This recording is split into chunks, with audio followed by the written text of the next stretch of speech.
4 years in Upper Burma. Sacred buildings of the Buddhists. 4 years in Upper Burma. By W. R. Winston. Spread it then, and let it circulate through every vein of all your empire, that where Britain's power is felt, mankind may feel her mercy too. The Tusk. London, C. H. Kelly, 2, Castle Street, City Road, EC, and 66, Paternoster Row, EC 1892. Printed by Hazel, Watson, and Viney, Limited, London and Aylesbury. Preface. I had certainly no intention of writing a book when I commenced to put together the information contained in these pages. All I purposed to do was to prepare a short report of work done.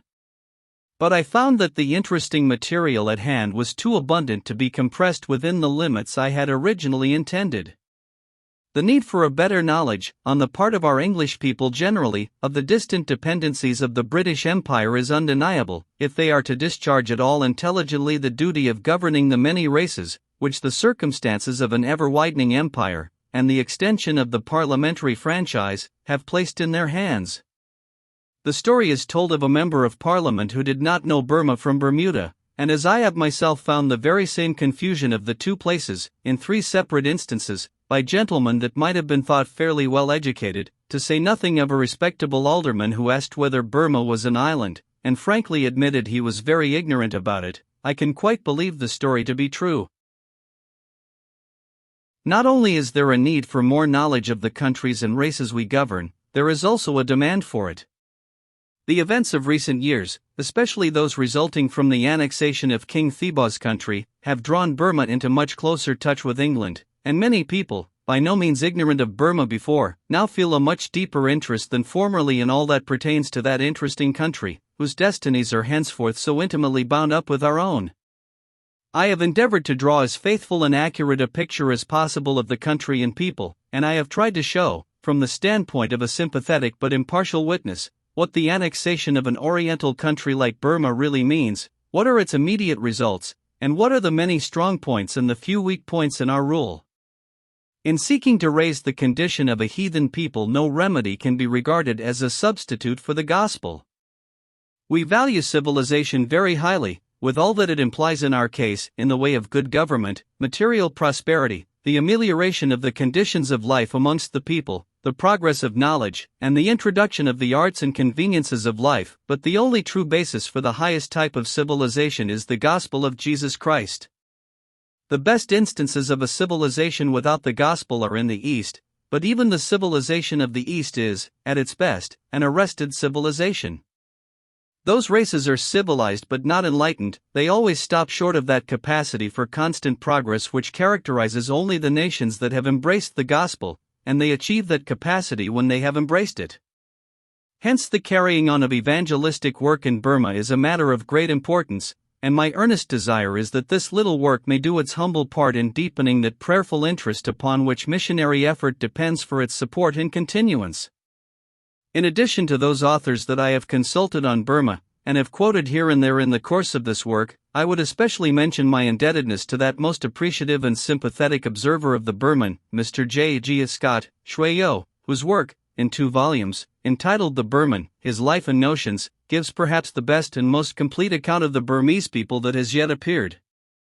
I have availed myself of his extensive information to confirm or supplement my own in points where it is obvious that 4 years was not a long enough period upon which to form a reliable judgment.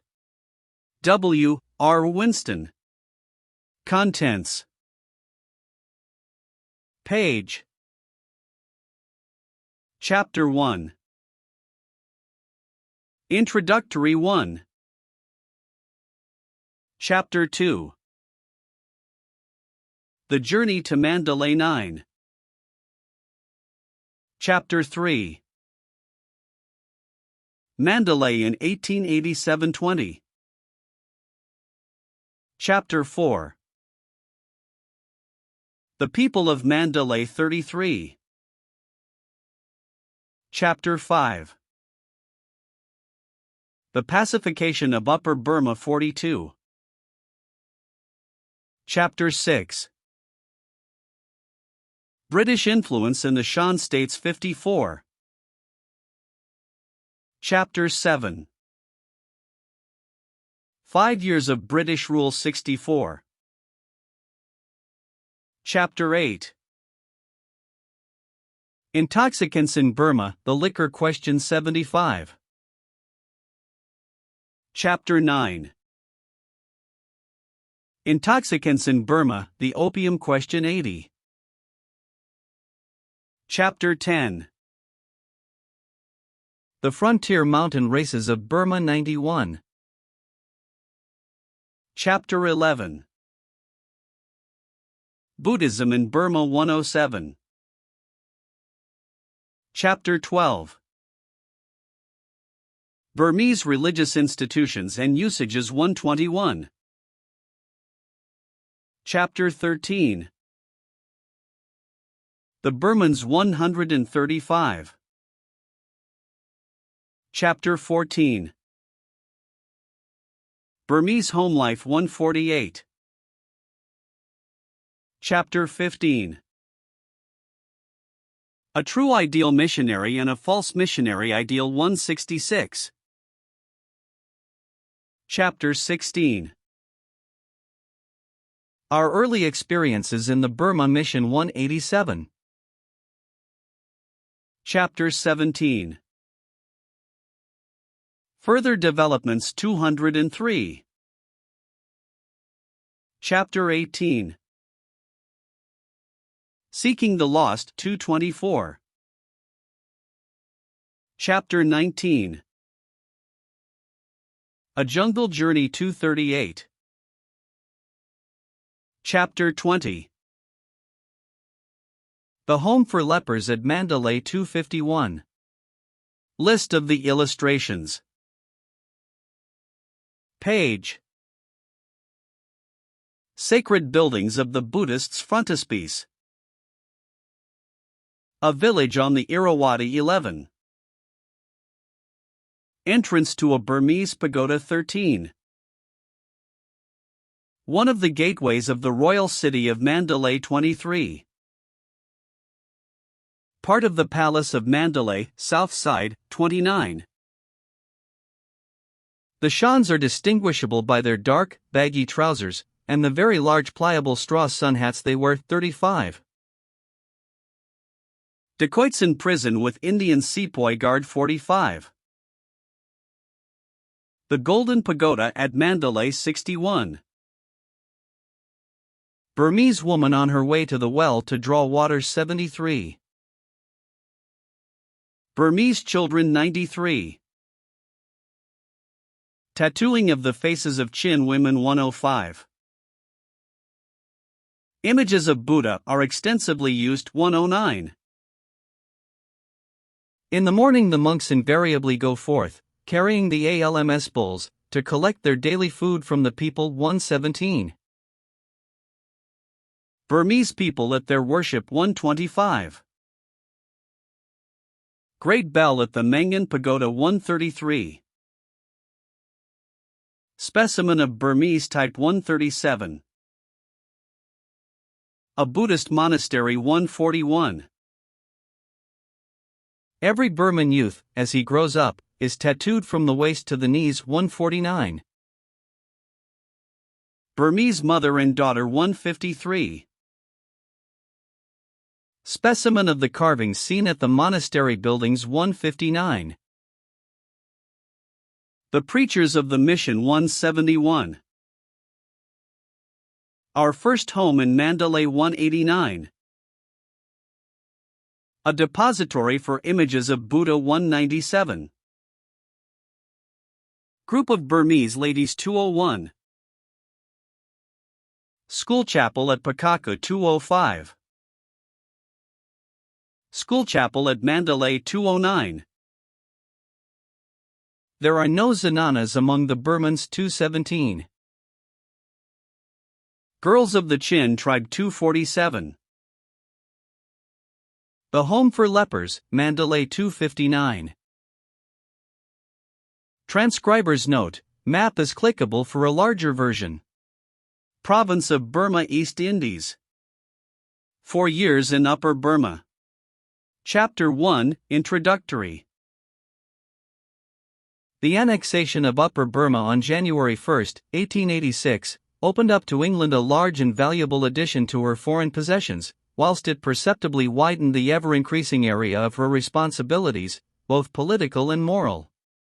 Including the Shan states tributary to the Kingdom of Burma, the annexation added to Lower or, as it was then called, British Burma, a territory as large as France, thus making all Burma a compact province of our Indian Empire, as large as France and Great Britain together, and bringing British India right up to the frontiers of China. The resources of Burma are very considerable. Its mineral wealth includes gold and silver, iron and tin. Its mines of rubies and sapphires are noted all over the world. Its coal and earth oil are likely to prove of great value. Jade, a greenstone much prized in China and Japan for the manufacture of bracelets and trinkets, is found in large quantities in Upper Burma, and amber is met with in the northern parts of the country. As the country and its productions become opened up, these treasures are sure to receive the attention they deserve. The soil of Burma is generally very fertile, and with its diversified elevation and climate of mountain, plain and tableland, almost every variety of tropical productions can be grown, as well as many belonging to the temperate zone. Lower Burma, especially the Great Delta of the Irrawaddy, affords unrivaled scope and suitable climate for the growth of rice, the staple food of so large a part of the human race.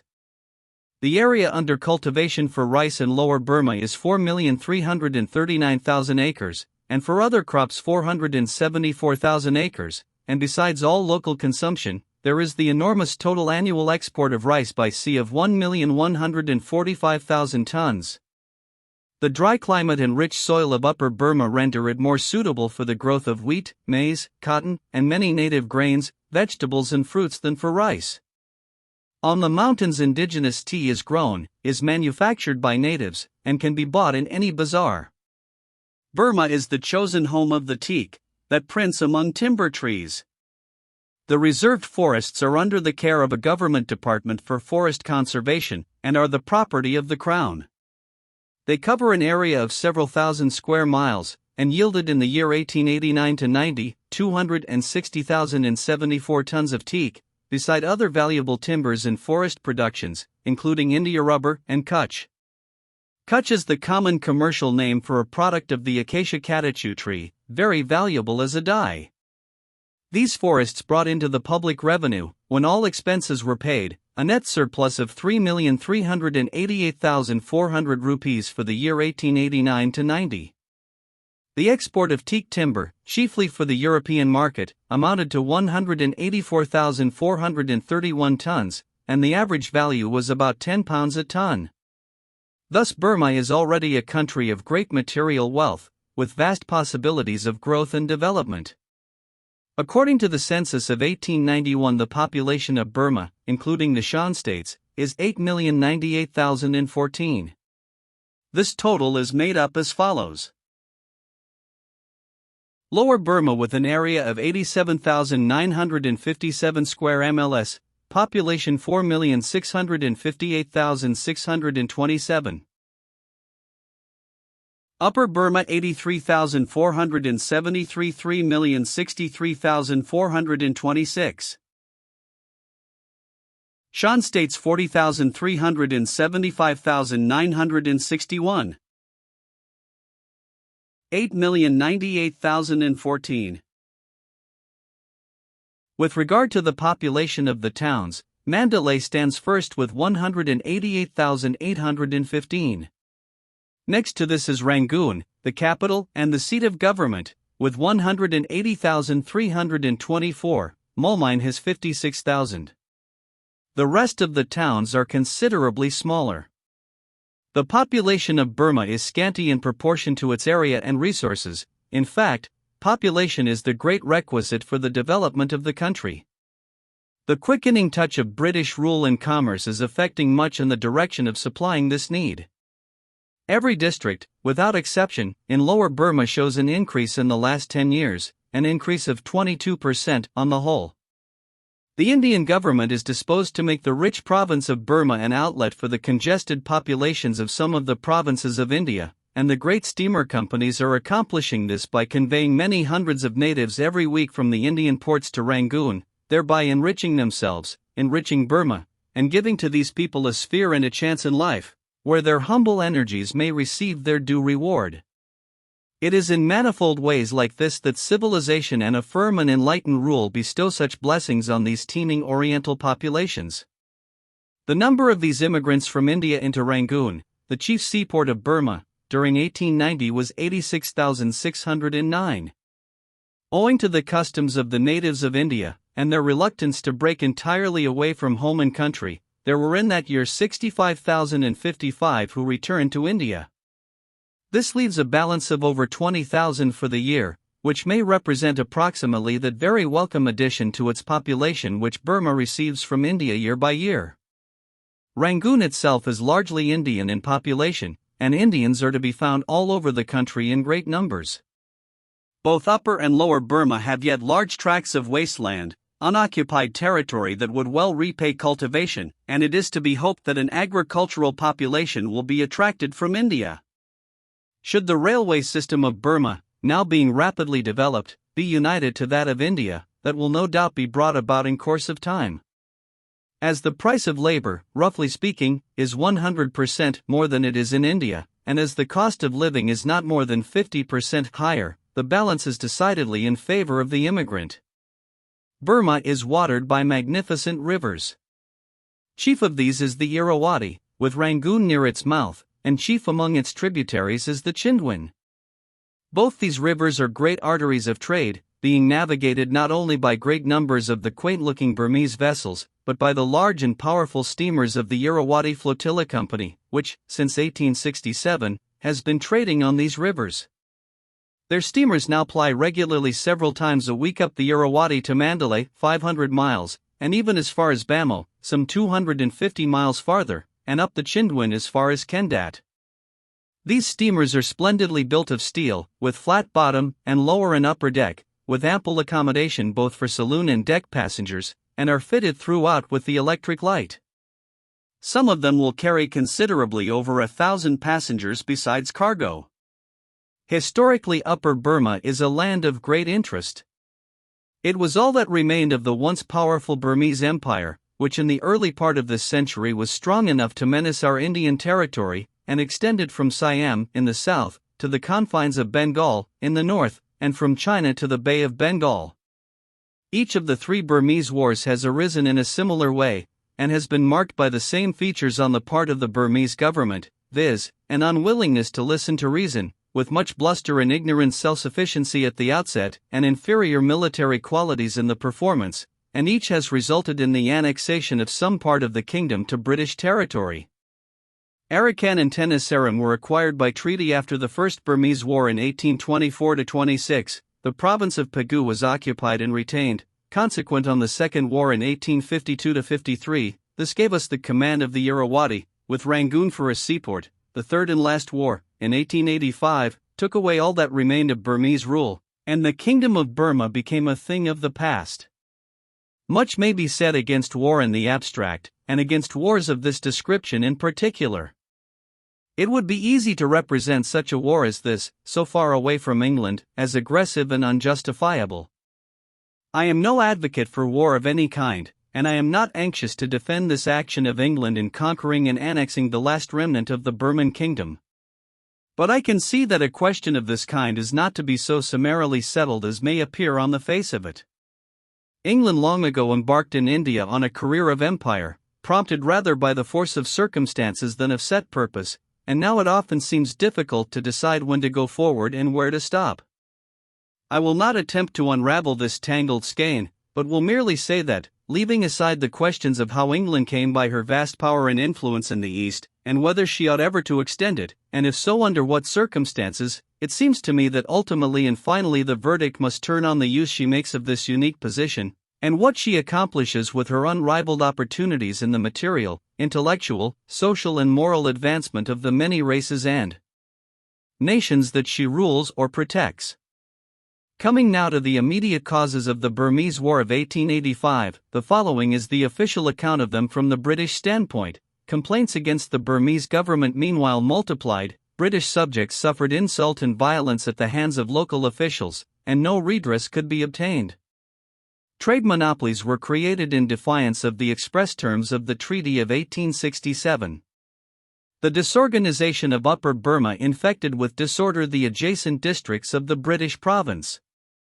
Negotiations were carried on by the Burmese government for the purpose of contracting close alliances with other European countries, to the studied neglect of England. These causes had contributed to make the situation very unsatisfactory to the British government, but were not such as to demand active interference. A casus belli arose, however, out of a specific act of the Burmese government, who raised a large claim, amounting to several lakhs of rupees, against the Bombay Burma Trading Corporation, a company of merchants, mainly British subjects, who had a large business in Upper Burma. In view of the magnitude of the claim, and of the interests of British subjects involved, mediation was attempted by the British authorities in order to ensure an impartial investigation. The mediation was ignored, and the company, without being allowed reasonable opportunity for defending themselves, were condemned by the Burmese council to be mulcted to the amount of 2,300,000 rupees. The British government protested against this arbitrary act, and their demand to have the proceedings stayed until the matter had been referred to an arbitrator was peremptorily refused. It was on this refusal that the British government decided to send to the King of Burma an ultimatum, which should be designed to adjust once for all the relations between the two countries. The ultimatum required the king not only to suspend proceedings against the corporation, and to receive an envoy with a view to the settlement of the matter at issue, but also for the future to permit the residence at Mandalay of a British agent, who should be treated with due respect. It was added, too, that the external relations of Burma should in future be regulated in accordance with the advice of the British government, and that facilities should be given for opening up trade with China. This ultimatum was dispatched on October 22, 1885, and a satisfactory reply was demanded by November 10. On November 9 the reply was received, containing an absolute refusal of the proposed terms. Moreover, on November 7 a proclamation had been issued by the King of Burma, calling on his subjects to rally round him, that he might annihilate these heretic foreigners, and conquer and annex their country. The ultimatum had thus led to war. The expeditionary force, already prepared, crossed the frontier on November 14, and within a fortnight from that day Mandalay had been occupied by General Prendergast and his troops, and the king was a prisoner. The only serious resistance met with had been at Minla. Such were the events leading up to the war. The demands of the British government seemed not unreasonable, but the stubborn folly of the King of Burma refused them. One cannot but regret that the resources of modern civilization have as yet established no alternative in such a case of a petty Oriental monarch and a great power like England but an ultimatum and war. King Thibaw was such a ruler that it was in vain to think of reinstating him. No other likely ruler was to be found. Annexation was the only way to meet the case. The king was removed to India with his family, his retinue, and his chief astrologer, and there he has been in gilded seclusion ever since.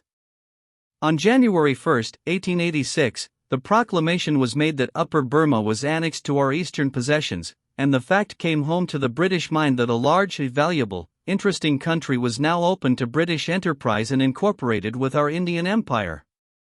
To the Christian public of England the announcement of the annexation came as a call to duty in regard to the spread of the gospel amongst a people who had long been suffering from a cruel and tyrannical ruler. From time immemorial the palace of the Burman rulers, chiefly owing to the general practice of polygamy on the part of the kings, and the consequent troops of queens and princes and princesses, has been the scene of much intrigue and corruption, and occasional bloodshed in revolution.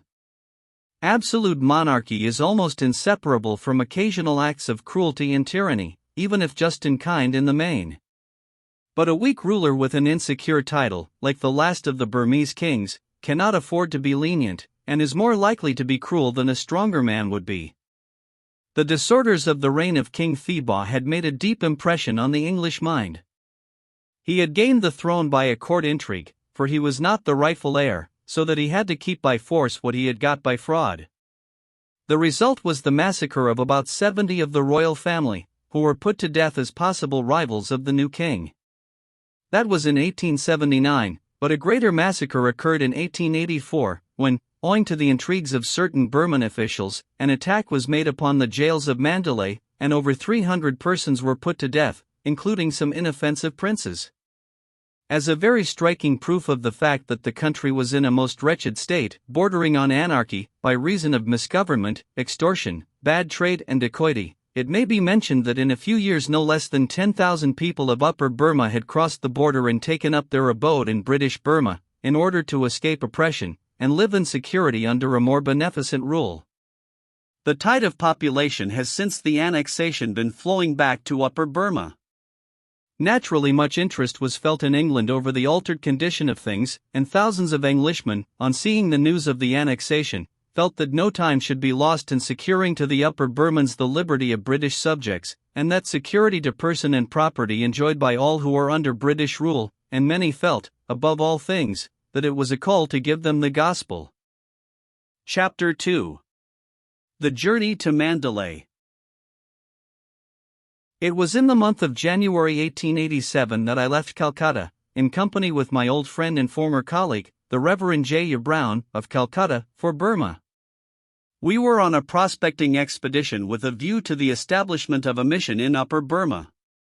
On reaching Rangoon, we were cordially received by the members of the American Baptist Mission, and spent a few days there. Rangoon is one of the most remarkable cities in the East for rapid growth and commercial prosperity. It was only after the Second Burmese War in 1852-53 that it became British territory. Since then it has grown to be a city of 180,324 inhabitants. This population is by no means all Burman, but is largely English and Eurasian, Indian and Chinese. Its railways, steam tramways, public buildings, sawmills, rissamills, the shipping and anchor in the river, its banks, warehouses, public buildings and shops, at once proclaim it the busy capital of Burma, and in all probability a place destined to see a still greater and more prosperous future as the resources of the country develop. After a day or two spent in Rangoon and a visit to Toungoo, we proceeded by rail to Prome, which is some 150 miles from Rangoon, and there we embarked on the Irrawaddy by one of the Irrawaddy Flotilla Company's splendid river steamers for Mandalay. It was then a time of great demand for transport, on account of the military operations for the pacification of Upper Burma, so that there were, in addition to a large number of Burman and Indian passengers, many military men coming and going. On that occasion we had over 1,000 passengers on board. Not long after leaving Prome we passed what was formerly the British frontier station and port of Fayetmio. Henceforth the contrast between the trim neatness of the towns under British rule and those of the upper country was sufficiently apparent, and for many a long day after, the frequent sound of the bugle, and after dark the challenge of the sentries, together with the very warlike state of the news, and the constant sight of soldiers and police, always fully armed, and of gangs of dacoits being brought in manacled, kept us in mind of the fact that we had come to a land where the security of life and property we were accustomed to was only in course of being established. Towards sunset we reached Minla, on the right bank of the Irrawaddy, and as we made fast for the night right opposite, we had time before it was dark to step ashore and climb the precipitous bank and look over the redoubt, the taking of which was the only action worth mentioning in the expedition. It is a square-built stone fort, and was well manned with Burmese troops. The British force went round by the jungle, and got to the back of the fort, where there was a way leading up to the ramparts, and having fought their way up to the summit, the Burmans inside were at their mercy, as the machine guns and the armed steamers on the river covered the exit by the front. Thus the place was taken. Next morning saw us steaming away again up the river. The scenery varies much. Now the banks of the river are flat, showing the country for miles, and again high banks and rolling hills diversify the scene. Further up, near Bamo, in the defile, the mighty river has forced its way between high mountains which rise suddenly from the water's edge, and the scenery there is majestic. Numbers of villages and small towns are seen on the banks of the river, for here, as elsewhere, the fresh water of the river means life to man and beast, and verdure and freshness to the crops irrigated from it. Almost every hill and knoll for much of the way has one or more of the dazzling white, bell-shaped, brickwork pagodas so common all over this Buddhist land, in most cases surmounted with the T or umbrella, a large iron framework of that shape, richly covered with gold leaf, and at various points the pagoda is hung with numbers of bells that tinkle musically with every breeze. The number of pagodas is truly astonishing, and the amount they must have cost is one of the marvels of this strange and interesting country. Pagodas are seen everywhere and in large numbers.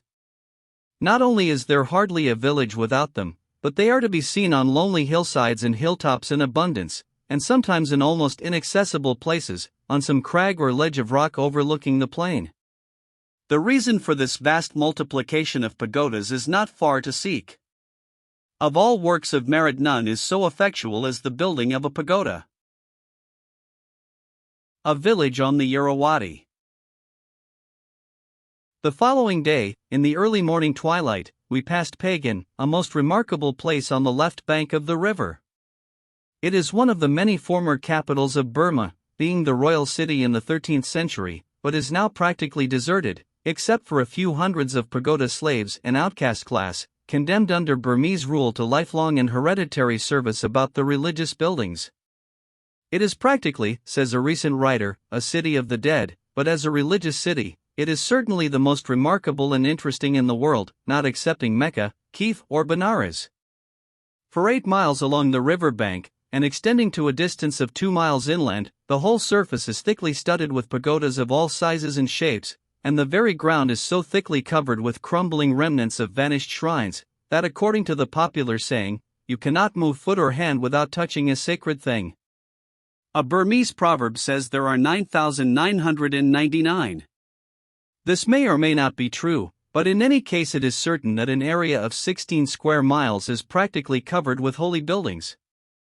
They are of every form of architecture and in every stage of decay, from the newly built fane glittering in white and gold, with freshly bejeweled umbrella on its spire, to the mere tumulus of crumbling brick, hardly to be distinguished now from a simple mound of earth. They are also of very various sizes, some of them being fine and imposing buildings, and others very small. What a weird sight it was, in the dim twilight of the early morning, to see from the upper deck of the steamer, passing before us like a panorama for 8 miles, the towering growths of many centuries of vain offerings, of useless and unavailing endeavors. All was dark and gloomy, mist in the dim twilight covered everything. It was the abode of the dead. Those pagodas were the memorials of a dead faith, and all the self-sacrifice that produced them was but elaborate self-seeking. The building seen in the distance put me in mind of a cathedral city, but it was a chilling thought that amid all that grim and solitary vastness there were neither worshippers nor worship, nothing, in fact, but a dreary waste of pagodas, most of them in various stages of decay. A subsequent visit to Pagan, and the more leisurely survey of this marvelous place, made one feel still more the sadness of the spectacle of this untold expenditure of property and labor, and the result neither honor to God nor benefit to man. Such is human merit, and such are all attempts to accumulate a store of it. Entrance to a Burmese pagoda. It is a curious feature about pagodas that though so many are seen going to decay, they still continue to build. The explanation of this is that the work of special merit is to build a pagoda, and no special merit attaches to the work of restoration or repair, except in the cases of the few pagodas of great renown, which are greatly resorted to by worshippers and pilgrims. On the morning of the 4th day from Prome we reached Mandalay. Here we met the Reverend J. H. Abateson, who had arrived 3 weeks before, having come out from England in the capacity of Wesleyan chaplain to the Upper Burma Field Force. The first thing to attend to after we had looked round a little was to find a place to lodge. This matter was soon settled by our army chaplain taking us to the quarters which had been assigned to him by the military authorities. This lodging was novel, for it consisted of one of the buildings belonging to a large Buddhist monastery, substantially built of teak, and with the usual highly quaint, ornamental, and fantastic-looking roof, richly decorated with most elaborate carving all over, and tapering at one end into the form of a spire. There were many other buildings of a similar kind around us, some of them really grand and imposing. Within a very short distance of us, in buildings of a similar kind, which are quite different from the ordinary Burmese houses. The whole of the 2nd Battalion of the Hampshire Regiment, several hundred strong, were lodged. It was said by the chief Buddhist authorities about the time of the annexation that there were close upon 6,000 monks in Mandalay, but there are monastery buildings to accommodate many times that number. In addition to all the monks, the entire British force of English troops, native Indian sepoy troops, and military police in Mandalay, altogether several thousand strong, were lodged in monastery buildings, and still there was plenty of room to spare. Mandalay has been well styled the Vatican of Buddhism. So numerous are the religious buildings they seem almost endless, and it is evident that no small portion of the resources of the country must have gone in these works of merit. Within a day or two of our arrival, when we began to look about, we found that we were in close proximity to many remarkably fine religious buildings, and many startling contrasts were brought into view by the exigencies of the times. Close by the quarters of the Hampshire Regiment was a pagoda of fantastic shape. Being a brick building, and not liable to catch fire, it had been put in use as the armorer's shop, and there the regimental blacksmith was at work with his anvil and tools, his portable fireplace and bellows, and close beside him, as he worked, was the beautiful marble image of Buddha for which the pagoda was erected.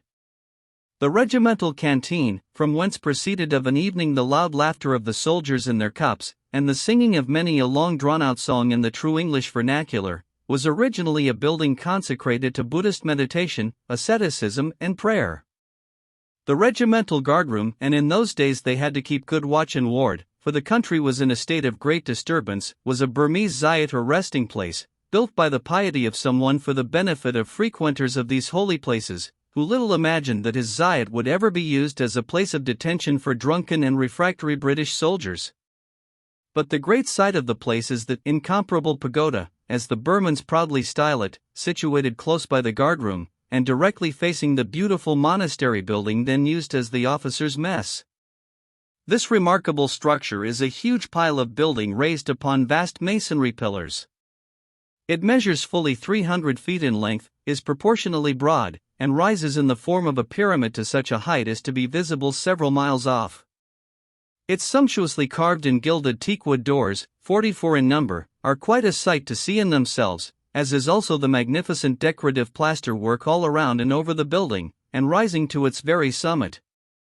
At that time, in the absence of churches and chapels, for want of a better place with sufficient space for hundreds to assemble together, the Hampshire Regiment used to have church parade in the vast expanse amongst the pillars at the basement of the incomparable pagoda.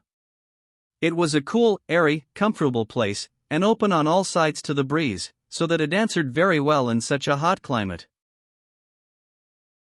There also many other meetings were held in those days of field service, when we had all to be satisfied with such accommodation as we could get. It was there our prayer meetings and class meetings were held for the soldiers, and there, amidst that wilderness of pillars, under that vast heathen shrine, we had the joy of directing anxious penitence to the Saviour, and there, too, we held, in company with Major Yates of the Royal Artillery, the first temperance meeting ever held in Mandalay. Leaving this Bethel of ours at the basement of the incomparable pagoda, and ascending by one of the fine broad flights of steps, the visitor comes to the wooden platform of the pagoda, and on being ushered in by the polite old abbot or presiding monk, he sees a very fine, spacious building, very lofty, with many images of Buddha, sheltered under great white canopies, besides some curiosities of European manufacture, such as mirrors of vast size, and gigantic colored glass chandeliers, that must have been imported at immense cost. But the sight of the place is the hall which contains the marvelous wood carvings in relief, all of Burmese workmanship, representing most clearly all manner of sacred histories and incidents, the whole of this elaborate and ingenious work being overlaid with gold leaf.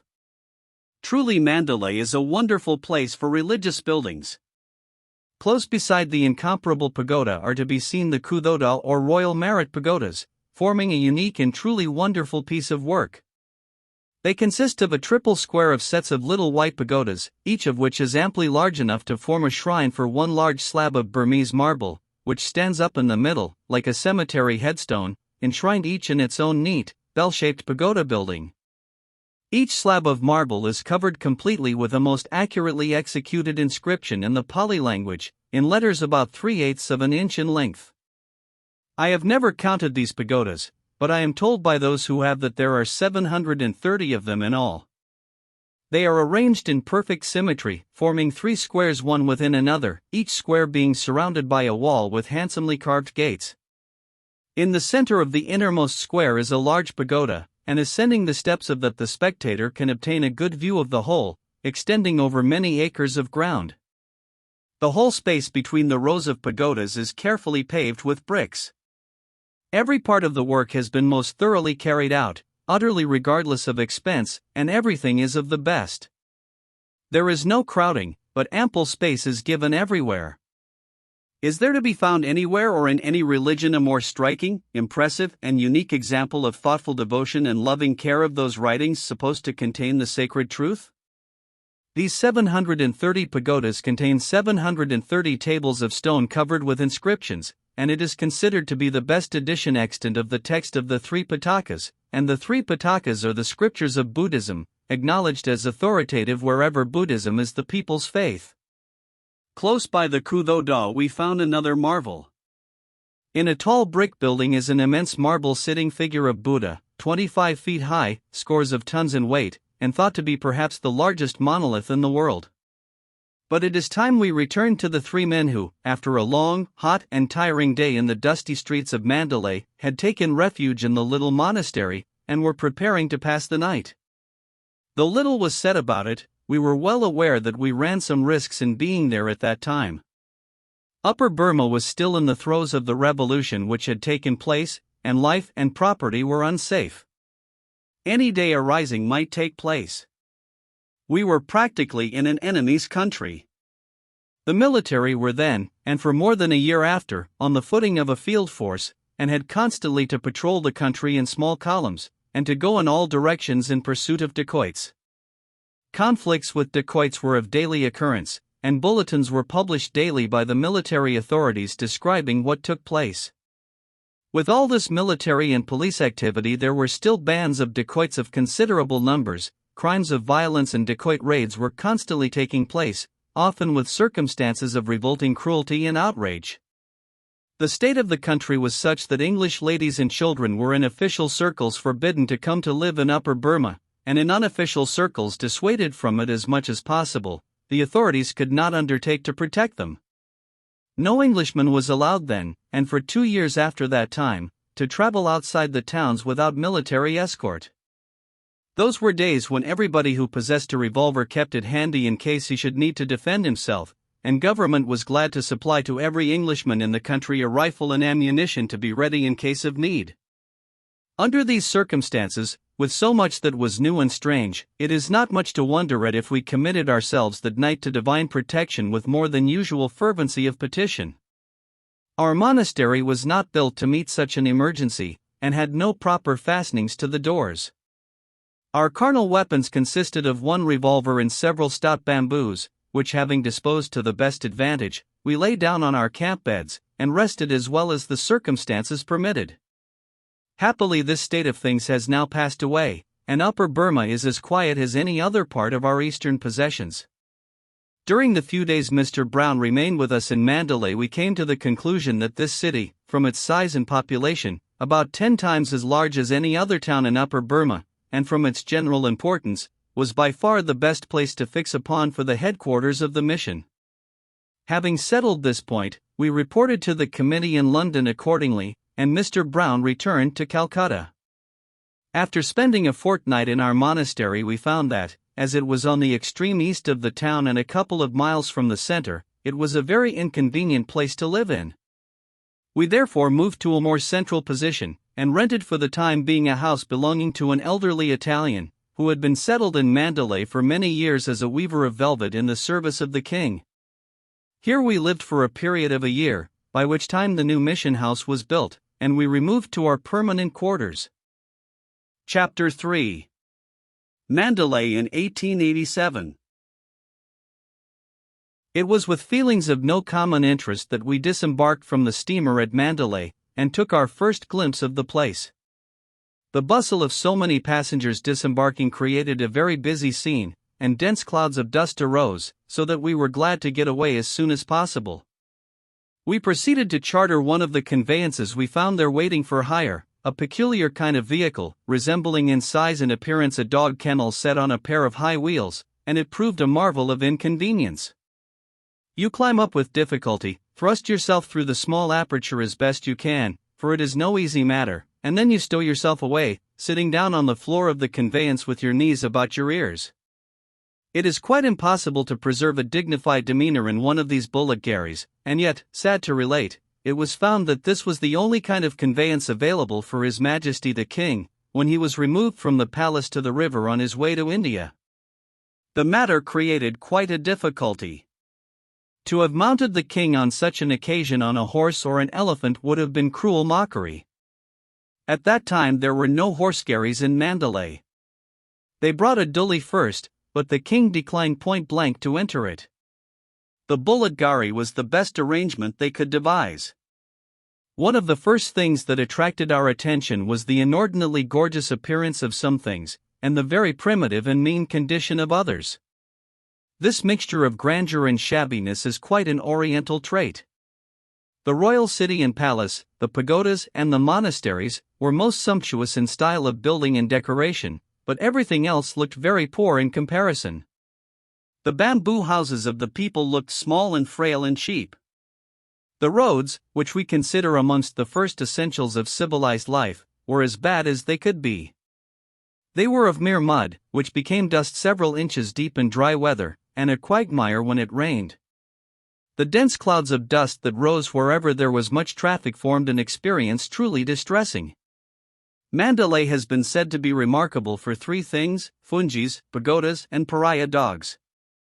The fungis are the brethren of the yellow robe, the Buddhist monks, who are to be seen in Mandalay by thousands, and all through the country in like proportion to the population. The pagodas form here as everywhere in Upper Burma a feature in every landscape. The pariah dogs are uncommonly numerous. You might guess at once you were in a Buddhist country from the thousands of homeless, poor, emaciated, mangy creatures, nobody's dogs, that roam over the city, eating anything they can pick up, the vilest refuse, and acting as the scavengers of the place. They are never on any consideration killed by the Buddhists, but suffered to multiply to any extent. As you walk about you often come upon 8 or 10 of these dogs at a time, and they seem as if they would tear you to pieces, but though they seem so savage and so numerous they prefer to keep at a safe distance. Passing through the streets of the town, a drive of about 2 miles brought us to the moat outside the walls of the royal city.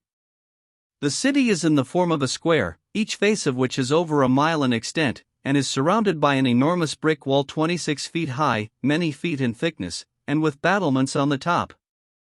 Outside the city walls is a broad open space of ground all the way round, and outside of that is a deep, broad moat, intended to serve the double purpose of military defense for the city, and of supplying drinking water to the inhabitants. For the purpose of communicating between the city and the town outside are 5 gateways, 2 on the town ward or west side, and 1 on each of the others, with gates of enormous size and strength. Over each gate is a lofty and handsome tower built of teak wood, and rising to a point. Here and there along the walls at stated intervals, and facing the ends of the streets of the town, which run at right angles to the wall, are smaller towers of similar style, that serve to adorn the great wall of the city, and give it quite a handsome appearance. At the time I speak of, the walled city was inhabited by a large population of Burmans, chiefly people who had been in close connection with the palace, but owing to the decision of government to make this place the military cantonment, the 5,000 houses within the walls have been all cleared out, compensation being paid according to the value, and a very handsome cantonment has been made of it, with barracks for European and Indian troops. As the great majority of the houses were of teak or bamboo, this was not nearly so serious a matter as it might seem. The cantonment is now known by the name of Fort Dufferin. The royal palace consists of a square enclosure in the center of the large square city. It was at that time surrounded and defended by a strong stockade of teak logs set on end in the ground, and inside of that, as a second line of defense, was a strong brick wall, but both stockade and wall have since been removed by the British as unnecessary. Passing inside these 2 defenses, the visitor found himself in the spacious grounds of the palace, part of which were prettily laid out as gardens, with artificial canals of water, rockeries, and summer houses. Part of this space was devoted to the king's arsenal. On the eastern side were the treasury and the mint. In the center of all, raised on an earthen platform about 8 feet high, and pretty well covering an area of perhaps a couple of acres with a miscellaneous and irregular collection of handsome lofty buildings, with much carving and teak, and abundance of the inevitable gold leaf, is the royal palace of the kings of Burma. Some of the buildings are of brick, but the majority are of teak. There is something decidedly impressive, unique, and highly interesting about the palace, as a specimen of an Oriental monarch's residence, but from a European standpoint it is wanting in unity of design and symmetry of arrangement. The buildings are so huddled together that they lose much of their appearance, and you have to find your way about among these fine buildings by queer narrow little lanes and wooden platforms, and by many sudden and unexpected turns, that to a Western mind take off considerably from the majesty of the place. But then we must remember the character of the Burmese court, notorious for backstairs influence, corruption, intrigue, conspiracy, and the like. That being so, it is only natural that the palace buildings should allow proper facilities for the same, and be in keeping with it. One of the gateways of the royal city of Mandalay. The only approach to anything like the dignity of a palace from our point of view is the front or eastern side, where there is the throne room or audience hall, surmounted with the great spire which rises roof over roof to a considerable height and almost to a point, terminating with the usual gilt umbrella. This was considered to be the center of the universe by the Burman courtiers, and it is still facetiously called by that name by the English. It was here that the king used to appear on his throne on special occasions. It is said that King Mindon, the father of King Thibaw, used to gaze at his people from his throne through a pair of binoculars. The people would all be down on their knees in his presence, and not only on their knees, but crouching on their elbows too, for that is the attitude for special reverence in Burma. There was one point of contention between the English and this very haughty and conceited court of Burma that never was settled. That was the reception of our envoy. It was not sufficient for them that he observed all the forms of respect known in European etiquette, but they required from him also their own, even to the removal of his boots in the king's presence. Now an English gentleman does not like to doff his boots in public, and to a military man it would seem particularly outrageous to expect it of him. Hence it was a difficulty. Had King Thibaw accepted instead of rejecting our ultimatum in November 1886, he might have kept his throne and his palace, but the proper reception of the British resident would have been one of the articles he would have had to agree to. It was in the great throne room that we held at first our Sunday morning parade services for the troops, the preacher taking his stand just by the foot of the throne, an interesting circumstance, and not without a touch of romance. The kingdom of Jesus Christ set up on the final downfall of this antiquated, corrupt, and cruel Oriental despotism. But though we may hopefully take this as a figure in prophecy of the triumph yet to come, the fact itself is a political rather than a religious one, and indicates just this, and nothing more, that Britain has conquered Burma, and is now able to do what she likes with Burma's most sacred and venerated places. We are not for that reason 1 inch nearer the real spiritual triumph of Jesus Christ in the hearts of the Buddhists of Burma. That work is but just begun. Some idea of the large extent of the palace buildings may be gathered from the fact that for many months they provided dwellings for the general and his numerous headquarters staff, and for many other officers, besides barracks for an entire battery of artillery, officers, and men. In addition to this, quite a number of departments, civil and military, had their offices there, including a postal and telegraph department. Near the front of the palace is the Great Tower, now used as a fire lookout station. On the top of this a native sentry is always on the watch, and the moment he sees a fire anywhere, either in the cantonment or in the town, he gives the alarm, and the fire engines are soon on the spot. This is a matter of no small importance in this great city of 188,000 inhabitants, where the houses are of such a highly inflammable material as bamboo, and where in 1 year 35 fires occurred, destroying 9 monasteries and 724 houses, of the total value of 310,000 rupees. Close by the front of the palace was the residence of the famous Lord White Elephant, to whom royal honors were paid. He was regarded as the king of elephants, and therefore none but the king could mount him. His trappings were of the most sumptuous and valuable description, silk and rich cloth, ornamented with gold, rubies, and emeralds. All his vessels and utensils were made of gold. None but the king and the white elephant might enjoy the dignity of the white umbrella, for that is the chief emblem of royalty.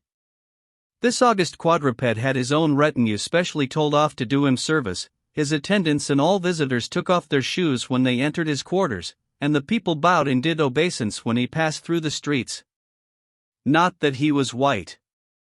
No elephant is anything near a white color, but besides the lighter color of the animal there are other tests which, according to the Burmese science on the subject, settle the matter of a white elephant, and it is a science of considerable gravity and importance.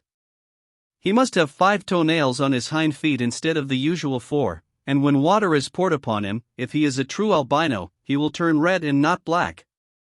The reason why so much superstitious and absurd reverence was paid to the white elephant was that the possession of an undoubted specimen was supposed to be a sign and symbol of universal sovereignty, so that it was deemed very lucky for the king of Burma to possess one.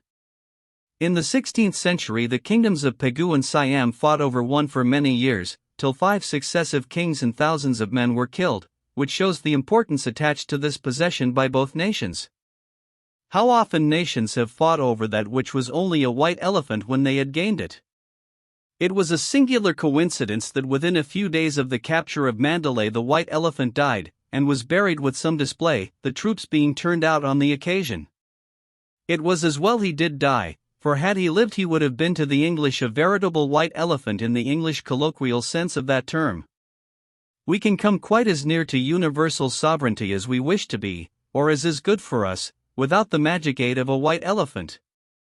The principal building to the front of the palace, and just within the stockade, is the Hlut Da, a fine large hall where the 4 chief ministers of state, with their subordinates, used to meet for the transaction of their business.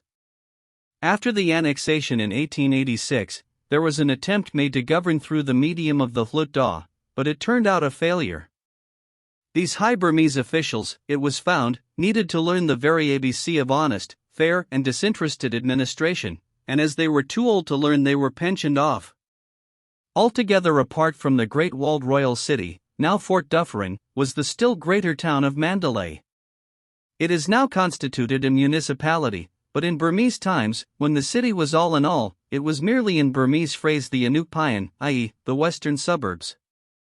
The town of Mandalay lies, more or less, on all the 4 sides of the city, but mostly on the west, filling on that side all the space between the city and the river, and from north to south extending 5 or 6 miles. The Mandalay municipality covers, more or less densely, an area of 18 square miles. Some portions of that space are thinly populated, and a very little of it is under cultivation as fields and gardens, but most part of it is pretty well studded with houses, and some of it densely populated, so that it is a very large city. It is uncommonly well laid out. The streets are straight, very wide, run at right angles to each other, and many of them are planted with shady tamarind trees. Some of the streets are now metalled and made serviceable for traffic, but 5 years ago, though so well planned and broad, they were in a most deplorable state, and those of us who look back to that time have amusing recollections of the straits we were put to in order to get about in the rainy season. The southern end of Mandalay touches the northern limit of Amarapura, which was the capital up to 1860. Here are to be seen the remains of a great royal city nearly as large as that at Mandalay, and after the same model exactly, square, set so as to face the 4 cardinal points, the ruins of a great wall around, a deep moat outside, now dry, the palace in the center, pagodas and other sacred buildings here and there, scattered over the place, and everywhere broken bricks strewn about, some of the ground now cultivated, and the rest covered with dense tangled jungle, but not a single inhabitant. Part of the Palace of Mandalay, south side. This changing of the capital from place to place, once in a while, seems a strange, extravagant freak on the part of the Burmese kings, especially in such a case as this, where it involved the founding and building of a new city only 4 or 5 miles from the existing one, and all the people had to transfer themselves and their houses and property as best they could at the king's command. Superstitious fear was probably the chief if not the sole reason for all this useless waste. There are, within a circle of a dozen miles, for places that claim the honor of having been sometime capitals of Burma, viz., Mandalay, Amarapura, Ava, and Sagaing, all within little more than a century, and the three latter all show the crumbling remnants of their former glory. There are, besides these, other towns scattered up and down the country that have formerly been capitals. Sagaing, 12 miles from Mandalay, was the capital in 1762, and the remains of the city wall are still to be seen. Amarapura was founded in 1783. In 1822 it was almost totally destroyed by fire. It is said, too, that a vulture alighting on the royal spire of the palace caused great uneasiness to the king. The court astrologers were summoned to explain this omen. As, in their estimation, it foreshadowed evil, a new palace was built at Ava, and the capital was removed there in 1823, but only remained there till 1837. Those of us who are now in middle life will remember learning in our geography, Burma, capital Ava, whereas this fugitive capital, though it appeared so in our school books, had long before our day left Ava and gone back to Amarapura, where it remained till 1860, when the king and his court made their last removal to Mandalay. One thing is clear, the country that can afford to gratify its superstitious fear of omens in this spendthrift way, lightly undertaking to build a new capital every now and then, and whilst sparing so much on pagodas, monasteries, monks, and other works of merit, it looks so plump and well-favored as Burmans usually do, must possess considerable sources of wealth, and there is no doubt such is the case with Burma. Between the religious buildings and the dwellings of the people the contrast is great, but it was greater in Burmese times than it is now. It was very significant indeed to observe the rage for building brick houses that took place in Mandalay, when once it was known for certain that the Burmese government was no more, and that it was to be the English government henceforth, and equally instructive was it to observe how the value of property went up by leaps and bounds. One needs no better proof than that of the reputation British rule enjoys even in the remote East, and of the enlivening touch it gives to commerce and all that is free and enterprising. And how the natives of India of different races flocked into the upper province after the annexation. They knew what British rule was in India, even though many of them knew not a word of English. Even the upper Burmans, who were quite new to our government, seemed at once to enter into the spirit of the change that had come. The sumptuary laws were removed, of course, now the king was gone, that is, such laws as regulated to a nicety what style of house a man might build, and what kind of an umbrella and how many of them he might carry on state occasions, and the Burmans who had money now no longer feared that if they let it be known they would have to part with it. Hence, for various reasons, the building of substantial brick houses went on at a great rate, and almost all the brick houses now seen in Mandalay were built at that time. Chapter 4. The People of Mandalay. Mandalay is very cosmopolitan. As with many cities in the East, the modern facilities for travel and the prospects of business have brought together people of many nations and tongues. As regards the Burmans themselves, who of course are the great majority of the inhabitants, future chapters will afford opportunities for describing them. It is rather of the multifarious foreign element of the population that I wish now to speak. In the streets of Mandalay it is no uncommon thing to see a people evidently of the Mongolian type, and not unlike the Burmans in appearance, but slightly different in features, different in language, and in dress. These are the Shans, the inhabitants of the elevated country to the east of Upper Burma, a fine country by all accounts, and likely to grow greatly in prosperity and to attract population, now that it has come under firm and settled rule. They are distinguishable by their dark, baggy trousers in place of the Burmese loincloth, by the very large pliable straw sun hats which they wear, and by a larger amount of tattooing on the body than is usual with the Burmans. The Shans are great gardeners and great traders.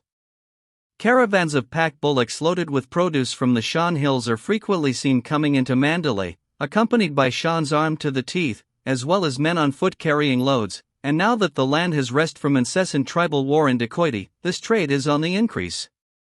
In 1888–89, according to government returns, the number of laden bullocks was 27,170, and the value of the goods 730,279 rupees, nearly double the returns of the previous year.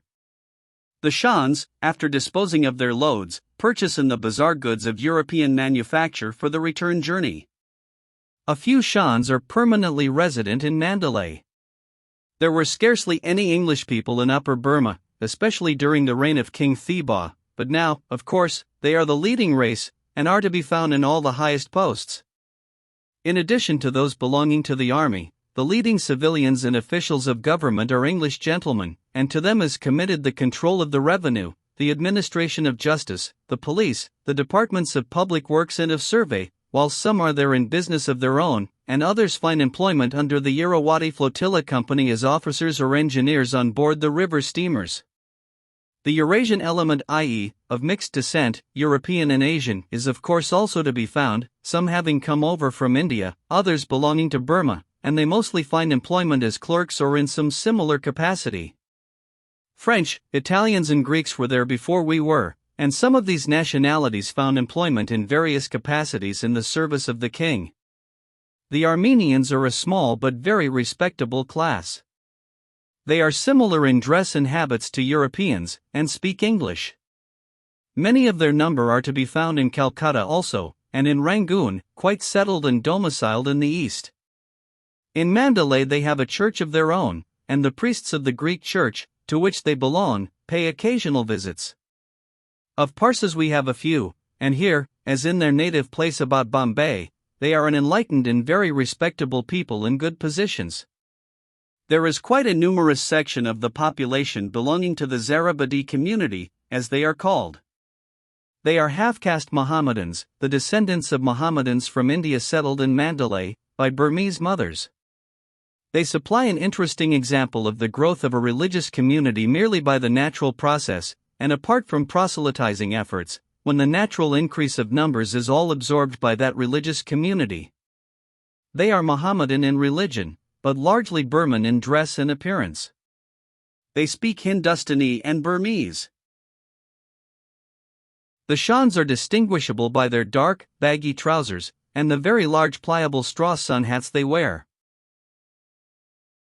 There is a class of people called Cathays about whom there appears to be some special interest. They are the descendants of people from Manipur, brought over formerly as the result of some conquest by the Burmans, and long since settled in the capital.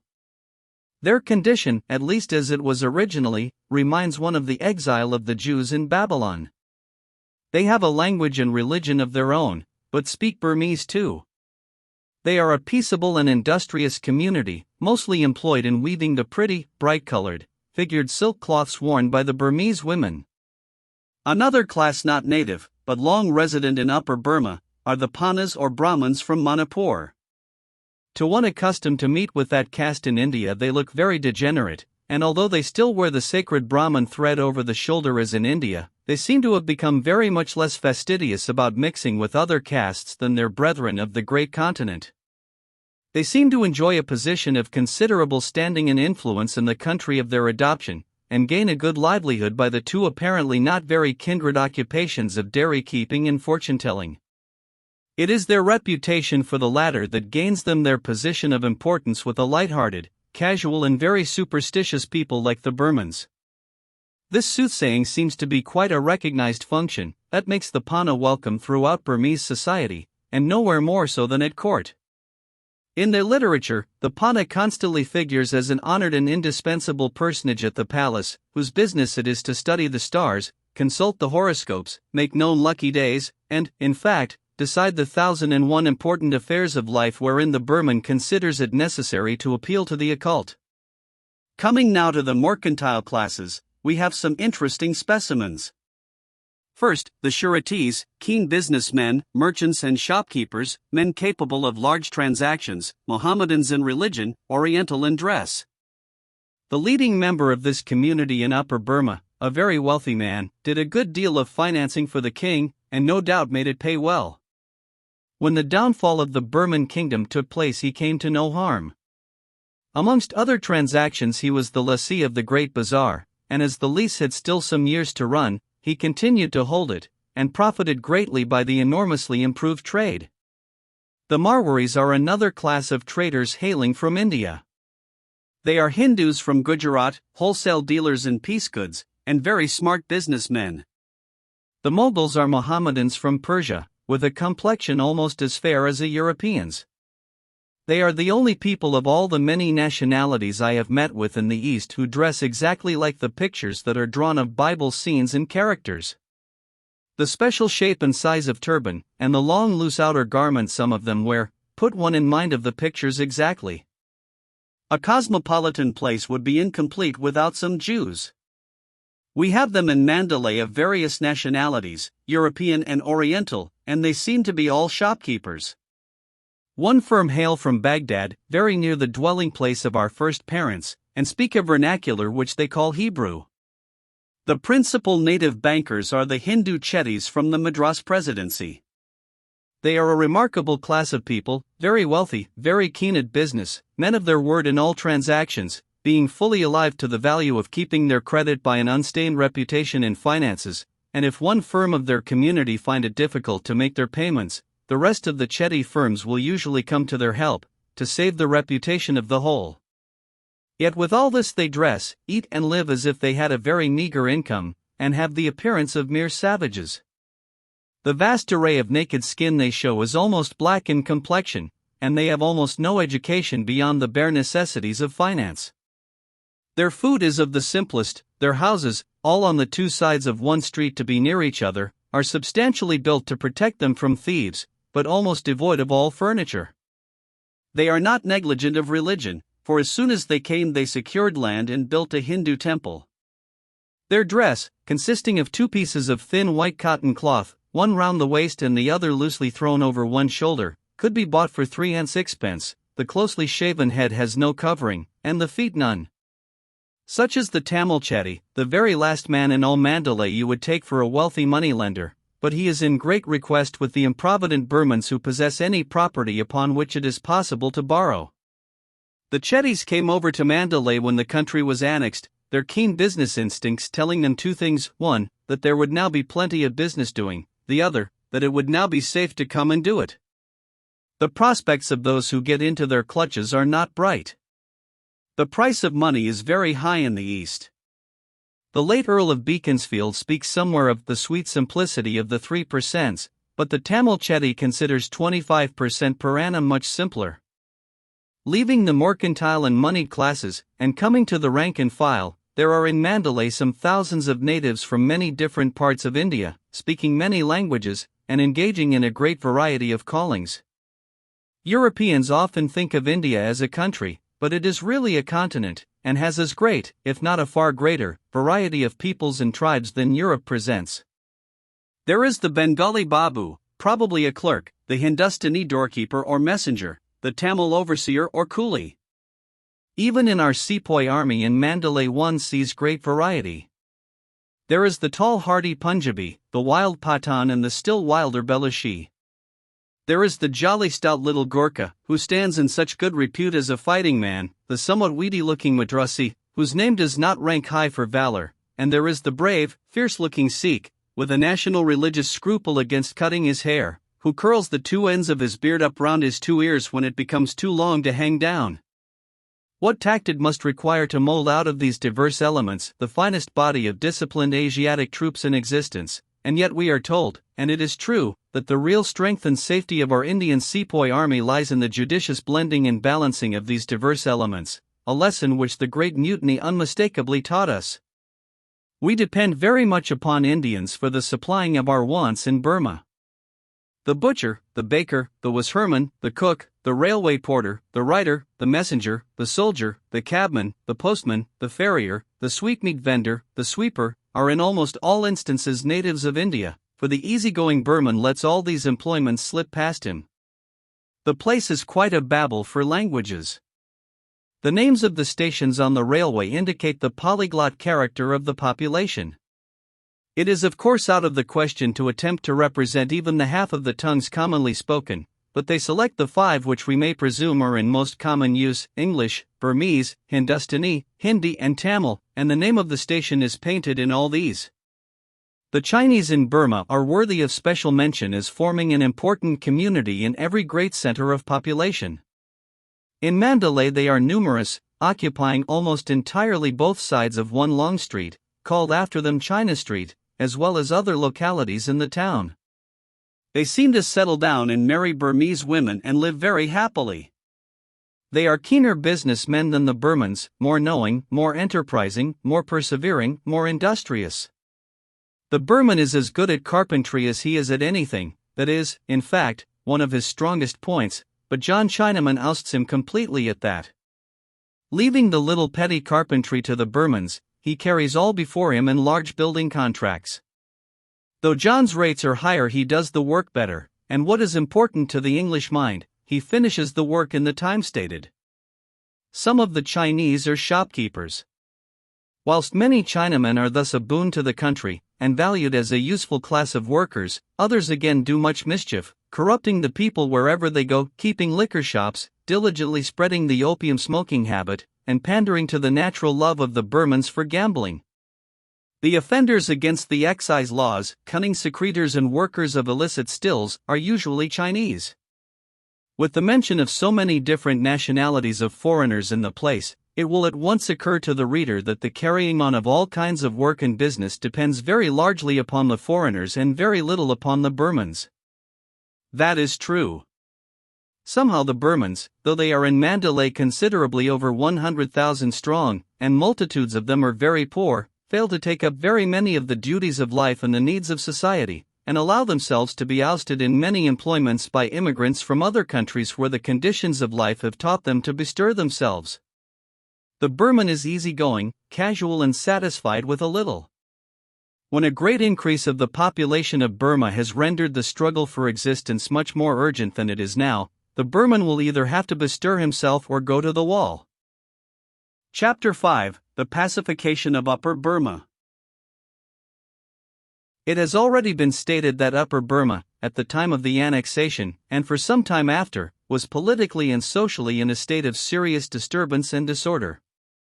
It may be well to inquire a little more closely into this matter, that we may the better understand the circumstances of the country as we found it, and the better appreciate what has been done by way of remedy. A state of disturbance was, under the circumstances, inevitable. An invasion, followed by an annexation, is seldom a very quiet and peaceable process, and this was no exception. But in this case there were features that greatly complicated the matter, and made the task of pacifying and governing much harder. When the expedition under General Prendergast went up the Irrawaddy at the close of 1885, it was an easy victory, and there was no resistance worth mentioning. Mandalay, the capital, yielded without a blow. This easy conquest proved the inefficiency of the Burmans as a government, and led to the belief that very little trouble would be experienced in governing the country. But this proved to be by no means the case.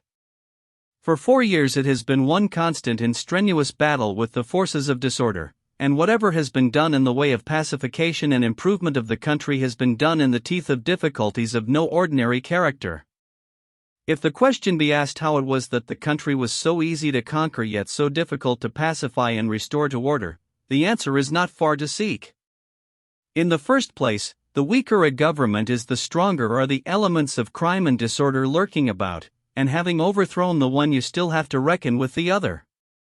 King Thebaw's was a weak government, and crime and disorder had increased so much that their reduction had become a formidable task.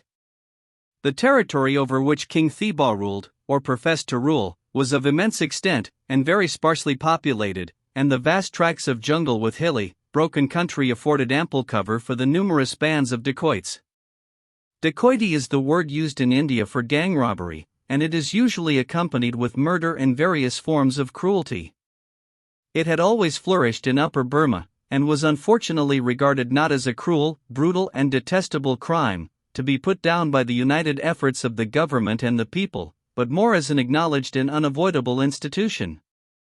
We may find some parallels to this in brigandage in southern Europe, in the border warfare so well described by Sir Walter Scott, and in the state of things prevailing formerly in the west of England, as set forth in Lorna Doone. The dacoit leaders were a kind of privileged freebooters, who spared those who paid blackmail, and wreaked their vengeance on others, and there was, in the opinion of the people, some air of romance about the life. No Burmese government had ever been strong enough or resolute enough effectually to stamp out this plague. When the English took the reins of government at the annexation, this naturally gave a fresh impulse to dacoity under the notion of patriotism, and for some time the leaders who had large gangs occasionally tried conclusions with the small columns of police and military sent out to patrol the country. The government official report of affairs in Upper Burma gives the following summary of the first year's work of pacification, viz., up to the end of 1886. The pacification of the country has been a prolonged work of much difficulty. Dacoity on the largest scale has been rampant, and military operations have been necessary in almost every part of the country in order to suppress it. To the end of the year 1886, about 180 encounters had taken place with these lawless bands. They seldom offered serious resistance, except when fighting in bush or jungle. The loss they caused to the British troops between November 17, 1885, and October 31, 1886, amounted to 11 officers and 80 men, killed or died from wounds. But greater difficulties than the armed opposition were found in the dense jungle, the want of roads, and the unfavorable, in some cases deadly, climate. The result of these difficulties during the period above mentioned was a total loss of 3,053 officers and men, who died from disease or had to be invalid. The average number of troops employed in Upper Burma during 1886 has been 14,000, but at the end of 1886 the number in the country was 25,000. So deep-rooted is the habit of dacoity in Burma that it easily breaks out afresh whenever disorder spreads, or whenever any daring fellow thinks fit to try his luck as a beau or leader. The people are easily deluded with his boast and swagger, and having implicit faith in the special tattooing and charms which are warranted to render them bullet and sword proof, they readily follow his standard. Hundreds of boss have had their day during the last 5 years, and pursued a successful course of robbery, murder and rebellion for months together, eluding the police and the military. But owing to the tenacity of purpose, and the inexhaustible resources of the British government, they have to succumb in the end. Many have been killed or taken prisoners in engagements fought, others treacherously murdered by their own followers, to get the reward set on the head of the notorious outlaw. Others, after months of a hunted life in the jungles, have come in and surrendered. There has been always ample opportunity given by the British for those who wish to abandon that bad way of life to do so, and more than once a free pardon has been offered to all those who might give themselves up, provided that they had not been guilty of murder. Many, from time to time, have availed themselves of that arrangement. Dacoits in prison, with Indian sepoy guard. Several princes in Burma. Princes are fairly plentiful, notwithstanding that so many were massacred by order of King Thibaw have tried their hands at it, with vague ideas of getting the mastery of the country in due time. One, known by the title of the Sekya Prince, established himself in the hill country about Kyoks, only 30 miles from Mandalay, and as late as 1889 gave an immense amount of trouble, setting the military police at defiance for months, and committing many murders and depredations. He had an armed following of several hundreds, and several fights took place between them and the police. Though the dacoits were each time defeated and scattered, the ground was so difficult for pursuit that they could never catch the leader. At length he was taken in the Shan states, brought to Kyoks, tried, convicted and hanged. This is a specimen of the kind of guerrilla warfare going on in every district all over the country at that time. Another matter, which still further complicated the situation and gave strength to the forces of disorder, was the sanction which dacoity had received through the corruption of those high in office in the Burman government before we took it over. A British civil officer of high rank, the commissioner of a division, writes as follows: as late as the middle of 1889, more than 3 years after the annexation, the task of reducing my own division to order I find a gigantic one. The Burman nature is simply saturated with lawlessness, and it takes the form of dacoity. Since King Mindon's death, i.e., from the accession of King Thibaw in 1878, it is a fact that most of the official classes in Upper Burma made large incomes by dacoity. Men high in office in Mandalay actually kept dacoit boss, and shared with them loot, or the subsidies which were paid by the villagers for protection from other dacoits. The dacoit boss were actually the governors, and paid some of the minjis, ministers of state, in Mandalay regular sums, on condition of being let alone. Each beau had a large immediate gang or body of men around him, and a militia at any time available from the villages. We have had to break up this system of Bo government all over Upper Burma, a system which had been running for the last 10 years. The villagers themselves have become so accustomed to the government by dacoit chiefs that they are actually afraid and even unwilling to help in getting rid of them. It will be admitted that difficulties like these are enormous, sometimes they seem to be insuperable, and one is often inclined to despair. We have not only to deal with the thousands of lawless ones who think we are encroaching upon their rights, but we have to try and educate the people to believe that these dacoits are not their rulers, and are not to be so. The villagers do not yet realize this, and it is this process of education, slow and painful, that impedes us so terribly in the work of subjugation and pacification. But the progress made has been very great. The following is given as a specimen of the encounters which for the first 2 or 3 years were of constant occurrence. This affair was perhaps exceptional in the amount of resistance offered, but in other respects quite usual and ordinary. It is quoted from a newspaper dated May 1888, on the night of the 21st INST 400 dacoits, principally Shans, with people from Mogong district, under the leadership of Bo T, took up a position outside Mogong. Lieutenant O'Donnell, battalion commandant, and Lieutenant Elliott, assistant commissioner, with 75 Gorkha military police, patrolled outside the fort the whole night. At 4 a.m. they attacked the dacoits, who held a strong position in a series of pagodas, which they had fortified during the night. The dacoits tenaciously held the position, and the consequence was that a fierce contest ensued, each pagoda being taken in succession. The last pagoda, when taken, was found to be choked with dead. The Gorkha police behaved splendidly. Our casualties were 8 killed and 15 wounded, while 49 dead dacoits were counted, and over 100 were reported as wounded, most of whom escaped. The struggle at the last pagoda was hand-to-hand over a 4-foot wall, and bayonets and spears were used. It was here that 6 out of the 8 police killed fell. The mention of these fights deserves a place in any record of those times, for it was through this hard, rough police and military work, this continuous pounding at the mass of crime and lawlessness that would not yield to gentler measures, that the land now enjoys peace and quiet throughout its length and breadth. There was manifestly no other way of quelling the disorders and curing the miseries under which the country groaned. This was a specimen of the fighting of our Indian military police, now for a specimen of that of our English soldiers, who also were incessantly employed in patrolling the country, and often met with dacoit bands. The instance given here does not by any means stand alone, similar affairs often occurred at that time. It illustrates the courage and dash our men have shown throughout this very laborious and difficult campaign. Often called to go out in very small parties, they usually carried the day against all odds, and even when, as in this instance, they met with such an unusual number of casualties as to debar them from getting the victory, their coolness and presence of mind have staved off defeat and disaster, and enabled them to get through so well that the reverse was, considering the circumstances, as creditable as a victory would have been.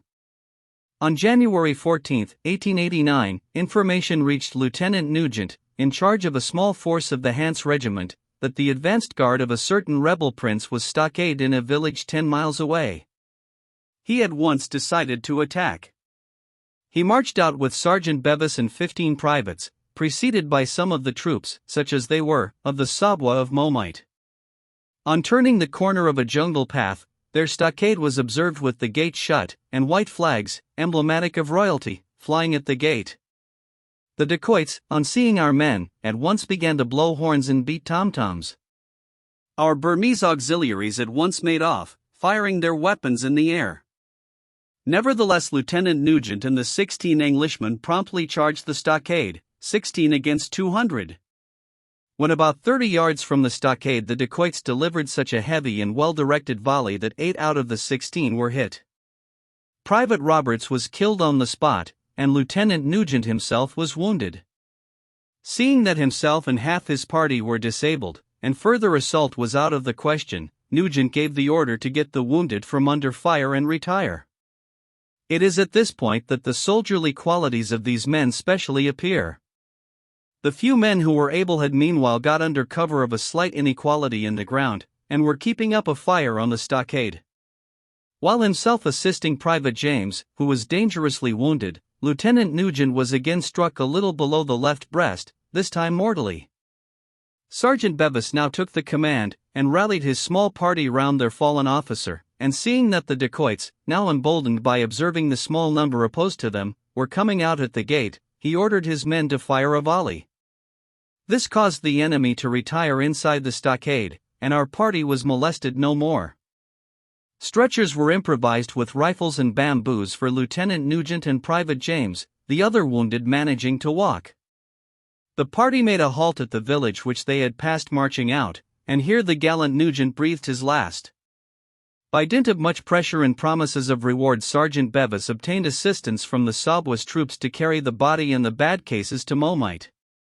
Sergeant Bevis was much commended for his good management.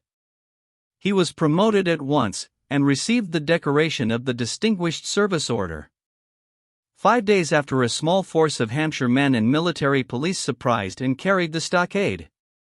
Many were the deeds of valor in this long and trying campaign. A considerable number of badges of the Distinguished Service Order were awarded, and of the highest decoration for gallantry in the field that military men can aspire to, the Victoria Cross, no less than 3 were given. After what has been said about the Burmese ministers of the Crown, it will be no matter of surprise that the honest attempt of the British government to utilize the local knowledge and experience of the Hlud Daw or Supreme Council of the King, as the medium of government, should entirely break down. As might have been expected, those worthies were found to be worse than useless at such a crisis. The kind of government they had been accustomed to administer was just the kind that was not wanted. They were therefore pensioned off, the pension acting in a twofold manner, as a substantial compensation for loss of office, and as a guarantee of their loyalty. They had something to lose. During the first year or two of the British occupation, there was need for very special vigilance to prevent the carrying out of plots of insurrection, especially in Mandalay. It was of course childish to think they could dislodge the British power, but many of the people were slow to believe this, and foolish enough to listen to boasting proposals of this kind. However, such a good watch was kept, and the officials kept themselves so well informed, that all such attempts were nipped in the bud. Some idea of the magnitude of the work of pacification may be gathered from a paper published by the Chief Commissioner of Burma in 1889, from which it appears that no less than 363 dacoit Bossar leaders were either killed, or surrendered, or were taken prisoners between April 1887 and August 1889. The British government, whilst very stern in pursuing, arresting and punishing these notorious outlaws, made every concession towards mercy where it was possible. When a gang of dacoits was broken up, and the boat killed or taken, the men composing it were usually allowed to settle down in their villages, giving some sort of guarantee for their future good behavior. As soon as it became safe to show any considerable leniency, the cases of all who had been sentenced to terms of penal servitude for participating in dacoity were carefully gone through by an experienced and able judicial commissioner, for the purpose of remitting the punishment wherever it could safely be done, particularly in cases where men had been led, during a time of anarchy and political excitement, to take part in crimes and acts of violence, from which, under ordinary circumstances, they would have abstained. The result was that 899 prisoners were set at liberty at once, and 450 more were promised their release in the following December if their conduct in jail continued good. Only the worst and most desperate offenders were kept in jail. It is just possible that some readers, failing to realize the full force of all the circumstances, may be inclined to think that the information given in this chapter leans too much in the direction of admiration of the military deeds described, and is lacking in consideration for the case of the unfortunate men against whom these operations were directed. I feel that it would ill become me to do anything to fan the flame of the military spirit, for militarism is without doubt one of the great curses of this age, and I have had no such design in view. I have merely described what took place. If the reader feels inclined to admire any of the actions here described, I must give him notice that he does it entirely on his own responsibility. It may occur to the reader that perhaps after all it was the spirit of patriotism that animated these Burmans. Were they not fighting for their country and their liberty, and doing their feeble best to cast out the invader? Doubtless there was in some cases something of this feeling in their minds, enough to give a colorable pretext to their conduct at the time. But there are considerations that go to show that if we are to make any allowance on this account, it will have to be very little. Dacoity existed and was rampant for years prior to our annexation of the country. How is the motive of patriotism to be reconciled with the gross cruelty, and robbery, and murder which all the dacoit bands continually practiced? When so many hundreds of boss were fighting, each for his own hand, which were we to recognize? And how many? Their claims to the mastery were mutually antagonistic. I have already said that I decline to take the responsibility either of defending or of impeaching the action of England in the invasion of Upper Burma. It involves the great and wide question of empire, which I leave to more competent hands. I content myself with giving the facts from the standpoint of an eyewitness, and enabling or assisting wiser men to settle the greater question. I take up the question at this point: England the de facto ruler. Somehow, rightfully or wrongfully, she is there, and has undertaken the government of the country. The country is in a flame with crime and disorder. What is she to do? There have been times, even in our own country, when certain crimes of violence, such as garroting, and certain forms of murder, have spread so as to cause almost a panic, and have needed special measures both as to detection and punishment. We are far more liable to such things in India. Take, for instance, that strange phase of crime known as thuggee, which prevailed to a fearful extent years ago in India, and to which, in respect of each being an epidemic form of crime, dacoity in Burma has sometimes been compared. Thuggee was a thoroughly organized system of robbery and murder, carried out with great secrecy by an association of men banded together for the purpose, and who did it not by open assault but by stealthy approaches, and, strangest of all, with religious motives. The verdict of civilized society was that the extermination of the thugs was not only a justifiable thing to be done, but the solemn duty of the government, notwithstanding the religious motives, and special officers of government were deputed for that purpose, and the system was finally stamped out. So with dacoity. If men will be brutal, will set all law, human and divine, at defiance, will make human life cheap and property unsafe, and keep the whole country in terror and confusion, to the detriment of all peace and progress, if, in short, they will come to no terms, but deliberately elect to assume the character of wild beasts preying on society, then all reasonable men will feel constrained sorrowfully to admit that a civilized government has no alternative but to treat them as such, and hunt them down. Always, however, remembering that, as it is in the divine, so in the human administration, justice should be tempered with mercy, and wherever there is room to hope for better things, the criminal should have another chance, a provision which our government, as I have shown, has not neglected. Chapter 6. British Influence in the Shan States. The previous chapter dealt with the pacification of Upper Burma proper, that tract of country which England has annexed, and in which we have assumed the full responsibility of government. In this chapter we have to consider our relations with certain states and tribes on our frontiers, which are not British territory, but for whose well-being and good behavior we hold ourselves to some extent responsible, in proportion as our influence among them is more or less direct.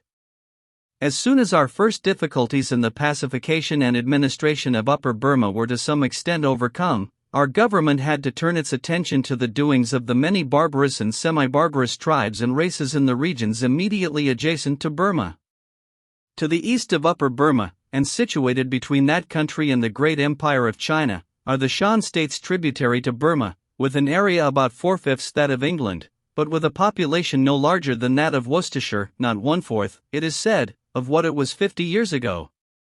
This country is a very fine one, consisting of a great plateau with a diversified climate and great natural resources, of which coal is one, though it has not yet been worked, and with every capacity for development. The Shan states are likely to play no unimportant part in the commercial development of the next few years, for it is by that route that the railway will go from Burma to China at no distant date. At present these states are in a most backward and uncivilized condition, and as they afford such an interesting illustration of the true frontier policy of England in the East, and the kind of influence our country is so well able to exert, in the discharge of her duty as the great suzerain power amongst many little races and peoples, I make no apology for describing it with some degree of detail. Such work as England is attempting to do, and will in the end undoubtedly succeed in doing there, is so beneficent and meritorious as to be beyond the possibility of objection, and it would excite remark and applause if it were not so common, if England were not doing much the same all over her eastern dominions. The relation of the Shan states to the British rule is a feudatory relation. They paid tribute to the King of Burma, and were supposed to be subject to him, but although receiving tribute, Burma conferred no benefits upon them. In fact, the idea that something in the shape of government was due to the Shans, in return for the tribute they paid, probably never entered the head of King Thibaw. These states have not been annexed to British territory, and are not likely to be, unless it should be found quite impossible to get their chiefs to learn to rule properly. At present the policy is entirely in the direction of setting these native rulers on their feet, and strengthening their power as much as possible. When the English commenced to rule at Mandalay, the feudatory relation to the defunct Burmese government passed over to the English. Politically, the Shan states are divided amongst some 18 chiefs, each ruling a greater or less extent of territory. In the early part of 1888, 2 British expeditions were sent to the northern and southern Shan states respectively, and the first steps were taken toward adjusting our relations with them. The condition in which the states were found by the British forces was a very sad one. For want of a controlling power over them, there was a state of disorder amounting almost to anarchy. Might was right, and in the struggle for mastery the Shans were fast exterminating each other. Each petty chieftain with his followers was on the lookout to extend the sphere of his rule by aggression, and dacoit raids and incessant civil war were the result. Throughout the reign of King Thibaw the states had suffered, and the population had so seriously fallen off, by war and perhaps too by emigration, that land had fallen out of cultivation, and prosperous towns had been reduced, in some cases, to 1/10 of their former size. Added to this, there had been a season of scarcity, and cattle disease had been very fatal. The people cordially welcomed the advent of a strong power that could enforce peace amongst them, and what was wanting for the temporal salvation of this distressed country was just that kind of sovereignty and paternal rule which England was able and willing to give them. It was necessary for England to assert and maintain her rights as the suzerain power, and to discharge her duties by taking them under the broad shield of her protection and guidance. The British representatives accordingly received the personal submission of all the principal Sawbwas or chiefs, confirmed them in their positions as tributary rulers, settled their relations with government and with each other, fixed the amount of tribute to be paid by each chief, and succeeded in placing the administration of the states on a satisfactory footing. 2 British officials were appointed as superintendents of the 2 divisions of the Shan states, northern and southern. Tribal disputes were henceforth to be referred to these officials for arbitration, and fighting between individual states was strictly forbidden. They were not to enter into relations with any other foreign power, and they were gradually to approximate their primitive methods of government to our standards. In return for these conditions, to be fulfilled by the Shans, certain very substantial advantages were bestowed upon them by the British. Each chieftain is recognized and protected in the exercise of his chieftainship. The import duties formerly levied by Burma on goods going from Shanland into Burma are abolished, to the great advantage and encouragement of their trade. The great want of means of communication through the country is being met by the construction of roads by the British government, at its own expense. A preliminary survey has been made of the different routes for a railway to run through the country, and a more accurate and detailed survey of the one chosen is to be made shortly. The navigation of the upper parts of the Salween River, which flows through the Shan states, is receiving attention with the view of utilizing it for purposes of trade, if it be found practicable. Experiments are being made under the auspices of the British in the Shan country, in order to introduce the cultivation of new cereals and other products amongst them, and to improve their breed of cattle and sheep. In short, England is trying to do her duty by this naturally magnificent but very backward country, and it may be confidently stated that if any government could help them on their feet, it is the one they now have. The most recent information from the chief superintendent of the Shan states, the responsible British officer appointed to look after them, shows that he finds them in a most benighted and backward condition socially and politically, and there will be need for lengthened intervention and much patience and perseverance on the part of the British government. It is found that there has been no such thing as law in the country, written or unwritten. Everybody does what is right in his own eyes, if he can. The hold which these chiefs have on the territories they are supposed to rule is of the feeblest description, and it will require time for the people to get out of that state of turbulence, unrest and distraction, and for the rulers to acquire power and experience for civil rule. Like incompetent rulers, they try at present to maintain their authority by inflicting most barbarous punishments for the most trivial offenses. The Sabwa of Thibaw is reported to be the only chief among them who exercises any real and active control throughout his state, and he endeavors to enforce the rule that the power of awarding capital punishment shall be restricted to the chiefs. In all the other states the people are fleeced by the minor officials, and criminal justice is administered in a cruel and haphazard fashion. An English traveler recently found the fresh head of a so-called thief posted up in the Manco Bazaar, and in another place through which he traveled a boy of 16 was summarily killed and barbarously mutilated, on the ground that he had been seen entering a buffalo shed, and was therefore supposed to be attempting cattle stealing. As a beginning in the way of much-needed reform, our paternal government has framed for their guidance a few simple rules for the administration of criminal justice, and supplied them to each chieftain, as a sort of alphabet of government for them to learn. I wonder what they think of our notions of justice. They must appear to them unaccountably and unnecessarily lenient towards the prisoner. How it must puzzle them, for instance, to be told that an accused person must be presumed to be innocent until he is proved to be guilty. As a lesson in revenue and finance, each chief is now required to frame a simple form of budget for his state, subject to the approval of the superintendent, fixing the amount to be devoted to the private expenditure of the ruling family, and making reasonable provision for the administration of civil and criminal justice, police, and public works. It puts one in mind of a class of boys coming up with their lessons written out for the teacher to see, but it is evidently needed work, and it will not do to despise the day of small things. It will of course be a new idea to them that anybody else but the Sabwa himself has anything to do with the expenditure of the revenue of the state, which they have always been accustomed to consider as his private property. But Orientals take kindly to this tutelage, and will scarcely think of resenting it, though they might be tempted to neglect it if they could. And it must not be supposed that this case of the Shan states is any rarity, for this kind of inspection, instruction and guidance is only what we are called upon to do in a greater or less degree in all the protected states which are feudatory to our Indian Empire, and in other parts of the world. The Chief Commissioner of Burma, to whom all the chiefs are amenable, commenting on the above rules, endorses the opinion expressed by one of the superintendents, that it will probably be found impossible to effect any real reforms until a trained Dewan, Prime Minister, is appointed for each state to teach the rulers how to rule.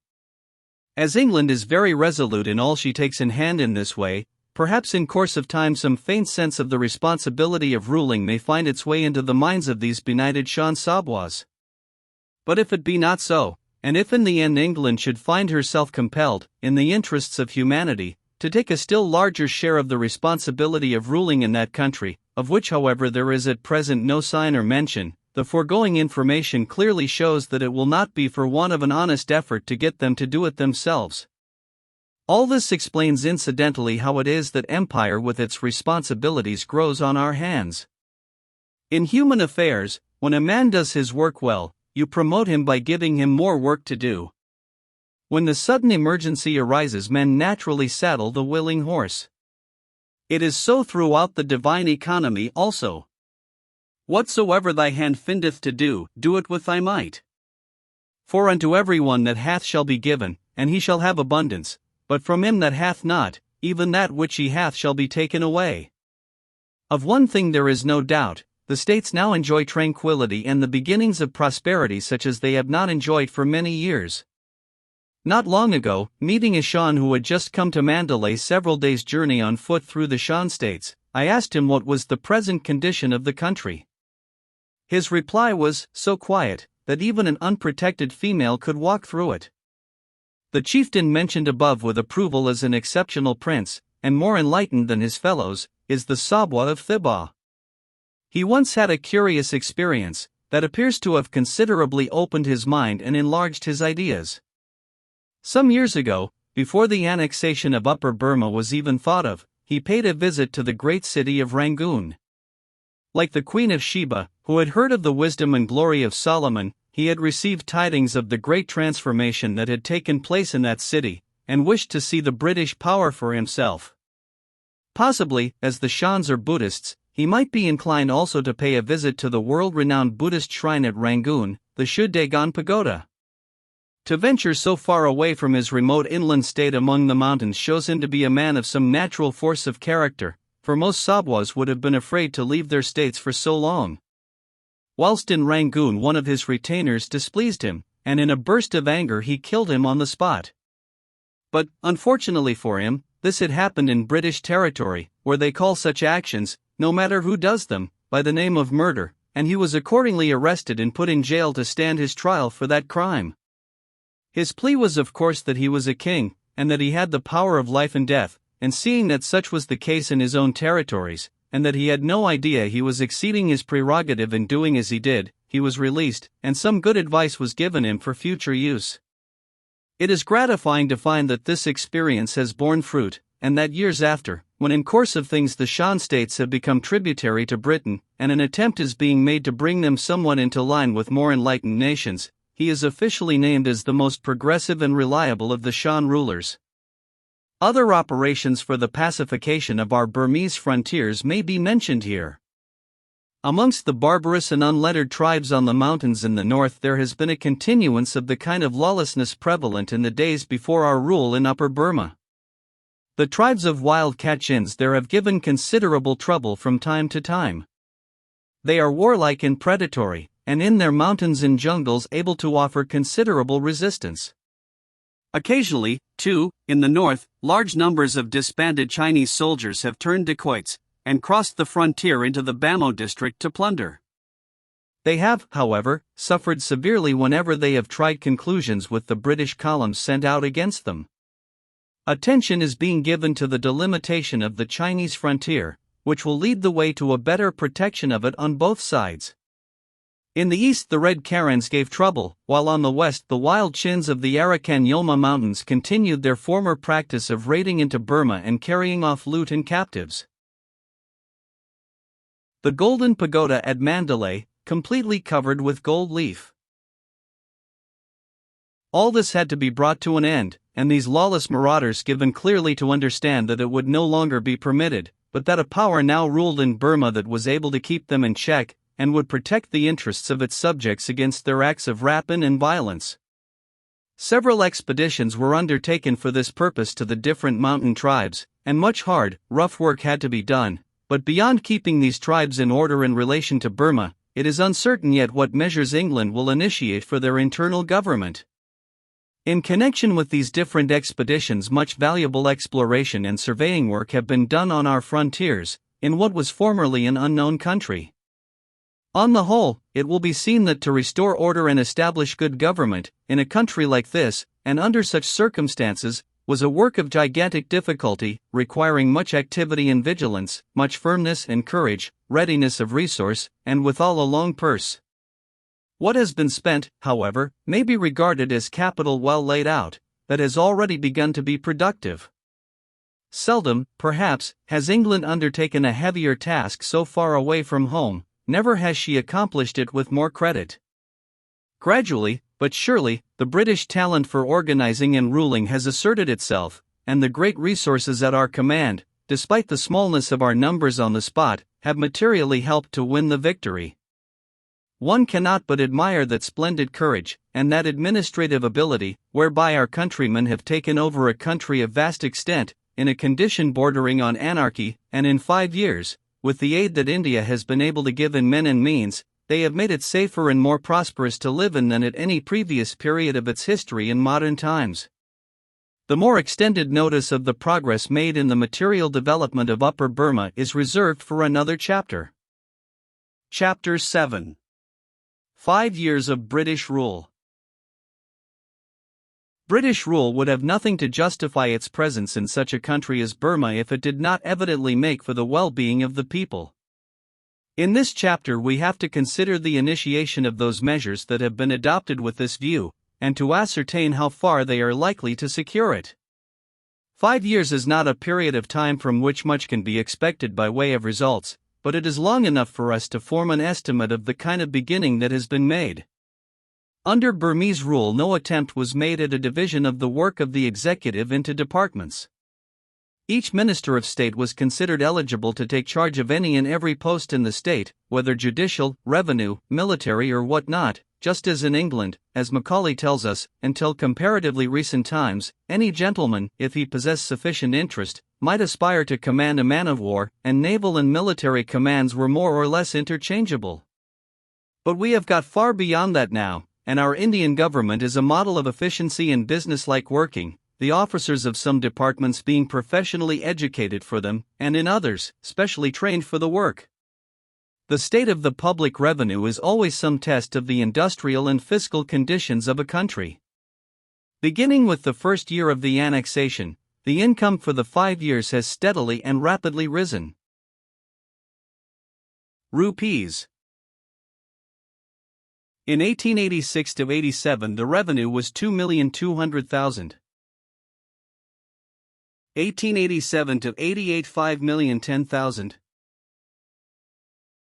1888–89 7,683,450. 1889–98 638,170. 1890–91 9,400,000. To the amount for the last year a considerable sum might fairly be added on account of the earnings of the new line of railway to Mandalay. Under the Burman king the revenue never exceeded 10 million rupees, and during King Thebaw's reign it had fallen to 9 million, and fully one-third of this amount accrued from monopolies and imposts on trade and industry, that the British government has very properly abolished, so that, although we took over the country at a very great disadvantage, we have already raised the revenue, by healthy and legitimate means, excepting the excise, to an amount equal to what it ever was before. There can be no doubt that a career of prosperity awaits Upper Burma, and that the steady increase in the revenue indicates that it has already entered upon that career. The testimony of the revenue officers is that it is, as a rule, collected without difficulty, and that the taxation does not fall at all heavily on the people. The chief item is a kind of capitation or household tax, averaging 10 rupees per house per year. This is levied as a lump sum on each village, and the payment is distributed amongst the families of the village, according to their means and circumstances, by a committee of village elders, a method they are accustomed to, and that seems to work well. The administration of justice is one of the fundamental duties of government and one of its chief functions. Our government undertook this duty amid special difficulties and drawbacks, for not only were crime and disorder very general, but there was a great paucity of officials with the necessary experience of the country and knowledge of the language, to fill the subordinate grades of the civil service, and to act as magistrates. It must have been no easy task to administer justice at once over an area as large as France. Great progress has been made during the 5 years, and the various courts of justice have long been in good working order after the methods of India. The adaptation of a regular system of criminal law, as laid down in the Indian Penal Code, with British principles as regards evidence and procedure, with all our well-known safeguards of the rights of the subject and the dignity and sanctity of law, must be a great improvement on the old haphazard Burmese system, and must afford far greater protection to the innocent, and a greater probability of detecting and punishing the guilty. In point of impartiality and freedom from corruption, too, there must be a great change for the better.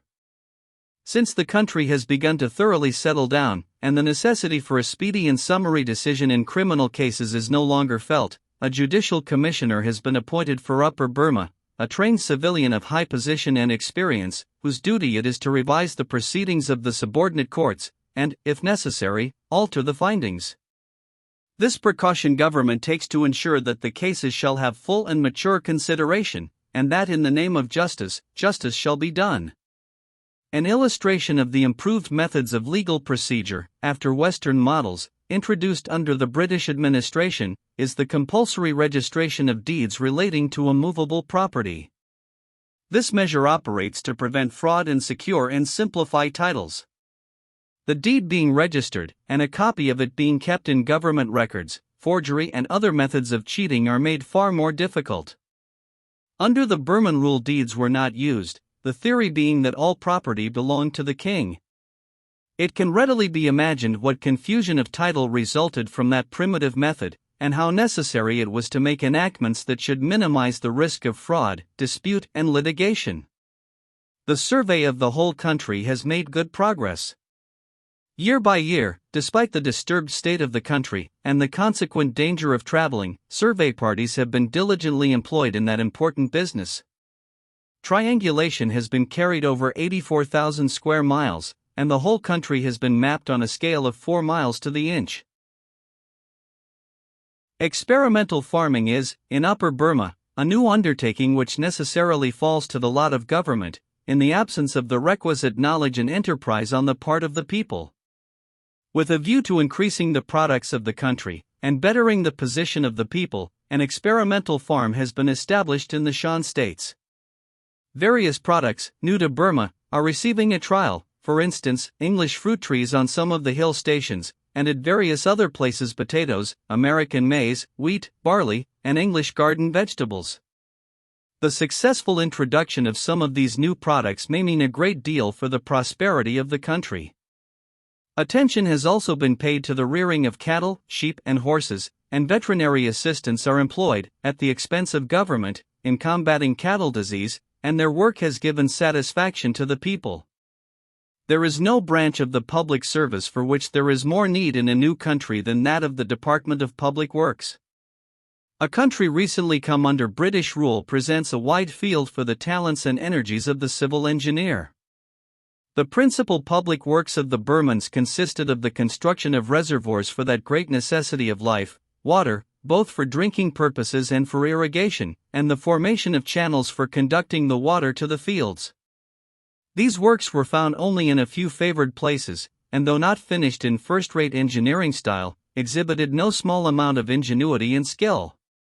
Beyond this, their engineering manifested itself rather in religious edifices than in works of general public utility. There was therefore great need to supplement what the Burmans had left lacking. The country was without a single good road. Even in Mandalay itself there was not a road worthy of the name. Now some hundreds of miles of good road have been constructed, the streams bridged, and communications opened up on the principal lines of travel. An extensive system of new irrigation works is under construction or in contemplation. In every principal station barracks for the soldiers and the police, and jails have been built, and in every town, market houses, courthouses, public offices and hospitals provided, so that already there is not a town of any considerable size which does not show abundant outward signs of the change which has come over the country. Railways were of course unknown in Upper Burma before the advent of British rule, and they are likely to prove a powerful stimulus to the development of the country. There was a line of railway already finished in Lower Burma from Rangoon to Taungoo, 166 miles, and the extension of this line to Mandalay, 220 miles farther, was one of the first great public works projected.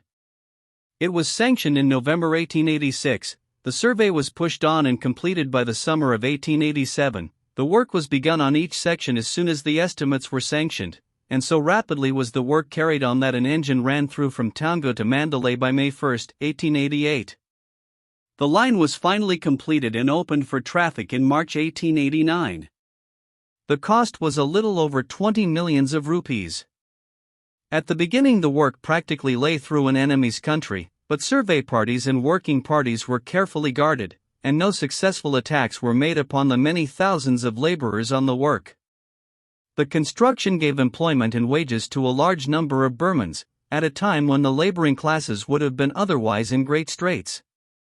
The finding of honest remunerative work for so many people was, in itself, a great check on dacoity. Since the railway was opened, the districts through which it runs have been the quietest in Upper Burma, although previously so greatly disturbed. From every point of view, this first introduction of railways into Upper Burma must be pronounced a great success. From the very first this line paid its working expenses, and in conjunction with the rest of the state railways in Burma, 4% on the capital invested. If it could do that at the outset, it will do much more when other railway extensions are carried out, and roads are made as feeders to the traffic. To all this must be added the great convenience it affords to the public and to government, and the impulse it gives to commerce, besides its strategic importance from a military point of view. Encouraged by this result, another line, called the Mu Valley Extension, is already well on towards completion. It starts from Sagaing, on the opposite side of the Irrawaddy to Mandalay, proceeds in a northerly direction, and will ultimately go as far as Mogong in the far north of the country, some 300 miles from Sagaing. The laying of this line through the territory of the semi-independent little state of Wontho was the last straw that broke the back of the loyalty of the Sabwa. From the first he had been awkward, and had given trouble, but the prospect of having a railway through his dominions was too much for him, and he broke out into open rebellion. There was nothing for it but to put down the insurrection, annex his petty state, and administer it. Civilization and the general welfare cannot be expected to come to a standstill at the bidding of an ignorant little chieftain like Wontho. Another extension of the Mandalay line, from Maiktala to Myinjian on the Irrawaddy, is about to be taken in hand, and a second and more detailed survey is shortly to be made for that very important extension from Mandalay up to the hills, and across the Shan Plateau in a northeasterly direction, to open up the rich Shan country, and eventually, in all probability, to connect Upper Burma with Yunnan, the great westerly province of China, with 11 millions of inhabitants. Railways bring new life to a country like Burma, and arouse men from the sleep of centuries. They pay well. They civilize the people by bringing together, in an amicable way and for their mutual benefit, races and tribes that formerly were enemies. They render it easier to get an honest living than to live by robbery. They not only stimulate trade, they create it. They help to solve the difficulties of demand and supply in the labor question, by making it cheap and easy for the people to get to and fro. And when times of scarcity and famine come round, they enable the government to cope with them, and prevent or mitigate their horrors. The post, the telegraph, and the telephone, which are now amongst the necessities of civilized life, have all been established in Upper Burma, and are now in thorough working order. In fact, so civilized has Upper Burma become, that a movement is on foot for a private company to lay down several miles of tramway in the streets of Mandalay, and start a service of trams, and another scheme has been submitted for lighting the principal streets with electricity. A government in an Oriental country, to be successful, must, before everything else, be strong, and nothing contributes more to this than an efficient police. At the outset, the establishment of order was largely a military work, and the brunt of it rested on our British and Sepoy troops. But gradually as the country settled down, the troops were reduced, and the police took over the work of keeping order. Here was considerable scope for organization. In most of the countries where English rule has been established, we have managed to organize a police out of the materials the country supplied. But the Burmans do not prove very tractable for this, so that whilst there has been special need for a strong police to keep matters in order, it so happens that we have a people specially wanting in the qualities necessary for this work. The police officers complain that the Burmans in the force cannot be trusted to oppose a larger force of dacoits, or to do sentry work. The Burman finds great difficulty in submitting to discipline or carrying out any regular routine whatever in a reliable manner. He loves to have his own way, to feel free to come and go just when he likes, and generally to go on in a careless and casual manner. After the annexation of Pegu in 1853, an attempt was made to raise a military battalion of Burmese. By an unintentional irony, it was called the Pegu Light Infantry. It was found that they were altogether too light and lacking in the spirit of discipline ever to make good soldiers, and the Pegu Light Infantry was accordingly disbanded. For this reason government has had to look elsewhere for its police, and they have been recruited chiefly from amongst the warlike races of northern India, with a sprinkling of Burmans, who are necessary for the detection of crime, and for such work as their knowledge of their own people and language the better fits them. During the troublous times of 1886–89 there has been a force of 20,000 civil and military police, about two-thirds of whom were natives of India. But as the number of crimes of violence decreases, it becomes possible greatly to reduce this number. Of all the numerous innovations on Oriental methods of government which we have introduced, that of local self-government, as applied to municipalities, is perhaps the most noteworthy, not for what it does at present, but for what it leads up to. This little seedling of representative government we are sedulously planting everywhere throughout our Indian empire, and nurturing it with patient and sympathetic care, and he would indeed be worthy of the name of prophet who could say whereunto it will grow. Never under any Indian or Burmese rule was there a vestige of representative government, but we think it well to train them up to it. The schoolboy in India has the history of England put into his hands, and there he learns what Englishmen think of liberty and self-government, and he finds that the ruling power has broadened down in the course of ages from the one to the few, from the few to the many, and from the many to the whole population, who now really govern themselves. Our British policy is to organize municipalities in every considerable town. We, the governing power, call together a native municipal committee, as representative as we can make it by nomination, and then we say in effect, now we have called you in to consult with us, the leading English representatives of government, and by your votes to show your opinions on such questions as the cleaning, the lighting, the paving, and the sanitation of the town, its water supply, the regulation of its markets, and a number of other local matters, and we ask you to vote supplies of money for these things, and to levy taxes and rates accordingly.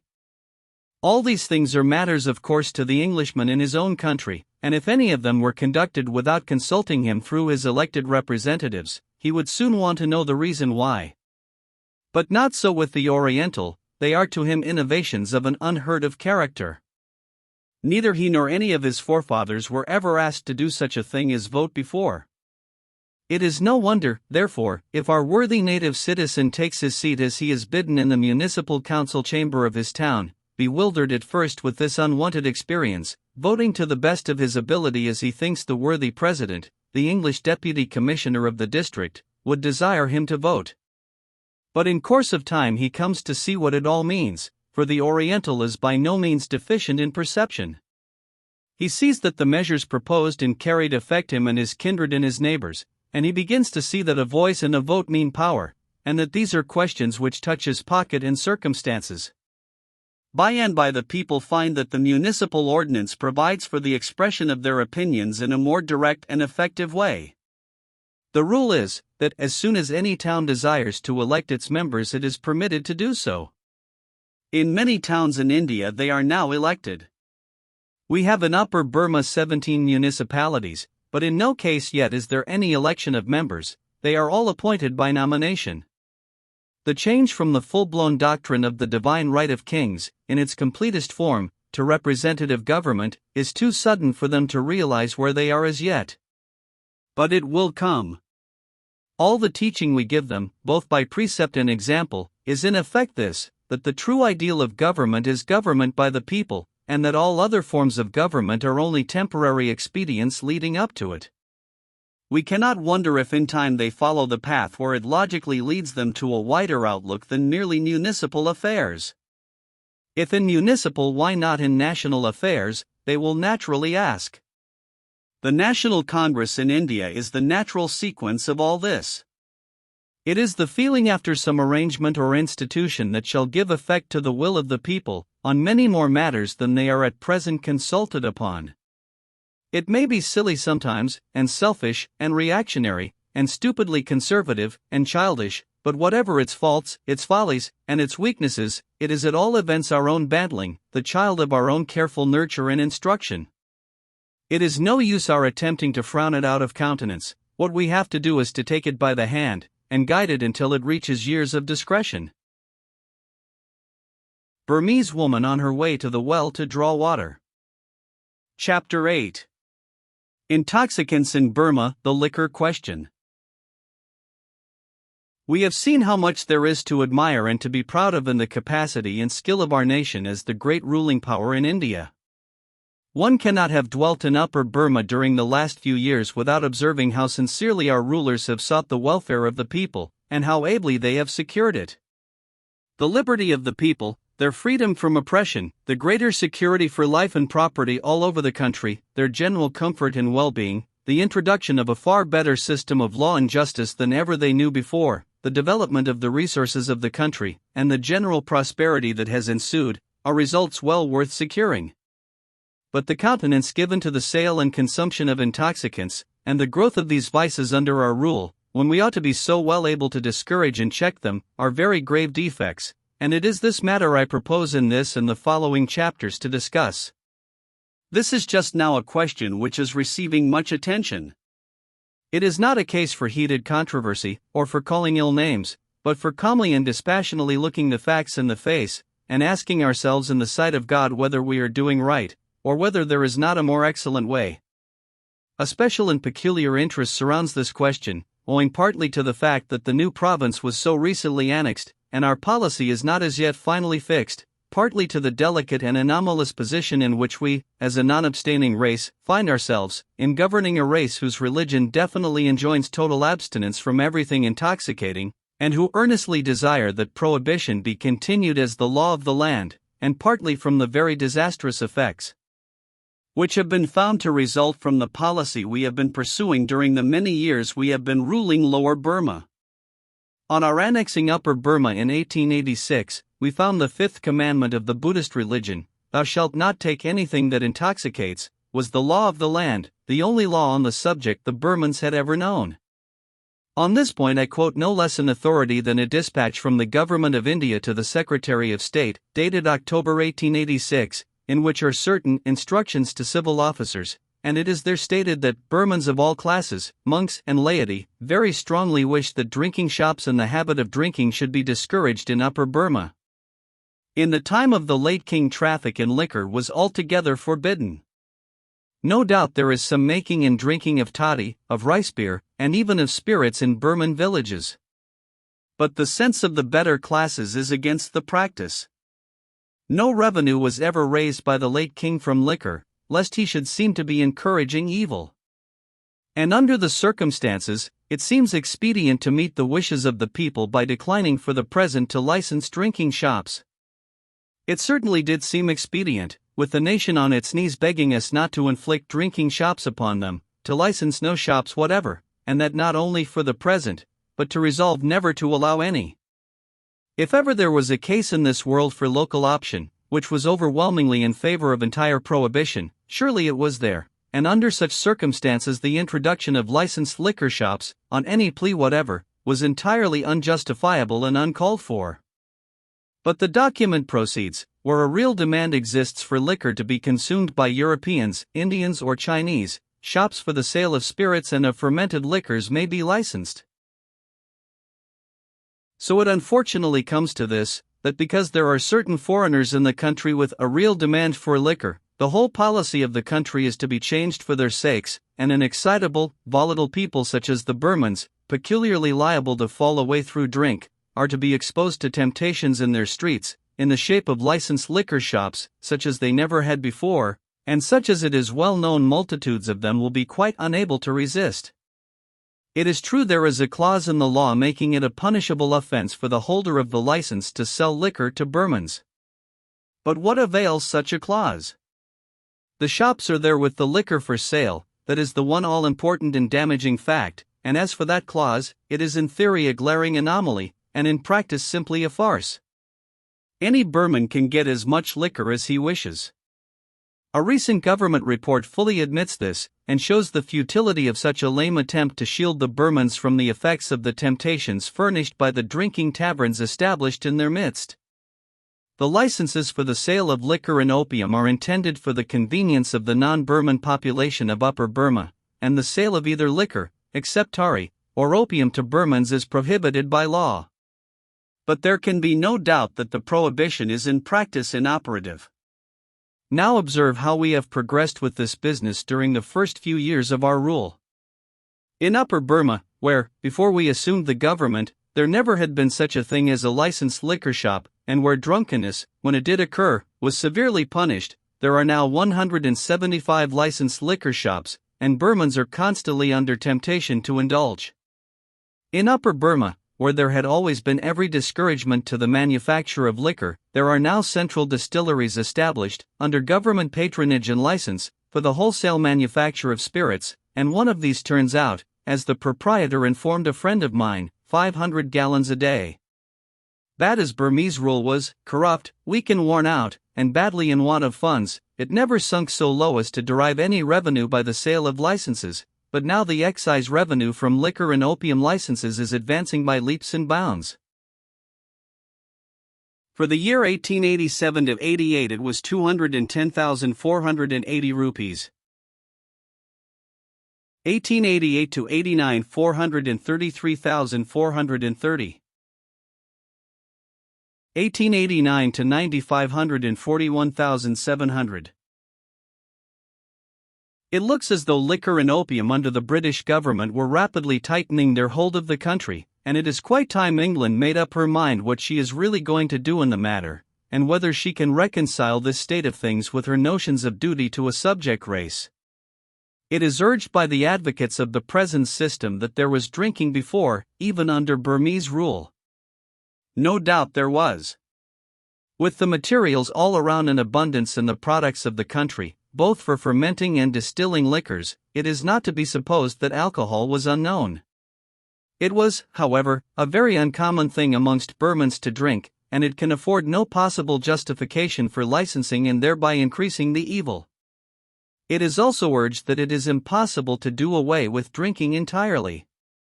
Prohibit it altogether, say they, and it will still go on secretly. There scarcely could be a poorer plea than this. How many evils and crimes and vices there are in every country that cannot be entirely done away with, and yet no one in his senses would propose to license and regulate them on that ground. Our reply to this is that a government can only do its best, and if, after we had done our best to discourage the drinking, it still existed, despite all we could do, it would not be our fault. But if King Thibaw could do as much as he evidently did, with his worn-out methods of government, to keep his people sober, what might not we accomplish with the splendid machine of government we possess?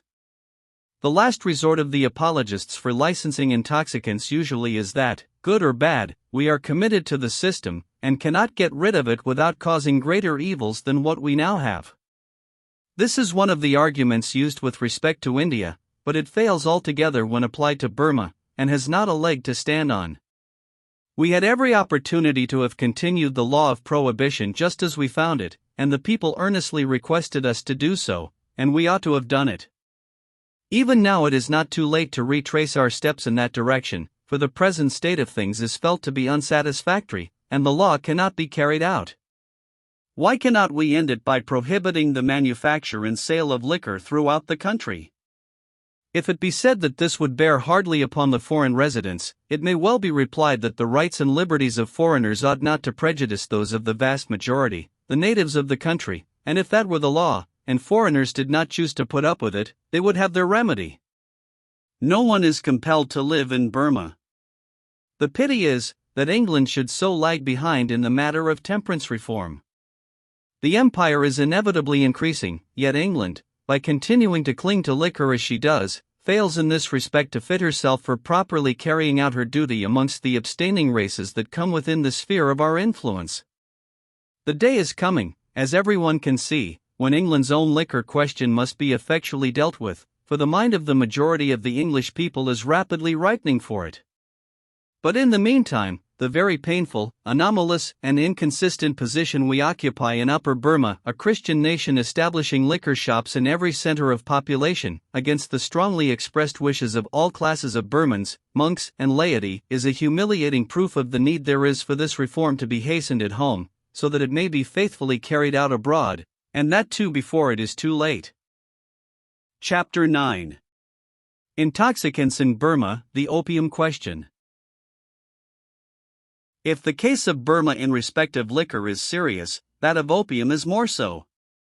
It presents in a vivid manner some of the most frightful evils of the traffic in this drug, and it shows clearly the gross inconsistency of any Christian nation, especially when it is the ruling power, deliberately introducing and maintaining such an evil and profiting largely in the revenue by it, when it is eating the very vitals of the subject nation that has implored us again and again to remove it. The whole question of the opium policy of our Indian government in the East is now prominently under the view of the nation.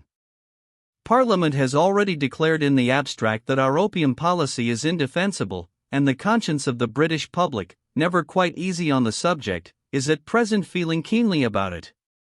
It seems not unlikely that the consideration of Burma, our latest, and in some respects our worst development of the policy, may greatly aid in shaping the views of the public on this question, and may decide us, at the earliest possible moment, to wash our hands of the whole sad business.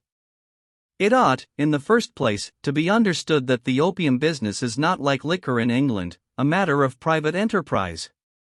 It is one big monopoly of the Indian government from first to last, and no one else is allowed to manufacture it. Government assumes the entire responsibility for the growth, manufacture, sale and export of opium, and sells licenses for the permission to retail it in British India. Government is the proprietor of the whole concern. The greater part of the Indian opium is exported to China, and there, as everybody knows, we added to our delinquencies by compelling the Chinese, at the point of the sword, to allow us to import opium into China, to the lasting detriment and ruin of untold multitudes of that people. Some of the opium, a constantly increasing quantity, is disposed of in the different provinces of India, this part of the business also being under government management and license. As regards Upper Burma, the law we found on annexing the country was, and had ever been, the law of prohibition. Government knew and fully admitted this. From the dispatch already quoted of October 1886, it would appear at first sight that on taking over the country they had fully resolved to continue that policy.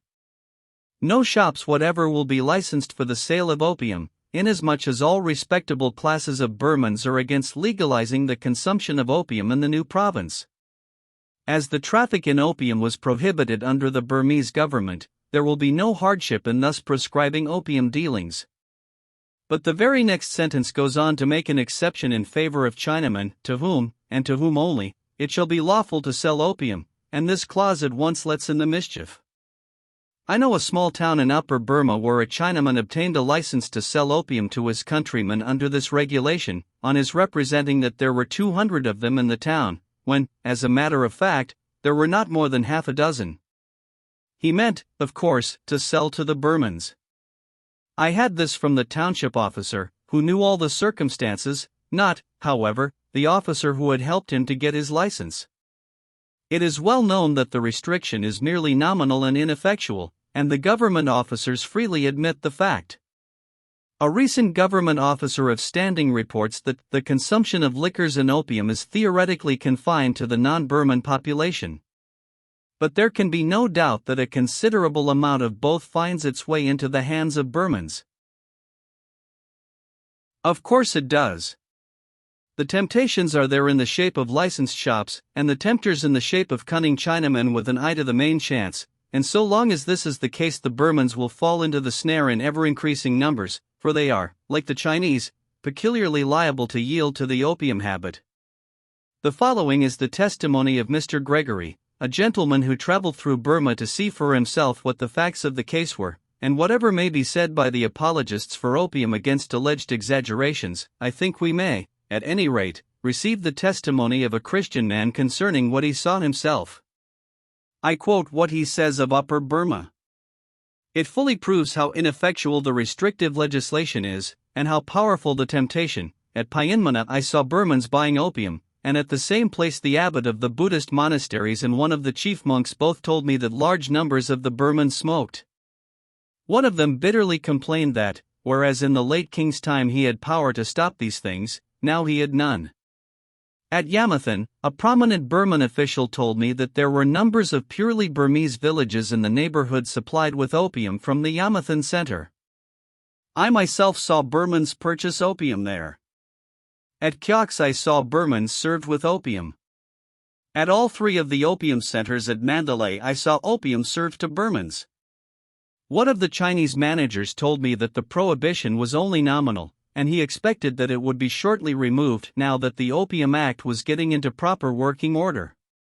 At one of the Mandalay shops I saw 3 Burmans being taught to smoke by one of the Chinese assistants.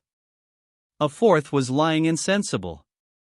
At Katha I saw a number of Burmans smoking opium in their houses in rooms quite open and visible, close by the courthouse. At Bamo, in the far north, I saw Burmans in crowds buying opium at the government center.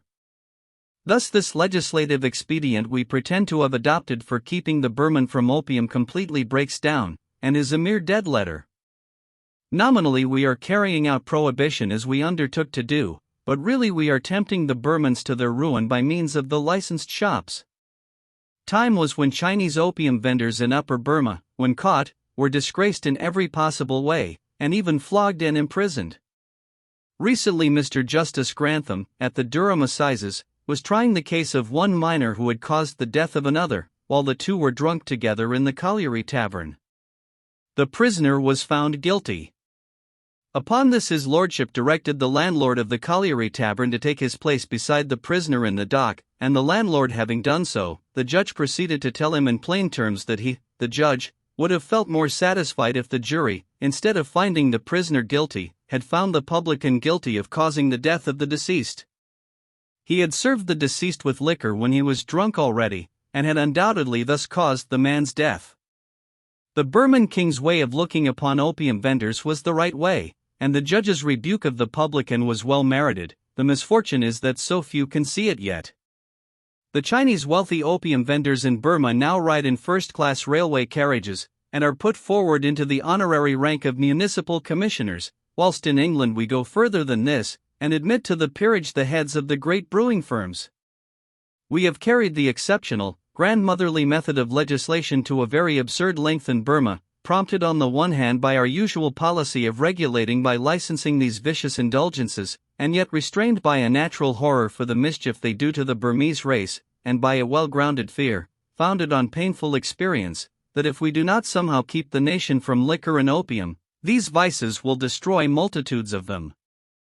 Liquor can be lawfully sold in Upper Burma to Europeans, Eurasians, natives of India and Chinese, but not to Burmans. Opium to Chinese only. Both liquor and opium may be sold to Burmans in Lower Burma. Gunja, a product of hemp, very intoxicating, and used largely by natives of India in their own country, is absolutely forbidden to everybody in Burma. The absurd and illogical in legislation could hardly go further than the British have gone in these complicated enactments. In view of all this, one naturally inquires, if it be right to prohibit gunja, why should it not be proper to forbid opium? If opium ought to be kept from every race in Upper Burma but one, and they immigrants from a foreign country and a very small minority, why not go further and shut it out altogether? If liquor and opium are denied to Upper Burmans, why should they be allowed to the same race in Lower Burma, where they have done so much mischief? If liquor is bad for Burmans in Upper Burma, how can it be good for Europeans, Chinese, and natives of India? We should have entire prohibition of the opium curse in Upper Burma if it were not for the Chinese, that lets in all the mischief. Why is this? Why indeed, unless it is that having forced opium upon them in China at the point of the bayonet, we cannot for very shame withhold it from them in Burma, but must grant them the indulgence, at any cost to the inhabitants, lest we become a byword and a laughingstock among the nations. There is no consistent standing place between total prohibition on the one hand, and the cynical tone adopted by the advocates of licensing on the other. It comes to this, that if the Burmans cannot learn to use these indulgences in moderation, they must take the consequences. If we persist in driving the Burmans to take the consequences, God will surely require it at our hands. The further we go into the question, the more does it demonstrate the utter futility of a vacillating, partial, halting policy like this, our latest in Burma. There is nothing for it but to make that clean sweep of it which the Burmans have always requested we would, and to repent and do our first works, however late in the day it is for us to begin. A brief review of the history of the opium difficulty in our older province of Lower Burma gives emphasis to this view. There is no wonder our rulers should in the new province show some signs of compunction, and some feeble attempt to prohibit opium to the Burmans, with the dreadful experience of Lower Burma before their eyes. But they should have gone further, and made prohibition complete. Lower Burma is in the unenviable position of having the largest consumption of opium, per head of the population, of any of our Indian provinces. The quantity supplied by government for the year 1890-91 was 54,205 seers for a population of 4,658,000. It is evident from these startling figures that opium in Lower Burma has a history, and a sad and disgraceful history it is so far as our government is concerned. I gather the following particulars from a publication issued by the Society for the Suppression of the Opium Trade.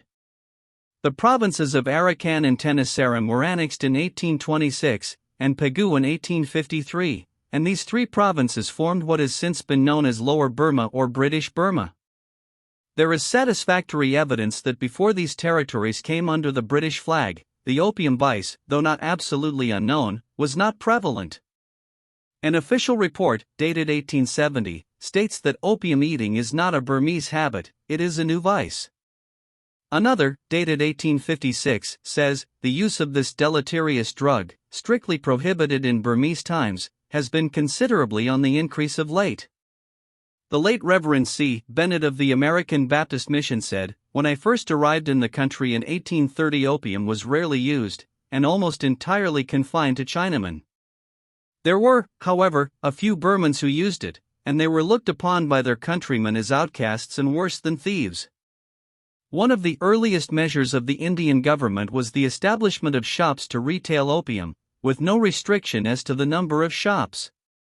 It was a notorious fact, and it was officially stated at the time by government servants, shocked at the demoralizing effects of the vice, that organized efforts were made by Bengal agents to introduce the use of the drug, and to create a taste for it among the rising generation.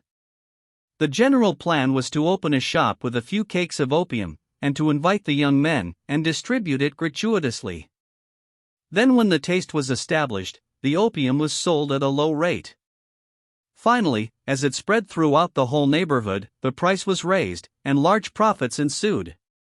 In the excise report for 1879-80, the district officer for Prome called attention to this growing evil in similar terms, and he gives the details of the way in which lads of 12 or 14 years of age were allured to evil courses by having the opium supplied to them at first in a milder form. From time to time the Burmans expostulated with their rulers on this matter.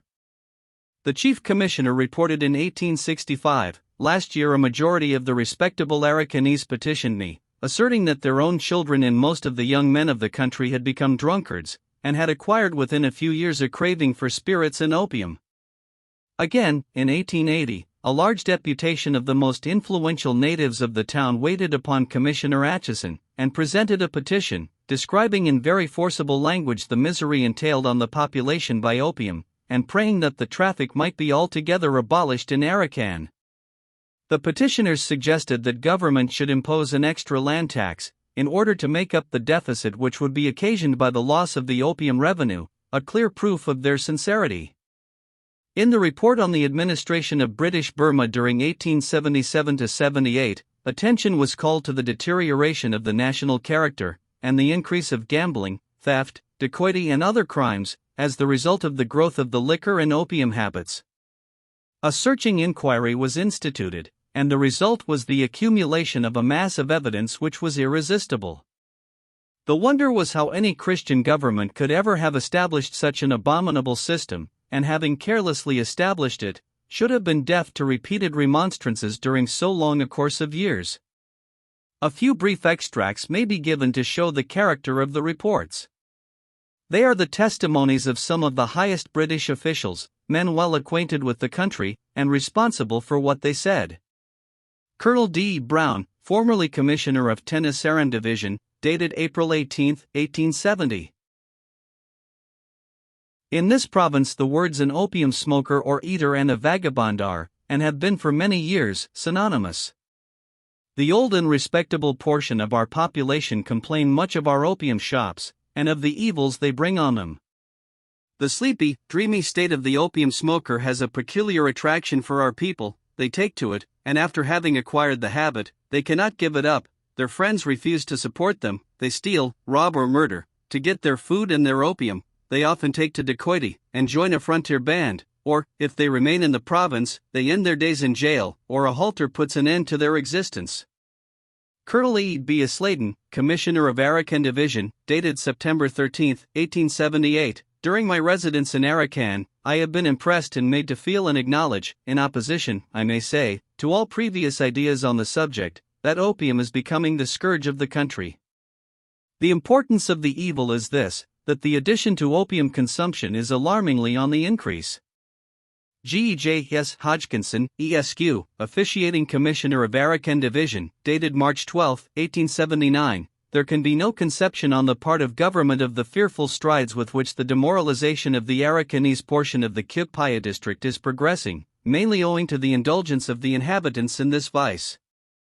The following is an extract from a memorial presented by the leading natives of Akyab to the Chief Commissioner on March 13, 1878. The consumption of opium is contrary to the religion of the people, and its baneful effects are telling markedly on their character, inducing enervation of both mind and body, unfitting them for the active duties of life, whereby the material progress of the country is retarded.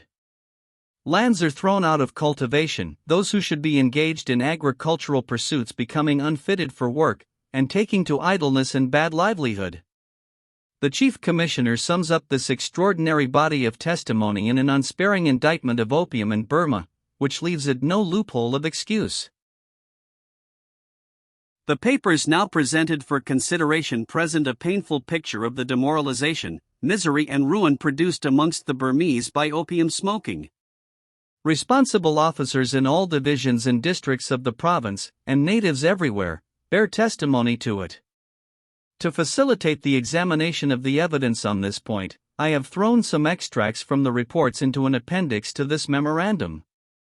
These show that among the Burmans the habitual use of the drug saps the physical and mental energies, destroys the nerves, and emaciates the body, predisposes to disease, induces indolent and filthy habits of life, destroys self-respect, is one of the most fertile sources of misery, destitution and crime, fills the jails with men of relaxed frames predisposed to dysentery and cholera, prevents the due extension of cultivation and the development of the land revenue, checks the natural growth of the population, and enfeebles the constitution of succeeding generations.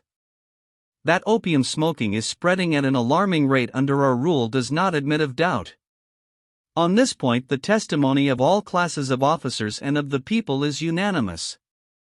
A high official gentleman, Mr. Hodgkinson, the late Judicial Commissioner of Upper Burma, when Commissioner of the Irrawaddy district, wrote, "A large revenue is secured to the government by the present system, but it is secured by sapping the very heart's blood of the people, the better classes of whom most bitterly reproach us, and, in my opinion, very justly, for our apathy and misgovernment in this matter."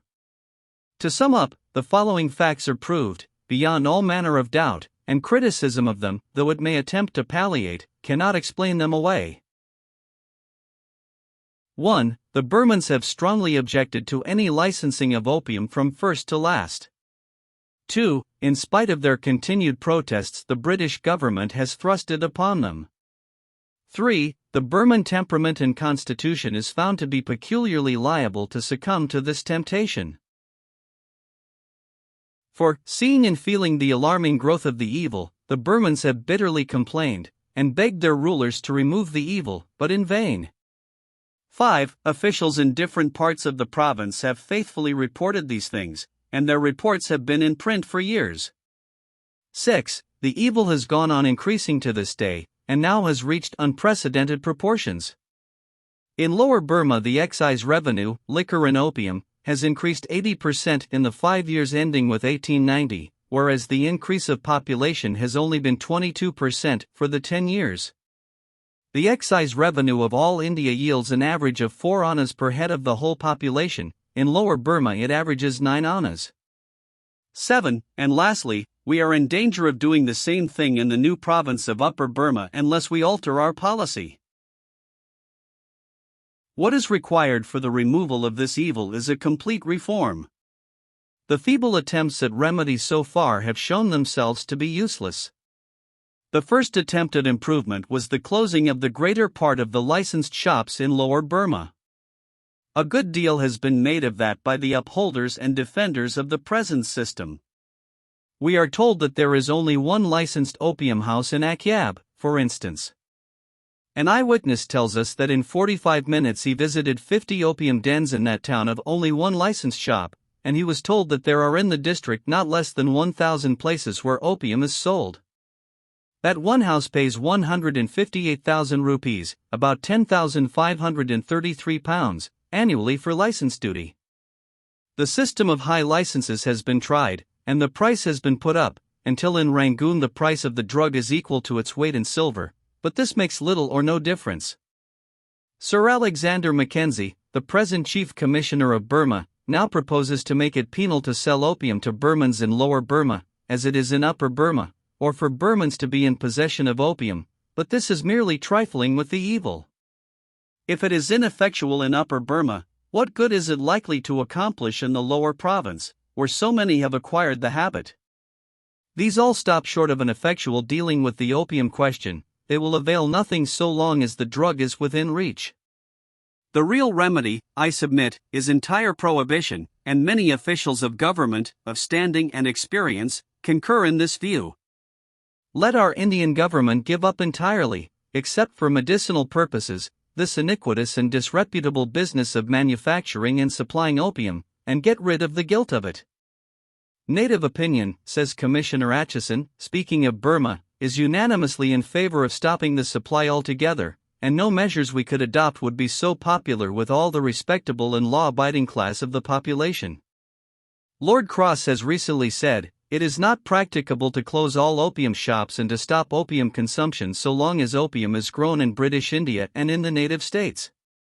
Quite so. No doubt we shall have to take up the accursed thing by the roots to do it effectually.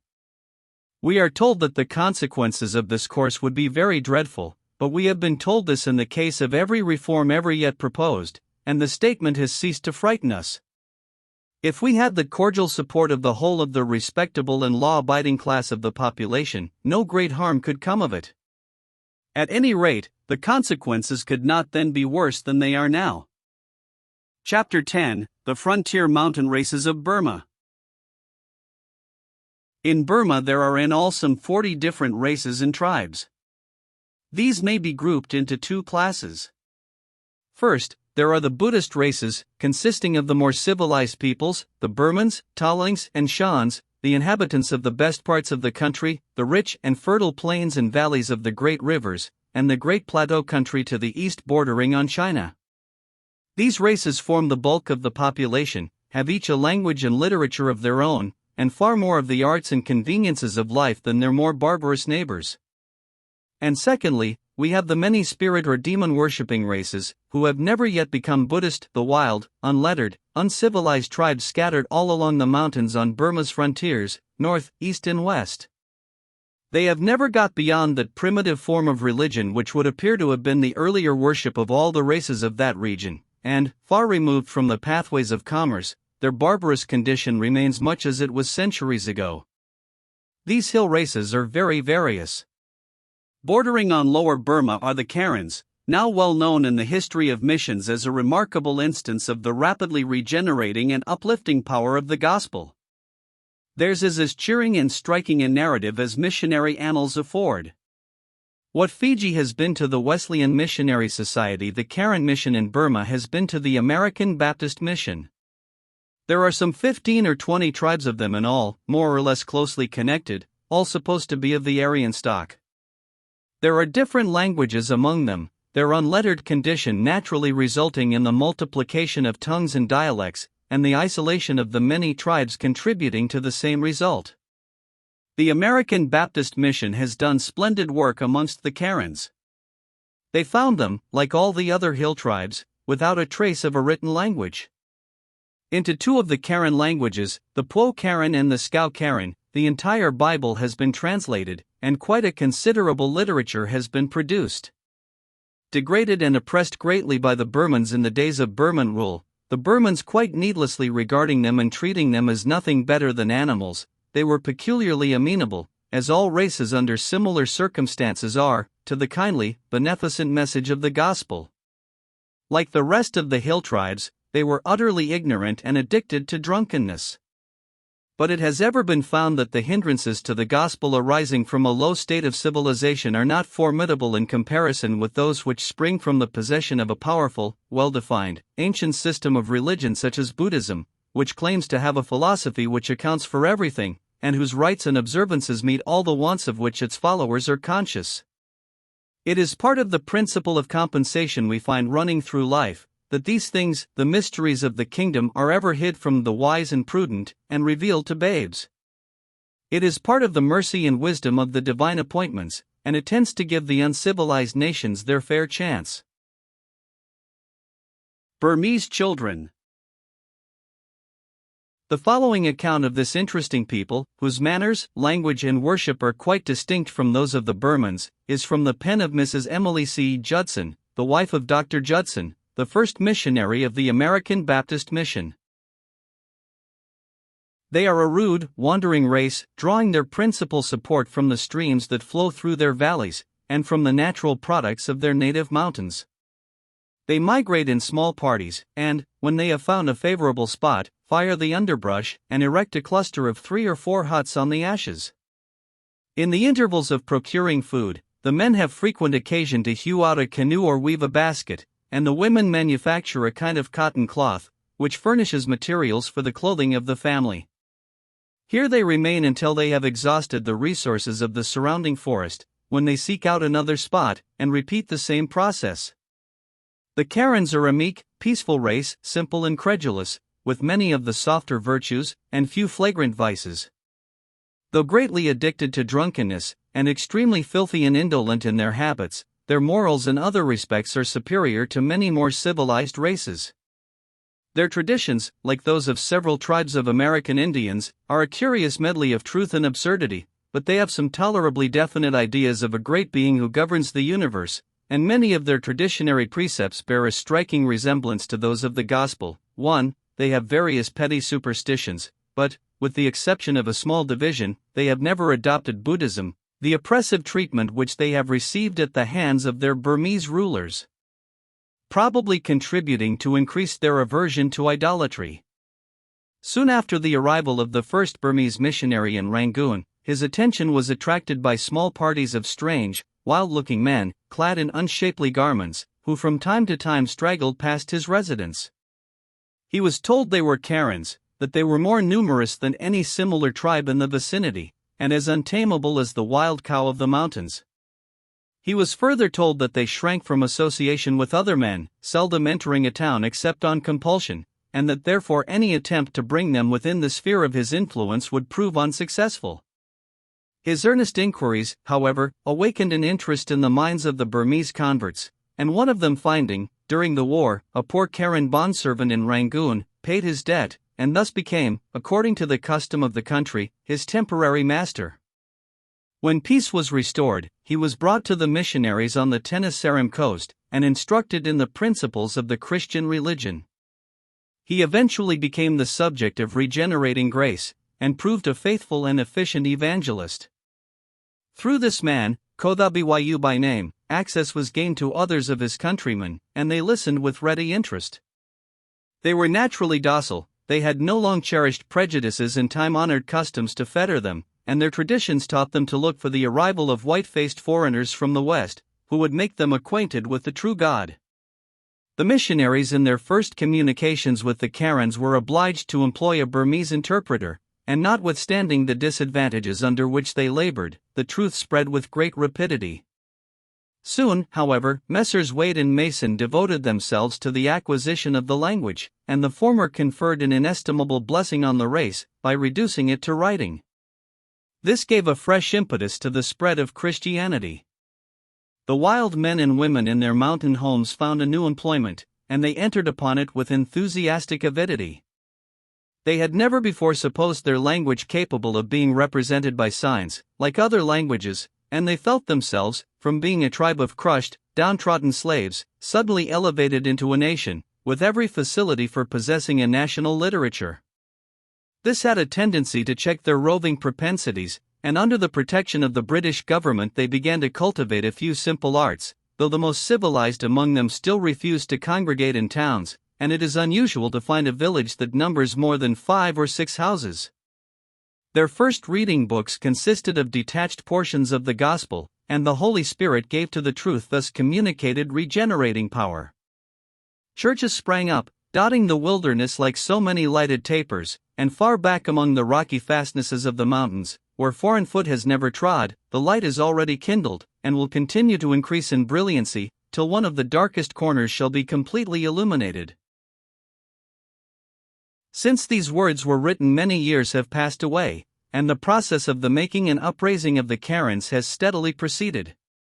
In all the principal centers where they are found dwelling, the mission has flourishing churches and schools, and they have been found at all times of unrest and insurrection, when violent crime has been rife, amongst the most loyal subjects of the British power in Burma, and of late years, especially since the annexation of Upper Burma has been accompanied and succeeded by a period of disorder. The British government has learnt how surely it can confide in the loyalty of the Christian Karens, and what good service they can render in time of need. The following particulars, taken from the Encyclopedia of Missions recently published, give interesting information concerning the Karen mission in one of its chief centers. The Basin Scout Karen mission is the crowning glory and most perfect flower of the Karen missions of Burma. Begun in 1837 by the preaching of Mr. Abbott, who spent but 5 or 6 days there, the good work went on, entirely through the labor of native converts, and the circulation of books and tracts in Karen and Burmese, till in 1839 more than 2,000 were converted, though only one had been baptized. The fires of persecution raged fiercely, the converts were beaten, chained, fined, imprisoned, sold as slaves, tortured, and put to death, but not one apostatized. Mr. Abbott and the other missionaries were forbidden to enter Basin under pain of death, and in 1840 he removed to Sandoe, Arakan, which was British territory, separated from Basin by the Yoma range of mountains, and from there he and his associates managed the Karen mission for 13 years.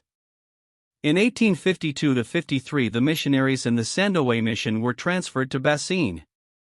About 20 churches and 2,000 members went from Arakan, and in all there were 58 churches, about 6,100 members, and nearly 5,000 converts not yet baptized. More than 5,000 had passed away from Burmese cruelties, cholera and other pestilences, famine and exposure on the mountains. The whole number of converts up to that time had been about 16,000. Their course since then has been one of steady progress. In 1854 the churches became self-supporting, and missionary efforts for the heathen around them by the native evangelists were commenced, village schools were established, and a town high school commenced under Mr. Beecher's efforts. The spiritual condition was improved. In 1866 all the schools were supported by the churches. Mr. Abbott died in 1854, and Mr. Beecher in 1866. In 1868 Mr. Carpenter took charge, and, while constantly striving for their spiritual growth, he pushed forward educational measures and a thorough system of schools, culminating in the Kotha BYU Memorial Hall, till in 12 years this people, steeped to the lips in poverty, expended in the building, supporting and endowing of schools a sum equal to £27,000, besides building their chapels, supporting their pastors, their village schools, and their native missionaries, and in 1875 and 1877 sent 1,000 rupees to the sufferers from famine in Towngo, and to the perishing Telugus. Since 1880, under Mr. Nichols, they have continued to advance. They have endowed their high school, the best in all Burma, with about £10,000. They have 425 students of both sexes, a fine printing office, and an extensive sawmill and machine shop. Both board and tuition are free to those who can pass the examination. They have enlarged their great memorial hall, and built and endowed a hospital. The discipline of the churches is strict, their pastors are well and thoroughly trained, their benevolence is maintained on a system which reaches every member, and in their dress, furniture, domestic life and social condition, they compare favorably with the country churches in Christian lands. There are now in the Basin Mission 89 churches, and nearly 10,000 members, with an inherent population in their 85 Christian villages of about 50,000 souls. There are in all Burma about 480 Karen churches, with about 28,200 members, and an inherent population of 200,000. Well, may we exclaim in view of these facts and statistics, what hath God wrought? Seldom, indeed, has such a record as this been possible, that in the short space of 50 years so lowly a people should not only embrace the gospel, but should rise to the happy conditions of civilized life, and of educational and social progress, such as they enjoy. Most gladly do I add my independent testimony to the thorough success of this mission work amongst the Karens, as instances of it have come within my own observation. I have known intimately in Upper Burma, for years, Karens doing well in different walks of life, in the medical profession, as teachers, as clerks in government offices, and as surveyors, who are as devout, upright, and consistent members of the Christian Church as are to be found anywhere. I have sat and listened in Upper Burma with wonder and admiration to a concert consisting of classical English music, anthems, glees, choruses, and solos, rendered by Karen young men and maidens from the high school at Basin above mentioned, that would have afforded the greatest delight to any English audience, and would have been the rage of the season, if the same had been given with such perfect musical accuracy, sweetness, and harmony in London or Manchester. I have been brought into close daily contact for 2 or 3 years, in the work of our own mission, with 2 Karen young men, members of the Baptist Church in Lower Burma, who came to help us at the outset of our work, and I am able to testify that in regard to educational attainments, Christian character and consistency, truthfulness, purity and integrity of life, I found them all I could wish. If I had never met with any other evidence of the kind, this alone would have been quite sufficient to prove the mighty power of divine grace to uplift the lowest and the most degraded, if only the circumstances afford a fair chance and the gospel be fairly presented. If few fields of missionary labor have yielded such rapid and satisfactory results, it is because in few instances indeed have the social conditions and even the very traditions of a people afforded such a conjuncture of favorable circumstances as was the case with the Karens. In the case of the mission of the same society to the Burmans and other Buddhist races of Burma, there has been no such striking and phenomenal success. There are today 20 Karen converts to 1 Burman, and the work throughout has been in like proportion 20 times as hard in regard to obtaining success amongst the latter as amongst the former. The question of mission work in relation to successful results, and the tractability of different races in respect to the gospel, is a very wide and complex question, that has never yet received the patient and intelligent study it deserves. People find it difficult to understand why, in the same mission, Burmese work should yield such different results from Karen work, and why converts should be numbered by units in Benares and by thousands in Tinnevelly, though they can see reasons, when it is brought home to them, why Cornwall should be a much better field for evangelical preaching than County Cork. And the conclusion is often too hastily reached in favor of some pet theory or method as against others.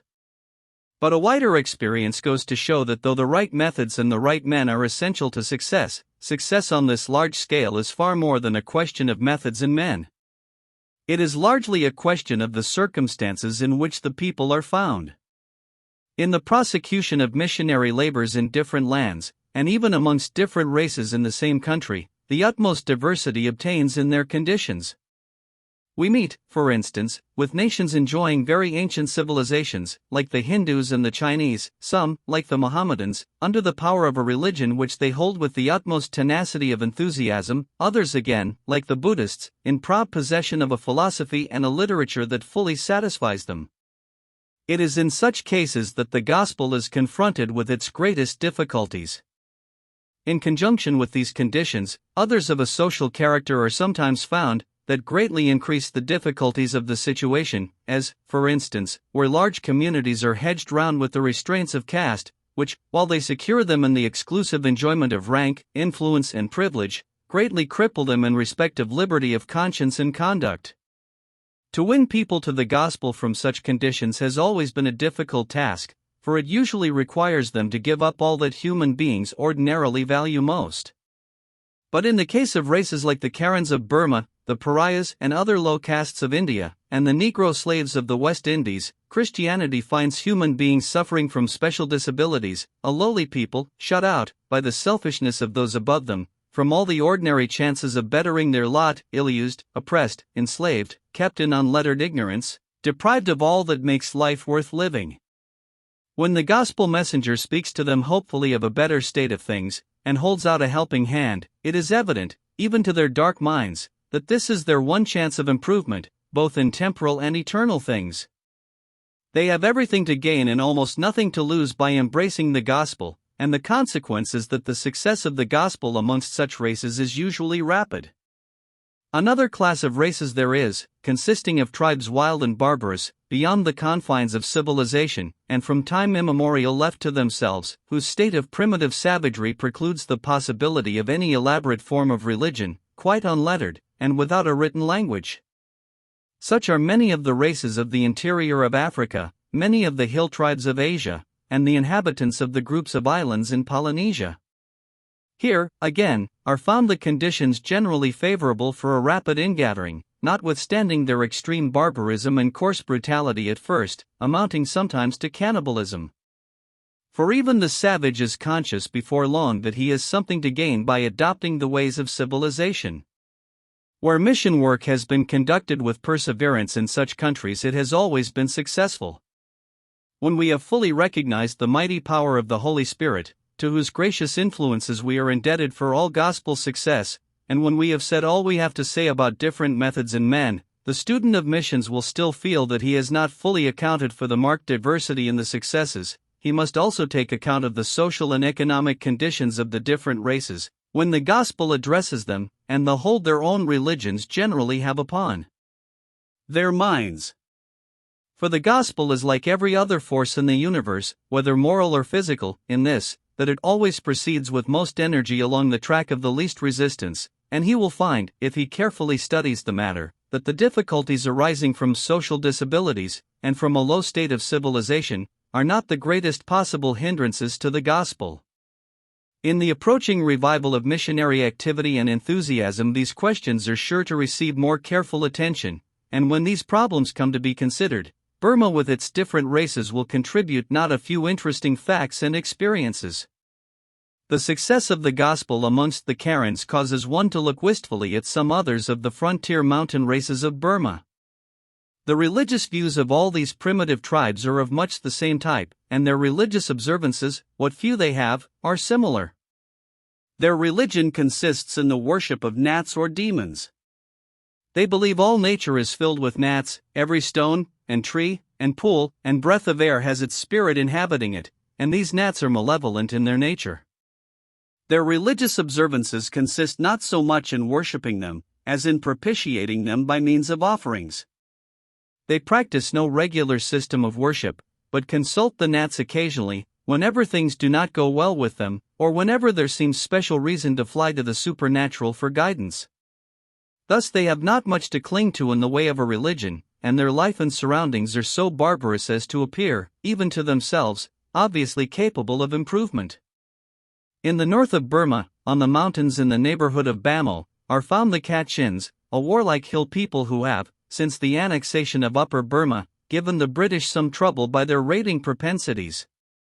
Amongst them the bones of sacrificed animals and other articles are placed outside the villages, to prevent the gnats from entering in search of victims. It is believed that by this means their attention is called off. Some of the Kachins have taken to coming down from the hills and settling in Bamo for work as laborers, and a successful work is being carried on by the American Baptist Mission there.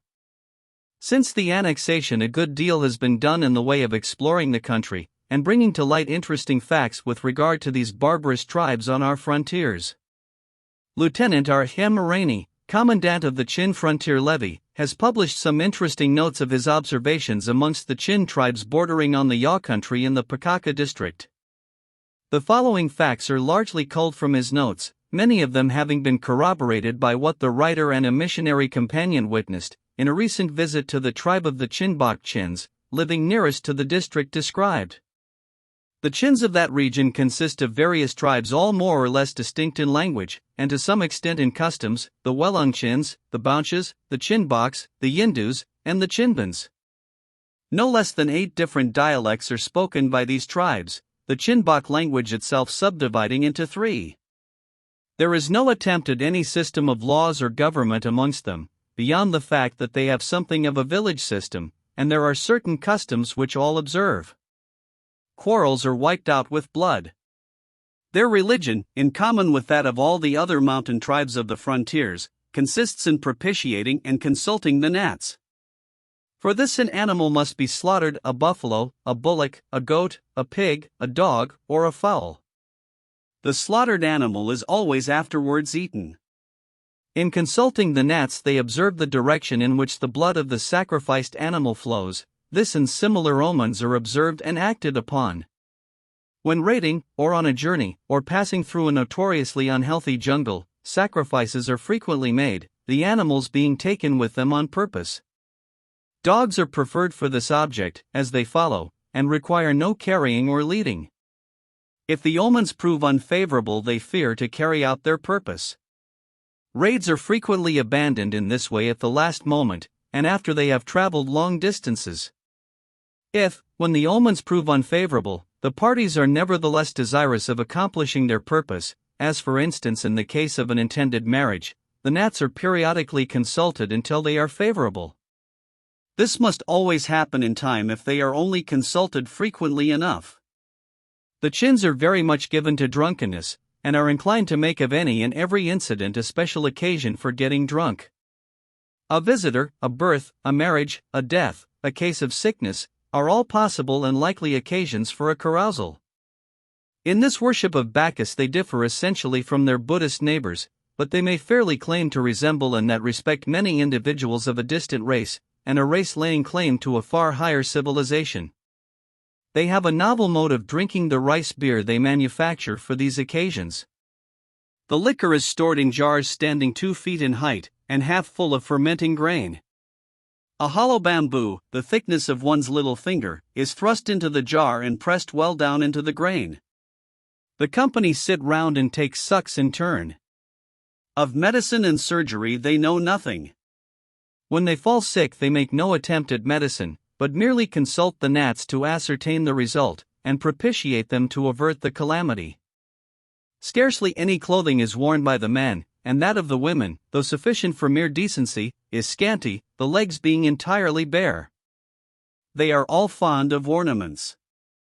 Necklaces of beads of all kinds are much worn, cock's feathers appear in the topknots of the men, and a kind of brass skewer is worn in the hair. They are also fond of wearing deer's teeth and cowries. Telegraph wire, a new importation into their territory, forms a great temptation to them, inasmuch as a few inches of that metal, bent into a circle, forms a most becoming earring. Their weapons consist of bows and arrows, which they use with great dexterity. They often carry a short spear, and every man has a kind of weapon, which is dagger, knife and hatchet all in one, which sadly too often does murderous execution in their quarrels, and which, when not in use, is worn on the person in a bone scabbard consisting of the shoulder blade of the buffalo.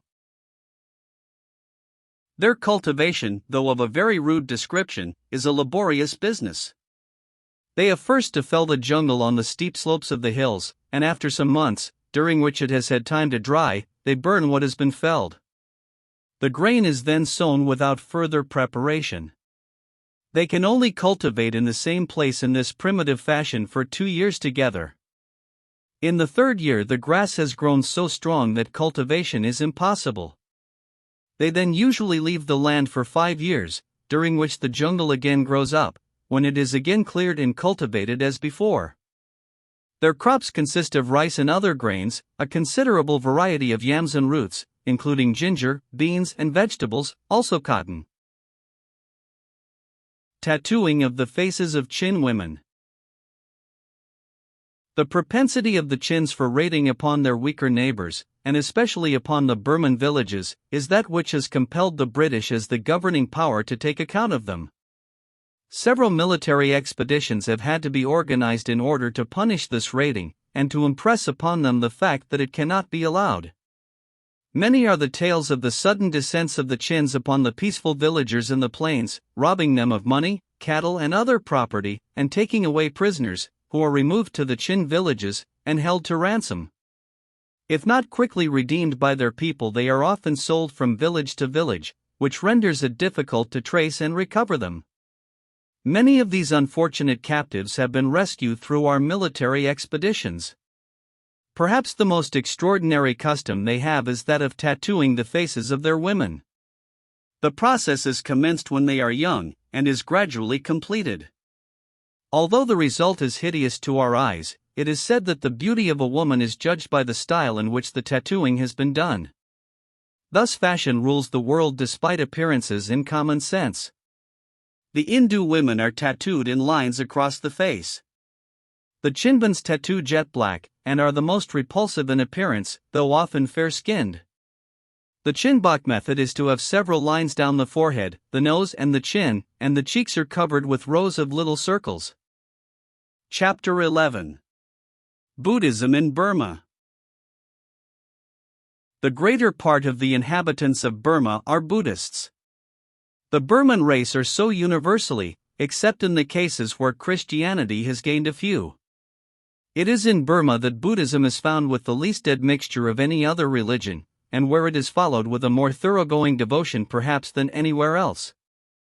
Even the Burman, however, has never discarded in spirit, or even in form, the indigenous Nat worship of his far-off ancestors. It may have little of outward appearance, but it remains side by side with Buddhism to the present day. In their numerous popular stories, the Nats play a prominent part, the wicked ones performing all manner of mischievous pranks, the good ones appearing at the opportune moment to succor the hero of the story, usually some Paolung or incipient Buddha, for the moment in peril through the trials that have befallen him. This hankering after the Nats is a significant fact. There is no God in Buddhism, and yet a man must have a deity or deities of some kind.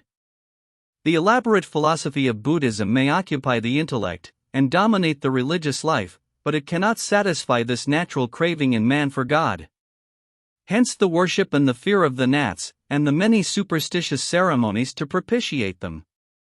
And hence, too, if we mistake not, the strong tendency to plunge deeply into the occult, and to claim intimacy with the world of spirits, which characterizes those Europeans and Americans who have discarded Christianity, and have devised for themselves a system fashioned on the basis of Buddhism, for their light and guidance. Buddhism has been well described as a proud attempt to create a faith without a God, and to conceive a deliverance in which man delivers himself. Gautama, the future Buddha, and the founder of the Buddhist religion, was born at Kapilavastu, a town about 100 miles from Benares, about 500 BC. His father was the ruler of the Sakya tribe. Gautama early showed a disposition for a retired, studious, ascetic, contemplative life. His father wished to see him fit himself for the career of a prince, and heaped upon him every luxury, but in vain. At length we find the young prince, after many struggles between family affection and his view of duty, secretly by night leaving his home of luxury, his wife and child, exchanging his dress for the garments of a mendicant, and commencing his long quest after truth. 6 years he spent in fastings and acts of penance. Then, perceiving that mere ritual could bring him to no new conceptions of truth, he changed his method, and set himself to devise that system of philosophy which to this day is associated with his name. The ethics of Buddhism are grand, and for its noble conceptions of man's duty it well deserves the title of the finest system of heathenism ever devised by man. But it fails altogether as a moral power. The account it gives of man's nature, and the problem of life generally, though very elaborate, is erroneous and misleading. It knows nothing of a divine creator and father, a divine savior, or a divine regenerator. It proclaims no God, offers no gospel of glad tidings, enjoins no prayer, in our sense of the word, as petition, sets forth no sacrifice for sin, holds out no hope of divine help, no saving grace, no pardon, no renewal. Man must work out everything by his own endeavors. For 45 years Buddha lived to preach his doctrines, winning many converts, and he died at over 80 years of age greatly revered. Images of Buddha are extensively used. That Buddhism is an uninspired system of teaching is most clearly indicated by its attempts at natural science. We need nothing more than a glance at these absurdities to dispose at once of Buddha's claim to omniscience. His geography followed that of the Hindus, and was no improvement upon it. Its only virtue is that it is very liberal with numbers. It has its countless worlds, in the center of which is the mountain called Mahameru, 1,344,000 miles in length, the same in breadth, the same in depth beneath the sea, and rising to the same height out of it. Its teaching upon such matters as eclipses, earthquakes and the like, consists of the wildest of guesses. It may be well to give the reader a brief outline of the religious teachings of Buddhism. Buddhism denies the creation of the world. Matter is eternal, and all the changes attending it are caused and regulated by certain laws coeternal with it. Matter and its laws are not under the control of any being. Hence creation and a creator are out of the question. With such a formidable list of negations to begin with, it becomes a matter of no small interest to inquire out of what materials this vast system could possibly have been constructed. First, then, we have the Buddhist 10 Commandments. 5 of these are binding upon all. 1. Not to take life. 2. Not to steal. 3. Not to commit adultery. 4. Not to lie. 5. Not to take that which intoxicates. The other 5 are applicable only to the monastic order. 6. Not to eat after midday. 7. Not to attend theatrical amusements, or dance, sing, or play on a musical instrument. 8. Not to use garlands, scents, or cosmetics. 9. Not to stand, sit, or sleep on a platform or elevated place. 10. Not to receive gold or silver. Besides these precepts, there are many minor regulations, some of them entering very minutely into the life of the laity, and others the monks. There are rules for the conduct of parents and children, pupils and teachers, husband and wife, friends and companions, masters and servants, laymen and the religious order. In fact, considering the light Gautama possessed, the moral teaching of Buddhism is of a very high order. But what about the means of attaining to moral excellence? Here Buddhism, it must be confessed, is found wanting. To conceive of a high state of moral excellence is manifestly better within the reach of man's unaided mind than to find out a way for the bulk of mankind in their frailty and sinfulness to reach it. In order to place before the reader any intelligible view of the Buddhist way of salvation, it is essential that we consider first its teaching concerning the nature and circumstances of man. Buddhism is thoroughly pessimistic in its outlook. It teaches that life is a misery, existence an evil. This doctrine is taught in the sacred books with a wealth and ingenuity of illustration worthy of a more gay and festive theme. The sentient being is like a worm in the midst of a nest of ants, like a lizard in the hollow of a bamboo that is burning at both ends, like a living carcass, bereft of hands and feet, and thrown upon the sand. All beings are entangled in a web of passions, tossed upon the raging billows of a sea of ever-renewing existences, whirling in a vortex of endless miseries, tormented incessantly by the stings of concupiscence, sunk in a dark abyss of ignorance, the wretched victims of an illusory, unsubstantial, and unreal world. It is true these views of life do not seem unduly to distress the followers of Gautama. The Burmans, the best of Buddhists, are as merry and laughing a people as are to be found anywhere, and the burden of life rests not more lightly upon any people than upon them. Nevertheless, such is the teaching. Anicca, dukkha, anatta is the formula in Burmese: transient, sorrowful, unreal. The monk muses on this in his monastery.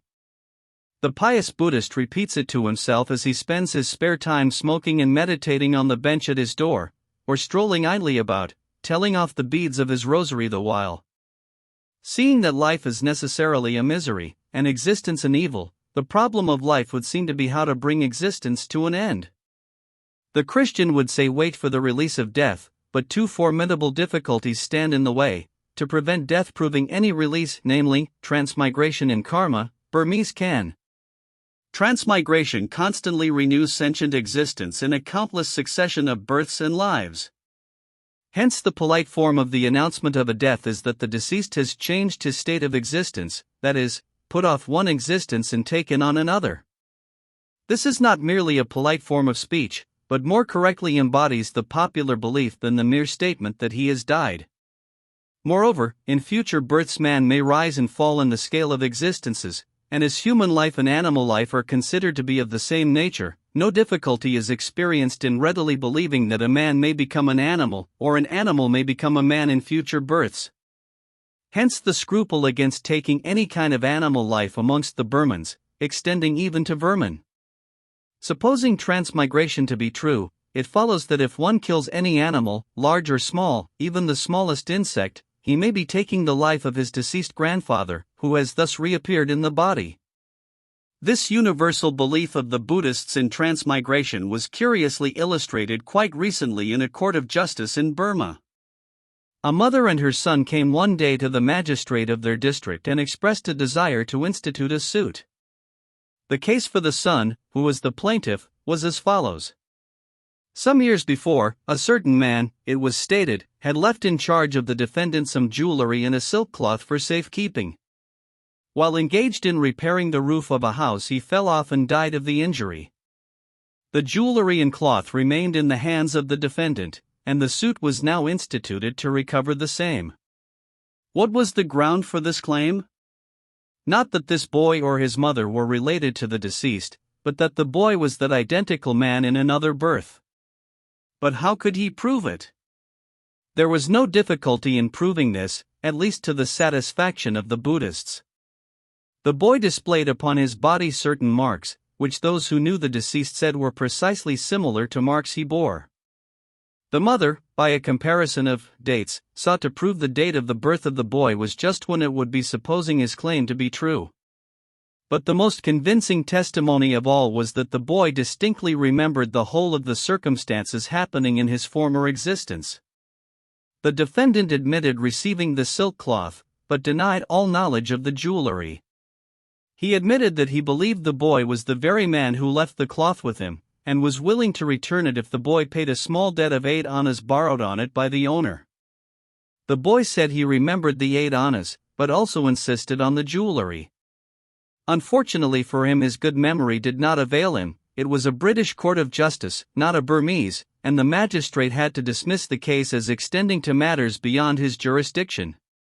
Karma or Kan, Burmese, or fate, as it is sometimes rather inadequately rendered, is that self-originating, self-operating, inflexible law which necessitates and causes the working out of the cumulative influences of merit and demerit, these separately producing in succeeding births their full and appropriate effects, extending through cycles of ages, the can being modified from time to time by the passage through these different births.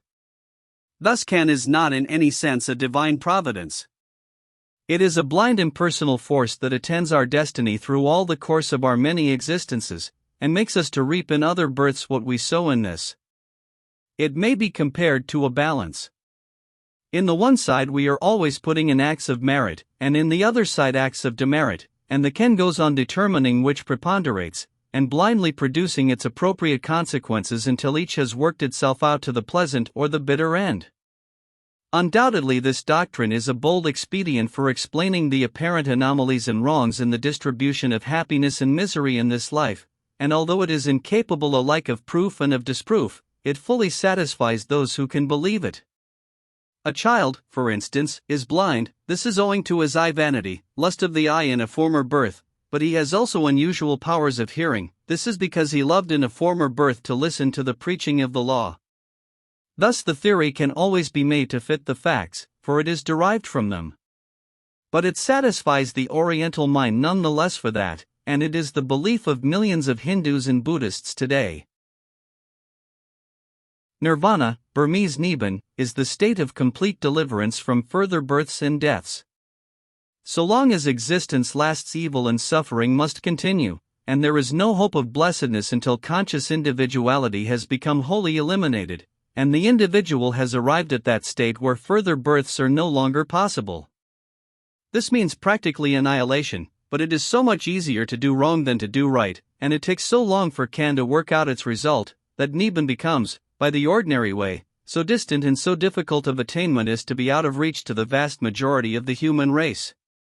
If Buddhism ended there, and if nothing had been devised to relieve this strain of seeking after an all but hopeless and well-nigh impossible good, it would have been of all creeds the most pessimistic and miserable. The mind must needs have revolted from an outlook so gloomy, and we may safely affirm that it would in that case never have numbered its votaries by hundreds of millions as it does today. For it just amounts to this, that sin and its consequences follow man as the wheels of the cart follow the legs of the bullocks, and there is no savior and no salvation that he can seek outside of himself. But just at this point the doctrine of works of merit steps in and offers its hopes to the Buddhist, and seems to bring the attainment of future good at once within the sphere of the practicable. According to this, man can be continually improving his Kan by so-called works of merit, and he may hope, with comparatively little trouble, to make his merits outweigh his demerits, and thereby improve his lot in future existences. See that row of water pots under the shade of that great tree upon a dusty road, set upon a neat stand, with a neatly carved roof constructed over them, with a ladle to drink out of, and each of the pots covered with a tin cover to keep out the dust and insects. It is privately constructed and presented for public use, a work of merit, all done to get what they are often thinking and talking about, kutho.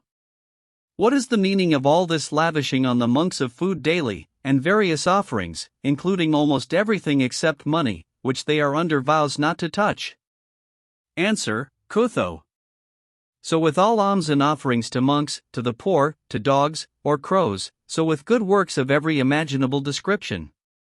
You may acquire merit by conforming to the ceremonies, by attending the festivals, by listening to the reading of the law, by striking the pagoda bells, by buying and lighting pagoda tapers, by plastering gold leaf on the pagoda, by contributing to the repairs of the sacred edifices, by showing lights at the festival of lighting in October, and by many, many ways.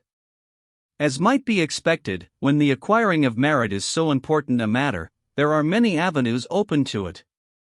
Though of course you have not kept all the laws, yet if you have gone out of your way a little to do something more than keep one of them, it gives you merit. The care for animal life offers great scope in that direction. An English soldier whilst fishing caught a tortoise and was taking it home, when a Burman met him, bought the tortoise for a rupee, and took it back to its native element. He would expect to gain merit by that. Men have been known to make a regular trade of snaring little birds in the jungle, and bringing them to the bazaar to sell to the merit seekers, who buy them merely to set them free. Many works of merit involve great expense, such as the digging of a well, the erection of a bridge, a zayat or rest house, a monastery, a pagoda. Judging by the enormous number of these sacred buildings in Upper Burma, it would appear that this is a favorite way of seeking merit. The builder of a pagoda is honored with a special title attached to his name, and he is understood to be in a fair way for nirvana. This seeking after merit is practically the most predominant aim in Burmese religious life. So fixed is this belief in merit, that when the Burmans see the English so intent upon opening up the country, making roads and railways, metalling streets and lighting them, building hospitals and markets, constructing irrigation works, and carrying out a multitude of other necessary and useful efforts of public utility, they measure us by their own bushel, and remark that there will be great merit to the government and its officers by means of these things. What other motive could men have for taking so much pains and trouble for the public good, if not to accumulate merit? In elaborating this law relating to merit, Gautama was preparing the sheet anchor of his system. It is that mainly by which it abides, and retains its influence over its millions of followers until this day. In the morning the monks invariably go forth carrying the alms bowls to collect their daily food from the people. Every false religion, however, whatever mastermind designed it, must show, somewhere or other, its weak places. It is manifestly a weak place in Buddhism that alms and works of merit may so easily outweigh whatever demerit may attach through real crimes and sins, and that, too, without any repentance or reformation on the part of the offender. This also makes the attainment of merit largely dependent on the pecuniary means and influence at the disposal of the individual. A work may be very easy for a king or a rich man which would be utterly impossible for a poor man. To the Christian mind this seems very unequal and unfair, but to the Burman it presents no stumbling block. Supposing we do see great inequalities in money, or any other temporal advantages that men possess. Be it so. It arises from differences in their can, and that depends on what took place in previous births. One's can is not a thing to rail against, but to submit to. It might be thought that as Christianity is so evidently superior to Buddhism as a religious system, it should be an easy matter to get them to discard their religion and accept the religion of Christ. But this is very far from being the case. The superiority is not apparent to a mind sophisticated by a lifelong familiarity with only the one religion, and it is only, as a rule, perceived after a prolonged and impartial study and comparison of the two has opened the mind. This is the great reason for educational work. It is a very difficult matter to make the votaries of an elaborate system like Buddhism see the superiority of Christ over Buddha. They are more than contented with what they have. Besides this, we ought to remember that Buddhism has everything on its side that tends to make a religion powerful and influential. It has a concrete existence, and very much of outward and visible form and appearance. It is in possession, it has numbers, a voluminous literature, a definite and consistent system of philosophy. It has plenty of popular observances and popular enthusiasm.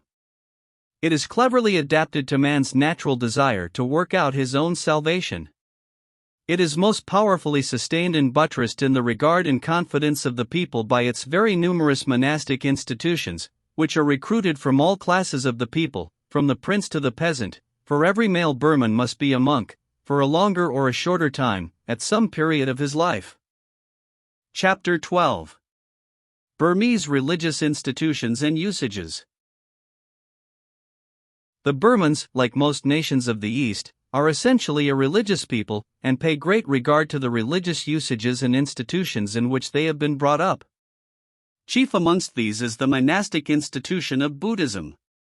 Buddha was not only a great philosopher and thinker, but a great organizer too, and he provided in the monastic system a social bond of union that knits the entire community together in the Buddhist faith. This is made more obvious by the fact that every male Burman must be a monk at some time in his life, for a longer or shorter period, otherwise the demerit attaching to him would so overbalance his merits, as to render it impossible for him ever to make any improvement in his future existences. His ill deeds would swell the sum of his demerits, but no act of charity or pious devotion would be recorded to his advantage.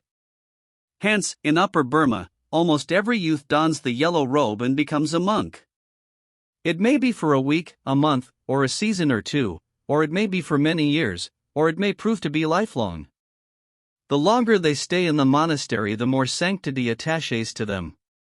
But the Buddhist monk, unlike some other monks, is at liberty to terminate his monastic vows at pleasure, and return to ordinary life. The monks reckon the continuance of their monastic condition by the number of wa spent in the monastery, the wa being the annual recurrence of a kind of Buddhist Lent, extending from July to October. This recruiting of the monks from the entire population, so different from Hinduism, which acknowledges a rigidly exclusive, priestly caste, immensely strengthens the hold Buddhism has on the people, and widens the popular basis upon which it rests. In my missionary life amongst the Hindus in Ceylon, I have observed in reading and expounding the parable of the Good Samaritan to a heathen congregation, a great readiness to apply, of their own accord, the cases of the priest and the Levite, who passed by on the other side, to their own Brahmin priests, and they were always ready to take sides against them as quite a separate caste. But there can never be the same alienation between monks and laity in a Buddhist land like Burma, where the monks are their own kith and kin. The monasteries are very extensively spread over the country. Mandalay, at the time of the annexation, was officially stated to have close upon 6,000 monks, and you can visit scarcely any town or village, however small or remote, which has not its monastic establishment.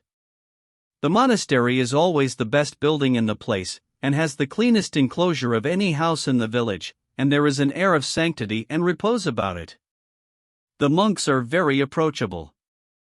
The stranger, whether native or foreigner, is always made welcome. Indeed, that is a characteristic of the Burmans everywhere, that they receive strangers freely and affably, and being free from those caste scruples so usual amongst the Hindus, one is not forever fearful of transgressing their notions of propriety, or unwittingly hurting their dignity.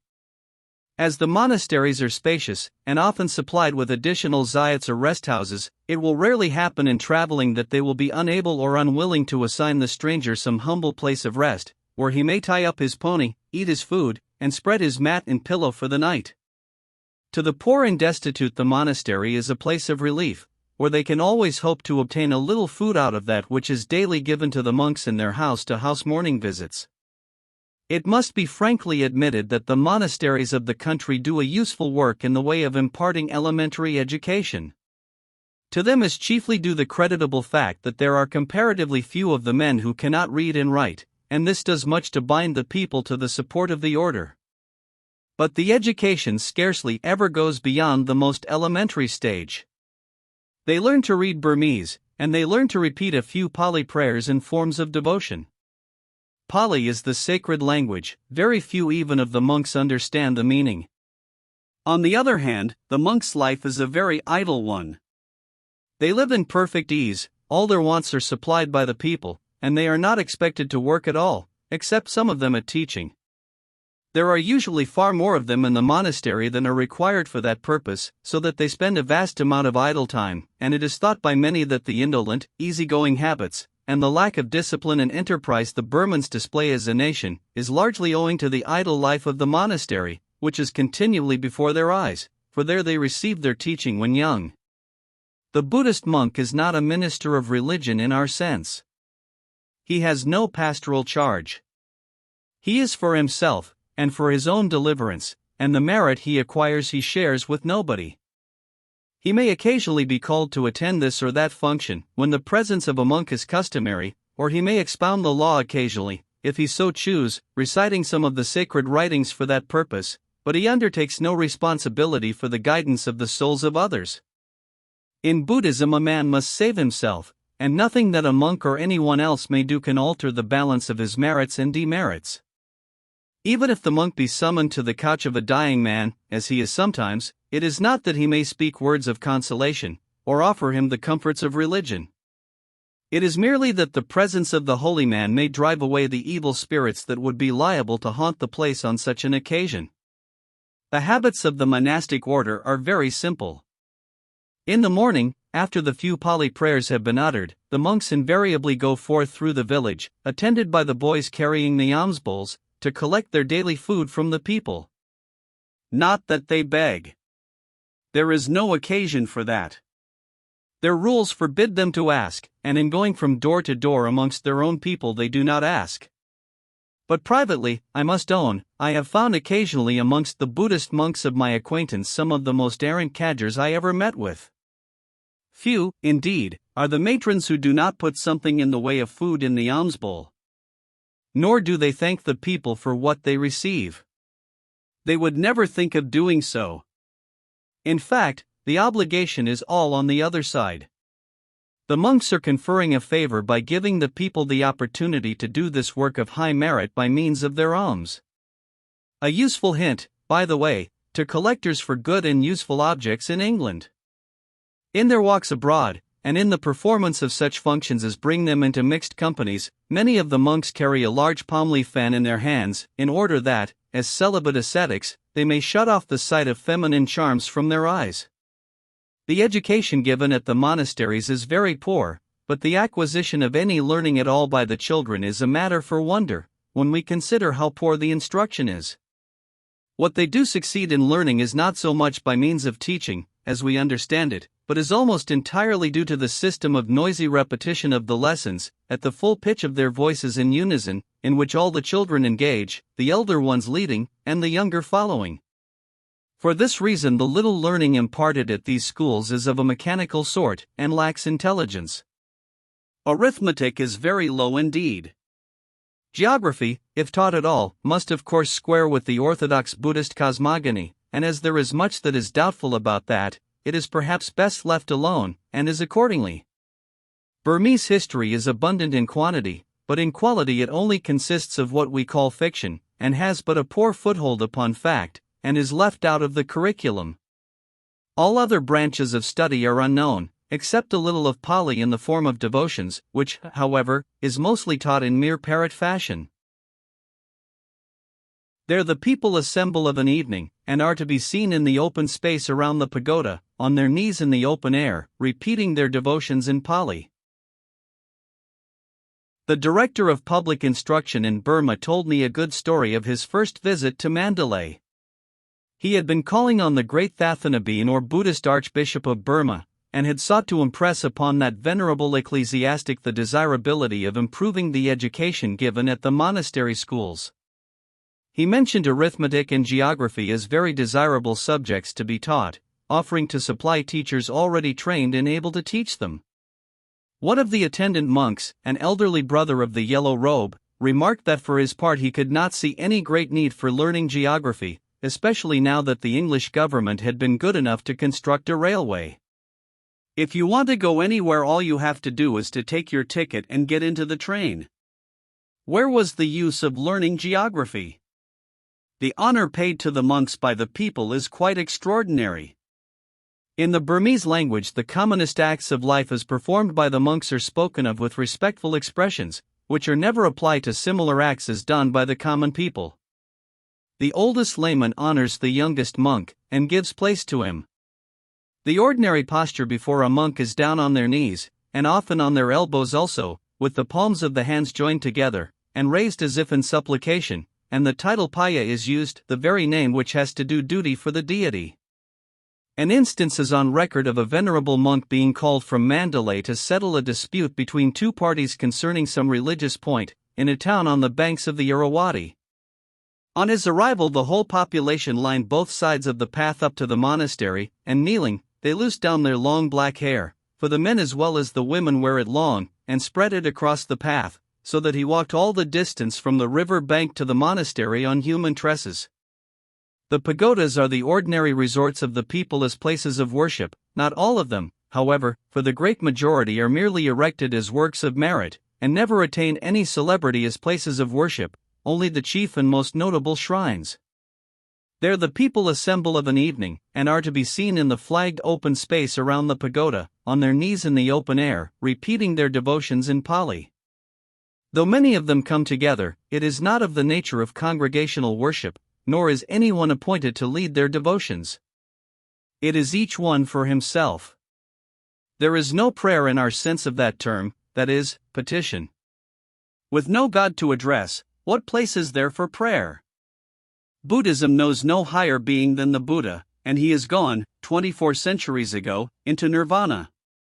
The sentences they utter in Pali consist of expressions in praise of Buddha, the law, and the monastic order. Images of Buddha are extensively used, but for all that, the people can hardly be called idolaters. The burning of candles and of incense at worship time is customary. The Burmese duty days, of which there are 4 in the month, are observed on the 8th of the crescent, the full, the 8th of the waning, and the change of the moon. These are kept more strictly as worship days during what is called the Wa than at any other time. That is the period from July to October, which is observed as a time of special fasting and solemnity, ever since the days of their founder, who used to spend this, the rainy season, when traveling about in India is scarcely practicable, in retirement and meditation. During the Wa there is a cessation of all festivities, and of the theatrical performances of which the Burmans are so fond. At the end of the Wa there is a time of general rejoicing. For some days before, amusements are observed to be in progress in the streets. Effigies of animals, very well executed, are carried about.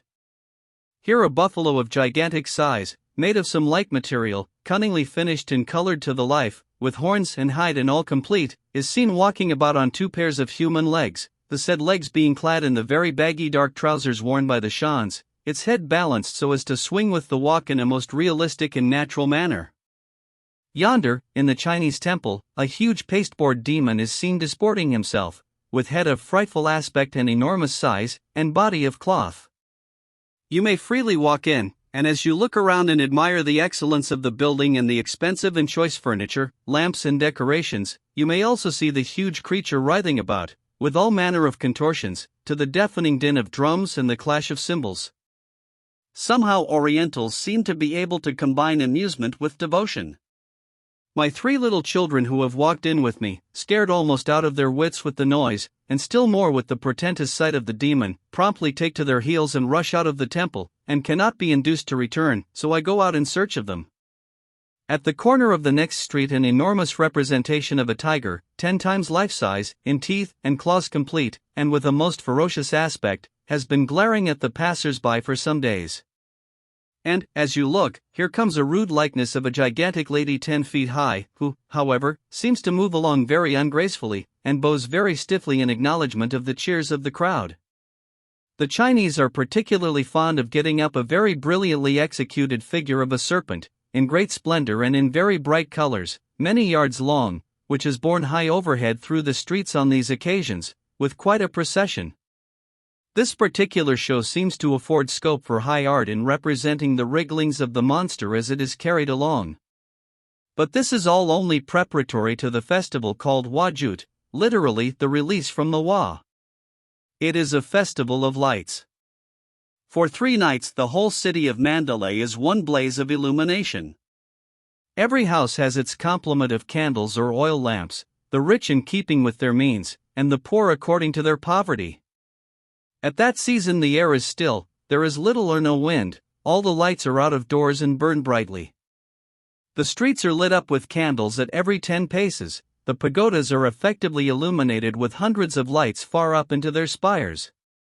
Little children are trundling extemporized carts with bamboo wheels, each carrying a tiny illumination, covered with a lamp of thin, colored paper. In addition to the house illuminations, paper lanterns are quite the fashion in China Street, where the well-known ingenuity of John Chinaman produces fantastic shapes in various colors, representing sundry animals, fishes, ships, and what-not. On the great river, as soon as it grows dark, the villagers row out into the middle of the stream and set adrift multitudes of oil lamps, each fastened to a little float of bamboo or plantain stem. Thousands of them are sent out by each village, so that the whole Irrawaddy is one blaze of twinkling lights. Another very prominent and popular festival of the Burmans is the water feast, which occurs at their new year in April. For 2 or 3 days at that time, the compliments of the season consist in walking up to you in the street, or even in your own house, and discharging a jar of clean water over you, with the expression, "I will do homage to you with water," and it would be considered very bad form to show any resentment for this kind and polite attention. It is obvious that such a custom as this must afford great scope to the rollicking Burmans of both sexes. It leads to abundance of larking and merriment in the streets. Everybody who ventures forth stands a great chance of a thorough drenching. Fortunately, it occurs in April, the time of the sun's greatest power, and the sweltering heat renders it less of an inconvenience than it would be in a colder climate. There is nothing the Burmans are more scrupulous about than the taking of life. A mother has been seen to pick up the scorpion that stung her child, between 2 pieces of bamboo, and merely drop it gently outside the door. Twice when I have found a deadly cobra lurking about the house where the children were playing, the most venomous of snakes, whose bite is death, and have asked a Burmese servant to help me to kill it, he has declined, and I have had to kill it myself. But though the Burman will not kill a snake, he will not scruple to take it home to cook and eat it after some other person has killed it. Animal food seldom comes amiss to them, whether it has been killed by another or has died of itself. They are not very choice in their food. Mandalay swarms with thousands of half-starved, mangy, miserable animals, nobody's dogs. No matter how they increase and multiply, no Burman is willing to put them out of their misery. The firm belief in transmigration prevents this. I have known half a dozen such dreadful creatures quarter themselves uninvited on the mission premises. One of the half-dozen, a savage brute, living under the school on the mission premises, one day bit a little Burman boy, and tore his bare arm very badly. This was too much for me. Fearing it might do further mischief, and might even be mad, I waylaid and shot it. The Burmans thought I had done very wrong. Their tender care for animals often appears in touching forms. I have noticed a Burman coolie engaged in mixing mortar, on finding he had brought a number of tadpoles from the neighboring pond in his bucket of water, take them all out with great care, and carry them back to the pond, though it was 150 yards away and he had to go on purpose. And yet, so strangely inconsistent is human nature, there are perhaps few countries in the world, with any pretensions to civilization, where human life is held so cheap as in Burma, and where the people have commonly such a propensity to the crime of dacoity or robbery with violence, and often with murder. And yet, again, with strange inconsistency, the coarse and hardened criminal, the Burman dacoit, who has imbrued his hands in his neighbor's blood more than once, will scruple to harm the vermin that infests his couch. Some of the great Buddhist shrines in Burma are buildings of wonderful magnificence. The Shudaegan Pagoda at Rangoon is one of the most important and sacred. It is considered to be over 2,000 years old. Originally it was very small, but now it rises to a height of 370 feet, or a little higher than St. Paul's Cathedral, and is a quarter of a mile in circumference at the base. It is situated on the top of a very high hill, of which the summit has been, at vast labor and expense, made into a level platform, and carefully paved. This immense platform is partly occupied by many smaller pagodas, resting places for worshippers, and chapels containing colossal images of Buddha, and considerable open space is left for the immense crowds of worshippers that assemble there. In the center rises the great pagoda in the usual bell shape, one vast, solid mass of masonry terminating in a spire. 4 flights of stone steps lead up from the plain beneath, one on each side of the hill. On the summit of the pagoda is the T, or gilt iron framework in the form of an umbrella, with multitudes of gold and silver bells, richly bejeweled, which tinkle with every passing breeze. The T was presented by King Mindon, the father of King Thibaw, and cost £50,000.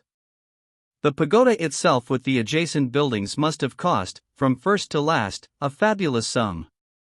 This pagoda, like many others of the principal ones, is covered with pure gold leaf.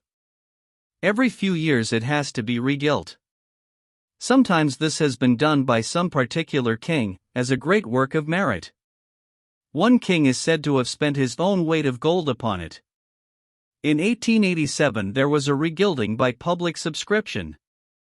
The accounts when published showed an expenditure of some £9,000, and this money, be it known to all Christians, was raised at once, without leaving any debt for the next generation to defray. And not only so, but it was raised in money actually contributed directly for this purpose. There was no need to resort to any of the well-known, artful, coaxing methods of raising funds, which have to be adopted in more civilized countries. There was not even a bazaar, not even a raffle. I have no hesitation in stating that it is my belief that Buddhists spend on their religion, in edifices, on the support of the monks, and on other works of charity, much more per head in proportion to their means than the average of Christians spend on theirs. Another remarkable thing about the Shudagon Pagoda is its bell, 14 feet high, 7.5 feet across, and weighing 42 tons, the third largest bell in the world. This bell has a history. After the Second Burmese War in 1853, the English made an attempt to carry it off as a trophy to Calcutta, but ere they shipped it the monster toppled over into the Rangoon River, and sank to the bottom. With the appliances then at hand they were unable to get it up again. After a time the Burmans made request that they might have it. Yes, they might have the bell if they could get it. They succeeded in raising it out of the river, and hauled it back in triumph to the position it occupies today. Great Bell at the Mengan Pagoda.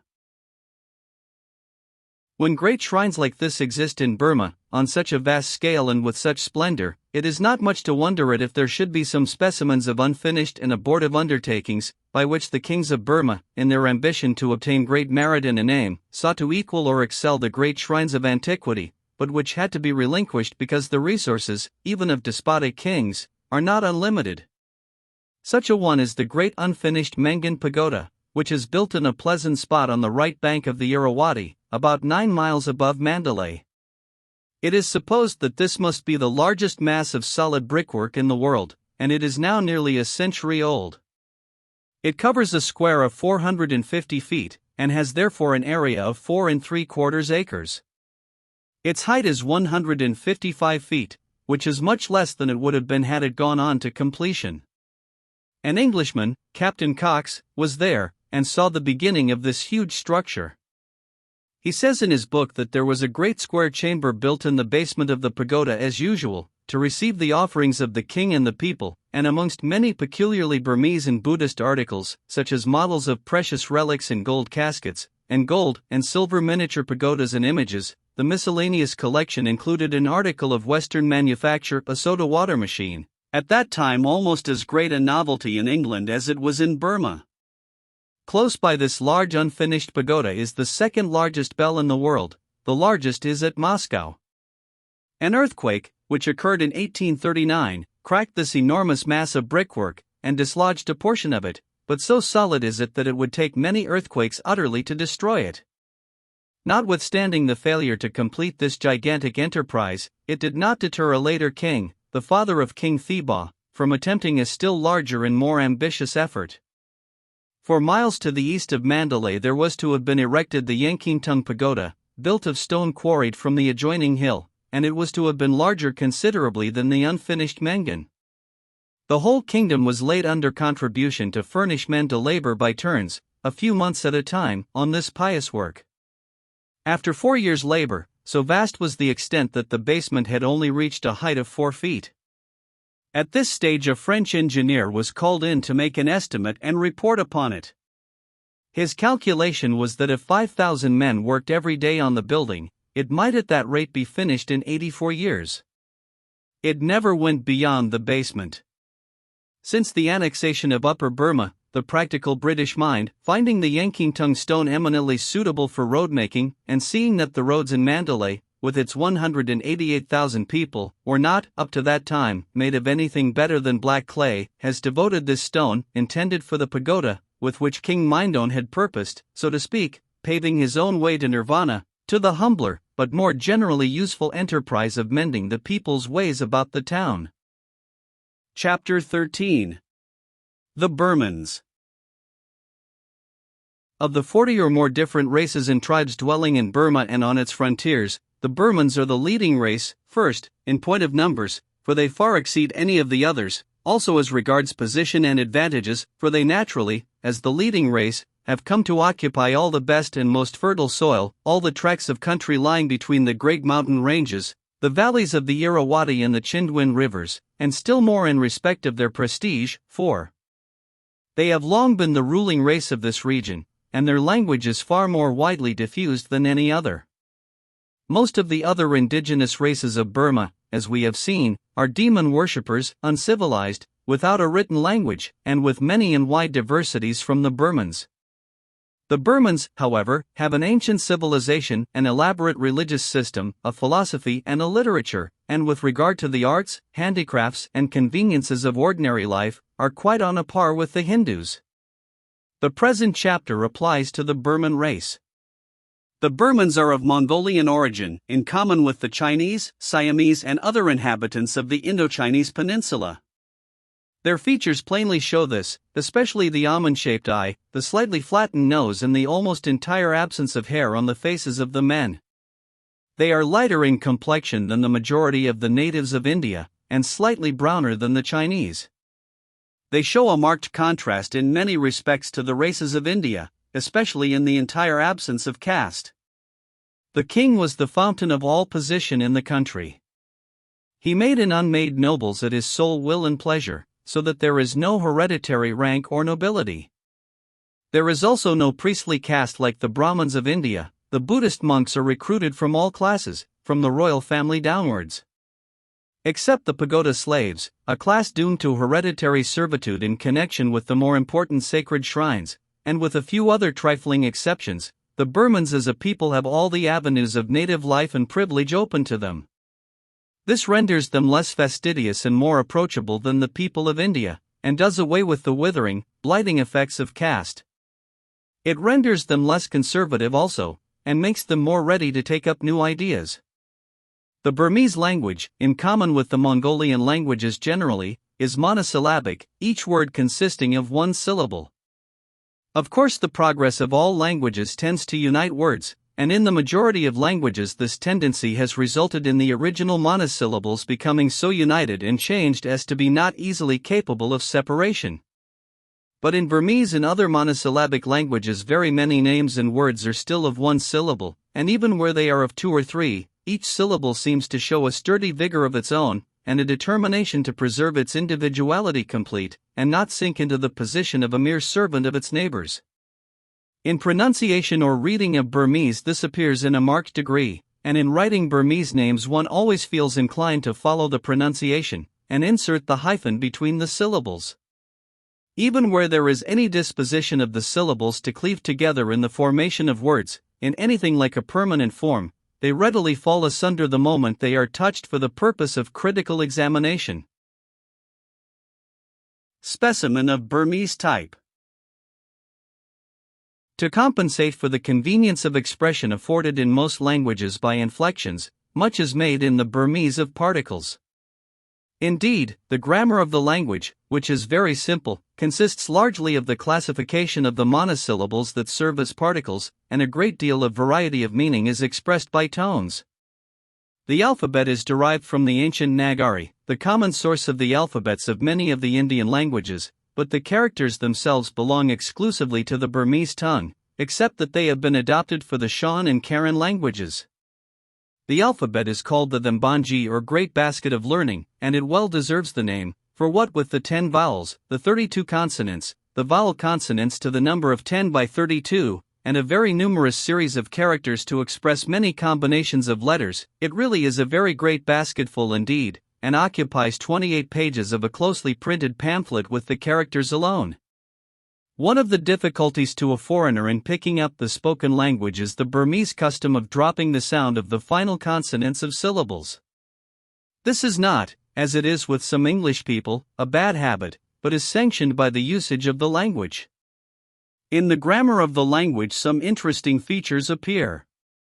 Thus, in many verbs, the intransitive is changed into the transitive by the mere aspiration of an initial consonant, as kiathi, to fall, kaiathi, to throw down, or cause to fall, lothi, to be free, hlothi, to set free.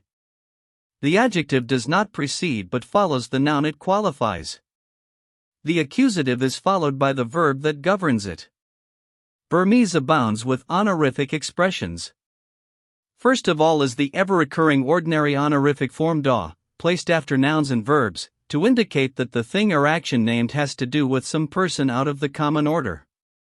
The first personal pronoun has 3 distinct forms, so that a speaker is able, by choosing one or other of these 3, in a word, as it were, to place himself on an eminence above, on an equality with, or in a position beneath the person he is addressing, a great convenience, surely.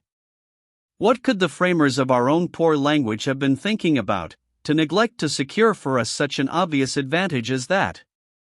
The second personal pronoun is even richer, for it counts no less than 6 well-defined gradations of expression, not to mention several more supernumerary forms, that may be employed if the regular forms of the pronoun are not enough. By means of these the person addressed may be treated with veneration, gently flattered, addressed with easy familiarity, made to feel his relative littleness, scolded, or abused, as occasion may require. And all this variety of expression in the mere choice of the pronoun in the second person. What a language it must be in the mouth of a competent person! Again, with regard to yes, our affirmative of assent, the Burmese can vary its form, by means of well-sanctioned idioms in constant use, from something equivalent to the American "that's so," through several more and more polite affirmatives, up to "what you say is appropriate, my lord," an expression reserved of course for the king, the monks, some respectable European, or Burman of distinction. Where such various expressions would sound very stilted in English, the Burmese idiom can give them as ordinary forms of politeness. Thus again, the ordinary man is said to eat, the monk nourishes his body with the alms of the pious, but the king tops them all, for he ascends to the lordly board. It is asserted of a man when he dies merely that he has changed the bhawa, left one state of existence and gone into another, but in the case of a monk we may safely go further and say, as the idiom does, that he has returned to the blissful seats. The king, when he dies, is politely said to have ascended to the village of the gnats, being superior to men. These oriental peculiarities of language and idiom are interesting and amusing, and the frequent discovery of them, in the course of his studies, does much to compensate the foreigner for the drudgery involved in learning the language thoroughly, provided he is not devoid of the sense of humor, and can appreciate them when he finds them. But perhaps the chief oddity of the Burmese language to the foreigner is the use of numeral auxiliaries. In using numbers you make quite a business of it, by adding in the case of each of the things mentioned, a special term descriptive of the class of things to which they belong. It is on this wise: first, you name the thing spoken of, then the number, and finally the appropriate numeral auxiliary. Thus if you wish to say 6 dogs you must put it in this form to be idiomatic: dogs 6 living creatures. 5 horses equals horses 5 beasts of burden. For men equals men 4 rational beings. 3 monks equals monks 3 highly respectable characters. 2 rupees equals rupees 2 flat things. Always to have to supply, on the spur of the moment, whilst speaking, the correct classification of the objects named in making use of numbers, seems to the foreigner a very needless and arbitrary demand, and so new to him that, until he gets accustomed to it, he is constantly liable to overlook it. The classification of things made in this way does not extend, however, beyond some 21 categories. In addition to those named, there are things in a line, things in a circle, things long and straight, things nearly round or cubical, things which are used as tools, trees, and plants, which class includes hair, and some others. But the classification of things provided for by the use of these numeral auxiliaries is neither very scientific nor very complete, for the list is soon exhausted, and when you come to such things as chairs, bedsteads, and a multitude of other things which come under none of the recognized classes of things, they are all slumped under the head of individual things, which is disappointing after the hopes raised of a complete classification of all things. Burmese literature is largely devoted to Buddhism. Of popular works, the most common are the Zats, stories of embryo Buddhas, and what they did in their different births, before they arrived at that state. Here is obviously much scope for fancy in tracing the buddings of their wisdom and glory, and all their miraculous adventures and deliverances, together with much about the gnats or spirits supposed to haunt the universe. Christian literature is miserably meager as yet, and there is much scope and need for more. All Christian workers, and indeed all foreigners who aim at learning Burmese, are deeply indebted to Dr. Judson, the first missionary of the American Baptist Mission, for his excellent translation of the whole Bible, and for his English Burmese and Burmese English dictionaries, his Burmese grammar, and other minor works. To multitudes in England and America, Dr. Judson is famous for what he suffered, but amongst those who know and can appreciate his literary work, that alone is sufficient to entitle him to an imperishable fame. The Buddhist monasteries are fine, substantial erections, massive, spacious, and very rich in decoration. Although there are in Burma so many pagodas, monasteries, and other religious buildings, which are fine, substantial erections, massive, spacious, and very rich in decoration, the dwellings of the people are, as a rule, very poor in accommodation, and are of bamboo, the flimsiest of material, and specially liable to destruction by fire. The posts of the house are of teak, the floor is of bamboos, and raised from 2 to 6 feet from the ground, the walls are of bamboo matting not much thicker than stout brown paper, and the roof is of bamboo thatch. These houses, though so slightly made, are warm enough for the climate. The floor especially seems very frail to a stranger, made of half bamboos, round side upwards, and lashed together with strips of cane. It gives and sways under your feet as you walk over it in an alarming manner, but the bamboos, though they bend, do not easily break. The Burmans like that kind of a house. It is cool and airy. The floor shows a space between each bamboo, and those spaces are particularly convenient for an easygoing people. All kinds of miscellaneous things not required, including scraps and remnants of food, can be dropped through the floor, so that it requires no sweeping. The mighty host of ownerless, homeless, starving dogs that roam over the town can be safely trusted to find anything there is to eat, and they are not of dainty appetite.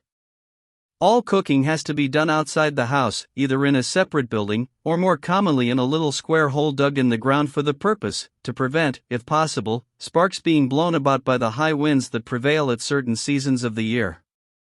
Owing to the extremely inflammable nature of the buildings in Burma, fires are of frequent occurrence, and are exceedingly destructive. In addition to the ordinary risk from cooking fires and paraffin oil lamps, the people are exceedingly careless in handling fire, and they are all smokers. They smoke a kind of cigar made of chopped tobacco mixed with some light woody substance, and enclosed in the outer leaf of the maize cob, or some other leaf used for the same purpose, and these cigars drop sparks in all directions. The end of the hot, dry season, in April and May, when everything is like tinder, and when the high winds prevail, is the most destructive time for fires, and every year at that time they are of daily occurrence in Mandalay, and sometimes scores and sometimes hundreds of bamboo houses are swept away.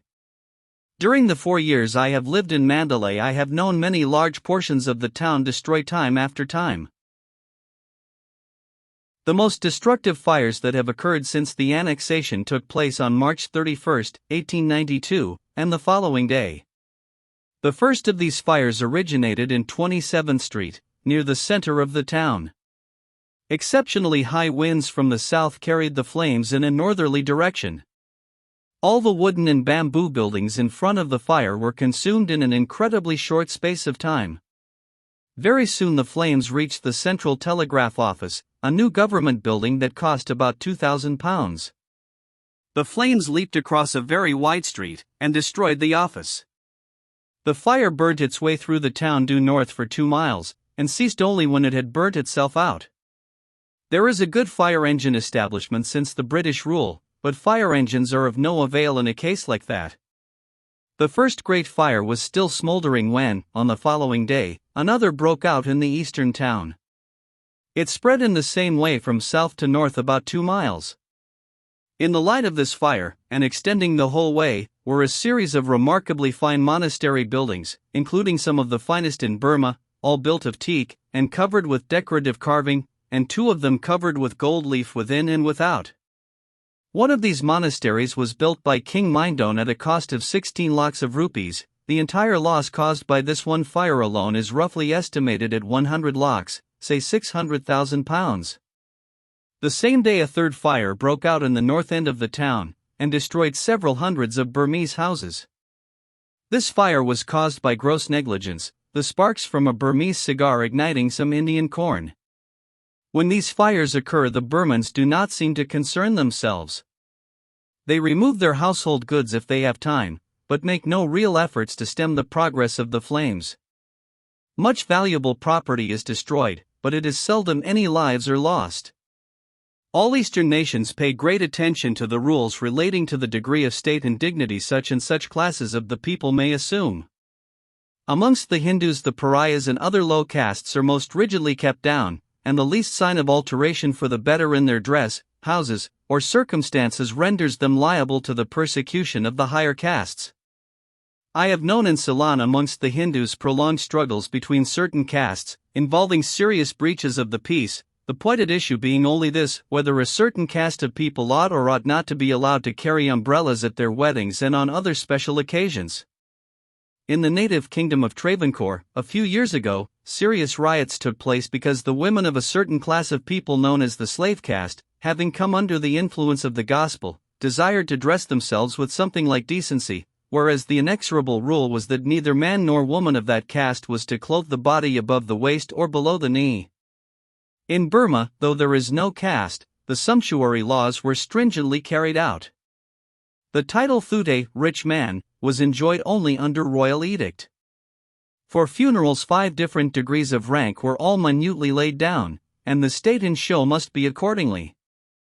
The umbrella question was regarded as a most vital and important one. In the matter of the use of that great emblem of dignity, minute directions were issued and observed. Gilt umbrellas especially were only for the chosen few. The white umbrella no one must assume but the king and the Lord White Elephant. Under Burmese rule, anyone appearing in public under a white umbrella would have had to answer for it. Where in English we should say the throne, or the crown, as the emblem of royalty, in Burmese literature it would be the white umbrella and the palace. I remember on one occasion unwittingly making what, in Burmese times, would have been a serious breach in my manners, and it shows how easy it is to do that in an eastern country. It was at Pagan, a town on the Irrawaddy. Happening to be there one day when the chief commissioner of Burma, the representative of our Queen Empress, was expected, I went down to the river bank, where many Burmans were assembled to see him, and do him honor as he landed from the steamer. The day was bright and the sun very hot, and as usual I put up an umbrella I always carried with me, of the ordinary English alpaca, but with a white cover, for additional protection from the sun's rays. I saw the Burmans looking and making remarks, but being in blissful forgetfulness that I was holding an umbrella at the time, I never thought it referred to me, until suddenly I remembered that there was I, in the presence of the representative of royalty, assuming the white umbrella, and, according to Burmese etiquette, guilty of something approaching to high treason. I hauled down my flag at once. The royal titles of the King of Burma were perhaps the most pompous and pretentious of any monarch: His Most Glorious and Excellent Majesty, Lord of the Chadao, King of Elephants, Master of many white elephants, Lord of the mines of gold, silver, rubies, amber, and the noble serpentine, Sovereign of the empires of Thunaparanta and Tampadipa, and other great empires and countries, and of all the umbrella-wearing chiefs, the supporter of religion, the sun-descended monarch, arbiter of life, and great King of righteousness, King of kings, and possessor of boundless dominion and supreme wisdom. As may be surmised from this lengthy and extravagant title, that ancient doctrine known as the divine right of kings was held in Burma out and out, without the slightest qualification or limit. Every subject was the king's born slave, with no legal right to any property. The king was the absolute master of the lives, the liberties, the property, and the very labor of his subjects. There was little or no private ownership of land, the land belonged to the king. The cultivators were merely the king's tenants, raising produce for his benefit, he graciously allowing them to have some of the produce for their own support. But there is a principle of compensation running through all human affairs, and even absolute monarchs cannot have things all their own way, and a throne is not always a bed of roses. The more grinding the despotism, the greater the danger of revolution. Hence the only real limit to the power of the king was his dread of assassination, and this was a very real and well-grounded fear, especially in the case of a ruler like King Thibaw, with a faulty title and with no natural ability for wielding power. The king of Burma was little better than a prisoner in his own spacious palace and grounds, for he could scarcely ever leave them, for fear of the palace, and the arsenal close by, being seized in his absence by some pretender to the throne. If that should happen, there was small chance of his recovering them. The chief cause of the king's insecurity was the unbridled polygamy of the Burmese court.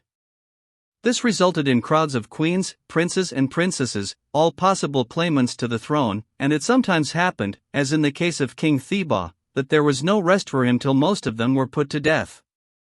The Burmese government was throughout characterized by oppression and misrule. No fixed salaries were paid to officials, but princes, ministers, queens, concubines and favorites were supported by the grant of a province, and known by the title of Myo-tsa, province eater, a title which only too aptly indicated its own meaning. It was the policy of the Myo-tsa to squeeze as much revenue as he could out of the people, in order to pay the required amount at Mandalay and to pay himself. Subordinate to the province eater came the functionaries in charge of circles of villages, and then of the individual villages, and in each case it was the same thing, all intent on making as much as they could out of it. This was with regard to the tax levied on each family or house. The same primitive and essentially vicious methods applied to the other items of taxation, viz., that on produce, fees on law cases, and occasionally, extraordinary contributions to government for special needs, gave rise to the same kind of fleecing of the people. Towards the end of King Thibaw's reign, things grew worse and worse. The sale of monopolies became very common, and state lotteries for the benefit of the revenue did great harm amongst a people naturally fond of gambling. When at last Burmese rule came to an end, it was a clearing away of much that was rotten and hopelessly out of date, and on the whole it was a great blessing to the people to substitute for it British rule. Chapter 14. Burmese Home Life. The Countess of Dufferin's Fund for the training of female nurses in midwifery, for the benefit of women in the East, is nowhere more sorely needed than it is in Burma, for there are among the Burmans, in connection with that critical period, usages that render some more enlightened method of treatment urgently to be desired. Immediately on the birth of the child, it is the earnest endeavor of those in charge to place the mother as near as possible to a very large fire. Hot bricks are applied, rugs and blankets are piled upon her, irrespective of the state of the weather, in a country where for 2 months of the year the thermometer stands at 110 degrees in the shade of the veranda. This continues for 7 days, and is with a view to dispel the noxious humors supposed to be generated. This treatment, in addition to the drinking of much medicine at the same time, renders that crisis of life more than usually hazardous to the mother. Every Burman youth, as he grows up, is tattooed from the waist to the knees. The boy goes to the monastery school as soon as he is able to learn, and is there taught to read and write, and is initiated into the teachings of Buddhism. He learns the 5 universal commandments, the 5 subsidiary rules, and the Pali formulae used at the pagoda worship. At the monastery he is made familiar, at the most susceptible period of his life, with the routine of the life of the monks, learning, amongst other things, idleness as a fine art, and he is taught to look upon the condition of the monk as the holiest man can attain in this life. If I were asked which I considered the strongest point Buddhism holds in the midst of the Burmese people, I should at once lay my finger on this, the influence of the monastery school on the boys. There can be no doubt that before any great inroads can be made upon Buddhism, before Christianity can have a fair chance of success, the missionary will have to enter into an honorable competition with the monastery schools. These are days of competition. He will have to provide a better and a wider system of vernacular elementary education than the people can get at present, and by providing a better article, he can attract the people to him. Let him fearlessly permeate the teaching through and through with Christian truth, not anti-Buddhism, and he will find that will not lessen, but increase, his popularity. In all Oriental lands, the heathen instruction of the indigenous schools is a hindrance to Christianity, but I know of no country where it is more so than in Burma. Every Burman youth, as he grows up, is tattooed from the waist to the knees, too. It is considered an indispensable token of manliness for the thighs to be completely covered with various figures of birds, animals, scrolls, and letters. This tattooing would be too painful if done all at once. It is done little by little. Besides this universal method of tattooing, other styles are followed. Sometimes the chest is covered with Kabbalistic squares and symbols in vermilion, in connection with which many foolish superstitions are entertained. The Burmans have a great notion of some kinds of tattooing as special preservatives against wounds from bullets and sword cuts, and as a means of warding off the evils, and securing the advantages, of life. There was a great deal of this in the troublous times through which we passed after the annexation, and until the country settled down. Many of the dacoit leaders made use of this method to increase the confidence of their followers, by making them invulnerable, but not a few who put their trust in this defense found themselves mistaken. Then there are talismans specially used by Burman dacoits, consisting of charmed or consecrated objects, inserted under their skin, and embedded permanently between the skin and the flesh. Many famed dacoits have long rows of them on their chests.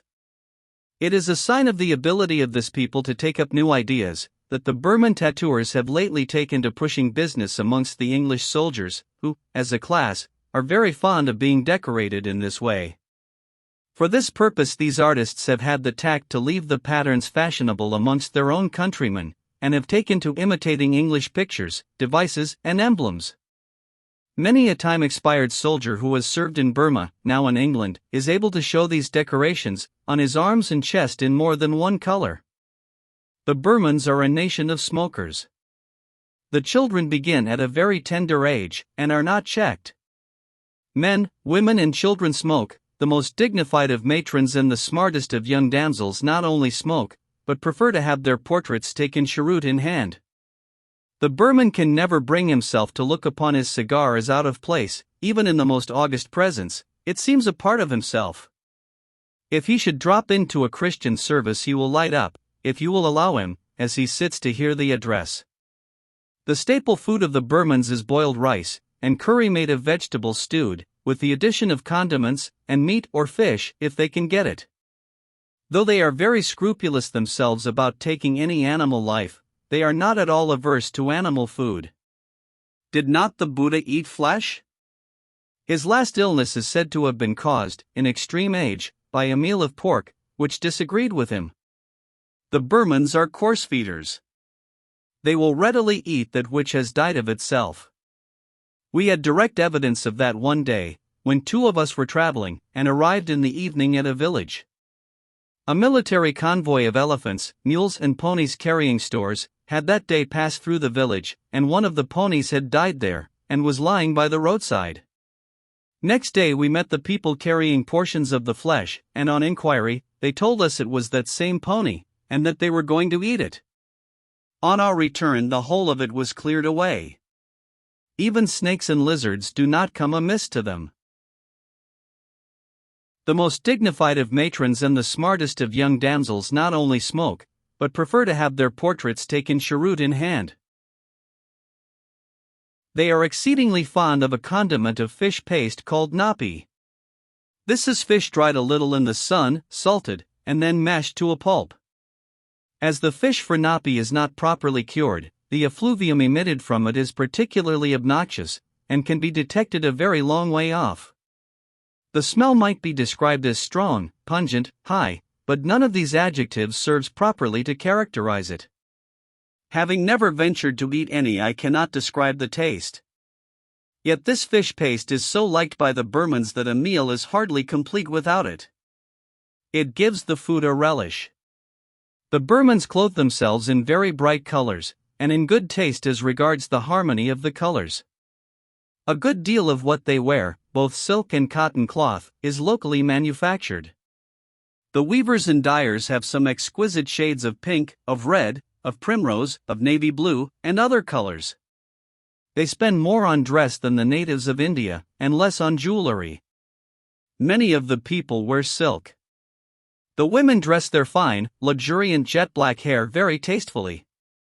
It is combed up from all sides very neatly, and made into a coil on the crown of the head. They wear no headdress but a bunch or wreath of flowers. That the Burmans cannot be considered an uncivilized race is clear from the perfect familiarity of their ladies with the mystery of the chignon, and with the manufacture and use of cosmetics for the improvement of the complexion, to say nothing of scents and artificial flowers, also locally made. The Burmans have some taste, too, in music. They have a fair ear, pick up English tunes without difficulty, and sing them sweetly. Their musical instruments are primitive, and not very elaborate. They have a kind of pipe or clarionet, also a kind of trumpet, but they are greatest in drums.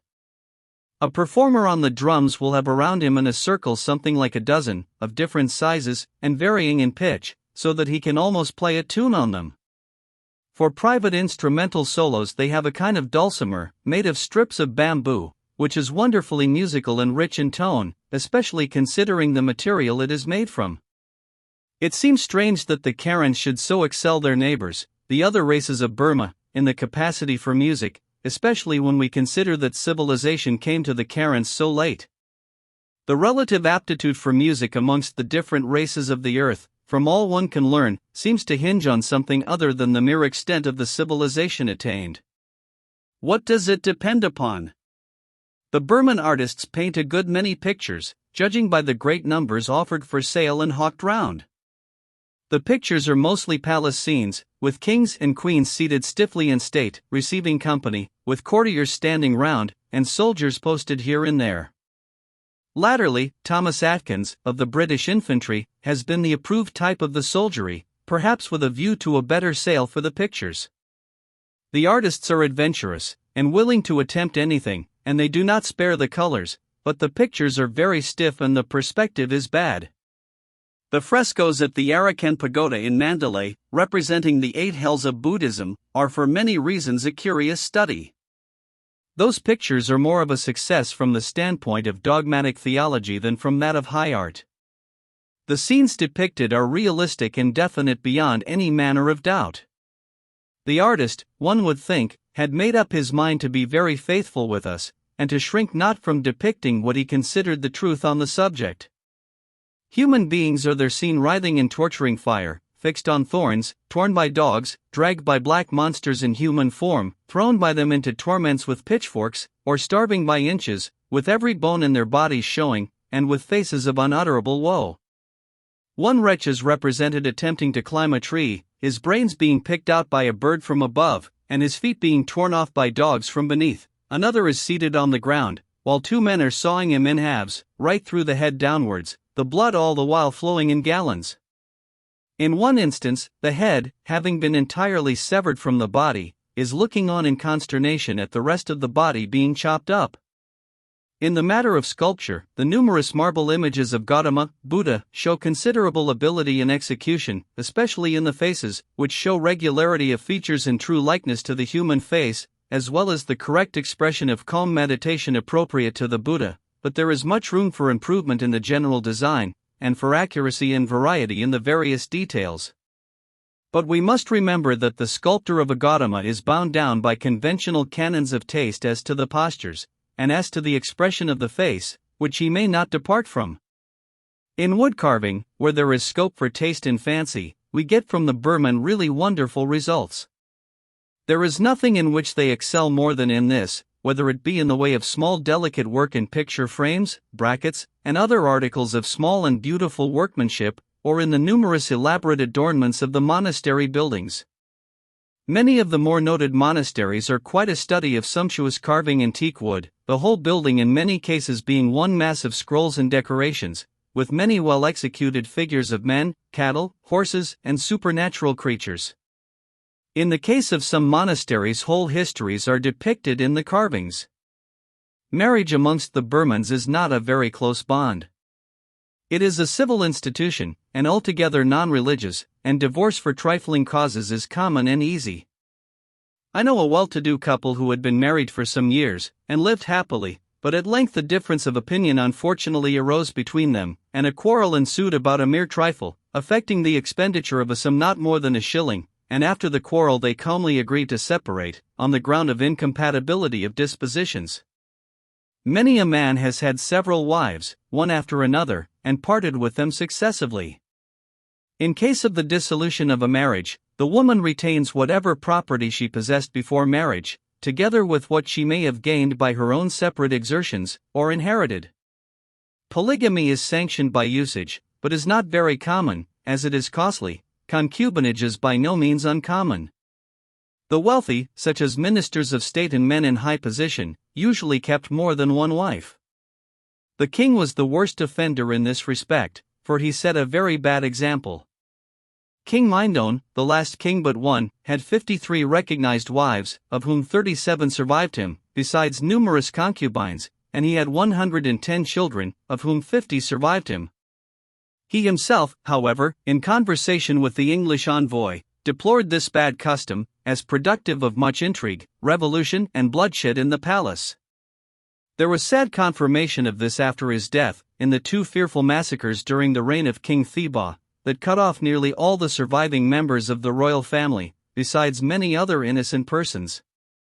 One very peculiar and unseemly custom was for the reigning monarch to espouse, as his principal queen, one of the royal princesses, who was therefore his half-sister.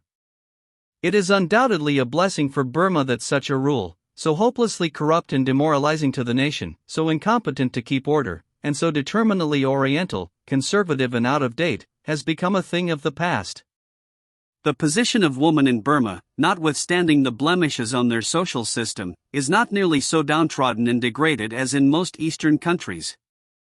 This undoubtedly arises from the fact that there are no zananas among the Burmans, no keeping of women shut up.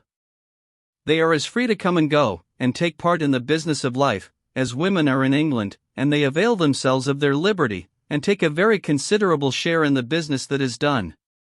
In money matters in the family they have always enjoyed an equality with the other sex, which was only of late years accorded to women in England, that is, the power to retain in their own right for themselves and their heirs the property they possessed before, or gained after, marriage.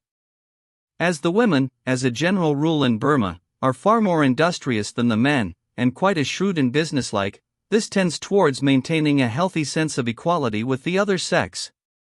If a man has a managing wife who can run a stall in the market, or greatly assist in supporting the family by keeping a shop at home, as is very often the case, the husband will think twice before he leaves her, or provokes her to leave him. The wife and mother sits by, and gives her opinion on things in general, in the family conclave, and henpecked husbands are not unknown in Burma. Many of the more noted monasteries are quite a study of sumptuous carving in teak wood. The Burmans are very fond of games. They have an excellent game of football which they very often play, but it is a very different thing from the rough game known in England by that name. English football is too violent an exercise for that climate. It is more on the principle of shuttlecock. 6 or 8 young men stand around in a circle, with their garments tucked up so as not to impede their movements. A light, hollow wickerwork ball is started by one of them, and the object of the game is to keep it going as long as possible. They must not touch the ball with the hand, but they show great skill and activity in catching it with the foot, either side of the ankle, the heel, the toe, the knee, the shoulder.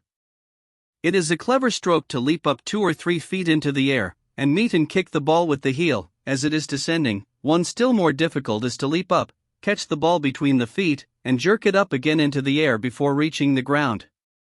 Each player takes the ball when it is tossed over into his vicinity, and he may keep it going any number of times, before kicking it off across to the other side of the circle. Few games are better calculated to exercise the limbs and render the young men strong on their feet than this. Boat racing is another very favorite national amusement. In the racing boats are many rowers, with short paddles, and the races are scenes of wild excitement, both on the part of the competitors and spectators.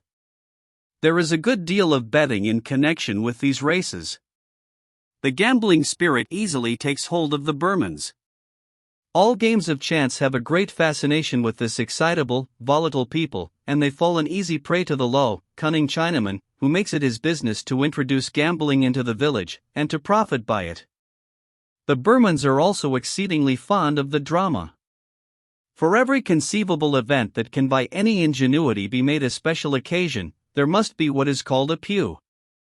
I have known a pew in honor of a birth, and I have known one given to celebrate a death, the execution of a noted dacoit leader, who had been a great curse to the neighborhood, and had long defied justice, and for almost any occasion occupying an intermediate position between the two. One of these dramatic performances would not be out of place.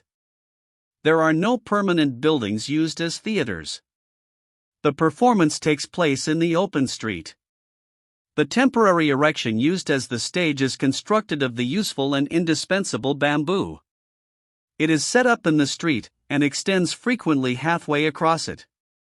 The rest of the thoroughfare is blocked up with the couches the spectators bring from their homes to sit upon, and traffic is almost suspended in that direction for the time being. All this preparation takes place during the day. The play begins after dark, and goes on until towards sunrise. Temporary stalls for the sale of food are set up at the edge of the crowd, and the people by hundreds make a night of it. The dramas are founded on tales which Gautama, Buddha, told of his 510 previous existences, or on events in the lives of kings and heroes. The dialogue is chiefly recitative, interspersed with solos, choruses, and dancing. Instrumental music accompanies the singing. There is always the clown or jester on these occasions, who has his turn in the course of the performance, and roars of laughter greet the broad jokes he furnishes. The whole performance is free. The custom is for some person to hire the players, and bear the expense of the entertainment, inviting his friends, and throwing it open to all. Pickled tea is handed round among the guests on these occasions as a kind of dessert, mixed with salt, garlic, asafoetida, and a few grains of millet seed. It has an anti-soporific effect, and so serves to keep them awake, to listen to the drama. The Burman is a firm believer in amusement, in relaxation, in holidays. He sees no good in a too strenuous and incessant application to the serious business of life. He likes to take life easily, and to see plenty of change. Even his religious duties usually blend amusement with the seeking after merit. The numerous festivals and religious observances serve for frequent holidays, and whatever he may fancy in the way of diversion. The Burman is indolent, casual, unstable and uncertain, and not to be depended upon. He does not readily conform to discipline or restraint, and it is found very difficult to make a soldier or a policeman of him. It is difficult to get him into a routine of any kind. He makes a very indifferent servant. In Burma, the British government cannot depend upon Burmans in the constitution of the police force, but finds it necessary to man the greater part of the police ranks with natives of India, enlisted chiefly from among the fighting races of the Punjab. In mitigation of the indictment against the Burman that he is loose, careless, and lazy, it is urged that he is fettered by the multiplicity of lucky and unlucky days, and various astrological difficulties, which we do not appreciate. But when every allowance is made for these things, it must be found a true bill against him. This is one of the weak points in his character. Even in school life, this feature of the national character abundantly manifests itself. The boys, instead of keeping to one school, are fond of attending school after school, changing from one to another, until they have gone the round of all within their reach, when they will start to go the round again. One might almost suppose they thought there was a school where they could learn by magic, and that they were in search of that school. Such a crying evil has this become in Burma, that stringent rules have had to be framed by the Department of Public Instruction to check this incessant migration. If the Burman has the faults of a careless, happy-go-lucky race, he has the virtues also. He has been called the Irishman of the East. His manners have the ease and the polish of a gentleman born. He is most affable and approachable, and in religion tolerant of the opinions of others. He is hospitable, and will help the destitute stranger without making too many inquiries. I met one day in Mandalay an English sailor, who had made his way up from Rangoon with another man. They had done the last 200 miles on foot. They were both quite destitute, and yet they had traveled all that distance, for the most part of it far from any Englishman, and that, too, when the country was in a most disturbed state on account of dacoits, and without knowing a word of Burmese. They had simply passed on from village to village, their wants being supplied by the Burmans where they halted. That this should have been possible speaks well for the kind-hearted hospitality of the Burmans. If it is one of the marks of a gentleman to be able in an easy and natural manner to place himself on a level with you, the Burman has this in a high degree. The native of India makes a twofold mistake here. His outlandish notions of etiquette lead him to cringe and crouch before the European, to an extent which is sometimes offensive, whilst at the same time his caste leads him in his heart of hearts to hold himself immeasurably above him. The Burman makes neither of these mistakes. With fine tact he steers a medium course, and ranges himself alongside. The first Burmese servant I had, a typical Burman, was a fine illustration of this capacity of the race to make themselves at home with the foreigner. He did me the honor to take a fancy to my toothbrush. I was not aware of it. He did not purloin it, he only made use of it. The way it came to light was the discovery of him one day, standing before the looking-glass, in the act of using the implement in the orthodox manner. How long the two of us had been using the toothbrush conjointly I cannot say, for I never cared to inquire. I preferred to think it was only that once. He had it to himself ever after. A story is told that aptly illustrates that buoyancy of temperament which constitutes one feature of the Burmese easygoing character. Some years ago a fire occurred in Mandalay, no uncommon thing. Amongst the bamboo houses it spread with terrible swiftness, until a large number were destroyed. Yet the very next evening they were observed to have rigged up a rude stage among the charred stumps of their houseposts, and they spent the night in witnessing one of their dramatic performances, and laughing heartily as usual at the jests of the clown. Few people would have had the heart to go through with that pew under the circumstances. With a rich country, a sparse population, and a warm climate, the conditions of life are easy. The Burman has no struggle to get a living. Riches have little attraction for him. He has no desire to hoard. What he has to spare he spends, either in building a monastery, or a pagoda, or on some humbler work of merit which shall secure him an advantage in the next birth. Chapter 15. A true ideal missionary and a false missionary ideal. The American Baptist Mission is the oldest Protestant mission working in Burma. It was commenced by Dr. Judson in Rangoon in 1813, and has expanded in Lower Burma to a large and strong mission, having had very signal and rapid success amongst the Karen races, and to a fair extent amongst the Burmans also.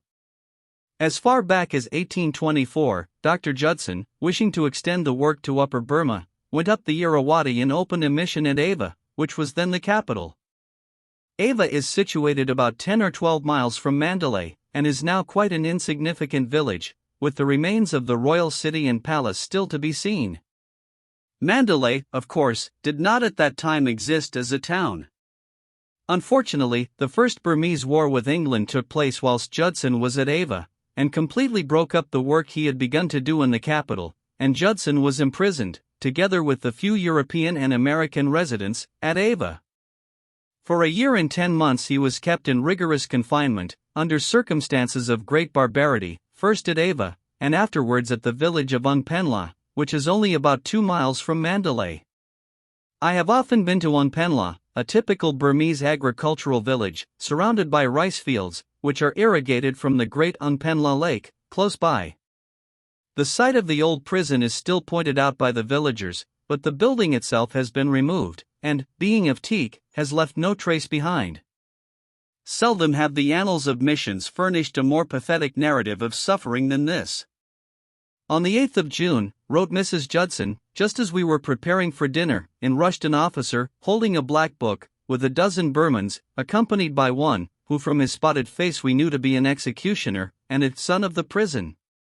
"Where is the teacher?" was the first inquiry. Mr. Judson presented himself. "You are called by the king," said the officer, a form of speech always used when about to arrest a criminal. The spotted man instantly seized Mr. Judson, threw him on the floor, and produced the small cord, the instrument of torture. With this the prisoner was bound and dragged off to the courthouse, where the governor of the city and the officers were collected, and one of them read the order of the king, to commit Mr. Judson to the death prison. He was suspected of being in communication with the English, with whom they were at war, though of course he had nothing to do with them. This was the beginning of his long imprisonment. Whilst in prison Judson suffered much.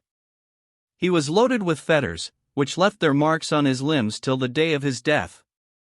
He was placed in the common prison, amidst dirt and noisome smells, in charge of ferocious jailers, who had to be continually plied with presents to secure for him the very necessaries of existence. At night it was the custom to secure the safe keeping of the prisoners by enclosing their feet in a kind of stocks, several of them in a row, the stocks being then hoisted up into the air a little way, so that the feet were elevated higher than the head, which must have caused great pain and inconvenience. During a great part of the time of this captivity the prisoners were in a state of dreadful suspense, not knowing whether they might not be put to death any day or hour. More than once the design was formed to kill them, but by the providence of God that intention was never carried out. The death prison was constructed of boards, and was rather stronger than a common Burman dwelling house. There were no windows nor other means of admitting the air, except by such crevices as always exist in a simple board house, and only one small outer door. What must have been their state with 100 prisoners of all classes huddled together, including the worst of criminals, all shut up in one room, loaded with fetters, in the sweltering heat of the hot season of Upper Burma, where the thermometer rises every day to 110 degrees in the shade? Prisoners were continually dying of disease, as well as by violent treatment, and yet the place was always full. Several sepoys, and occasionally English soldiers, prisoners of war, swelled the lists of the miserable. These poor creatures, having no regular supply of food, were often brought to the very verge of starvation, and then, on some worship day, the women would come, as a work of charity, to the prison with rice and fruit, and the miserable sufferers, maddened by starvation, would eat and die. Suddenly, in May, the very hottest month of the year, when life is a burden, even with all that can be done to mitigate the effects of the climate, and when for Europeans to go out in the sun unprotected is at the peril of their lives, the prisoners were removed from the prison at Ava to Amarapura, and after that to Ungpenla. They were made to walk barefoot a journey of 9 miles, chained together 2 by 2. The Burman guards, by a refinement of cruelty, instead of making the journey in the cool of the day or night, set out at 11 o'clock in the day, so that they were under the scorching sun all the time, the sand and gravel like burning coals to tread upon, first blistering their feet, and then taking the whole of the skin off. One of the European prisoners, a Greek, who when taken out of prison was in his usual health, fell down on the way, and expired in an hour or two after their arrival, doubtless from sunstroke. The others reached Ungpenla more dead than alive. The sufferings of Judson's devoted wife were scarcely less severe than his own all this time, although she was not imprisoned. During all the months he lay imprisoned at Ava she was harassed with the most consuming anxiety for her husband, and had constantly to exert herself to the utmost to get him food into the prison. During that time her child was born. The removal of the prisoners to Ungpenla occurred when the babe was only 3 months old. It occurred suddenly and unknown to her, and when she found him gone, she knew not whither to go seeking him. She sent first to the place of execution, fearing the worst, but they were not there, and then she had to follow the party as best she could, finding them at last at Ungpenla. The very morning after their arrival there, the little Burmese girl she had with her, to help with the baby, was taken ill of smallpox, and the babe of 3 months took it from her. After that Mrs. Judson herself was taken seriously ill, and for 2 months lay helpless on a mat on the floor of the wretched little hut, where she had taken up her abode, to be near her husband in the prison. When the child recovered, the mother was unable to nurse her, so that, being deprived of her usual nourishment, the infant suffered greatly. Neither a nurse nor a drop of cow's milk could be procured in the village.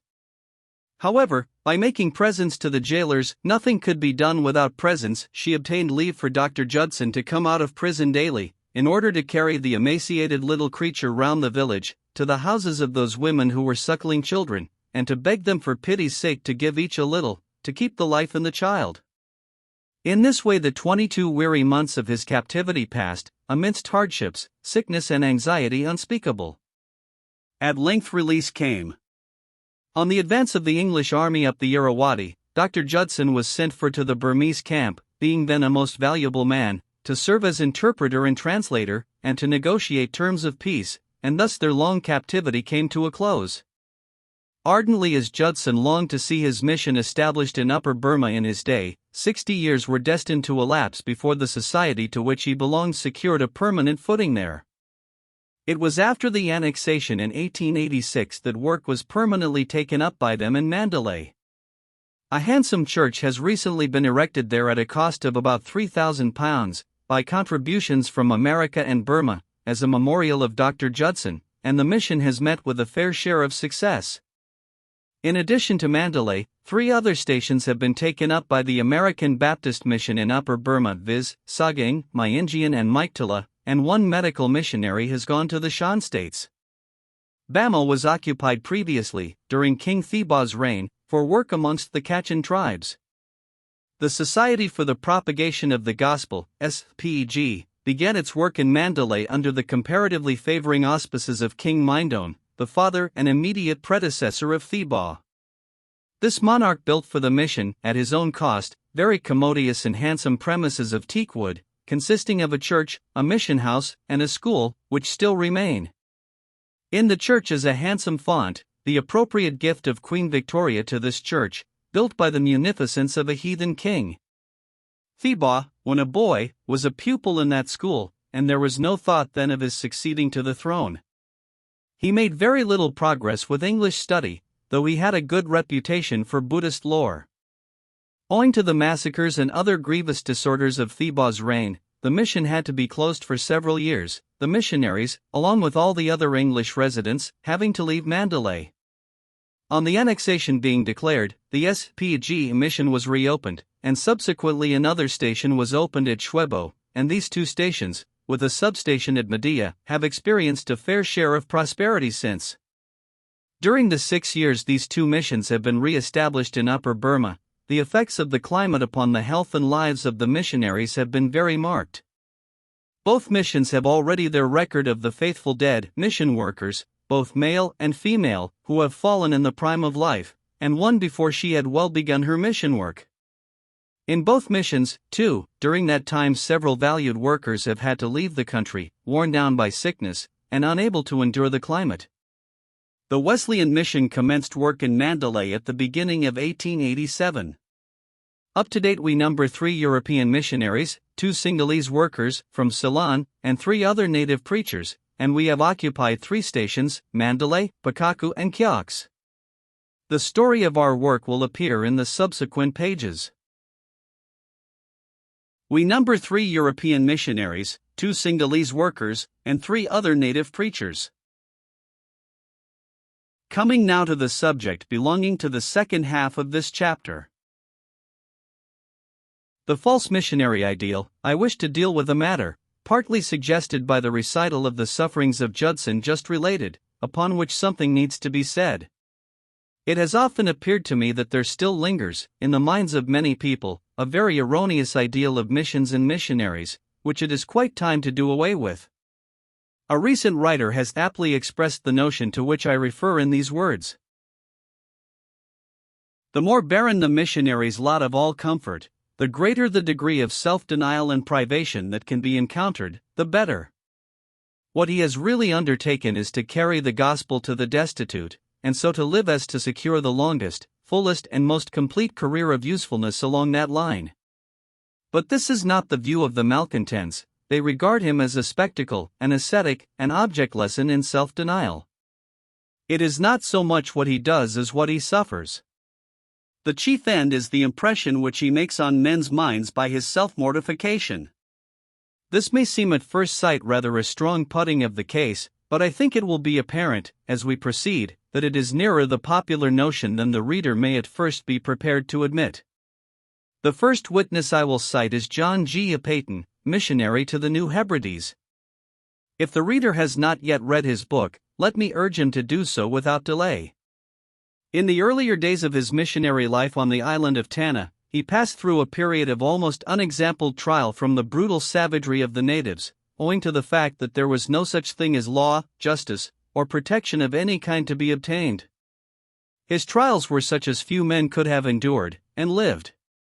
The people were utterly uncivilized, bloodthirsty, quarrelsome, superstitious, and vindictive. Human life was scarcely of any value among them, and they were cannibals. His life was attempted times without number. Other missionaries and native Christian teachers were murdered, and done to death by them one way or another, and how he escaped death amongst them seems nothing short of miraculous.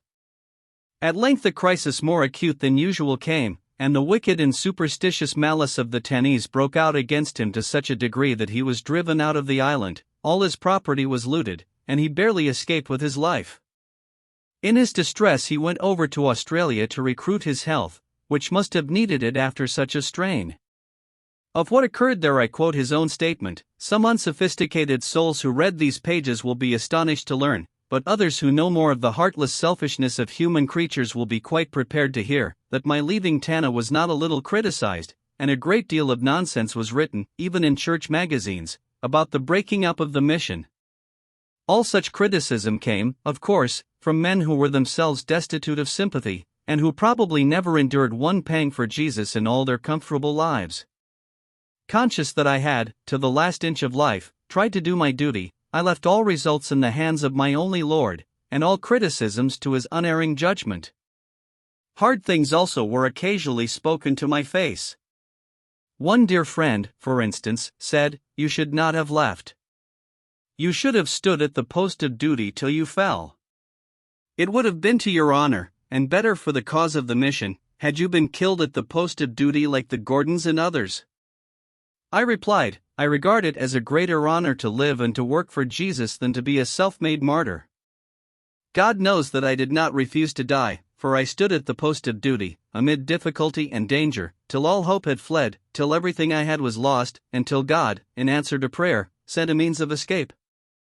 I left with a clear conscience, knowing that in doing so I was following God's leading, and serving the mission too. To have remained longer would have been to incur the guilt of self-murder in the sight of God." These sentiments, especially the words I have italicized, do honor alike to Peyton's devotion and to his common sense, and they are a just rebuke of a very false ideal. Happening to take up one day an influential religious newspaper, I met with a notice of John G. Peyton's book, which spoke in very high terms of it, and of him, concluding with the following sentence, in which the editor most innocently and unconsciously brings up in another form this same false ideal, even after reading the book, which shows how prevalent the error is, and difficult to eradicate. Now that civilization is spreading, and owing to the general extension of facilities for travel to every part of the earth, it is to be feared that such records of missionary experience will soon be amongst the things of the past. It is to be feared, say the stay-at-home people, and editors in easy chairs. Any missionary, especially Peyton himself, would have said, "It is to be hoped." If the reader will but ponder that word feared, and take in all that it means, he will see that it is the very notion Peyton complains of, and that I am here seeking to correct. We still need to take to heart Dr. Johnson's exhortation to clear our minds of cant. After praying times without number that cannibalism, and all the cruel horrors and barbarities of heathenism might come to an end, we are found fearing that our prayer is so near being answered, that soon there will be no more such tales to tell. The immense wave of sympathy that was evoked through the lamented illness and death of Father Damien, and which spread throughout the civilized world, was another proof of the prevalence of the object-lesson ideal of the missionary. Missionaries had been at work succoring and tending lepers for many years before that, and a noble society, the Mission to Lepers, established in 1874, has now some 30 homes for lepers under its care, in India, Burma and China, under the management of 12 different Protestant missionary societies. But all this work goes on in comparative obscurity, the whole of it together not attracting 1/100th part of the sympathy and notice that this one case of suffering attracted. Father Damien died of leprosy. This is what we want, this touches our hearts and our pockets, cries out universal Christendom. It seems it is not mission work but missionary sufferings the people want to hear about. A false ideal. A further proof how widespread is this notion will appear from a recent article in the March number of the Missionary Review of the World for the year 1892. The writer states it as frankly as words and repetition can express it, quite unconscious that there is anything wrong about it. The article is on missionary fellowship. It is not written by a missionary, no missionary could possibly write such rank nonsense. This is what he says: suffering, after all, is the test of missionary character. It is not so much what the missionary does as what he is, and what he is can be shown only by suffering for the gospel's sake. He goes on to say that it is Judson's and his wife's sufferings in Burma, more than their missionary labors, that canonize them as martyrs of modern missions, and there is a good deal more highfalutin of the same kind. To my mind, this is a false and absurd ideal, mischievously false. Men have gone on thinking it, and occasionally saying it, until they fail to see the falsity and absurdity. But if we think for a moment, we must admit that the Bible tells us that every missionary's work, every Christian's work, must be the test of the man, and not his sufferings, and gives no countenance whatever to this error. Our sufferings are matters for which we are not personally answerable in any way, except as we may cause them ourselves, otherwise they are beyond our control, and can be therefore no test of the man. Judson would have been one of the very greatest of missionaries, all the same, if he had never seen the inside of a Burmese prison. His lifetime of earnest evangelistic labors, his Burmese Bible, his 2 dictionaries, his Burmese grammar, his other precious literary remains, and the many souls saved through his instrumentality, and long since gone to glory, these are the enduring monuments that entitle him to our reverence, and constitute that bright example which some of us are humbly trying to follow. His sufferings were indeed severe, but to dwell upon them, and laud them as being of far more importance than his work, not only does an injustice to the memory of the man himself, but it feeds a false ideal, and keeps from view the real purpose for which we go to the heathen. The sooner we give up this nonsense entirely, and take our stand upon truth and common sense, the sooner shall we find the sound, and only sure basis for that increase of missionary enthusiasm, which is so much needed at the present time. So long as our enthusiasm is based upon any such shadowy and precarious foundation as the sufferings of missionaries, whether supposed or real, so long will the results disappoint us. But there is a further objection against this false ideal, on the ground that abroad, in the mission field, it gives rise to a powerful and subtle temptation in some minds, and leads to waste of precious power. In most mission fields, the hardness of the hearts of many of the heathen, and the deep sense of isolation from the people which the missionary feels, and which is inevitable from the difference of race, language, and habits, are so distressing, that there are few conscientious souls that have not felt, at some time or other, a strong tendency towards an ascetic mode of life. Oh, let me do this, let me do that, let me do anything, if I can only come nearer the people. There is quite enough tendency to this abroad, without its being further stimulated by a demand at home. But what do you mean by asceticism? Where do you draw the line? By asceticism I mean the deliberate, sometimes even ostentatious, cutting down of provision as to food, clothing, dwelling, and general comfort, to a point obviously below the standard of health and efficiency, this standard being naturally fixed at an approximation to that of the mode of life to which the missionary has previously been accustomed. My own experience of missionary life, extending over 19 years, is that I have always had to work much harder than if I had been in England, and, whilst the mode of living must needs be very plain and temperate to be healthy, the food must be nourishing, and the surroundings in a fair degree of comfort, or it will soon lead to a collapse. I do not condemn economy, God forbid. No one believes in that more than I do. I entertain strong views as to the importance of a humble, simple, unostentatious manner of life, and have always practiced it. Nor do I wish to state that the missionary has no need of self-denial. A man cannot be even a disciple without self-denial.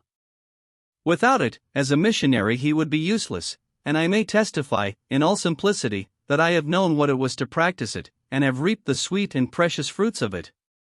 But if that hymn of Keeble's is true anywhere, it is true in the missionary's life.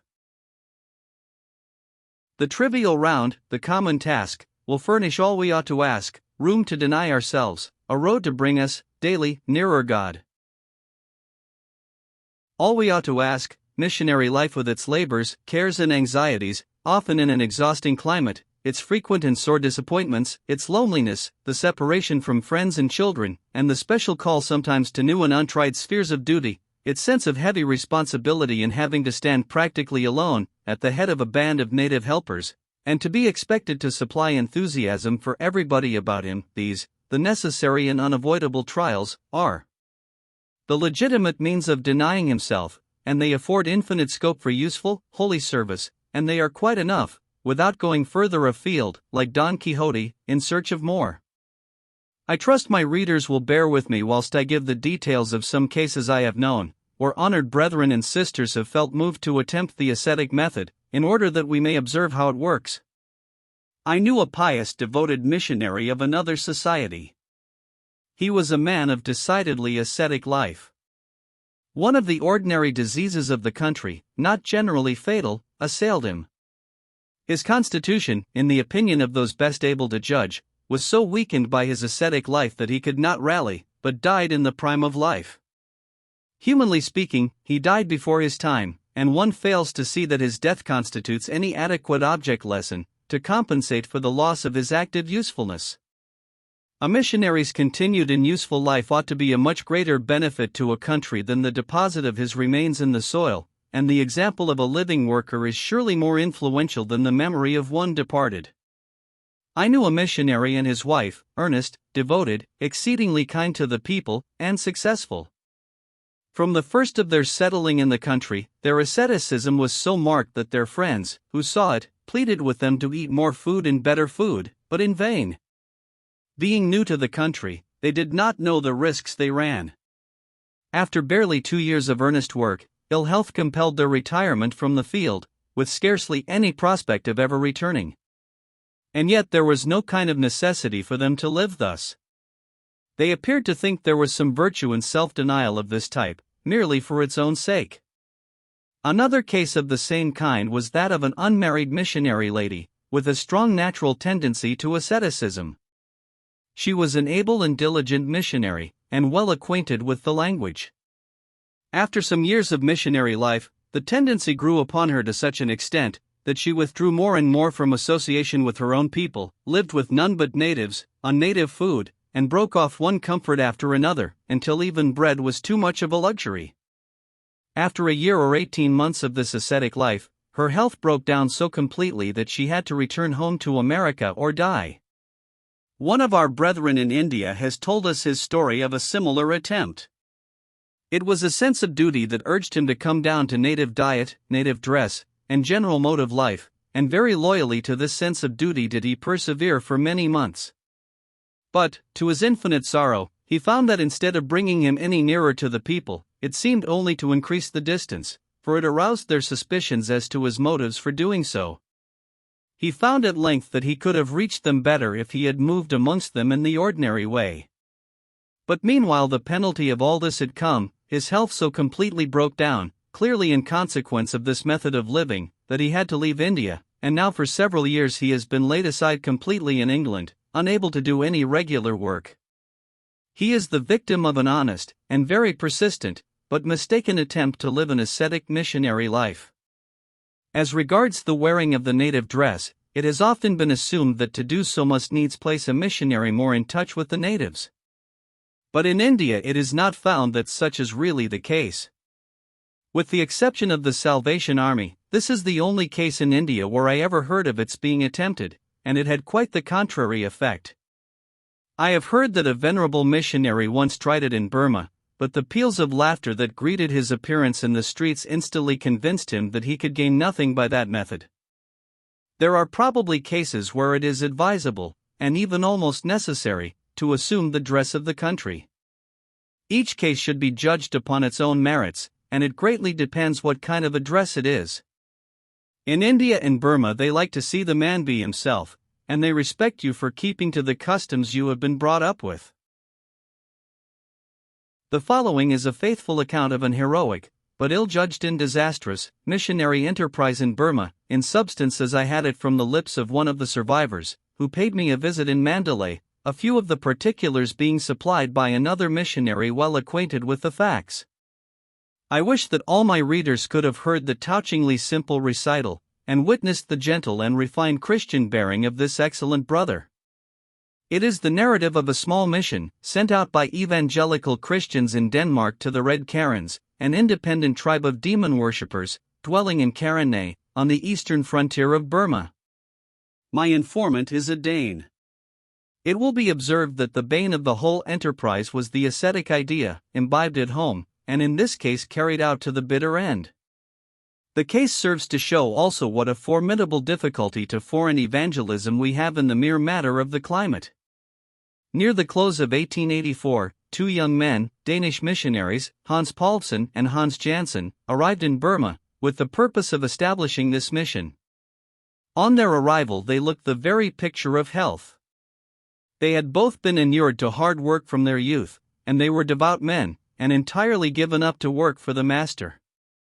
Though receiving aid at first from home, they hoped soon to make the mission self-supporting.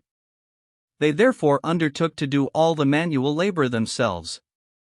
Where others rode they would walk. Where others employed natives they would do their own work. They would cook their own food, and live in the simplest manner, even like the natives of the land. Had the sphere of their mission been the wilds of America, or any country at all similar in climate to their native Denmark, it would have been the right policy, and they might have succeeded. But they soon had painful proof that there are laws in nature, from which even missionaries are not exempt, and one of these laws is that we cannot do with impunity in the tropics what we may do in the temperate zone. Some time after their arrival, an opportunity occurred for going into Karenay, and they prepared to start for their destination. By way of preparation they gave away all their extra goods, medicines, clothing, etc., fancying that Matthew X encouraged such a course. We cannot but place in contrast this conduct with that of a man like Livingstone. His was a self-denying work. If ever there was one, he believed in doing the work God called him to do, no matter what difficulties stood in the way. But he was no believer in asceticism, i.e., needless suffering for suffering's own sake.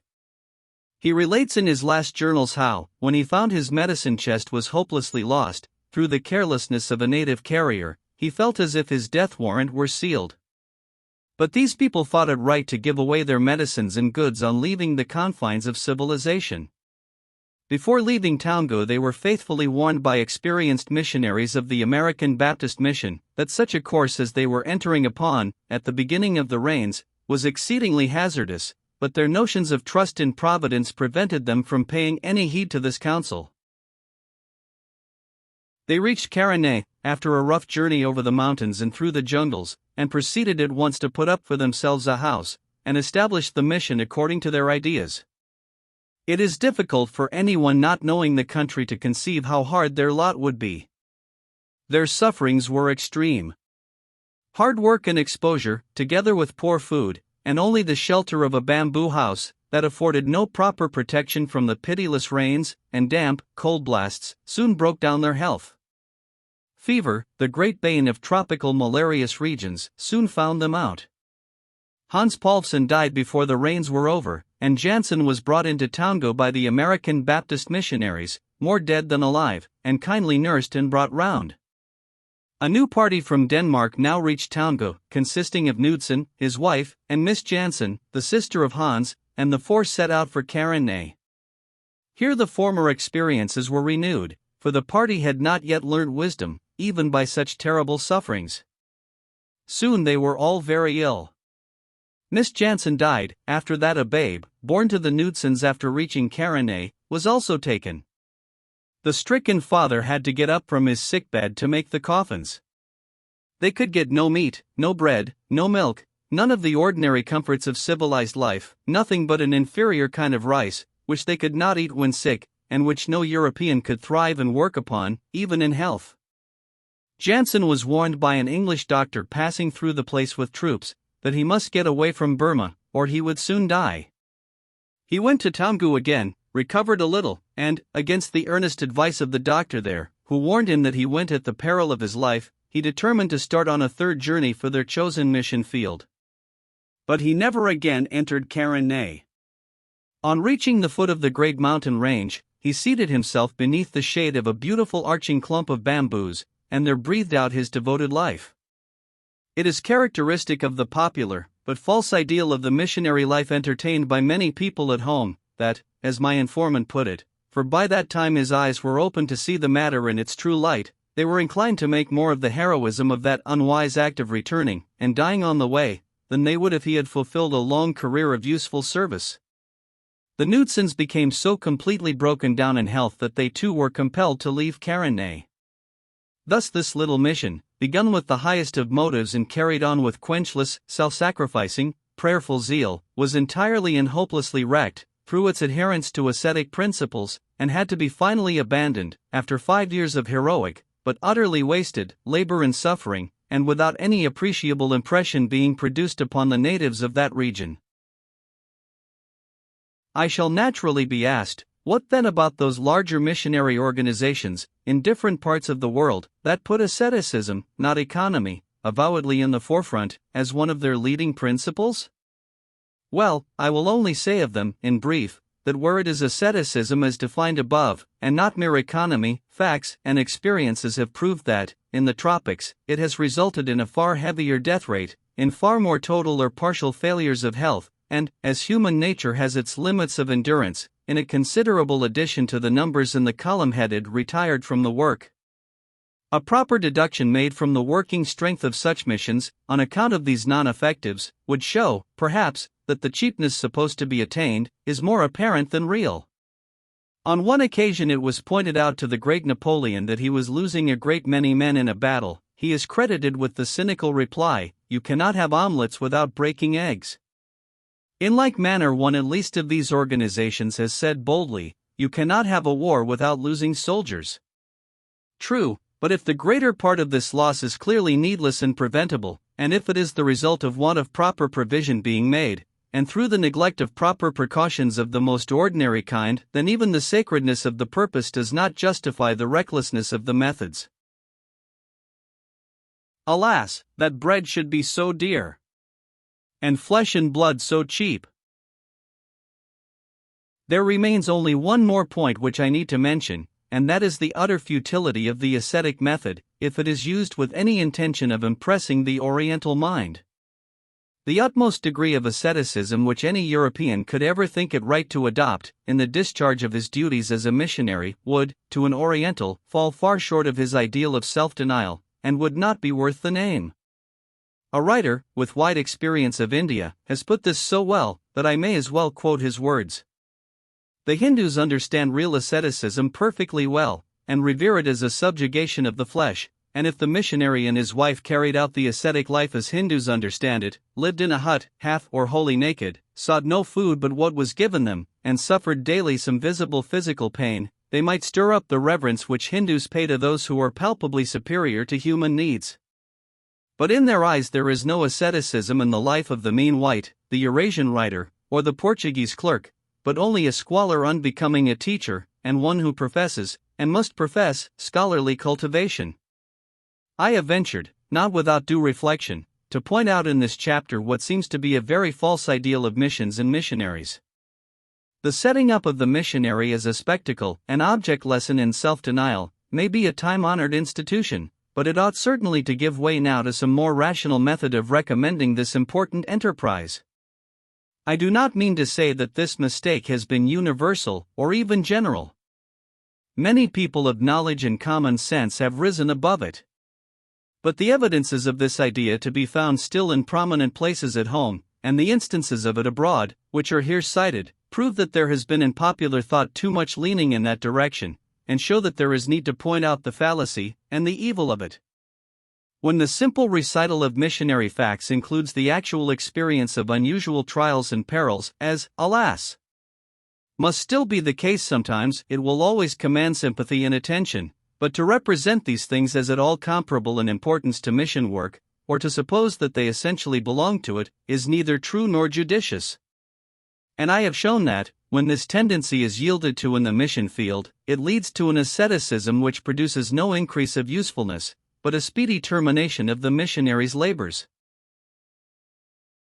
Note, since writing the above chapter, an article has appeared in the Indian Medical Record on missionaries and mortality, which is so much to the point, and from such an unexceptionable, independent, and competent source, that my readers ought to have the benefit of an extract from it. We would only be just to claim for the missionary every safeguard that we apply to the lives of Europeans in other callings in India.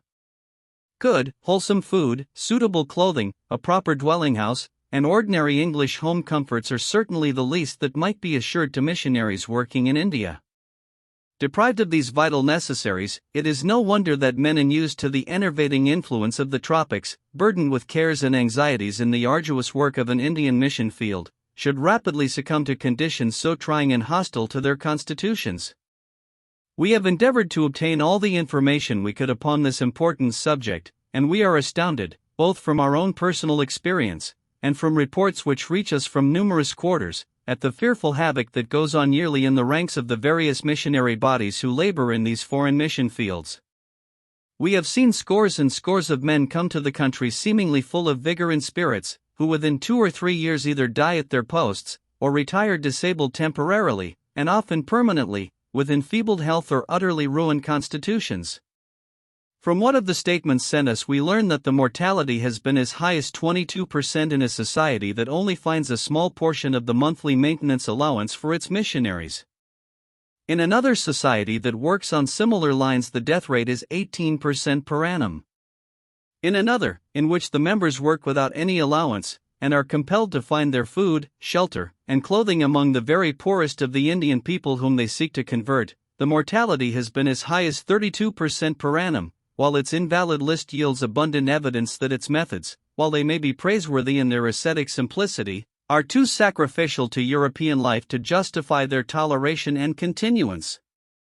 Missionary zeal and missionary enterprise have done more for India than any state effort could ever hope to accomplish, and the best work has been done by those societies which, having a due regard for the health and safety of their workers, have provided for the proper conservation and protection of their lives, and lives thus prolonged and preserved have brought with them accumulated experience, which has yielded the advantage not only of laying the foundations of lasting and useful work, but of seeing it cared for, nourished and brought to fruitful perfection by the hands that inaugurated it.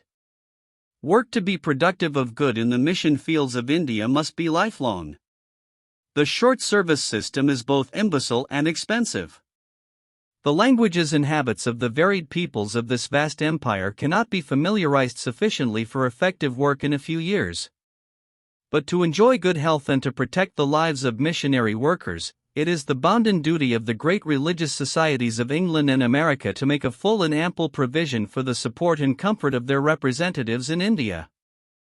Chapter 16. Our Early Experiences in the Burma Mission. I would like to give the reader some intelligent idea of what it means to establish a new mission in a new country, with an elaborate religion like Buddhism in possession of the field, and difficult to dislodge. We make our way up the Irrawaddy by one of the splendid steamers of the Irrawaddy Flotilla Company, and in due time we land at Mandalay, and climb the steep bank of the river, and there we are with our few boxes, strangers in a strange land, knowing nobody belonging to the place, not a word of the Burmese language, with no mission house to turn into, no native Christians, and, worst of all, no native helpers. After 13 years of very happy work in Ceylon, where we have a flourishing mission and a large staff of native helpers, it required a stout heart to face the difficulties of pioneer work, and no little faith, hope and perseverance. Especially did we miss the aid of our native brethren. The chief value of the European missionary, and of the European generally, in the East, is in his capacity as a leader of men. Upon him devolves the initiation, and the vigorous working out, of plans of aggression, and he has to find the enthusiasm for everybody about him. But if the European is brain, and heart, and hand to the mission, his native brethren are equally indispensable as the eyes, ears, and feet. My native brother has a knowledge of his country, and of his people, and of all that is going on, extensive, accurate, and intimate beyond anything I can ever attain unto, and he is in touch with his own people as no foreigner can ever be, no, not if he spends half a century among them. This invaluable help I greatly missed. For some days I lodged with the Reverend J. H. Bateson in a Buddhist monastery, which had been assigned to him by the military authorities. He had arrived from England 3 weeks previously, in the capacity of Wesleyan chaplain to the Upper Burma Field Force. It was one of a considerable number of buildings that had been annexed for the temporary accommodation of the troops, and which were afterwards handed over again to the Buddhist monks. It was a fine, substantial teak building, raised 6 or 7 feet from the ground, with a broad veranda back and front, and consisted of 3 rooms. The roof was of the usual fantastic Burmese style, in triple form, and at one end it terminated in a rather tall spire, and the whole of the building, as usual with monasteries, was richly decorated with elaborate carvings in wood. Amidst some disadvantages as a residence, it had one very obvious advantage, that we paid no rent for it. The first duty lying before me was obviously to commence the study of the language, and along with that, to look about and find the best sites for establishing our mission centers, and for the first few months I gave my attention closely to those matters. Whilst I was making these preparations for laying the foundations of our future mission work amongst the natives of the country, there was abundance of work also ready to hand amongst the soldiers and other English-speaking people, congregated in a large military and civil station like Mandalay. Mr. Bateson had to undertake long journeys to other military stations at intervals, in the course of his duties as chaplain to the troops, and it fell to my lot to attend to the English congregation in his absence. I have heard and read of some missionaries who have held that it was no part of their duty, as missionaries to the heathen, to preach in English at all. But I never could see that a white skin, and the fact that a man speaks English, should be deemed to disqualify him from receiving gospel ministrations, and I can see no reason why the time and attention given to our own countrymen need be allowed to interfere materially with the missionaries' work for the natives. It is in circumstances such as those of Upper Burma at that time, and amidst the rough experiences of pioneer life in a new country, that our countrymen most need the ministrations of the gospel. In a heathen land and amidst the lax morals which heathenism engenders, absent from home and friends, and, as it was then with many, from wife and family, and all the ordinary restraints and helps of civilized life, in some cases away for months together in lonely stations, where there were no Christian services of any kind, they were sorely tempted to go astray, and do things they never would have done at home. I therefore gladly did what I could. Our first home in Mandalay. We had parade services for the soldiers, and other public services in English, temperance meetings, Bible classes, and devotional meetings, in quaint Burmese sacred buildings, with the images of Buddha about, wherever we could find a place quiet and convenient, for as yet we had no place of our own set apart for Christian services. Our first public Sunday services for the soldiers were held in the throne room of the royal palace, just at the foot of the throne itself. Though this did not mean much from a missionary point of view, yet it certainly furnished a strange and romantic association of ideas, to be conducting Christian worship in such a place as that, in the midst of a heathen palace, where there had been such a despotic government, and at times so much cruelty and bloodshed. Ever since that time we have had a building set apart within the palace precincts for our military services. Many of the meetings, held amidst such strange and grotesque surroundings, were owned of God to the spiritual benefit of those who attended, and some were accompanied by a solemn melting power of the Spirit, confessions of sin, and aspirations after a better life, such as I have seldom witnessed. Doubtless these services were useful in reminding many of almost forgotten truths, and in reviving blessed memories of home and youth, which, amidst the rough life of campaigning in Burma, they were too apt to forget. It was our happiness, during those first years, never to be without some godly association amongst the officers of the garrison, and also amongst the civilians, and though there were many removals and changes, we always found some like-minded, who took pleasure in assisting in the gospel and temperance work. They belonged to various sections and denominations of the Church of Christ, but that made no difference, we were able cordially to work together. My colleague, Mr. Bateson, established a temporary soldiers' home, with a bar for the sale of food and refreshments, and convenience for reading, writing and games, in a Burmese building granted by the military authorities for the purpose in the palace, and this proved a very welcome resort for large numbers of the soldiers, who wished to spend their evenings in a sober and rational manner. It did excellent service for a year or two, and was eventually closed for the removal of the building, a much larger and far more complete soldiers' institute having by that time been built and furnished by the military authorities. Attractive as this work was in one's own language, and amongst one's own people, I felt from the first that the mission to the Burmans, though an incomparably more difficult, less inviting, and less immediately successful work, was my own most pressing duty, and the work for which I had specially come. On my arrival in Rangoon, I had engaged the services of a young Burman, and brought him up to Mandalay that he might teach me Burmese, and with him I commenced the study of the language at once. But if anyone imagines that a native Munshi teaches as an English teacher teaches, he is greatly mistaken. For what of the ability to impart the knowledge he has, the teaching does not flow from him as from a fountain, it has to be laboriously pumped out of him, and it requires some ingenuity to find how to work that pump, and if you fail to pump, or do not pump judiciously, you get nothing. In learning any Oriental language you have, in fact, to teach yourself, using the so-called teacher in much the same way as you would use the dictionary, or any other passive repository of the necessary knowledge. In studying Burmese, I found it necessary not only to spend as many hours as I could daily with my Munshi and my books, but to go out amongst the people for the sake of learning the spoken language. Every language has some difference between its literary and its colloquial style, and it is quite possible for the foreigner to know a good deal that he reads in the books, and yet to be quite nonplussed with the ordinary talk of the people. Unless the foreigner pays attention to the colloquial, though he may in time find himself able to talk after a bookish fashion, he will be unable to make himself properly understood, and unable also to know what the people say in reply. For this reason I made a practice of going out of an evening, often with one of my children's picture books in my hand, and sitting down amongst the Burmans at their doors, using the pictures as a means of scraping up a conversation, being myself short of words, with notebook in hand, to take down every new word or idiom I heard. As the Burmans appreciate pictures very much, I found this plan always made them talkative, and thus served my purpose as well as amusing them. This puts me in mind of an incident which occurred about that time, at a certain Buddhist monastery, where I was in the habit of spending an hour or two of an evening, for the purpose of talking Burmese. The long guerrilla war with the forces of disorder and crime was then raging, and the country generally was in a very disturbed state.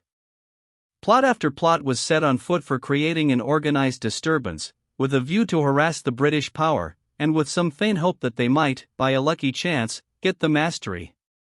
Judge of my surprise, when one morning I learnt that 50 of the ringleaders of a plot of that kind had been discovered and arrested at midnight, in that very monastery where I was in the habit of visiting.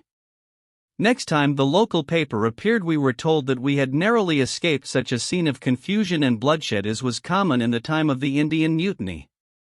The choice of a site for the mission premises was the first matter to settle. It involved much going to and fro in that great city, and much weighing of advantage and disadvantage, for it was a most important question.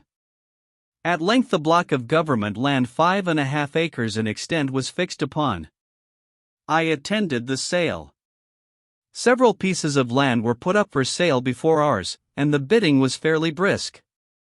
When ours was put up I made a bid, not another voice was heard, they all abstained from bidding because the land was for mission purposes, though I had said not a word on the matter to anybody, and it was knocked down to us at the merely nominal price of 100 rupees an acre, say £7.10.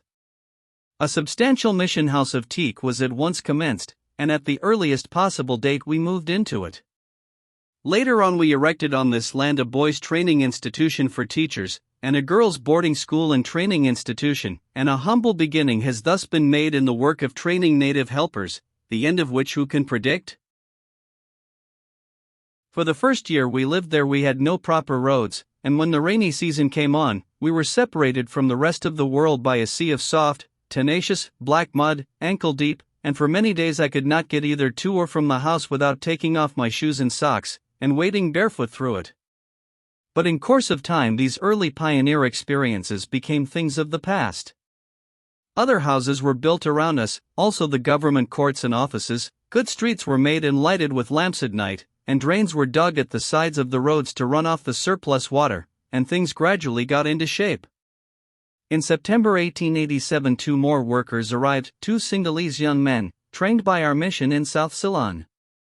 We do not of course contemplate permanently looking to Ceylon to supply us with men, but at the outset of the mission it seemed likely that these brethren, being from an older Christian community, and far better educated and trained than any Burmans could possibly be for years to come, would be able to render us material help in the pioneer work, and would bring to bear upon it a degree of Christian knowledge, and a maturity of Christian character and habits, far in advance of anything in Burma.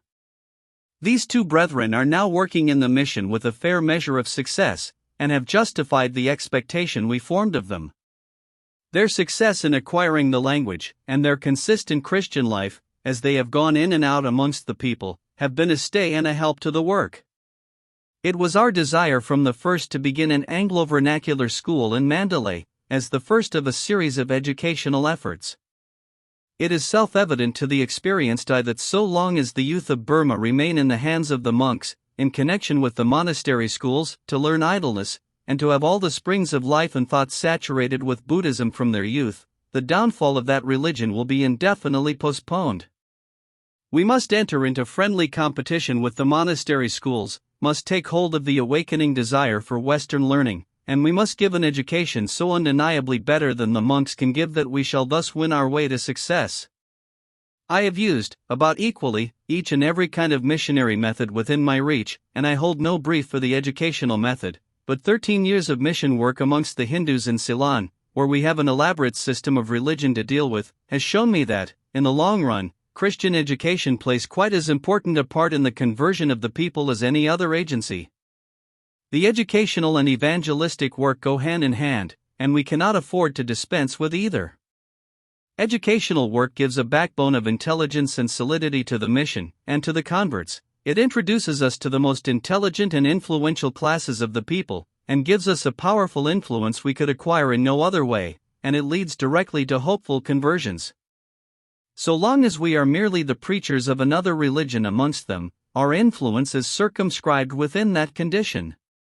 But if, in addition to that, we move amongst the people as the trusted guides and teachers of their youth, it vastly increases our power for good. In the East, the teacher of the young is always treated with the utmost respect. And this position of influence, which so legitimately belongs to the preachers of the gospel, we cannot afford to despise or forego.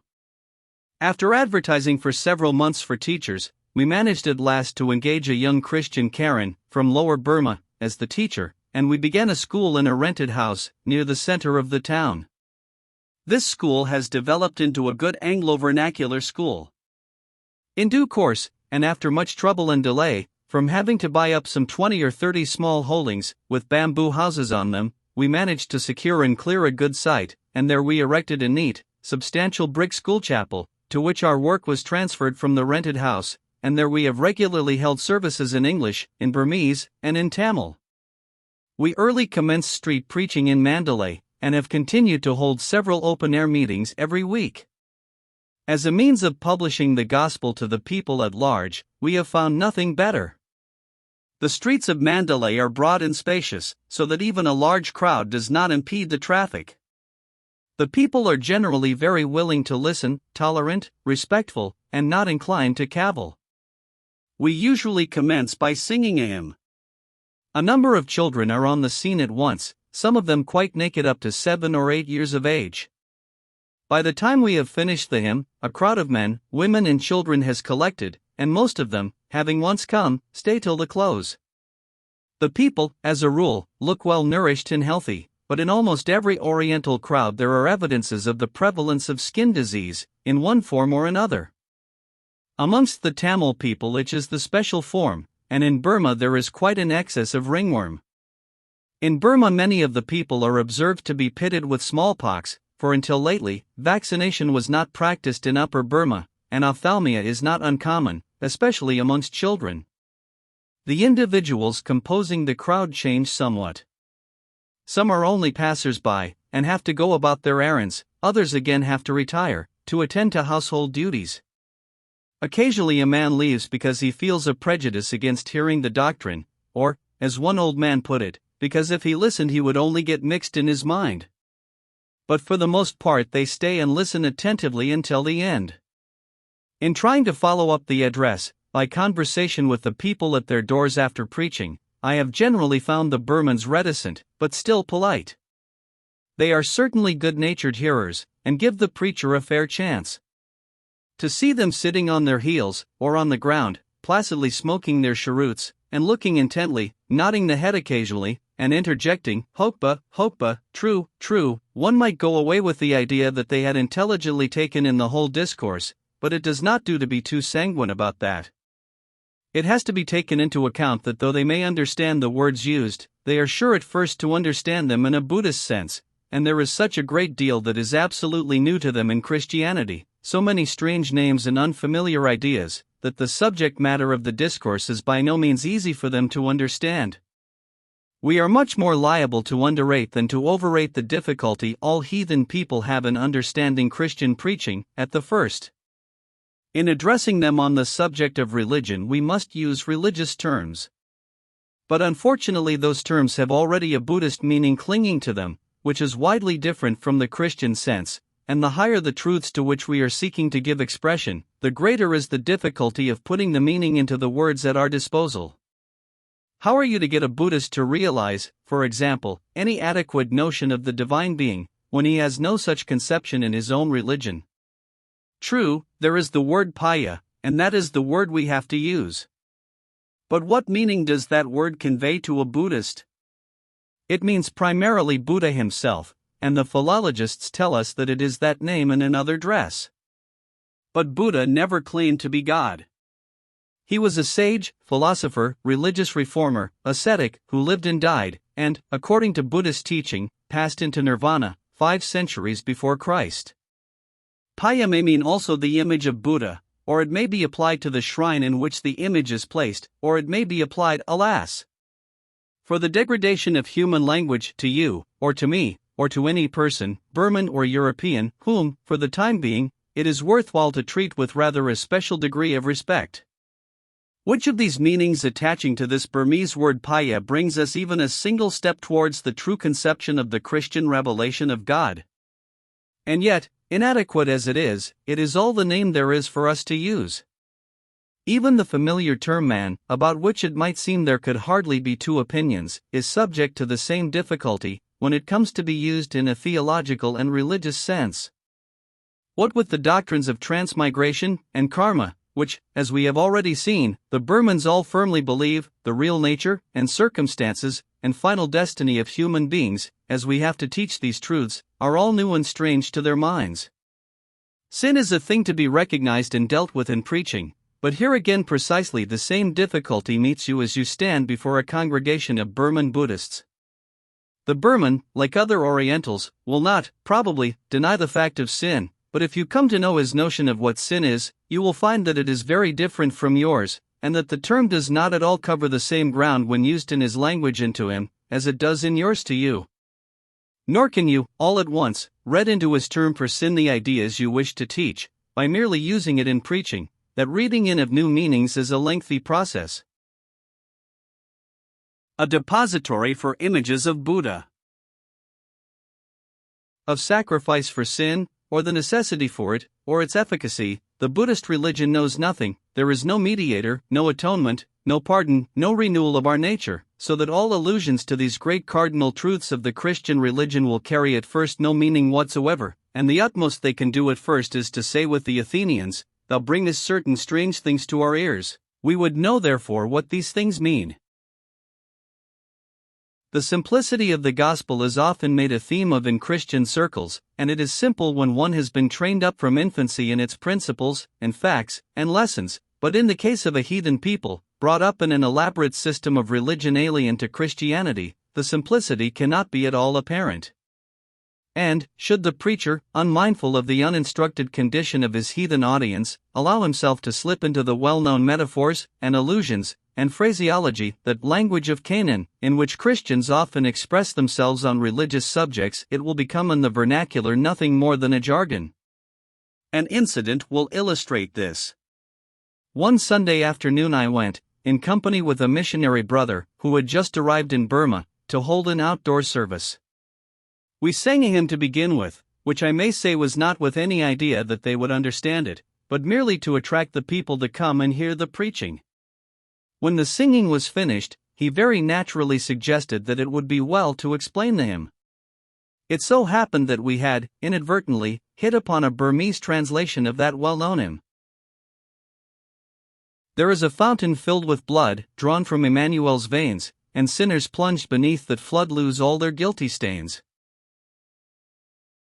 Let me ask the reader to divest his mind for a moment of every sacred association surrounding that hymn, and calmly consider the words just as they stand, and try to imagine what sense, if any, they would convey to the mind of a pious Buddhist, whose ideas of sin are totally different from ours, who has no conception of the nature or need of a sacrifice or atonement, and to whom the shedding of blood, and the taking of all life, even the killing of an insect, is utterly abhorrent, as a deadly sin. Since that incident I have not been inclined to select that hymn for outdoor services. We avoid controversy in preaching to the Buddhists. It seems to be quite unnecessary, and likely to do far more harm than good. The best thing we can do is to tell, as simply and plainly as we can, such portion of the scripture narrative, particularly the life and teachings of Christ, as we find they can easily grasp, and to deal with the more prominent doctrines of the Christian religion, as they apply to the hearts and lives of the people before us. It is only when a Buddhist has grasped at least the outlines of Christian truth, and not before, that he will be in any position to assent to the proposition that Buddhism is false. Until he does see that, the assertion in public that it is false, together with all that is said in disparagement of it, must appear to him premature, if not gratuitously abusive. In any case, it is the unfolding of the truth that convinces, as it is the belief of the truth, not disbelief in error, that saves. No Oriental can fail to see for himself that the teaching of Christ is antagonistic to that of his own religion, on many essential points, and the clear exposition of our own teaching, therefore, is far more essential than emphasizing the differences. One evening, at a street service, a foolish Burman endeavored to make it out that their religion and ours taught the very same. The incredulous smiles on the faces of the audience at once showed us that it was unnecessary for us to say more than that if their religion taught the same as ours, so much the better. The wish was father to the thought in that case, and the fact that he saw a difference made him anxious to prove there was none.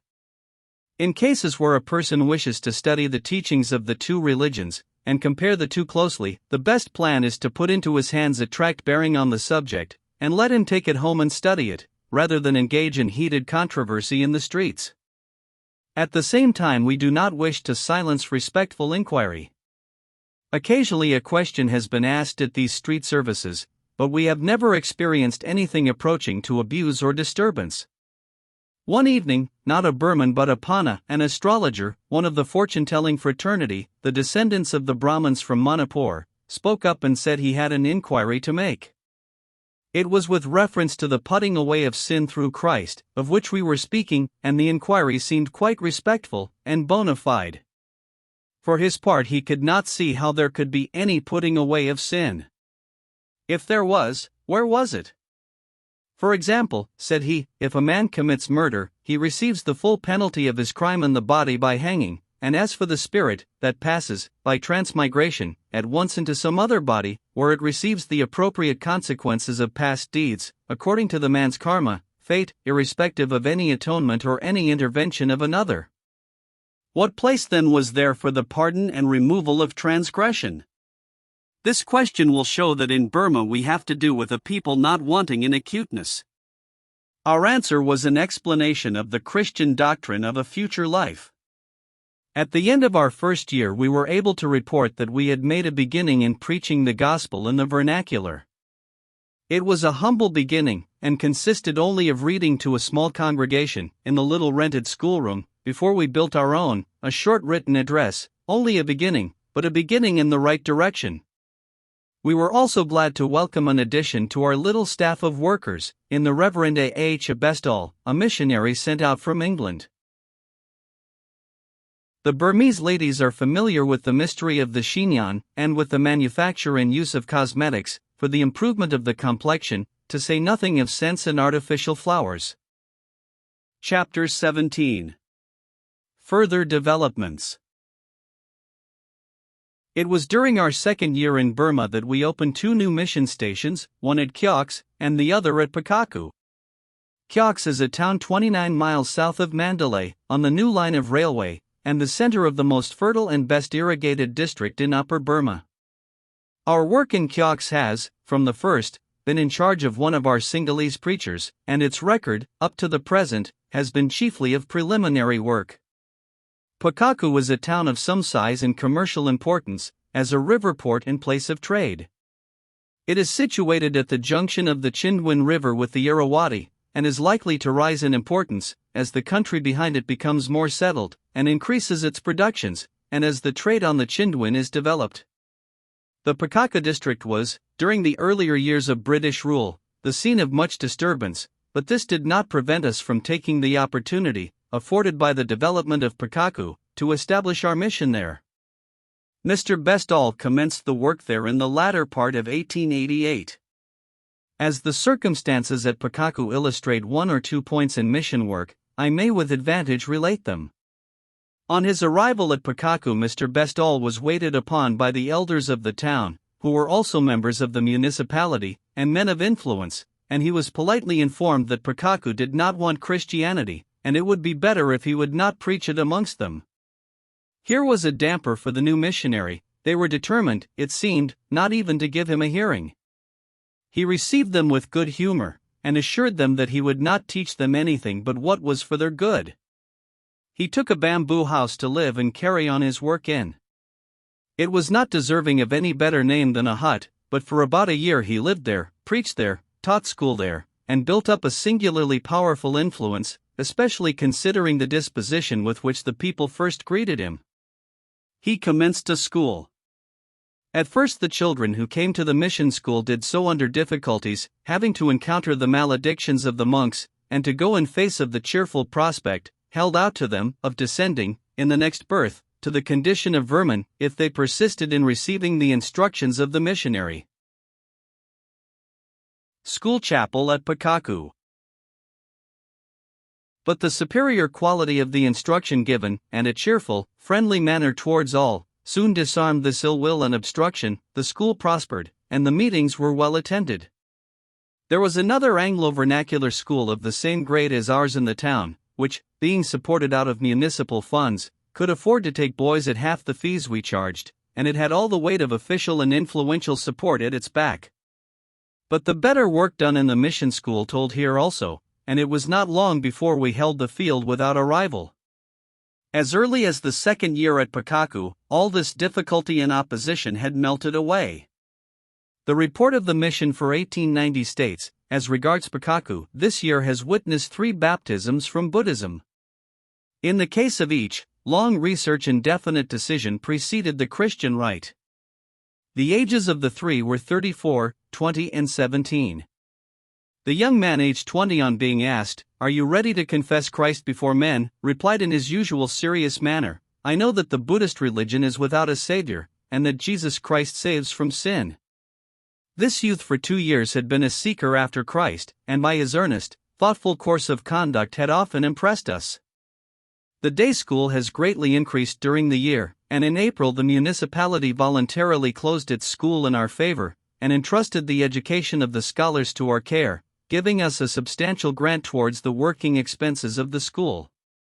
This action has been specially encouraging to us, for on our opening the mission on this station, influential members of the municipality met us, and seriously asked us to relinquish our purpose of endeavoring to plant the Christian faith in the midst of the Buddhism which they loved so well. The sons of most of these members are now with confidence committed to our trust, and this in the face of the fact that the best hour of the day's work is regularly devoted to teaching the scriptures. The tone of the school is good, the attendance at our 2 Sunday Burmese services encouraging. The pupil teacher has been baptized, and there is a work going on in the hearts of some of the boys, which gives us great hope of their salvation. The number on the roll is 50. The results of the December government examinations are most satisfactory. Out of 12 presented from our school, 10 passed. Out of 3 scholarships gained by the whole of Upper Burma, 2 fell to us, while 1 boy took the first prize for the province in English. This report shows what hard work can do in the face of discouraging circumstances, and it is also a very clear illustration of the way in which Christian educational work, when wisely conducted, is a valuable assistance to mission work. So successful and promising a work must needs have permanent mission premises in which to carry it on. Simultaneously with this educational and evangelistic work, our pioneer missionary there had also to undertake the worry of purchasing land and building a school chapel, similar to the one at Mandalay. As a mission site, he purchased over 4 acres of land in a most eligible, central, and healthy situation, and at the same price as we paid in Mandalay. It was so cheap that, before long, Mr. Bestall was offered 4 times what he gave for it. The work of building there was peculiarly slow and trying, owing to the stupidity of the Burman workmen, but at length the school chapel was finished, and our work in Pakaku assumed definite shape. The purchase of the site for the school chapel, and the erection of the building at Mandalay, furnished an experience sufficiently trying to my patience, and consumed a great deal of valuable time, and I could not but wish I had some native brethren to share the burden of these tedious details. Time is no object to the Oriental, and in dealing with him you have to be prepared to see much precious time wasted. Having chosen the site that seemed on the whole best, the next thing was to purchase it. It was a square piece of land, about 1.5 acres in extent, bounded on 2 sides by the public streets, and on these 2 sides there were about 25 bamboo houses, each in a little plot of ground, all belonging to different owners, besides 6 or 7 more houses inside the square. In the Burmese times no deeds were used, everything went by word of mouth, indeed there hardly could be said to be any property in land, as everything belonged to the king. It was therefore, after the annexation, a matter of no little delicacy and risk to buy land, as the evidence of ownership, in the absence of deeds, was most precarious. The danger was that the buyer, in the absence of any local knowledge, should buy from someone who could not prove his title, and afterwards should have to purchase it over again from the real owner. A great deal of property changed hands at that time in Mandalay, and this mishap occurred in some cases. In the case of the mission, although in our 3 stations we had to purchase from 30 or 40 different owners, we managed in every case to make one payment serve. I also found that there were amongst the dwellers on the site of the school chapel 3 different kinds of tenure, and we had to be careful not to purchase what the holder had no power to sell.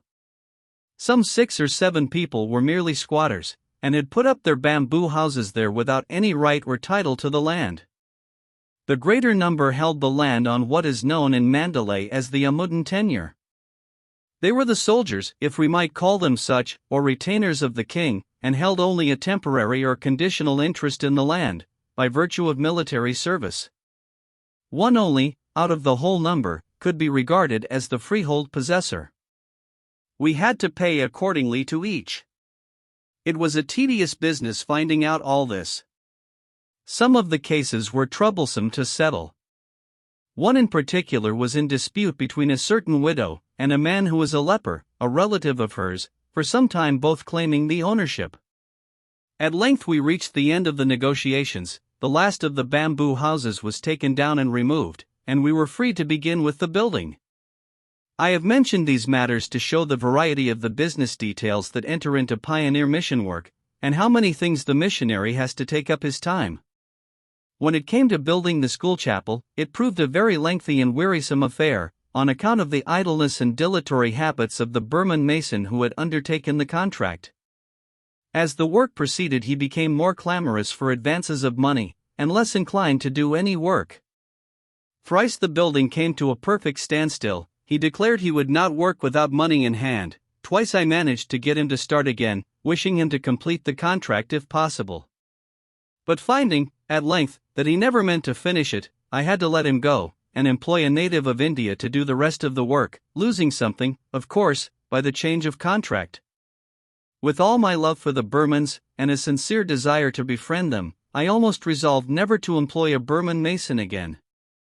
This lack of steadiness, reliableness, and patient continuance is a defect in the national character. They allow most of the prosperity to slip past them, in this way, into the hands of Chinamen and natives of India.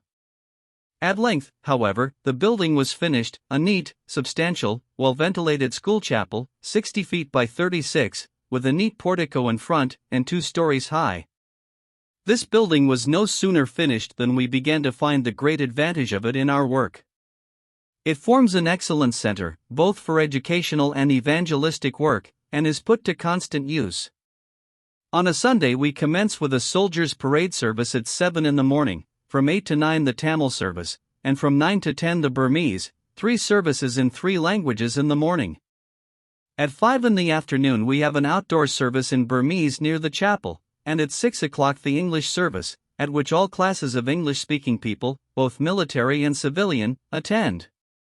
Day by day we have school there, and one evening a week a Bible class in English, and another evening a magic lantern exhibition, with scripture slides only, for the purpose of preaching the gospel to the Burmans. We have found the latter an exceedingly useful method of preaching the gospel in Burma. The Burmans have a good appreciation of pictures, and we have found no difficulty in crowding the chapel, week after week, in this way. By this means great numbers of the people have been able, through the eye, as well as through the ear, to gather some definite information about the life and teachings of our Savior and the great cardinal truths of the gospel. At length, however, the school chapel at Mandalay was finished. The purchase of the mission land at Kyoks was another opportunity of getting an insight into Burmese ways.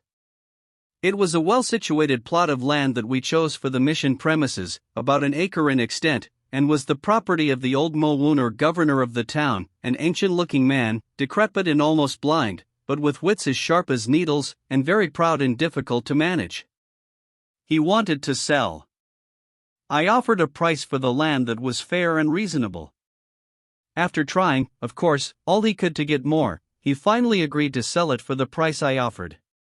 When all was settled I went over to Kyoks by train with the money, but there was some hitch, and I had to come back again without settling it.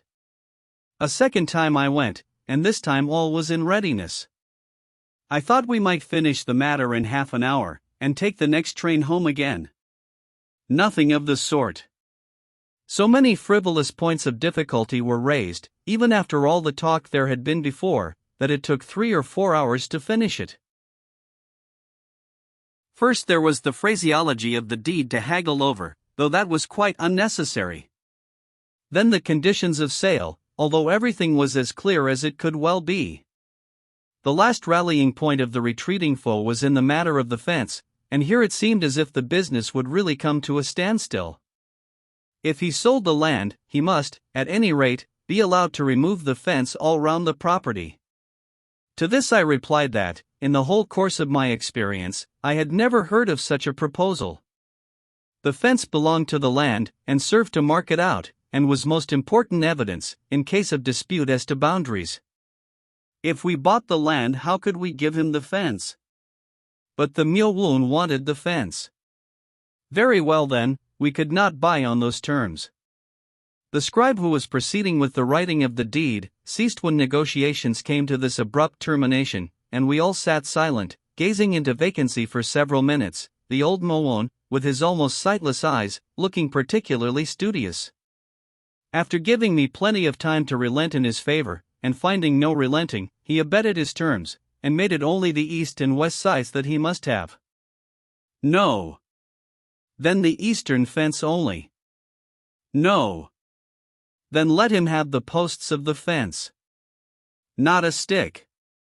On finding me quite resolute in the determination to have fair terms, he surrendered the position with a grace that was really wonderful, considering the absurd and audacious attempt he had made at overreaching, and he showed a truly Burmese ability to smooth over, by neat phrase and courtly style, what a European in his position must have felt as a most awkward dispute.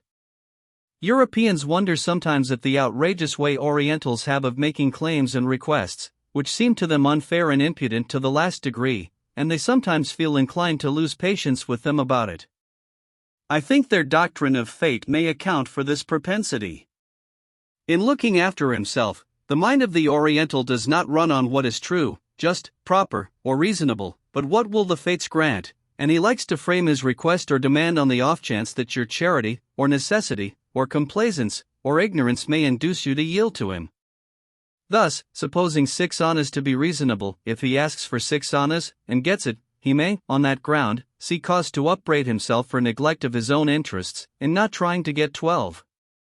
If, however, he gets less than he asks for, or nothing at all, he can, with the aid of the doctrine of fate, take it with equanimity, for he has, at any rate, given the fates a fair chance, and got as much as it was destined for him to get.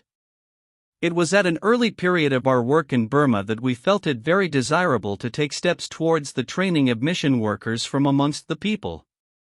Our schools will want teachers, and we shall need to multiply these agencies greatly before our influence is widely felt. We need catechists to instruct the people in the Christian religion, and as our native churches spring up and grow, we shall need native pastors to minister to them. If we had 500 such workers, we could easily find work for them. But where are these workers? You look around for them in vain. They do not exist. They will not rise up of themselves. We must grow them, we must take them as they are, in the rough, and train them. Heathenism cannot produce persons ready to our hands, with the character, the knowledge, and the experience requisite for Christian work. In commencing this department of his work, the pioneer missionary must be content to begin at the very beginning. He cannot afford to hold his hands in this matter, and wait for better, or the best, material. Time is too precious for unnecessary waiting. Every year is valuable, and it ought to be his aim to shorten the initial years of paucity of workers, as much as possible, by seeking to provide them early. He had better commence with such material as he can find, and not be disheartened, however many failures and disappointments there may be. A wise missionary will take care to have always about him a number of young disciples, whom he is training or trying to train, and into whom he is endeavoring to infuse as much as he can of himself, and the Christian training of centuries past which he embodies, his knowledge, methods, thoughts, and aspirations, together with his spirit and example. All the best native ministers, catechists, and teachers I have known during many years, have been men who cherished with gratitude the memory of their association with some missionary, and his training and example. And there is no mission work, earnestly persisted in, that is surer of its reward than the labor we spend on our young native brethren. We commenced this work with a very humble effort in the way of a preparatory school, into which we gathered, from time to time, those who were desirous of following the studies that would fit them for teaching. Our experience illustrates the kind of difficulties that may be expected in a work of this kind, and it also illustrates that, although at the outset the failures and disappointments will be more numerous than the successes, yet even then all is not lost, and if even only one good teacher or preacher be secured out of the first batch, that one will be worth all the labor. Afterwards, when things get more into shape, and we can make a better selection, we shall be correspondingly better off. We had gathered 8 Burman youths together in this preparatory boarding school on the mission premises. I had them regularly taught by a conscientious and faithful native Christian teacher. They attended divine service regularly, and we took pains to give them, in the school, Christian instruction, together with the course of secular instruction that seemed adapted for them.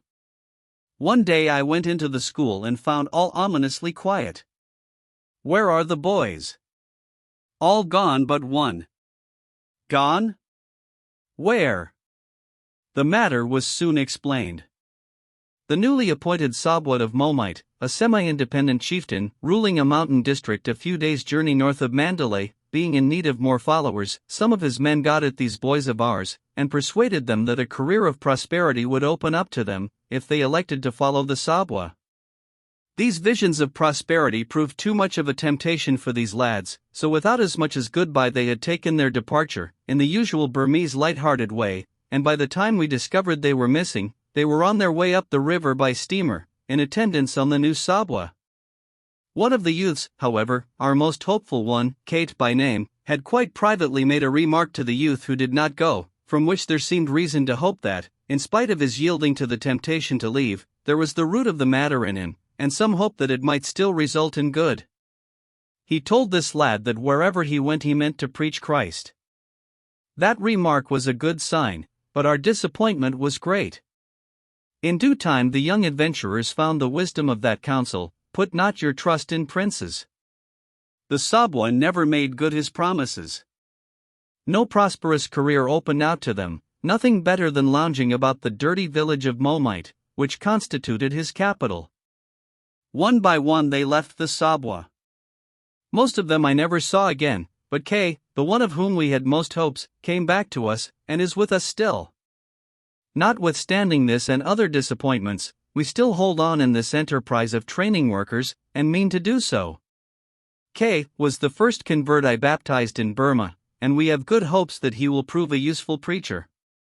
He certainly has talents in this direction. From the first he has shown more than ordinary intelligence and aptitude for study, and a marked love for the Word of God. Finding in him this aptitude, I commenced to give him, in Burmese, systematic daily instruction in Bible studies and theology. I was surprised to find the progress he had already made, and his extreme aptitude for understanding and imparting it. With intelligence and abilities for study, and with the taste for it, and a good natural utterance, we have great hopes of Kay, but knowing what we do of the immoralities so common in Burman society, and the temptations to which young men are subject, we have to tremble, and to exercise watchful care, and to pray that the grace of God in him may prevail.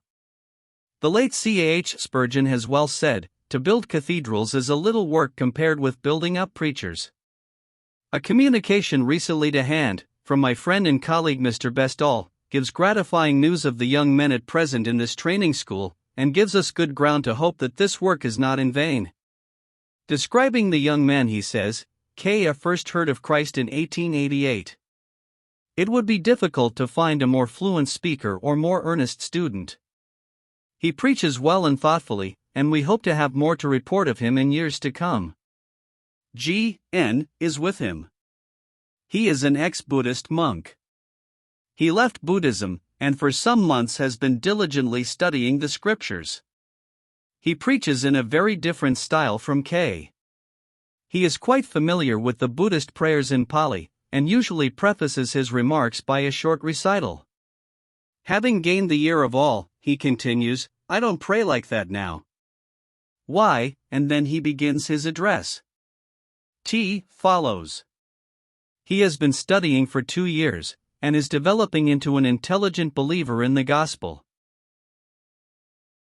Est is training for the work of a Christian teacher, and always accompanies the preachers to the outdoor services. Lastly comes N, a quiet, earnest young man, who of his own accord has left a comfortable home to be trained in the scriptures. With regard to our general work, we have had converts each year after the first. There is no sign as yet of any great ingathering, but on each station steady, plodding work has brought its reward. Our earnest endeavor has been to commence on sound principles, making ample use of the accumulated experiences of many past years, and to build the foundation strongly and deeply, rather than to aim at mere rapidity, which, in Burma, would be apt to end in disappointment. We have made perceptible progress from year to year in the hold we have on the people, the language, and the work generally. One of our most important enterprises is a boarding school and training institution for girls. We aim not only at the conversion of individuals, but also to constitute Christian homes in Burma, and for that purpose we must have women converted as well as men, and as many of them as of men. If special efforts are not directed to the conversion of women in these eastern lands, there is great danger of the work being one-sided.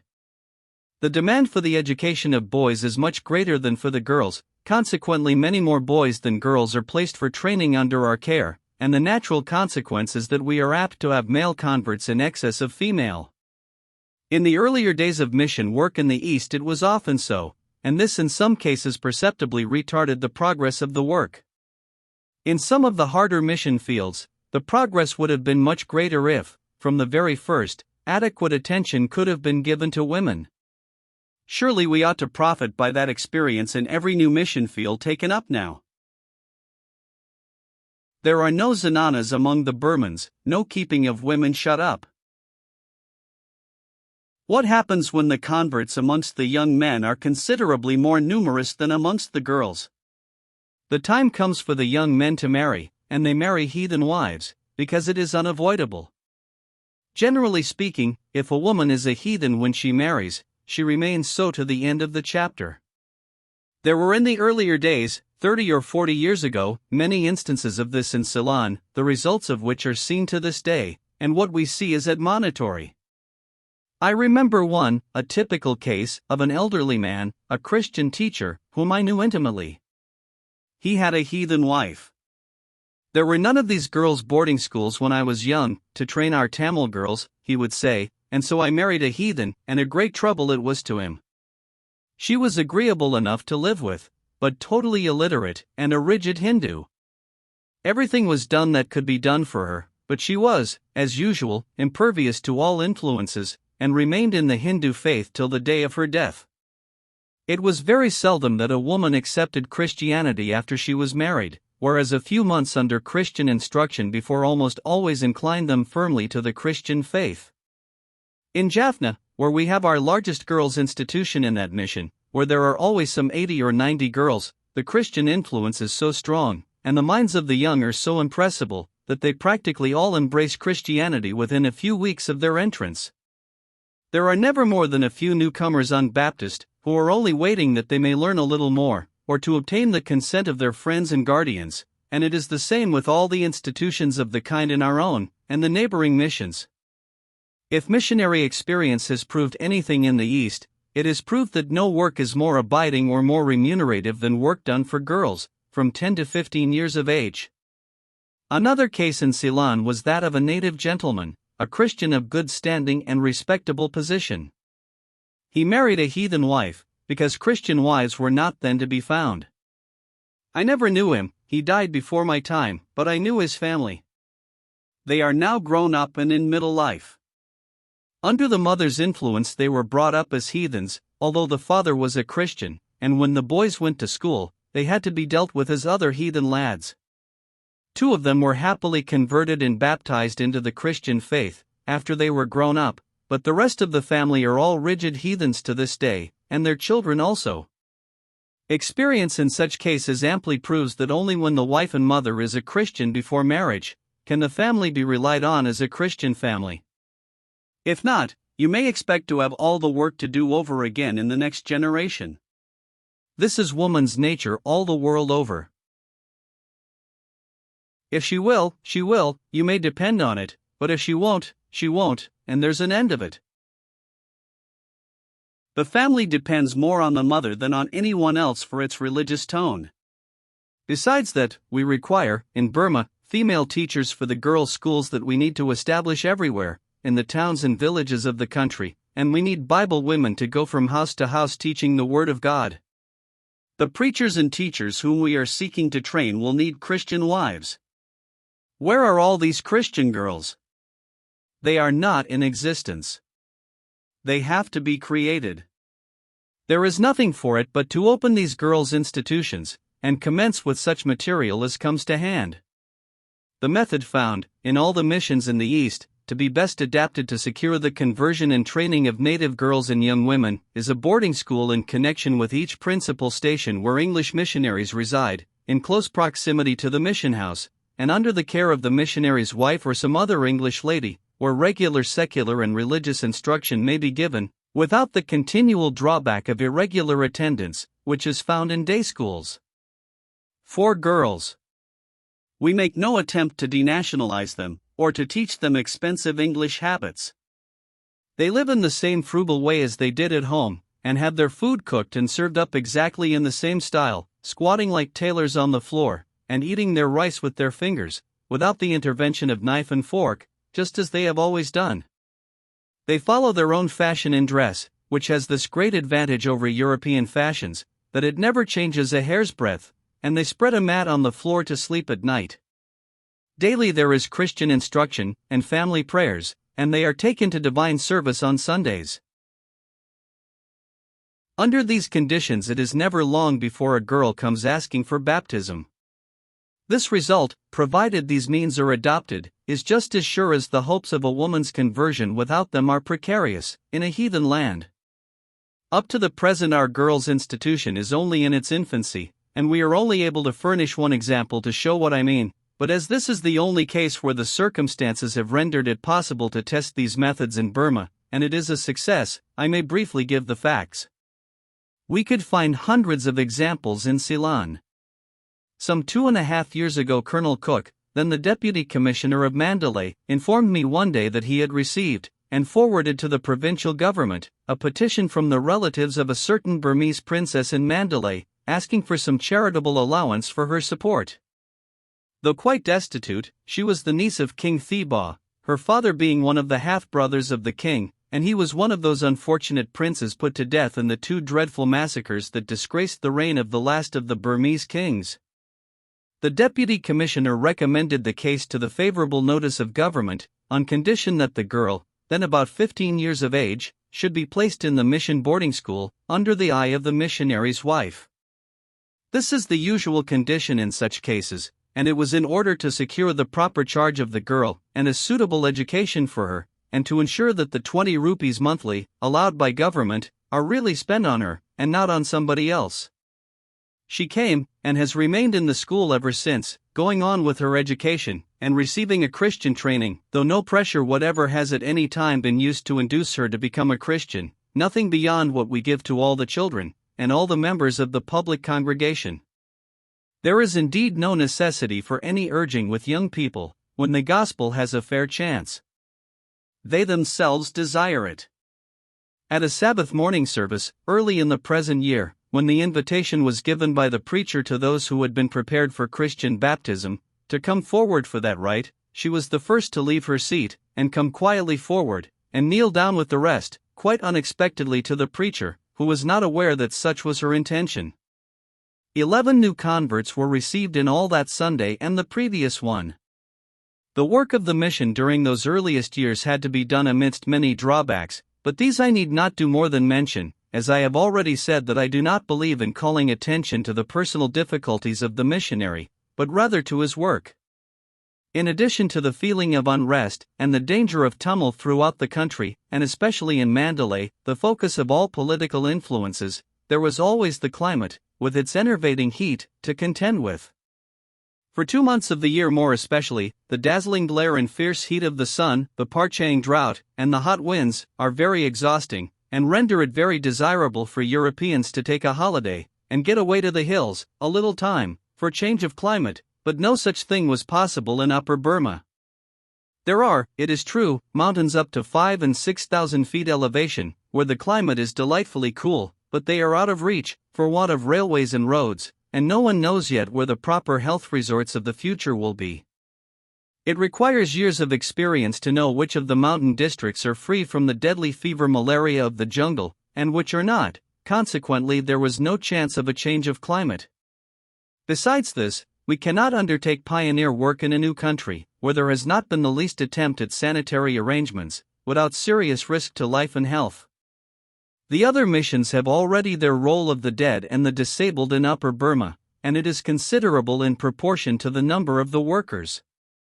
The smallpox epidemic, inevitable in a country up to that time without vaccination, attacked 2 of our number, and one of them was a very serious case, but by God's preserving mercy they escaped, and typhoid fever, probably the result of an impure water supply, came in its turn, and 2 others of our little company, one of them the Reverend T.W. Thomas, a new missionary, who had but just arrived, were brought nigh to the gates of death.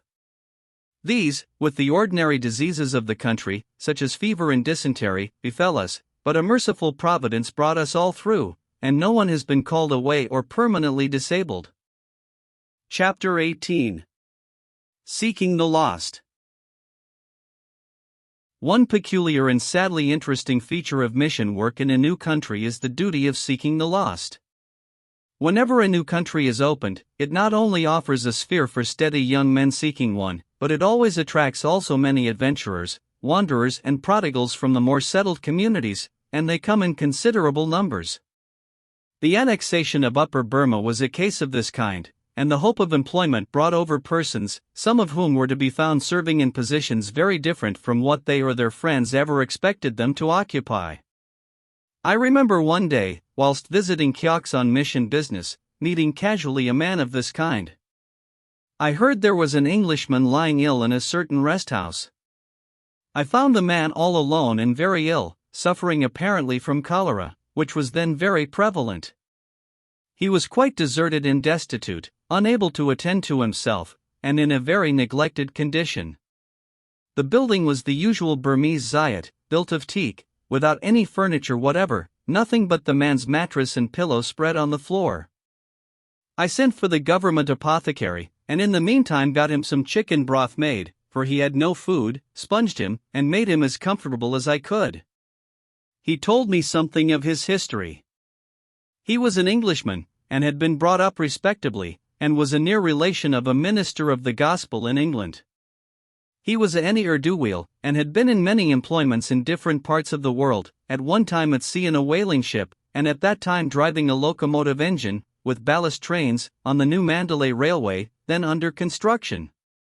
His failing, and the cause of all his misery and degradation, was drink. The apothecary gave him medicine, and he recovered, and seemed very grateful to me for the attentions I had shown him.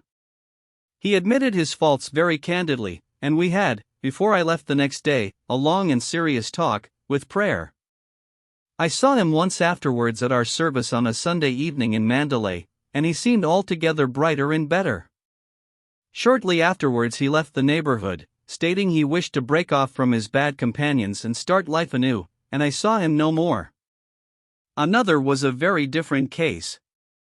A Brahmin young man was missing from a highly respectable native family in Negapatam.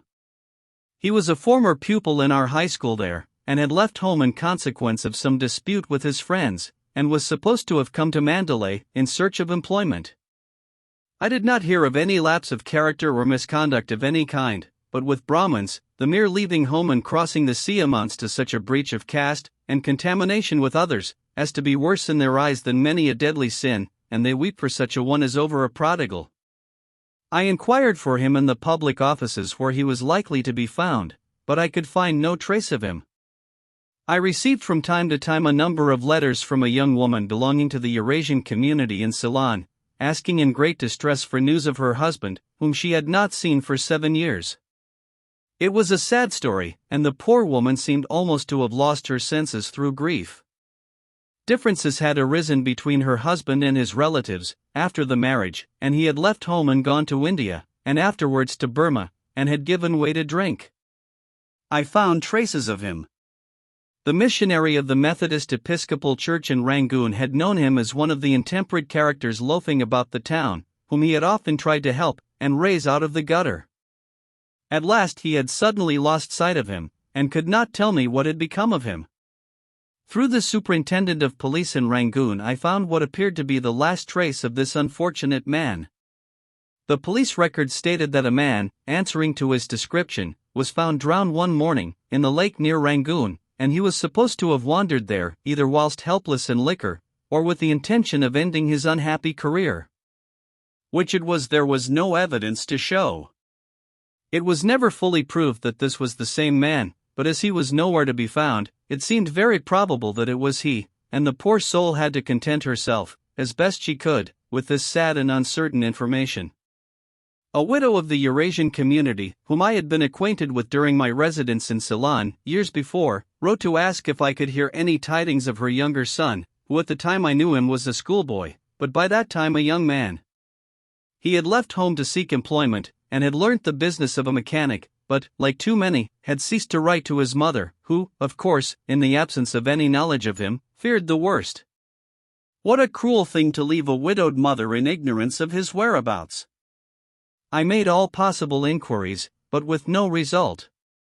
He had not come to Mandalay. Another very sad case was that of a young Englishman in Mandalay, in government service, and in a respectable position. Disappointed apparently at not getting promotion as rapidly as he had hoped, late one night he committed suicide by drowning himself.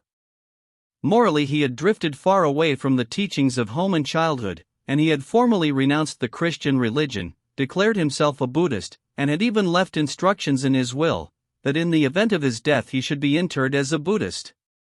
Though no one appears to have suspected it before the sad event, it was, after his death, the opinion of many who knew him, that his reason must have lost its balance. There was evidence of great deliberation in the carrying out of the deed. His duties in the public service had occupied him until a late hour, and had all been performed in his usual careful manner. He had then dismissed his native attendant and gone on to a large pool of water, and had taken care to make his body sink and ensure his death. I received a letter from his mother in England, written after the sad intelligence reached her, asking for further information, and in great trouble. From this letter it appeared that he had, in his youth, been well and religiously brought up, but long residence abroad had blunted those early impressions. Our countrymen abroad need more than all the attention we can give them, and we often wish we could do more. But the working hours of the day are limited, many duties press upon us, and the Europeans are widely scattered over all the country, and it is impossible to reach them all. One day I received a letter from a respectable Eurasian gentleman, a Christian man in Calcutta, requesting me to seek his son, a young man of 22. He seemed in great trouble about him, and stated that his son had rejected a life provision, with every comfort of home and family. This was not the only trouble in the family. His elder brother, who had been in Burma also, and had prospered in money matters, had fallen a victim to drink, and had died by his own act, having, under the influence of liquor, thrown himself overboard from a steamer, whilst on the way from Rangoon to Calcutta. The father seemed dreadfully crushed at the thought of the unfortunate end of the elder brother, and the prodigal career of the younger, and wrote to ask if I could learn any tidings of him. After some searching, I found him in, I think, the filthiest house I ever stepped inside of, and consorting with some low Burmans. He was working at his trade pretty regularly, and was earning good wages, but he was so hemmed in by his bad habits, and bad companions, and he seemed to be of such an easy, yielding nature, and so infirm of purpose, that it seemed very difficult, if not impossible, to do anything to help him. As I visited him repeatedly, he expressed from time to time a feeble desire to do better, but he admitted to me that the domestic ties he had formed in Mandalay prevented his leaving the place, and quitting the place was the only chance he could see of getting into a better way of life. It was the usual case, a Burmese wife, and yet not a wife. And here I must utter a strong protest against those illicit connections which so many of our countrymen, of almost every degree, form in Burma. It seems to many of them that because the marriage bond amongst the Burmans themselves is lax, and more or less of the nature of a temporary arrangement, and because the standard of social morality is low, it gives them the license to make it still lower, and the union still looser, by forming still more temporary companionships with Burmese women.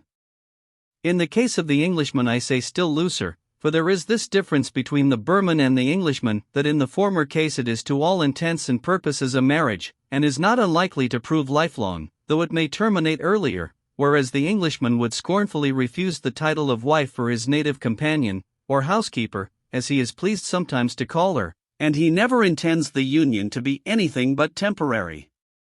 It is vain therefore to defend this practice from the standpoint of Burmese custom. It is mere concubinage, and in the name of the Christian religion, to which they nominally belong, I protest that no man has the right to inflict such a degrading position upon the mother of his children. As regards the children of such unions, the result is still more cruel. They find themselves in a most invidious position. Of mixed descent, they belong neither to the English nor the Burmese race, and they suffer serious disadvantages accordingly. Moreover, the English are never permanently resident in Burma, and when the father is tired of the girl, his companion, or when his work, or his official duty, calls him to leave and go to a distant station, or when he goes home on furlough, or retires altogether from Burma, or when he marries an English wife in proper legal form, it ends in his paying off the mother and the children, if indeed he proves sufficiently honorable to do that. If she takes all this with a light heart, as she probably may, Burman-like, that does not lessen the guilt and the cruelty involved in such base desertion of his own helpless offspring. That such children are very often left in this way by their fathers, and that they become a charge on missionary bodies for their education, out of sheer pity for their English descent, and that these individuals often go eventually to swell the community of poor whites, a class very difficult to provide for. All these are facts too well known in Burma, and in India, to be disputed. These facts should make the young Englishman pause before he follows this evil but prevalent example, surrenders himself to his appetites, and foolishly surrounds himself with ties which are degrading and unworthy, and which he cannot fairly justify or defend, and which he would never think of acknowledging to his mother and sisters at home. These considerations ought to make him consider whether he had not better, by early frugality, save his funds, so that he may the sooner be in a position to woo and provide for a wife of his own nation and people, who can be a true companion for him.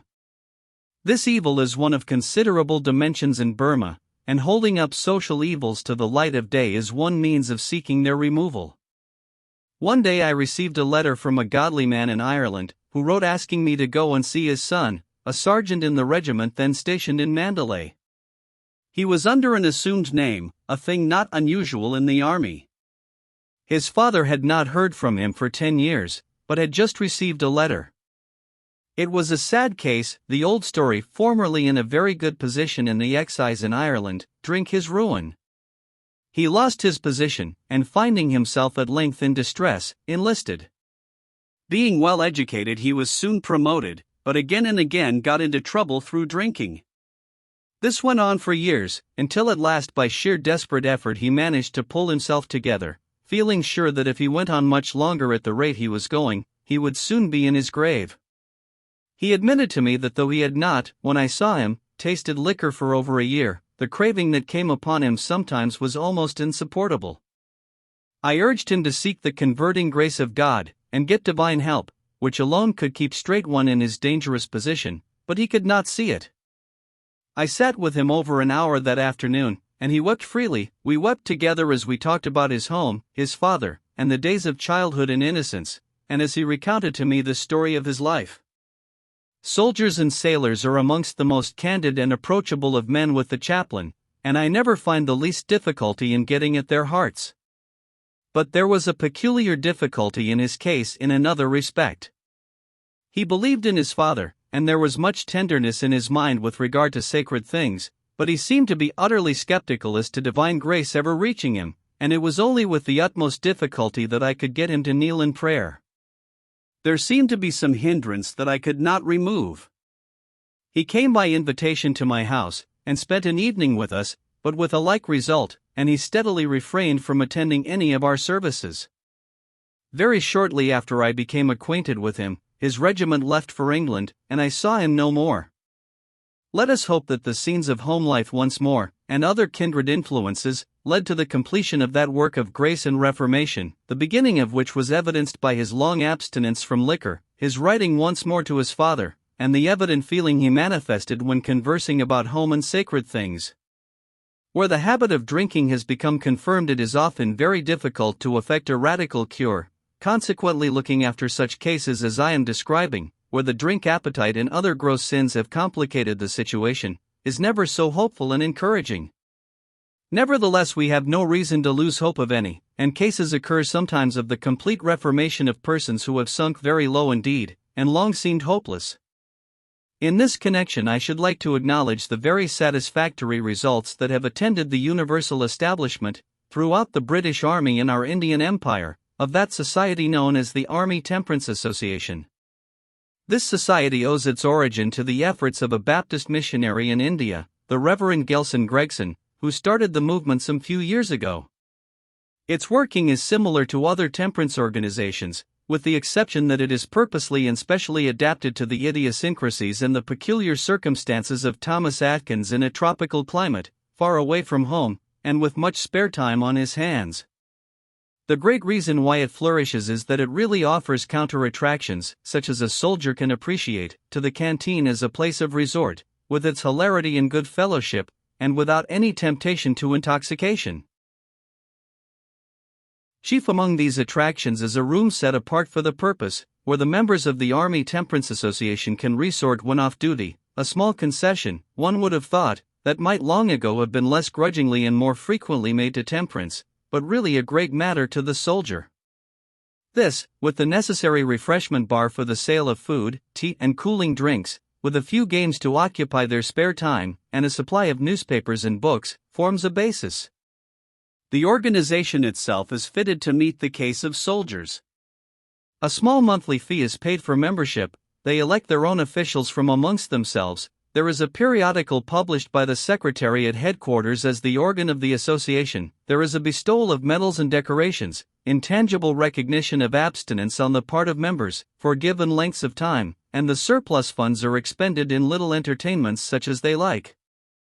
It is a matter of much gratification to us in the Burma mission that the chaplain selected by the military authorities at present to fill the post of Secretary of the Army Temperance Association is our former comrade and colleague, the Reverend J. H. Bateson, who in 1887-8 was with us as Wesleyan chaplain to the Upper Burma Field Force, and we heartily wish him success in the work for which he is so well fitted. It is a matter of great thankfulness that the Army Temperance Association is not only fully recognized in our Indian Army, but that it is a standing order that a branch of it has to be maintained in every regiment and battery. Joining is optional on the part of the men. This wise course has been amply justified by the results. 16,000 out of a total of nearly 70,000 men are enrolled. It is now found that in proportion as the Army Temperance Association flourishes, both crime and sickness in the Army diminish, and so far from soldiers needing liquor to sustain them, they are found far better without it, both in cantonments and in the field. In fact, it is calculated that every 5,000 men in the association means a battalion of men less in prison and in hospital, and fit for duty. The wonder is not that such should be found to be the case, but that it should have taken so many years to find it out. In the mission we took our stand, of course, on the side of total abstinence, and embraced every opportunity of advocating this movement, in military and civil life, both amongst men and amongst women. We met from time to time with cases of genuine conversion that gave us great joy. Our Sunday evening English service was always followed by an after-meeting for prayer and exhortation, and made an opportunity, for any who wished to lead a new life, to give their hearts to the Savior. Again and again it was our delight to guide those who were seeking to do so, at first in Buddhist monasteries and pagodas, and anywhere that we could find for the meetings, often with images of Gautama and other accessories of Buddhist worship around, and later on in our own mission school chapel. I remember one Sunday evening in particular, the word came home to many hearts, and that evening, and in the course of the week, I had the privilege of close conversation with several, and some of our Christian members spoke with others who had been awakened by the influence of the Spirit. Amongst the rest I had a request, through a soldier, to the effect that Corporal S. would like to talk with me. I went and met him, and conversed for half an hour in the barrack yard answering his question, "What must I do to be saved?" The circumstances of his awakening were peculiar. A certain passage of Scripture had followed him wherever he had gone. The last Sunday, just before sailing for India, his mother had requested him to go with her to the service, and that had been the text. At Malta he had heard another sermon from the same text. The first time he attended service after he landed in India it had been the same. And a fourth time had he heard it preached from at Shwebo in Upper Burma. This had naturally produced a considerable impression on his mind, which the sermon of the previous Sunday evening had developed into decision to serve the Lord. With a little instruction and prayer he was soon hopefully converted, and happy in the Lord. It is sometimes urged, as an objection against earnest efforts for the conversion of sinners, that the results attending such efforts are not always abiding, but surely no objection could be more illogical or more ungenerous. If it applies at all, it applies with equal force against any and every attempt to save men. It may just as well be alleged against the most formal and perfunctory of ministrations as against the more direct and strenuous efforts to pluck men out of the fire. The proper logical outcome of that objection is, do nothing at all. We might just as well do nothing as make the gospel a mere light to sink by. A chaplain amongst soldiers must often feel a painful sense of disappointment at some results of his work, which are evanescent. The life of the barrack room necessarily produces, especially in India, such an artificial condition of things, and involves such a departure from the divine ordinance, which is the family, that it must needs bring with it special trials and stress of temptation to any of the dwellers there who desire to lead a godly life. Hence every chaplain has his disappointments over those who grow weary in well-doing. And yet, on the other hand, such is the principle of compensation running through the kingdom of grace, that although barrackroom discipline is bad for the weak Christian, it strengthens the man of determination, and I question whether there are to be found anywhere triumphs of saving grace more marvelous than we find in the army, or more touching examples of humble, sincere, and consistent piety. We had in the battery of Royal Artillery stationed in Mandalay a man whose career had been a peculiarly rough one, but who was now a very bright Christian. He had led a wild life. He was a blacksmith by trade, and, from his youth up, had been in the habit of spending all he possibly could in beer, and, as is usually the case, the beer often made a mere brute and vagabond of him. He first enlisted in a cavalry regiment, from which, after being often in trouble, he deserted. For a time he got work, but he still betook himself to the beer, and the beer made him talk, and let out his former connection with the army, so that he frequently had to disappear hurriedly, lest he should be arrested as a deserter. Finding himself in want, he enlisted again, this time in the Royal Engineers. From this corps he received his discharge in consequence of an illness. Recovering, and entering once more on a course of dissipation, he enlisted a third time, in the Royal Artillery.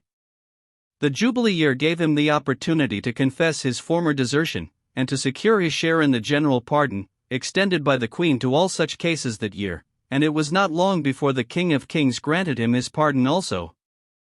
Whilst stationed at Woolwich, he happened one evening, when feeling extremely dejected, to enter the Soldiers' Home. The Wesleyan chaplain met him there, spoke to him kindly, and invited him to a meeting. He went. It was a fellowship meeting. He heard a number of his comrades speak, but so dark was his mind in reference to religion, that he could not understand them in the least. However, he gathered that they possessed some source of comfort and joy within, of which he knew nothing. He followed it up, became truly converted, and whilst with us in Mandalay lived a most exemplary life, and exerted a very gracious influence amongst his comrades. Religion had quickened, as it often does, that once darkened and besotted nature, and I have seldom met with a better example of the transforming, elevating power of the gospel, the power to keep and sanctify, as well as save. Another very satisfactory instance of true conversion, mainly owing to impressions produced at the parade services several Sunday mornings in succession, was that of a pay sergeant in the regiment then stationed in Mandalay, a married man living with his wife and family in the married quarters, a steady, quiet Scotchman, always well disposed, and of strictly moral life. Parade services are not always thought to be very good opportunities for getting at the hearts of soldiers, seeing that they are marched there by compulsion, not always in the best mood, and with their arms and accoutrements, in India, which is a different thing from going to a voluntary service off parade. But does not this fact challenge, as it were, the chaplain to give them of his brightest and best? It must, before all, be very short, or he will ruin everything, and send them away worse than they came, something short, lively and heart-stirring, full of Christ, full of apt illustration, and full of sympathy with souls, so that he may capture these soldier lads in spite of themselves. Well, it was at these parade services that Sergeant C. felt his mind awakened to new views of truth and duty and Christian privilege. Being aroused about the matter, he attended also the evening services, and the devotional meetings on the weeknights, and soon got the light he required, and found himself a new man in Christ Jesus. Well conducted and steady as he had been before, his conversion nevertheless made a great difference to him, giving clearness and brightness to his religious character, and kindling in him a new zeal for the conversion of others. We found drink to be a fearful curse, not only amongst the English residents, but amongst the natives also. I had a servant, a native of India. He was a great gambler, and very lazy, dishonest, and troublesome altogether. Bad as he was, we bore with him over 2 years, fearing that if we discharged him we might have to put up with somebody worse. Just before we left Burma we dismissed him, because he had sent away his wife and taken up with another. Since coming to England, I learned that this man, in a fit of drunkenness, murdered this woman, with circumstances of unusual atrocity, and that he had to suffer the extreme penalty of the law. But this drink monster is no respecter of persons, and makes no distinction of race, sweeping down all before it without any discrimination. An English soldier in Mandalay, who had been an abstainer for a considerable period, suddenly took to liquor again one day, and got drunk. That evening he took out his rifle, put in a cartridge, walked down out of the bungalow, and took the direction that the 7 devils within him pointed out. This happened to be towards the sergeant's mess, a separate building a stone's throw away. That evening, a party of sergeants were enjoying a festive gathering, in honor of the 17th anniversary of the enlistment of one of their number. His health had just been proposed, and he stood up to reply, when at that very moment the poor crazed drunkard outside fired, and shot the sergeant dead. There had been no provocation, and no reason could be assigned for the rash act. It was merely the drink. In the distant future, when the temperance reform shall have won its way, and the customs of English society shall have undergone a great change, people will greatly wonder that their forefathers took so long to discover that liquor was their enemy, and not their friend. Another example, and I bring these reminiscences to a close. It is the case of a soldier who formerly belonged to a cavalry regiment, stationed at the time I speak of at one of the principal military stations in the south of India. He had plunged into drinking and vice, until at last he was told by the doctor that he had gone as far as his constitution would allow him, and that if he went any further it would be the end of him. This weighed upon his mind, and a deep sense of his sinfulness and a desire for better things resulted. He felt he needed divine help, and he thought he had better begin again to pray, a thing he had long ceased to do. But how to begin in a barrack room, where many pairs of eyes would see him, and misunderstand, and ridicule him? Well, he would wait until all was quiet, and then kneel down by his cot and pray. He waited, but as he was musing the fire kindled, and when he did begin to pray, so urgent was his pleading with God for mercy, that his voice rang through the barrack room, and all his comrades were aroused by it. They thought he was mad. He was removed to the guardroom, and put under restraint. There, in the quietude of that solitary place, he found pardon, and his soul was filled with peace. Next day the medical officer saw him. He could not quite make out the case, but adopted the safe course of keeping him still under restraint. He told the doctor what it was that had caused the trouble of his mind, and how he had gained deliverance, adding that if they had said he was mad before, it would have been quite true, but that now he had come to his right mind. This explanation only induced the man of science dubiously to elevate his eyebrows. It was a kind of case he was not familiar with. Though perfectly sane, and calm and happy, he was kept under restraint for a month, and he was accustomed to say that that month, almost entirely alone with God and his Bible, was the happiest period of his life. That work of grace, so strangely begun, was thorough and abiding. It was well known in the station, and produced a great impression for good, supported as it was by his subsequent consistent conduct.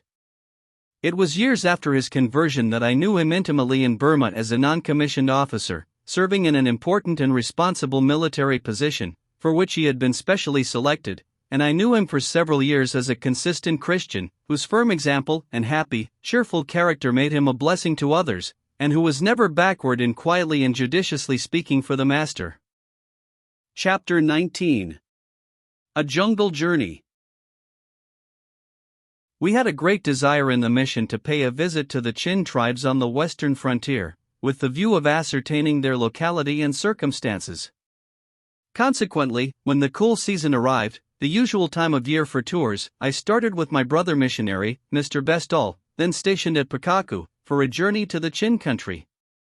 The Chins, as explained in Chapter 10, are not Buddhists, but worshippers of spirits or demons, and are on that account more barbarous, and, contradictory as it may seem to say so, more ready of access than the Buddhistic races, to Christian mission effort. We left Pakaku at 4 a.m. one morning in November, mounted on 2 lively Burmese ponies, with a cart drawn by a pair of bullocks for our things.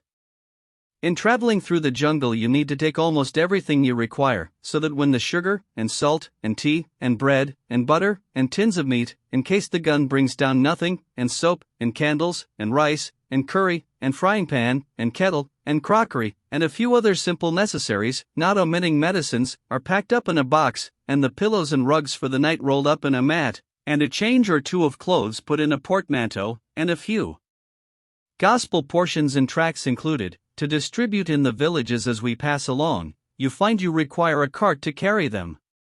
As the cart can only travel, on an average, about 2 miles an hour, it requires a long day to do 20 miles.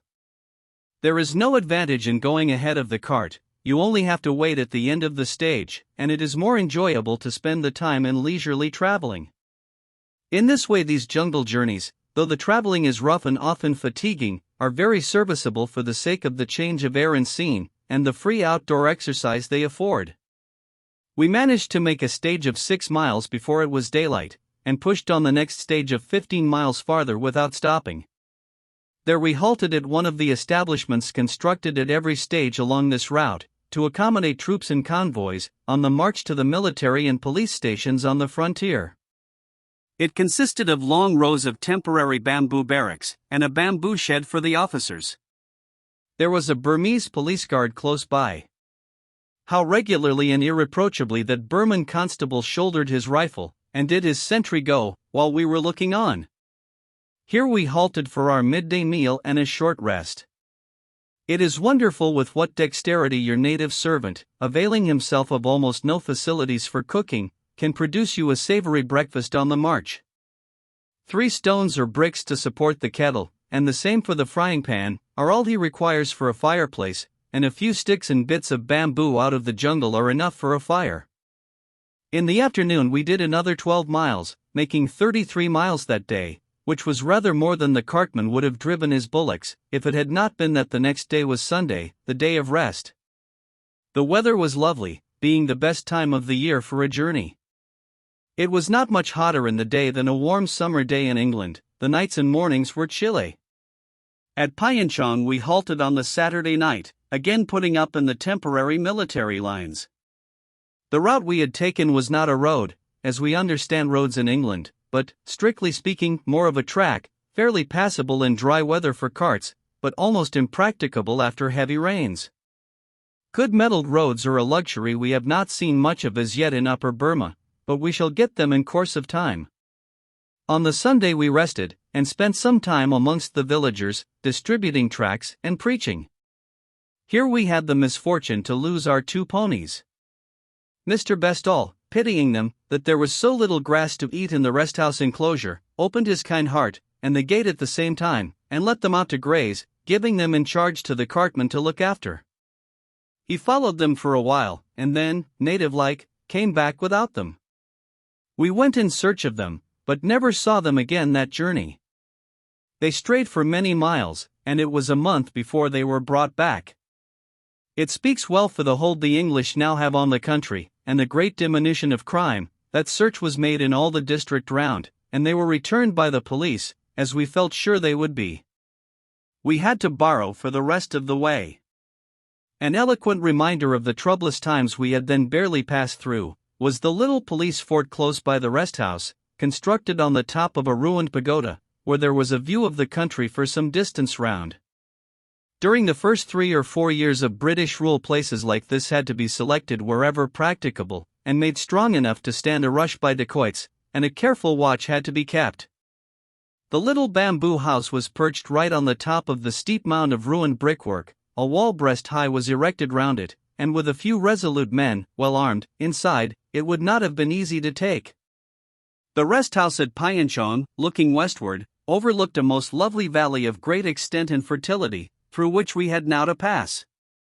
This valley looks as if it might have been at one time the bed of a mighty river, but the stream is now contracted to a very narrow span, and the alluvial soil of this rich valley is a veritable land of plenty. I never saw a region more lovely with the fairer forms that cultivation glories in than the Yaw Valley then appeared. Whilst crossing this great valley we rode through fields of maize, and another tall grain, a kind of millet, far above our heads, with rice fields here and there, an abundance of pumpkins, beans and other vegetables, the ponies snatching an occasional bite at the sweet juicy stems and leaves of the millet, which they are so fond of. Carts in great numbers passed us, drawn by well-fed, plump oxen, and mostly laden with the leaves which envelop the maize cobs, all laid straight and packed neatly in bundles. The maize crop had nearly all been reaped, and these leaves of the Yaw Valley maize, not the grain itself, form the most valuable product of the crop, and are largely sold all over Burma for the purpose of enveloping Burmese cigars. The people of this district all looked fat and well fed.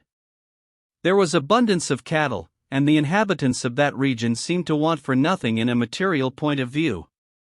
15 miles from Pyeongchang we reached Pak, a small Burmese town, the headquarters of the township officer, a police officer, and a lieutenant in charge of a detachment of Madras troops.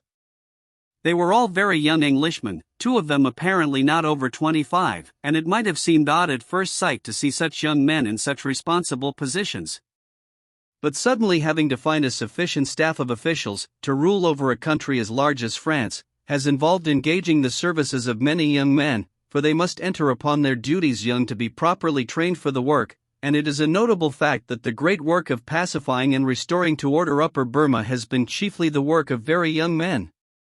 The civil officer is a magistrate, and has to try such cases as are within his jurisdiction, to collect the revenue through his native subordinates, to keep his eye on everything in general, and to keep the deputy commissioner of the district informed of all that is going on, to initiate whatever is needful for the well-being of the community, and to act the part of a father to the people of his township, which is as large, though not so populous, as an English county.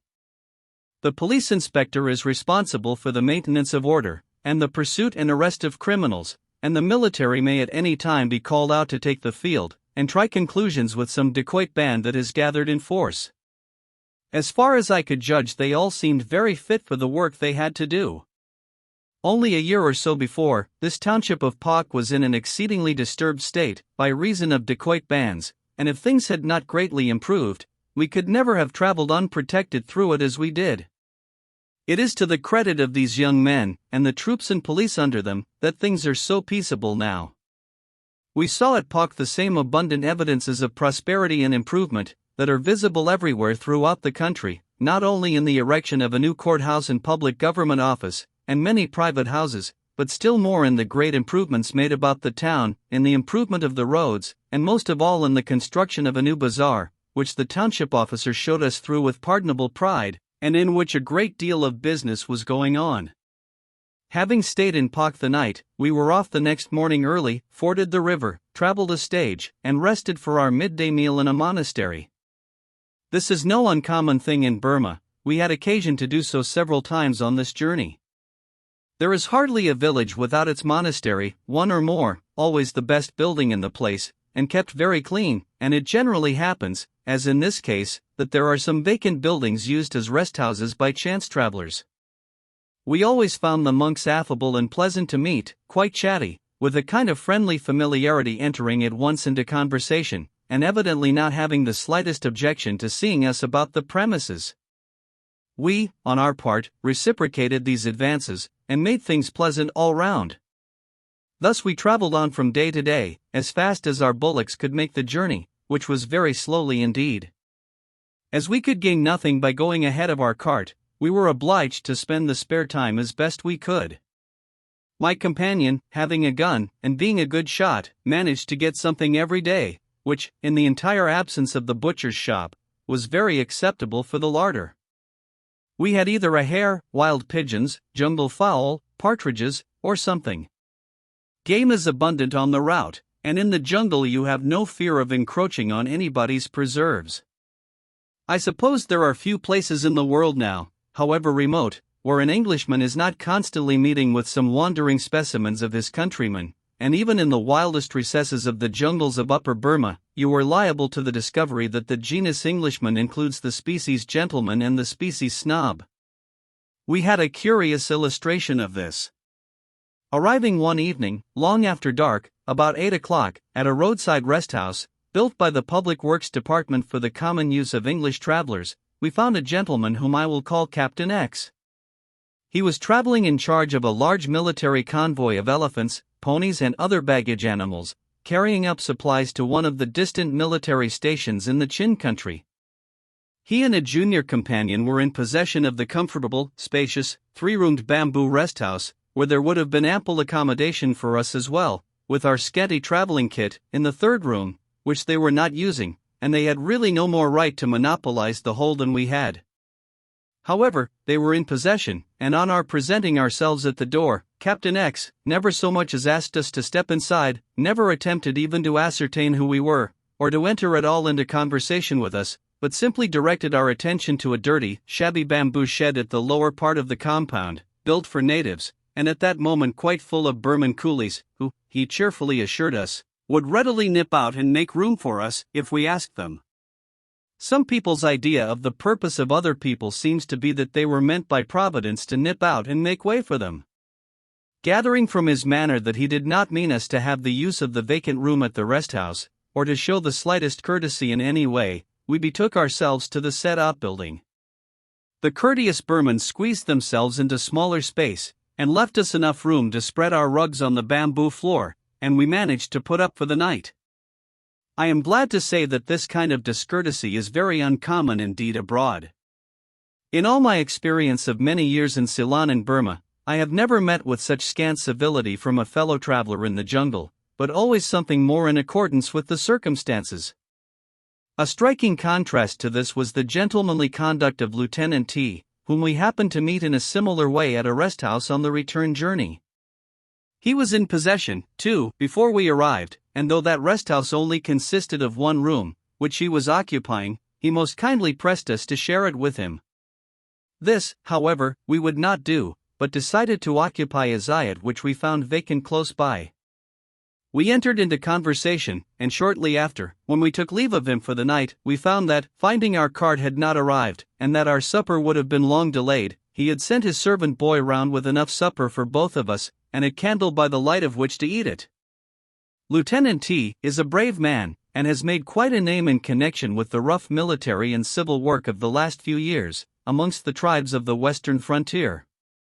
He has been, as we were elsewhere informed, in 13 engagements, and he was at that time returning to his distant appointment on the hills, from an event which must have been to him, as a soldier, the proudest moment of his life, when the general decorated him, in the presence of all the troops of the station assembled on parade, with the Distinguished Service Order. It was currently reported by his brother officers that it would have been the Victoria Cross, had he not been in command of the detachment on the special occasion, and as the writer of the dispatch, he chivalrously gave the praise to another. I could not but observe this, as another instance, showing that true bravery is usually associated with true modesty, and all other gentlemanly qualities. We now began to make our way over a mountainous ridge, along which an earthen road had been cut out, but not gravelled, and many a rustic bridge erected over the torrents that crossed the track, by the British, about a year before, on purpose for the Chin expedition, and for subsequent traffic. Some £35,000 we were told had been spent upon it. Some thousands of coolies were brought over from India, and the thing was done without delay. The expedition would have been almost impossible without a road. This serves to give the reader a glimpse of what it means to undertake the pacification and administration of a new country of abundant resources, but without means of communication, and with much raiding and dacoity going on. A road, or still better a railway, always means increased traffic and commerce, better markets for produce, and better means of getting about, and is itself, therefore, a pacifier and civilizer of no mean account, and it soon tends, under British law and insistence on good behavior, to demonstrate that honesty is the best policy. Good government should always make it pay better to lead an honest, industrious, orderly life, than to pursue a career of robbery and violence, should, in fact, make it hard to do wrong and easy to do right. This part of our journey was through a hilly and picturesque country, consisting almost entirely of thick natural forest, with many teak and other fine timber trees, and bamboo jungle everywhere. At Thailing we were 98 miles from Pakaku, and close to the Chin Hills. We had here to leave the road, and our cart could go no farther with us, as the hills are very precipitous, and there is only a jungle path. We therefore reduced our baggage to the lowest possible limits of sheer necessity, and had our few things carried the remainder of the journey by a couple of coolies. We observed that the village of Thailang had some attempts at protection against the Chin raids. At each of the four ends of the village, where the two main roads, placed at right angles, lead out to the jungle, there are log huts erected, where a police guard can be sheltered against their arrows and spears, and the gates are shut at night. The remaining protection consists of a broad hedge of dead thorns heaped all round the village. At this and several villages in the vicinity sad tales were told us of Chin raids, in which Burmans were taken captive, and some of them detained amongst the Chins for many years. The various British expeditions sent up to the Chin tribes, with a view of reducing them to order, have released from time to time a great many of these unfortunate people, and the practice will soon come to an end, if it has not already ceased. This is one example of the ways in which English rule is a great blessing to a country like Burma, in removing such an intolerable burden as this constant dread of these murderous and disastrous raids, and the subsequent miseries of the unfortunate captives. The distance from Thailing to Pinlok, the nearest Chin village, is about 16 miles, and over as rugged and difficult a path as ever I traveled. About noon we halted, and had our lunch at the bottom of a very lovely gorge, by the side of an icy cold stream, just the picturesque kind of place that would become a favorite with tourists in England. At about 2 o'clock we approached the village, and we halted, under cover of the tall grass, while our Burman guide went forward to announce our approach. Presently they called to us to come forward, and we emerged from the tall grass upon a clearing, on the steep hillside, of several acres. The forest trees and undergrowth had been felled and burnt, and crops of various kinds of grain, cultivated in a rough and ready manner, and a few vegetables, were growing. The people received us in a friendly way, and we went forward and rested in the nearest house, which was of bamboo, something like the houses of the Burmans. We found the Chins in many respects different from the Burmans, far more backward in civilization. In color they are about the same complexion, a light brown, but altogether dirty and unwashed. The men wear the merest rag of a garment, the women wear a kind of tunic covering the body, but the legs and thighs and feet are quite bare. The peculiar custom of tattooing the faces of the women, described in Chapter 10, gives them rather a hideous appearance, and when seen in such a dress, with the face tattooed in that fashion, and with a bamboo pipe stuck in their mouths, smoking, the effect is not the most ladylike imaginable. Still, it is only fair to say that the women we saw, despite all these disadvantages, did not strike us as looking particularly unwomanly. Some of the faces, both of the men and women, were of rather a fine cast, notwithstanding their barbarous, unkempt appearance, but the greater part of them wore that degraded appearance which utter ignorance and the many hardships of a savage life generally produce. As I have given many particulars about the manners and customs of the Chins in a former chapter, I need not repeat it. We spent the afternoon fraternizing with them in their houses, making purchases of some of their weapons and other articles, which they certainly did not make the mistake of charging too little for, and witnessing their wonderfully accurate shooting with the bow and arrow. The women and girls of the Chin tribe wore a kind of tunic. As evening drew on, our Burmese guide advised us to camp out across the river in preference to sleeping in the village. As the best native houses in Burma are apt to harbor much vermin, and as the Chins never think of such a thing as washing their bodies, it may be understood that we were not unwilling to take that advice. Moreover, it was desirable to avoid any complications that might lead to a breach of the peace, for with barbarians it is sometimes a word and a blow, and the blow first. We therefore crossed the river and prepared to camp out in the forest, under a great clump of bamboos, spreading our mats on the sand, and kindling a good fire, for it became very cold as the night advanced, and the dew dropped from the trees almost like rain. Some of the Chins came over and sat with us as we ate our supper, accepting a taste of each article, and testifying their approval, especially of the jam. As one or two of them could talk Burmese, we were able to converse with them, and until late at night they stayed listening round our campfire, as we told them about England and its greatness, and tried to explain, as well as we could make them understand, some of the leading truths of Christianity. I must not omit to state what it was in us that astonished them most of all. After they had investigated the mystery of the gun, and had fired off a cartridge, and had examined whatever else we had about us that was curious, my companion suggested to me that, as I embodied in my own person a good example of the dentist's art, it might be well to let them see what the English experts could do in supplementing deficiencies of that nature. I thought it was a good suggestion, so calling their special attention to what I was about to do, I quietly detached the upper set of teeth and held it forth at arm's length, full in the gaze of the astonished barbarians, and then slipped it back again in a moment, and showed them that I was able to eat with them just as well as they could with theirs. We had expected them to be surprised at this exhibition, but their astonishment exceeded our expectation. Up to that moment my friend, as the proprietor of the gun, and the more affable and engaging gentleman of the two, had been the chief center of observation and admiration, but after that he had to take the second place. They were greatly amazed. Never had they seen such a thing before. They had no idea it was possible to do it. To make a gun, or any other piece of mechanism, or any manufactured article, was very likely within the power of a highly civilized people. But to be able to detach and take out the whole upper set of teeth, gums, palate and all, apparently, and then to slip them in again, and enjoy the full and perfect use of them, that far exceeded any notions they had previously formed of what was possible, and they evidently regarded this not as a piece of mechanism, but more in the light of an utterly inexplicable, if not magical, accomplishment. It is not amiss for barbarous people like these, who have been accustomed to set all law and order at defiance, and raided upon Burmese territory just as they liked, to have the opportunity of seeing for themselves some marks of a superior civilization. It may be expected to induce in them a wholesome dread of the British power, and a more orderly and peaceful mode of life.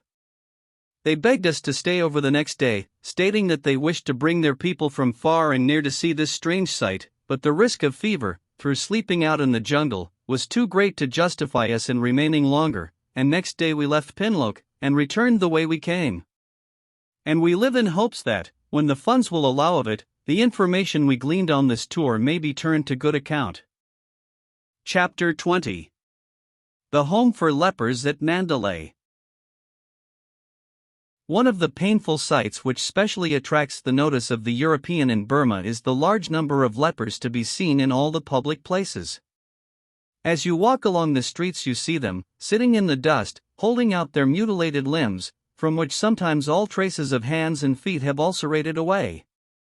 If you go into the great bazaar, they are seen mingling with the crowds of buyers and sellers. If you go to the great pagodas, where hundreds of people congregate daily, there are lepers sitting on the steps, and appealing to the generosity of the worshippers.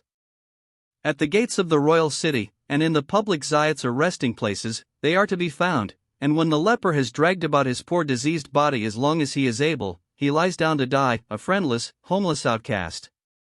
In Burma, until we took the matter up, there was no organized relief for them beyond chance coppers, no place of refuge where they could be housed and provided for. Seeing the lepers were so numerous, I began to investigate the matter, and as a preliminary measure looked up the statistics of the leper population of Burma. There had then been no census in Upper Burma, but according to the census of 1881, there were upwards of 2,500 returned as lepers in Lower Burma. Large as that number is, it is to be feared that it does not fully represent the evil, for the people naturally object to being called lepers even if they are, as though by avoiding the name they could hope to avoid the awful thing.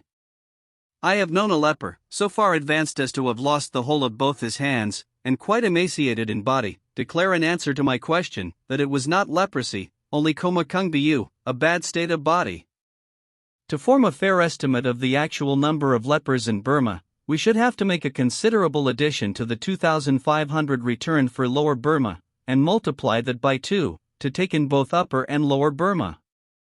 It is probably not too much to say that there will be about 1 leper to every 1,000 of the population. I have often been asked what is the cause of leprosy. That is not a question that can be answered in a word. The native of India makes short work of it. He scarcely recognizes any laws in nature but the one law of his fate. I saw a leper, writes Mr. Bailey, 3, in a shop, sitting in the midst of his goods. He sells betel nut, tobacco, oil, cakes, etc. He has a leprous brother living with him, also a brother not leprous, and a niece who already shows signs of the disease. We asked the healthy brother if he were not afraid to live in the house, and he said that if it were not God's will he could not take the disease. So far as science has yet ascertained, 3 causes may be specified: 1. Insanitary conditions of life generally, as predisposing to it. 2. Heredity, to some extent. 3. Contagion resulting from lengthened residence in close company with leprous and insanitary surroundings. It is not yet determined to what extent these causes respectively operate. It is the business of the leprosy commissioners, sent out at the expense of the National Leprosy Fund, of which the Prince of Wales is the president, to try and ascertain more on these points, by the careful and exhaustive inquiries they have been pursuing, and their report is now awaited. In India there are medical men who have studied this disease for many years, for there are hundreds of thousands of lepers scattered over India.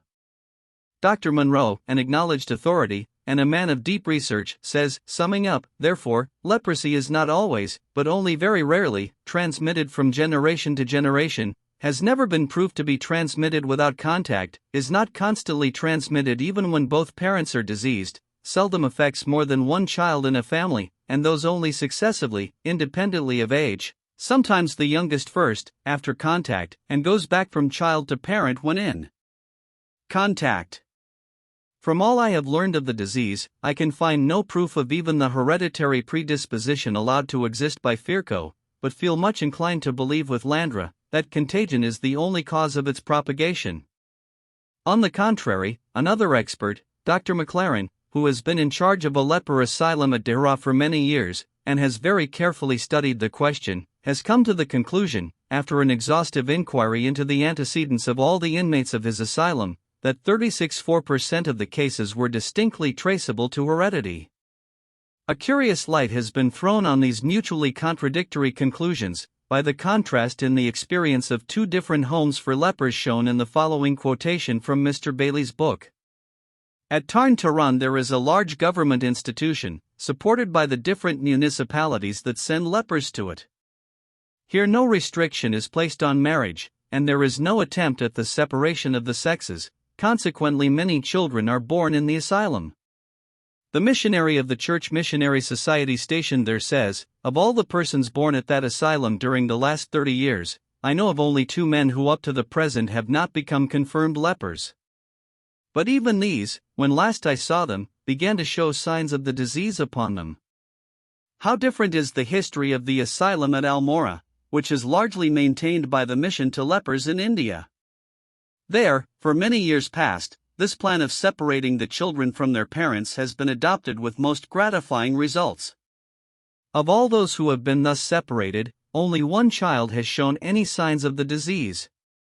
Many more are now out in the world, and gaining their own livelihood. Surely we have here a most striking proof, that in one direction at least a great deal can be done towards stopping the spread of leprosy. What a wide field for the exercise of Christian love is thrown open to us in this branch of work. The followers of Jesus no longer possess the power of curing diseases and all manner of sicknesses by a touch or a word, but in these who may soon be lepers, the least of Christ's little ones, there is given to all an opportunity of stretching forth the hand of loving compassion, and of saying, "Be clean." At the time the public mind was greatly exercised on this leprosy question, and the leper bill for India was being considered, the Bombay Medical and Physical Society met to discuss the subject. There was a general consensus of opinion amongst these medical men that heredity is a mode of propagation, though some were of the contrary opinion. As regards contagion as a means of propagation, the majority of the medical men considered it was. It seems, however, to be not easily communicable by contagion, but due to continuous and lengthened contact, together with predisposing general causes. So far no cure for leprosy has been discovered. Some authorities have expressed the opinion that in some way fish food, especially when either salted or decomposed, is largely to blame for its origin. The Burmese napi, which consists of partly decomposed fish made into a paste, can hardly be a healthy article of diet, and may have something to do with predisposing to this and other diseases in Burma. As the disease advances, mutilation and wasting of the fingers and toes set in, extending in time to the whole hand and foot. The sight is often dimmed or lost, and a kind of horny substance grows over the eyeballs. The skin of the face becomes thickened, giving the countenance a peculiarly heavy, morose expression. Thus the disease progresses, and the constitution becomes enfeebled, until the leper falls a victim to some other malady, for leprosy is not often the immediate cause of death. In the anesthetic form of leprosy all feeling leaves the part specially affected. Mr. Bailey tells of a case of this kind. One poor fellow was pointed out to me who had burnt himself fearfully, in burning the dead body of a comrade. He knew nothing of it at the time, the dead burning the dead. In the institution at Madras, out of 233 inmates, no less than 34 were Europeans or Eurasians, chiefly the latter. The leper's lot in India and Burma is a terribly sad one. The following picture of his condition is drawn by Colonel E. H. Apask, late Deputy Commissioner of Kangra, Punjab. Leprosy is a slow, creeping disease, seldom or never immediately fatal, though shortening life. It is accompanied by a great deal of physical pain and suffering, and an amount of mental torture varying with the natural sensibilities of the victim. The leper's life is burdensome to himself, and his presence loathsome to those around him. No object can be more pitiable, more repulsive, or more terrible. While the living body is undergoing a process of perceptible waste and decay in a manner the most loathsome, the mind is subjected to the most depressing influences, aggravated by the life of separation and isolation which the sufferer is forced to lead. As soon as the leprous taint becomes apparent, the victim is shunned by those around him, even members of his household avoiding his touch. For a time he leads a life of separation in his own home, but as the disease progresses, and his appearance is rendered more repulsive, he becomes an outcast, wandering through the country, subsisting by beggary, or else located in a small hut at a distance from all other habitations. A truly piteous sight it is to see the leper crouching outside his hovel, holding out wasted stumps that once were hands, and crying for alms from the passing traveler. When the leper resides near his home, his relatives, or fellow villagers, make provision for his wants, but for a time only. They soon tire of the burden of his support. Too frequently, when police reports announce that a leper has been found dead, has committed suicide, or has been burned to death in his hut, there is reason to believe that those who have been responsible for the maintenance of the sufferer had adopted sure means of freeing themselves from the burden. In one instance where a leper had been murdered by his own sons and brothers, the prisoners on their trial pleaded that they had put an end to the man's existence at his own request, to spare him from further suffering. In another instance, where a leper had been buried alive by his next of kin, it was urged that this mode of death would prevent the disease from becoming hereditary. Such are briefly a few particulars of the life of the poor crippled leper in India. An outcast, he still clings to life in a condition the most helpless, an object so repulsive that charity almost loathes to approach it. From the foregoing information it is abundantly evident that there is great need for the establishment of homes for lepers. Mr. Bailey, in his recent tour through India, visited 26 homes, where he saw in all 1,425 lepers, and he thinks that not more than 5,000 poor sufferers are being provided for throughout the whole of the empire, out of several hundreds of thousands who need such provision.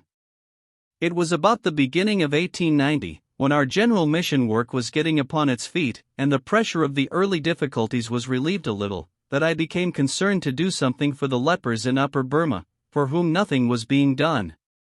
I waited upon Sir Charles Crosthwaite, then Chief Commissioner, to broach the subject to him, and was very cordially received. Sir Charles welcomed the idea. There was nothing of the kind, he said, in all Burma.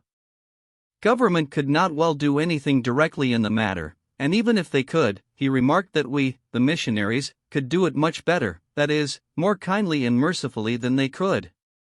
He would gladly do all he could to help the scheme. Government would give the land, and he himself started the subscription list with 100 rupees. Encouraged by this, I issued a printed circular, setting forth the object of the undertaking, and appealing to all classes for subscriptions. There was a very liberal response to this appeal from all classes and sections of the population. I wrote to the Prince of Wales, as president of the National Leprosy Fund. My application was handed to the secretary of the fund, and in due time there came, in response to this application, through the Viceroy of India, a draft in rupees which was the equivalent of £80. I also put myself in communication with the Mission to Lepers, and received from that society immediate help in the form of a contribution, and eventually we placed ourselves amongst the number of homes for lepers supported by the society. In all 6,500 rupees were collected for a commencement.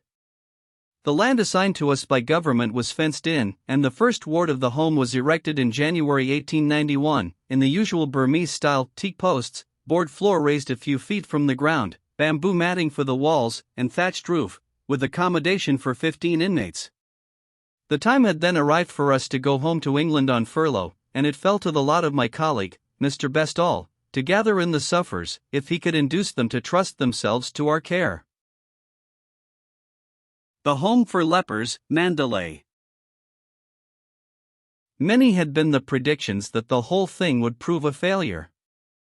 The lepers would never be induced to come, if they came they would never stay. But these fears have not been realized. As regards the first experiences in the home for lepers, I could not do better than let Mr. Bestall tell the story for himself. Towards the end of 1891 he writes, "It is 8 months today since I set out in the early morning to persuade a few lepers, who lay dying beneath the shadow of Mandalay's pagodas, to enter the refuge we had prepared for them. I anticipated reluctance on the part of these lone creatures to commit themselves to the care of an Englishman. Only 5 years before, the Burmese king reigned in the palace. Suddenly all Mandalay was in a ferment of dread. English warboats had touched the strand, and British soldiers were marching through the streets, to take the city and capture King Thebaw. Only last year the crack of our rifles was heard in many parts of the country, and even as I write British troops are marching out of the city to take part in fresh expeditions on the frontiers. Burma is not the settled country it will be 10 years hence, nor has there yet been time for the people of the conquered land to trust us implicitly. I quite expected, therefore, suspicion and fear on the part of these, the poorest and most desolate of our Burmese fellow subjects. Persuasion was my only means of gathering them in. To many I was an executioner. What could I want with them except to put them to death? We pray thee let us remain here, some said. For mercy's sake do not take me, others replied. All were in great terror. I could not but be touched by the timid, fearful attitude of many, and I was very thankful when I saw the first leper on his way in a bullock cart to our home for lepers. It was sad to see how they hugged their wretched dwellings, and clung to their filthy haunts. Christian philanthropy they could not understand. I promised them permission to return if they did not like the home. The first day's work of rescue was a long one, and the breakfast ran into the tea hour before I returned with 7 inmates for the home for lepers. Bazaars, where the people congregate to buy and sell all sorts of food, are always centers of attraction to paupers, lepers, and pariah dogs. It is not uncommon to see a poor old leprous native handle the orange or banana on the stall, and ply the worldwide query how much? It is a sad and even disgusting state of things, and it is a dangerous one too. For ages it has gone on, and as far as I know, that morning's work 8 months ago was the first attempt ever made in Burma to stay the evil and rescue the lepers. We started with a small bungalow capable of housing 15 inmates. In a little while the number was completed, and I thought of extending the work. I made use of the sufferers already gathered in, sending them out in bullock carts, in charge of a faithful Tamil helper, to advertise the comforts of the home to their leprous countrymen. Narayanaswamy took a great interest in this work, and was invaluable as an assistant. He met a dreadful fate whilst living at the home, as I shall afterwards describe, but for 6 months his fidelity and zeal in leper rescue work were admirable. You should have seen his face light up when he met me at the gate on my daily visit. "The leopards are all safe, sir," he would say. And though he knew no more of hunting than his own infant, he would often come across to the mission house with joy to say, "Brought 2 more leopards to the home today, sir." With his help I extended the work, and built 4 new houses for the reception of further cases. So that now we have 3 large bungalows and 2 hospital buildings, a caretaker's house, and for the purpose of preparing food for the settlement a substantial brick cookhouse. Today we have 50 inmates in all stages of the disease, of all ages, varying from a little girl of 12 years, to an old man with hair as white as snow. The site of the leper settlement is over 5 acres in extent. This area is divided into 2 sections by a bamboo fence. The western section is given up to female lepers, the eastern to males. The bungalows for men will accommodate 60, and we have room for 25 women. The hospitals are used for separating cases of extreme disease from the other inmates. A mortuary has recently been added. Daily worship is conducted, generally by our few young men whom we are training for preachers and teachers. The singing is not good, how can it be with such a congregation?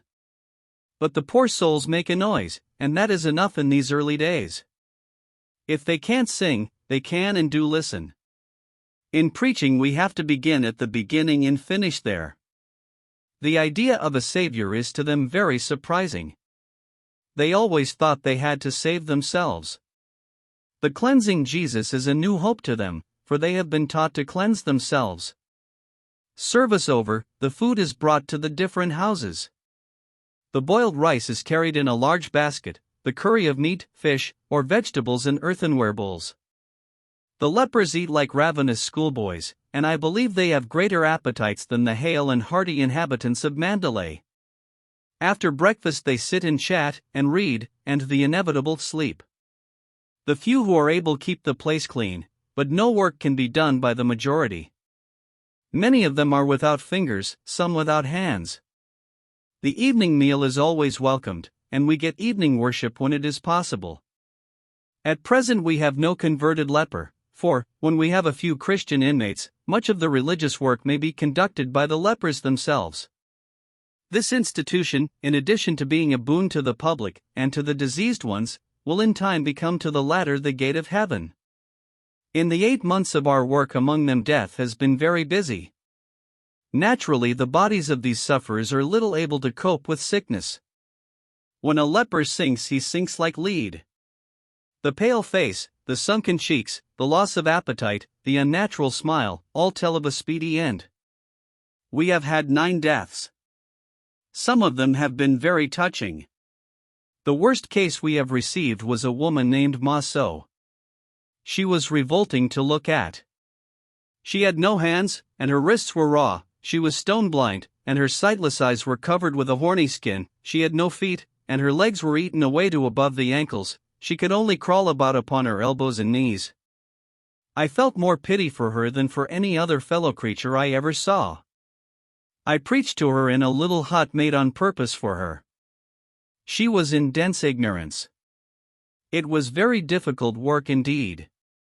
She became ill, and was quite helpless. She lingered for a week. Often she would say, "I want to die, it is no good living, I can't eat, can't sleep, I want to die." I asked her, "Where are you going?" "I don't know." "Would you like to go to Jesus?" "Yes, but I don't know him." I told her to repeat after me, "Lord Jesus, I am Maso, a dying leper, take me in my weakness and save me now." Amen. She repeated the short prayer, and died during the night. I never saw a case of more utter misery, and never did a soul pray to Christ from a lower depth of emaciation and disease. Was not that prayer answered? One night a young man came of his own accord to the home. "Let me in, I am very ill," he said. He had only 5 days to live. Dysentery, fever and leprosy, a hideous trio, were all dragging him, as the Burmans say. We had the opportunity of directing him to Christ in the last hours of his life. And other instances of dying lepers listening to the news of the leper's Savior come to me as I write. But these cases are sufficient to show the nature of our spiritual work among this class of the population. Our greatest trial has been the loss of the caretaker. On my return from Rangoon recently, we rode over to visit the home. Narayanaswamy met us at the gates, but his face wore so unnatural an expression that I at once asked him, "Down with fever again?" "No, sir," he replied, "but I have a bad pain here," pointing to the back of his head. He looked so strange that I told him to go to the doctor. A bullock gharry stood at the gate. The poor fellow walked to it, but had to cross a bridge over a little ditch, in which lay some water. Immediately he saw the water he uttered a great cry, pressed his sides violently with his hands, and rushed, a very madman, back to the house. In a moment every nerve in his body seemed to spring to life. Nothing could cross his vision without causing him to start violently. Water gave him a terrible fright, and I beheld before me the first case of hydrophobia I have ever seen. For the next 24 hours I had no rest. He was removed to our own premises, to keep him from terrifying the lepers. He rapidly grew worse, and he who, but a few days previously, had been the best, quietest and most willing helper I had, became a raving maniac. A whole night of paroxysms preceded his death. "I want to bite you," was his frequent cry. All the native people fled, and I had to face him alone. The doctor did what could be done. Strange to say, though it is not strange to the disease, in the last hour of his life he was as quiet and reasonable as when in health. "A little dog scratched my ear," he said to me. On looking, I saw the smallest of marks behind his right ear. He died quite suddenly whilst in the act of taking medicine. Our aim in establishing and carrying on the Home for Lepers in Mandalay is somewhat wide and far-reaching as a philanthropic enterprise. 1. To succor and provide for the wretched, helpless, outcast lepers.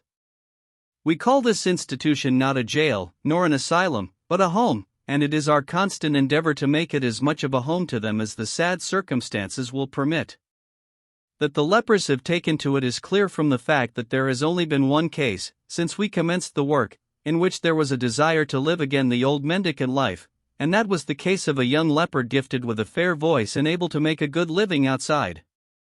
This speaks volumes, for there is no law either to compel them to come or to remain. It is clear that such a law is not needed. 2. To offer the lepers the gospel. Worship is held daily. No one is compelled to listen to it, or in any way pressed to accept the gospel. It is believed they will gladly do so of themselves when they learn how merciful it is, and see illustrations of it in the home. 3. To segregate the lepers from the healthy population, and thus do what we can to stamp out the disease. Formerly it was impossible to prevent them from going about in the markets and other public places of resort, but there is no reason for allowing that. Now there is a comfortable home provided for them. 4. To rescue the children of leprous parents, removing them from the parents, with their consent, before they contract the disease, and to provide for them. What a blessed preventive work is this! 5. Lastly, to follow the example of our Master, who never came in contact with suffering but he relieved it, and thus to give a worthy and consistent view of the true genius and spirit of the Christian religion to the tens of thousands of the heathen who throng around us. To them this home for lepers is an argument which they know how to appreciate, and it will not be lost upon them. Richard Baxter quaintly says, "As long as men have eyes as well as ears, they will think they see your meaning as well as hear it, and of the two senses they are more likely to trust their eyes as being the more reliable sense of the two." So if we can let them see Christianity as well as hear it, we may hope that they will embrace it the sooner. No one knows philanthropy when he sees it better than a native of the East. Here, then, we trust there will always be Christianity writ large before their eyes. Is not this the fast that I have chosen? To loose the bands of wickedness, to undo the heavy burdens, and to let the oppressed go free, and that ye break every yoke? Is it not to deal thy bread to the hungry, and that thou bring the poor that are cast out to thy house? When thou sayest the naked, that thou cover him, and that thou hide not thyself from thine own flesh? Then shall thy light break forth as the morning, and thine health shall spring forth speedily, and thy righteousness shall go before thee, the glory of the Lord shall be thy reward. Then shalt thou call, and the Lord shall answer, thou shalt cry, and he shall say, Here I am. And if thou draw out thy soul to the hungry, and satisfy the afflicted soul, then shall thy light rise in obscurity, and thy darkness be as the noonday, and the Lord shall guide thee continually, and satisfy thy soul in drought, and make fat thy bones, and thou shalt be like a watered garden, and like a spring of water, whose waters fail not. And they that shall be of thee shall build the old waste places, thou shalt raise up the foundations of many generations, and thou shalt be called, the repairer of the breach, the restorer of paths to dwell in. Isa 58. 6-12. With this divinely inspired encomium upon practical godliness, the godliness that does something to make the world brighter and better around it, as distinguished from the bare and empty profession, I close this humble effort. The putting together of these chapters has been a labor of love, on behalf of the country and people I wish to serve, accomplished with some difficulty, during the brief breathing spaces afforded in the intervals of a busy life, almost filled up with missionary advocacy, whilst on furlough in England, and in the hope of returning very shortly to Mandalay. I have here sought to give some information about a country mostly new to English people, rich in interest as regards its different races, their religions and customs, and the circumstances attending the first few years of British rule. Of British rule in the East I entertain a very high opinion as to its substantial justice, and its direct issue in the general well-being of the people. It ought to be the aim of every Christian amongst us to purge it of everything detrimental, and to make it all it should be. The responsibilities laid upon us as a people in this respect are very great.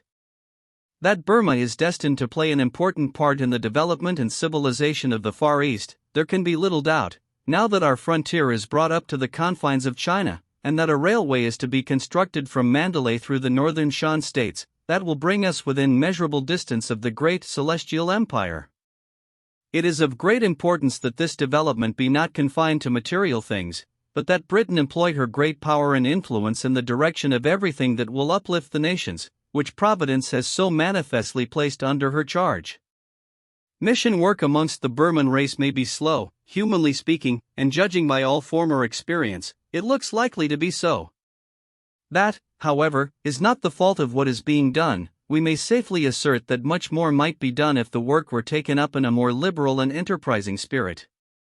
Are you, dear reader, doing your share? Footnotes. 1. Mr. Smeaton says in his book, The Loyal Karens of Burma, that Judson had lived 7 years in Rangoon, preaching the eternal God, before a single Burman would admit his existence, while the poor unnoticed Karens were continually passing his door singing by the way. God is eternal, his life is long, God is immortal, his life is long, 1 cycle he dies not, 2 cycles he dies not, perfect in great attributes, age on age he dies not. 2. Lest the reader should get the impression, from the accompanying illustration, that the tattooing appears white on the person, it may be well to explain that the real color is a very dark blue. The photographer, fully alive to the resources of science, in order to oblige us with a better view of the subject, induced the youth to smear the tattooing plentifully with oil, with the result that the bright shining of the sun on the glistening, dark blue pattern brought it out white.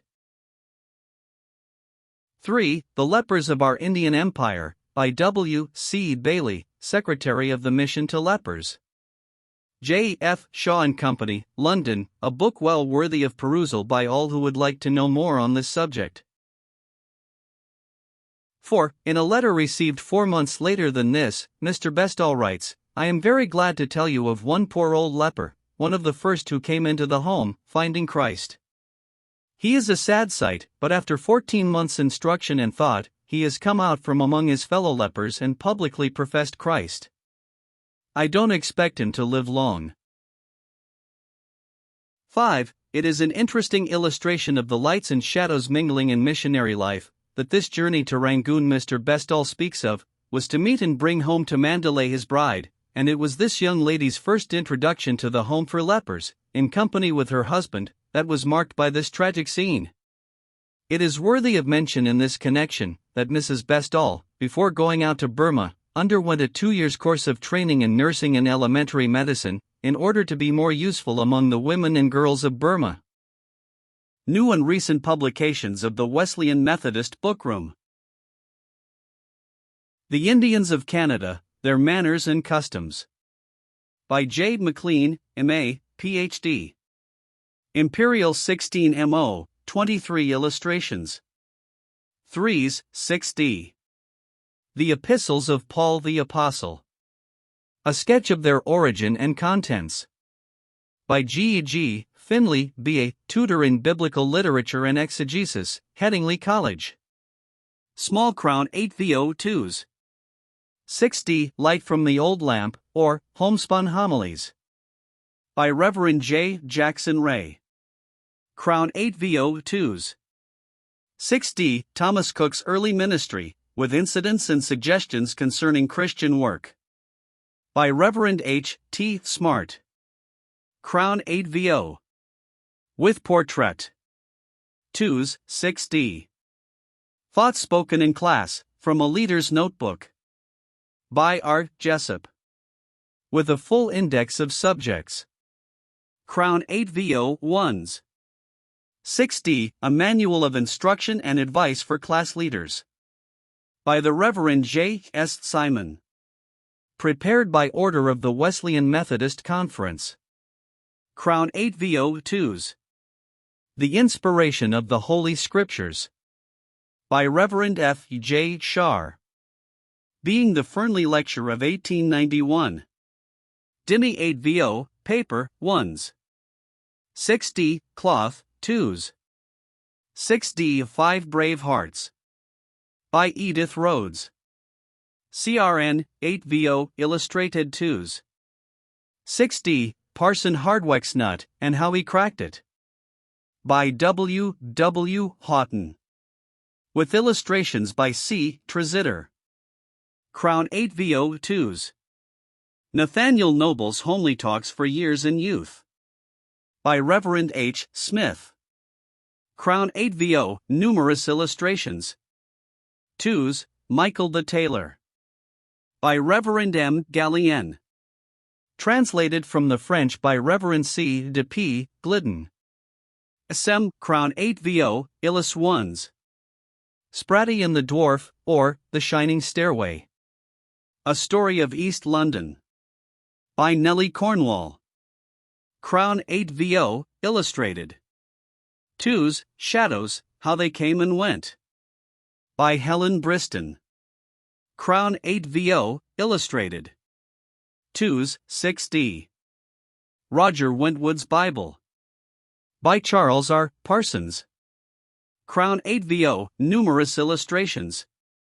Gilt Edges. 2s, 6d. Dickon O. Greenwood, or How the Light Came to Lady Clare. A Village Picture of Martyr Days. By K. T. Sizer. CRN, 8vo, Illis 2s. Heroines of Faith and Charity. Companion volume to Eminent Methodist Women. CRN, 8vo, 11 Illis 2s. 6d, Gilt Edges, 3s. The Four Friends. A Tale for Boys.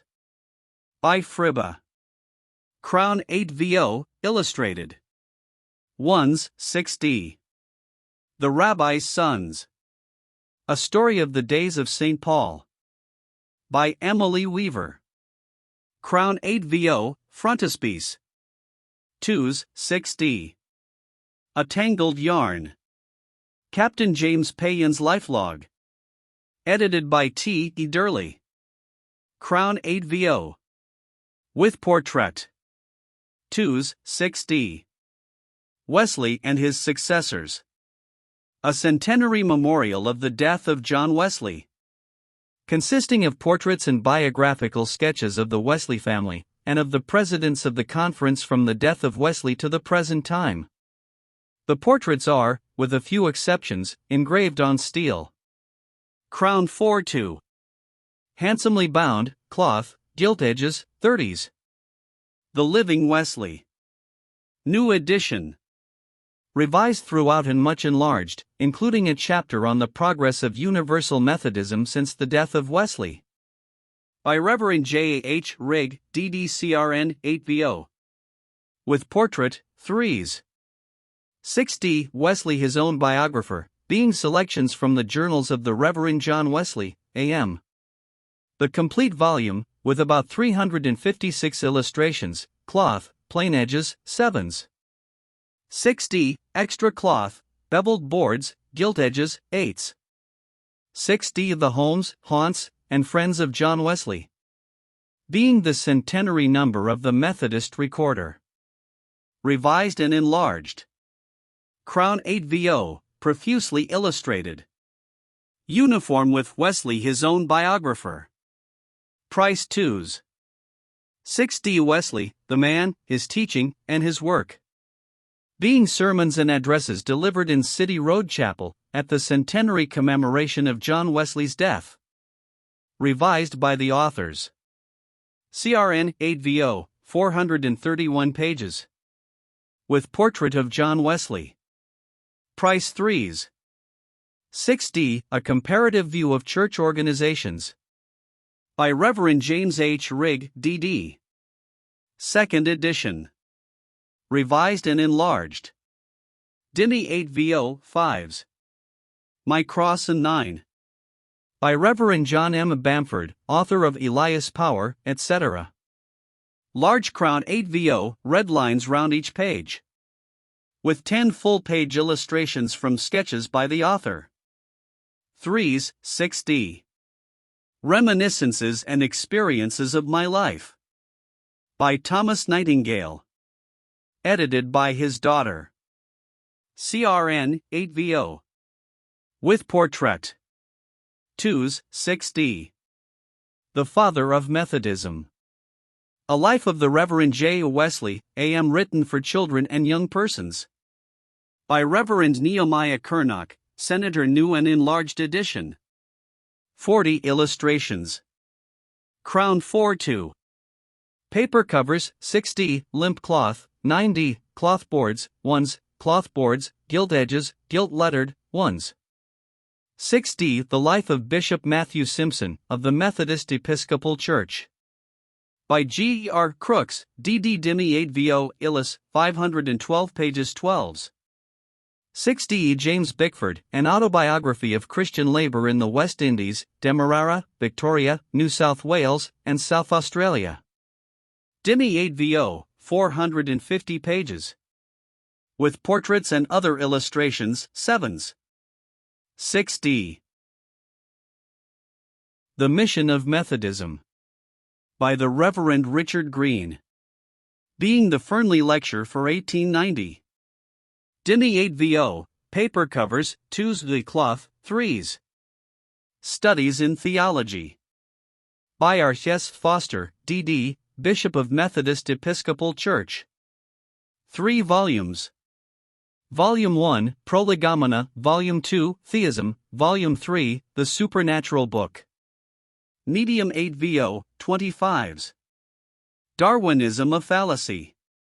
By W. W. Pocock, B.A., FRIBA, Crown 8VO 1s. 6D. R.C. Gerdile, English Scenes and Scenery Delineated. By Reverend J. Marat. 2nd edition. Enlarged. 217 illustrations and map. Imperial 16 MO 3s. 6D. Marion West. By Mary E. Shepard. Crown 8VO, 5 illustrations. Cloth, 3s.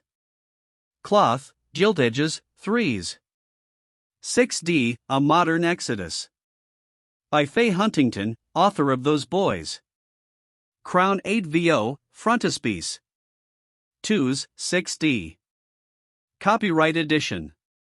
Black Country Methodism. By A. C. Pratt. Crown 8VO, 6 illustrations. Cloth, 2s. Nina's Burnished Gold. By Emily Searchfield. Crown 8VO, frontispiece. 1s, 6D. Rambles and Reveries of a Naturalist. By Reverend W. Spears, M.A., FGS, FRMS, NC, co-editor of the Journal of Microscopy and Natural Science. Crown 8VO, with above 60 illustrations, 2s. 6D. By Canoe and Dog Train Among the Cree and Saltos Indians. By Edgerton Ryerson Young. Introduction by Reverend Mark Guy Pierce. 10,000. With photographic portraits of the Reverend E. Art Young and Mrs. Young, map, and 32 illustrations. 3s, 6D. A Piece of an Honeycomb, Meditations for Every Day in the Year. By H. G. McKinney. Crown 8VO, red lines round each page, extra cloth, red edges. 4s, superior bindings for presentation 8s to 16s. The Sabbath for Man, an inquiry into the origin and history of the Sabbath institution. With a consideration of its claims upon the Christian, the Church, and the nation. By Reverend W. Spears, M.A., FGS, FRMS, NC, Crown 8VO 2s. 6D. We commend this book very highly as an able exposition and successful defense of orthodox teaching on the Christian Sabbath. Methodist New Connection Magazine. The Credentials of the Gospel, a Statement of the Reason of the Christian Hope. The Fernley Lecture for 1889.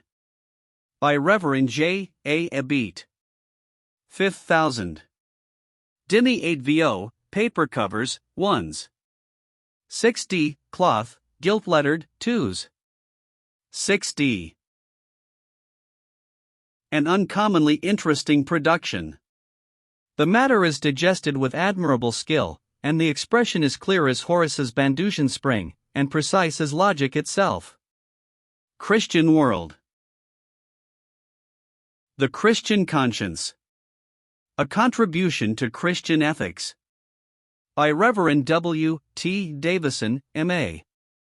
Being the Fernley Lecture of 1888. Dini 8 VO, paper covers, 2s v cloth, 3s. The Foundation Scholar, and Other Stories. By Jenny Purrett. Small Crown 8 VO, frontispiece. 1s, The Creator, and What We May Know of the Method of Creation. By Reverend W. A. H. Dollinger, Doctor of Laws, F.R.S. Being the Fernley Lecture of 1887. 10,000. Paper covers, 1s.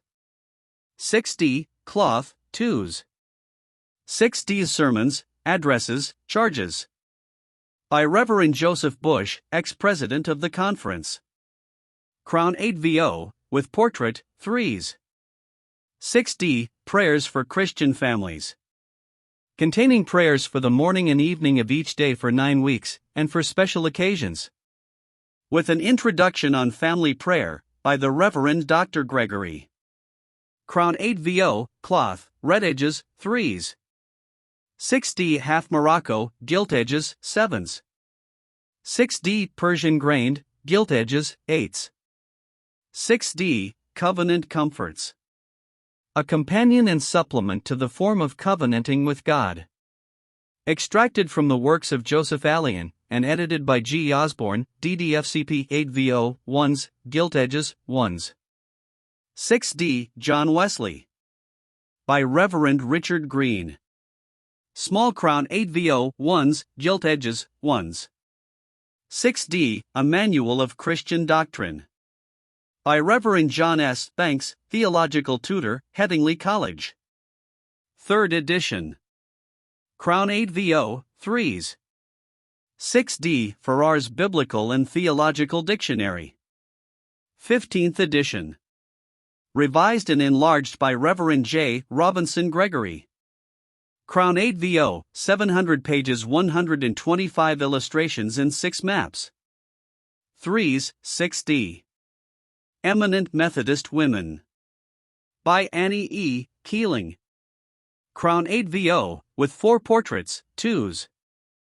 6d gilt edges, 3s.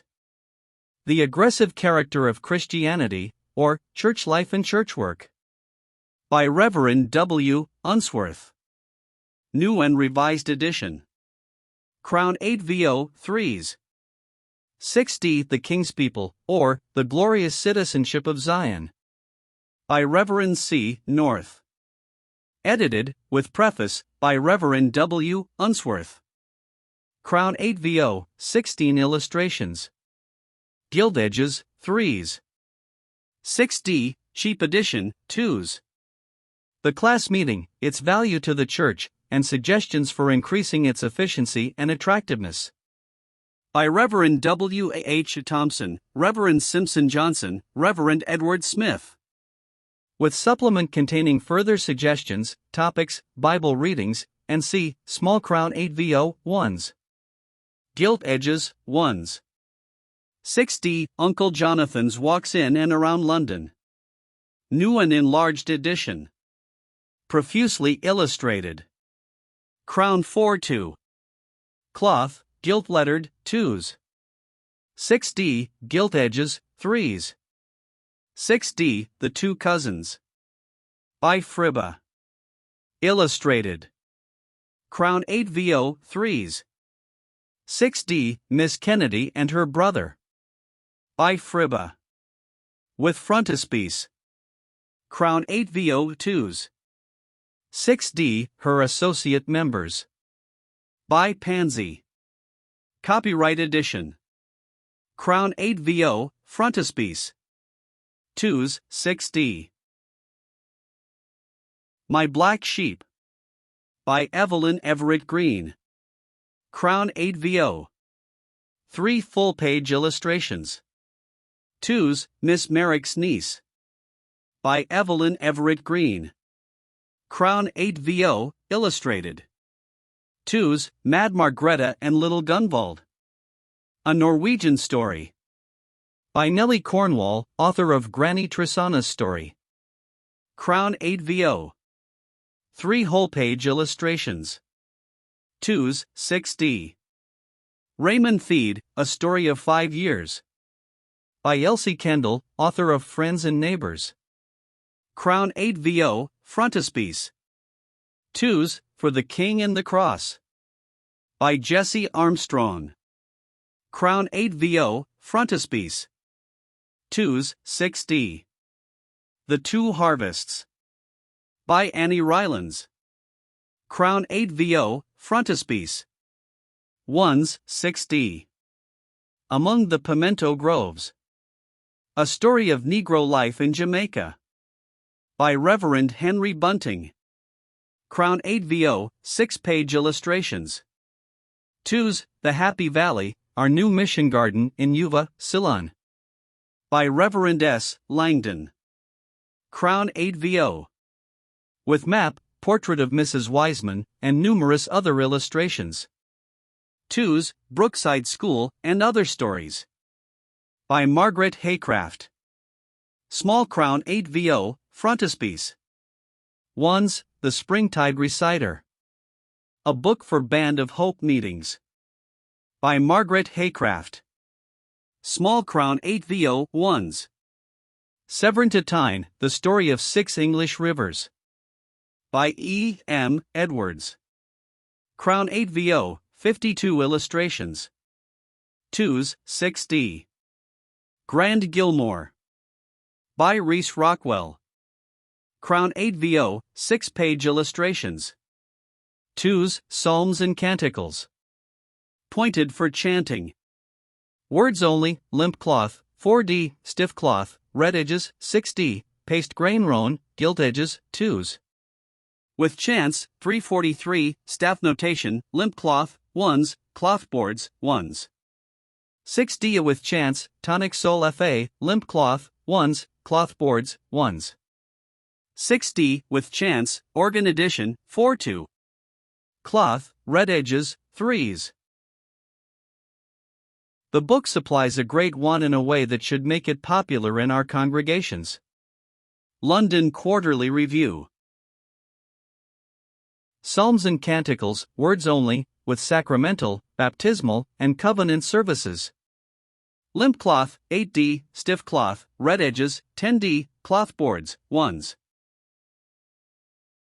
Wesley's hymns with tunes and psalms and canticles with 343 chants, in 1 volume. Staff notation. Crown 8vo, 8 by 6 inches, 1 1/4 in. Thick.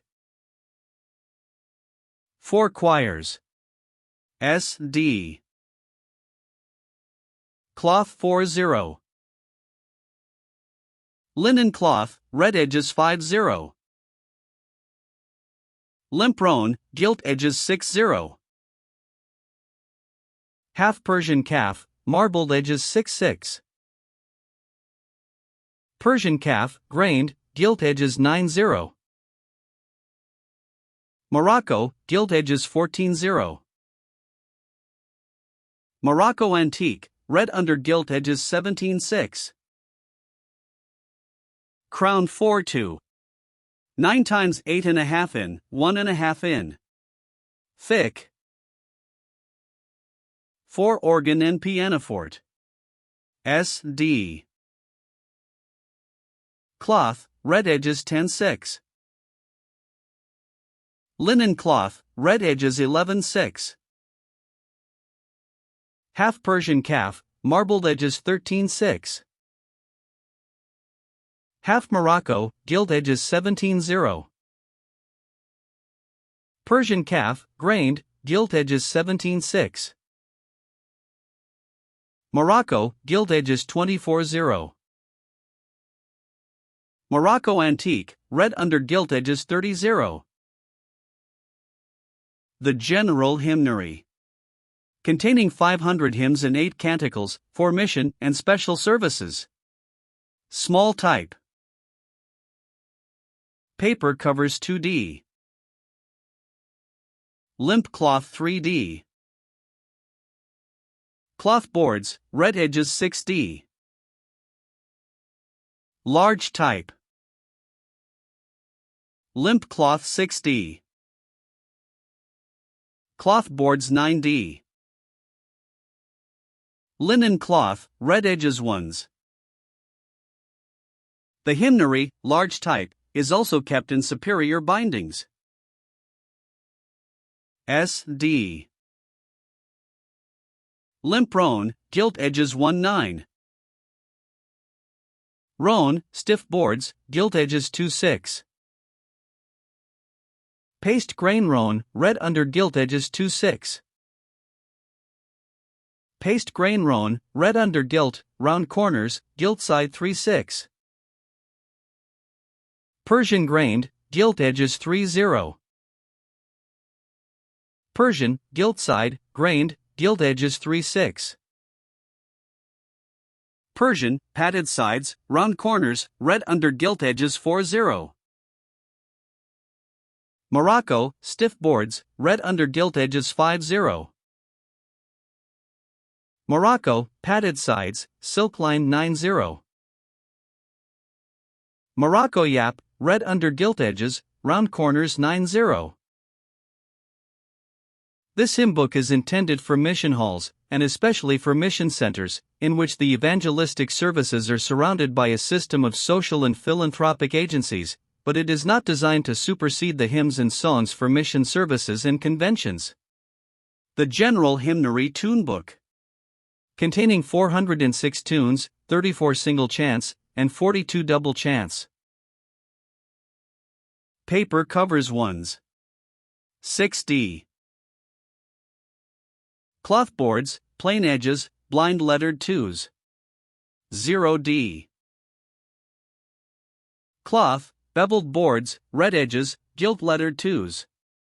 6D. Persian Morocco, limp, red under gilt edges 6s. 0D. This book has been prepared by a subcommittee, the convener of which was the Reverend Dr. Stevenson. The musical editorship has been entrusted to Mr. Alfred Rhodes, RAM, to whose skill and interest the committee are much indebted. It is right to say, however, that Mr. Rhodes is not responsible for the selection of the tunes. It is obvious that in a book intended for use in great popular gatherings, many compositions must be included which do not meet the demands of severe musical taste. Their utility for the purposes contemplated in the publication is the justification of their presence. The unusual metrical form of very many of the hymns has called for many new tunes. In supplying them, the committee are happy to have been able to secure the assistance of several able composers. Cheap editions of popular religious books. In Crown 8VO, stiff covers, 1s. Each, cloth, gilt lettered, 1s. 6D, Lessons of Prosperity, and other addresses delivered at noonday in the Philosophical Hall, Leeds. By Reverend W. L. Watkinson. By the same author. Mistaken Signs, and Other Papers on Christian Life and Experience. 5000. By the same author. Noonday Addresses delivered in the Central Hall, Manchester. Loving Counsels, Sermons and Addresses. By Reverend Charles Garrett. 13,000. Little Abe, or The Bishop of Barrybrow. Being the Life of Abraham Lockwood, a quaint and popular Yorkshire local preacher. By F. Jewell. 16,000. The Man with the White Hat, or The Story of an Unknown Mission. By C. R. Parsons. 21 illustrations. 17,000. The Vicar of Berry Bridge. By C. R. Parsons. 7,000. 37 illustrations. The Backwoods Preacher. Being the autobiography of Peter Cartwright, an American Methodist traveling preacher. 22nd thousand. Leaves from my log of 25 years' work amongst sailors and others in the port of London. By T. C. Garland. 9th thousand. East End Pictures, or More Leaves from My Log. By T. C. Garland. 5th thousand.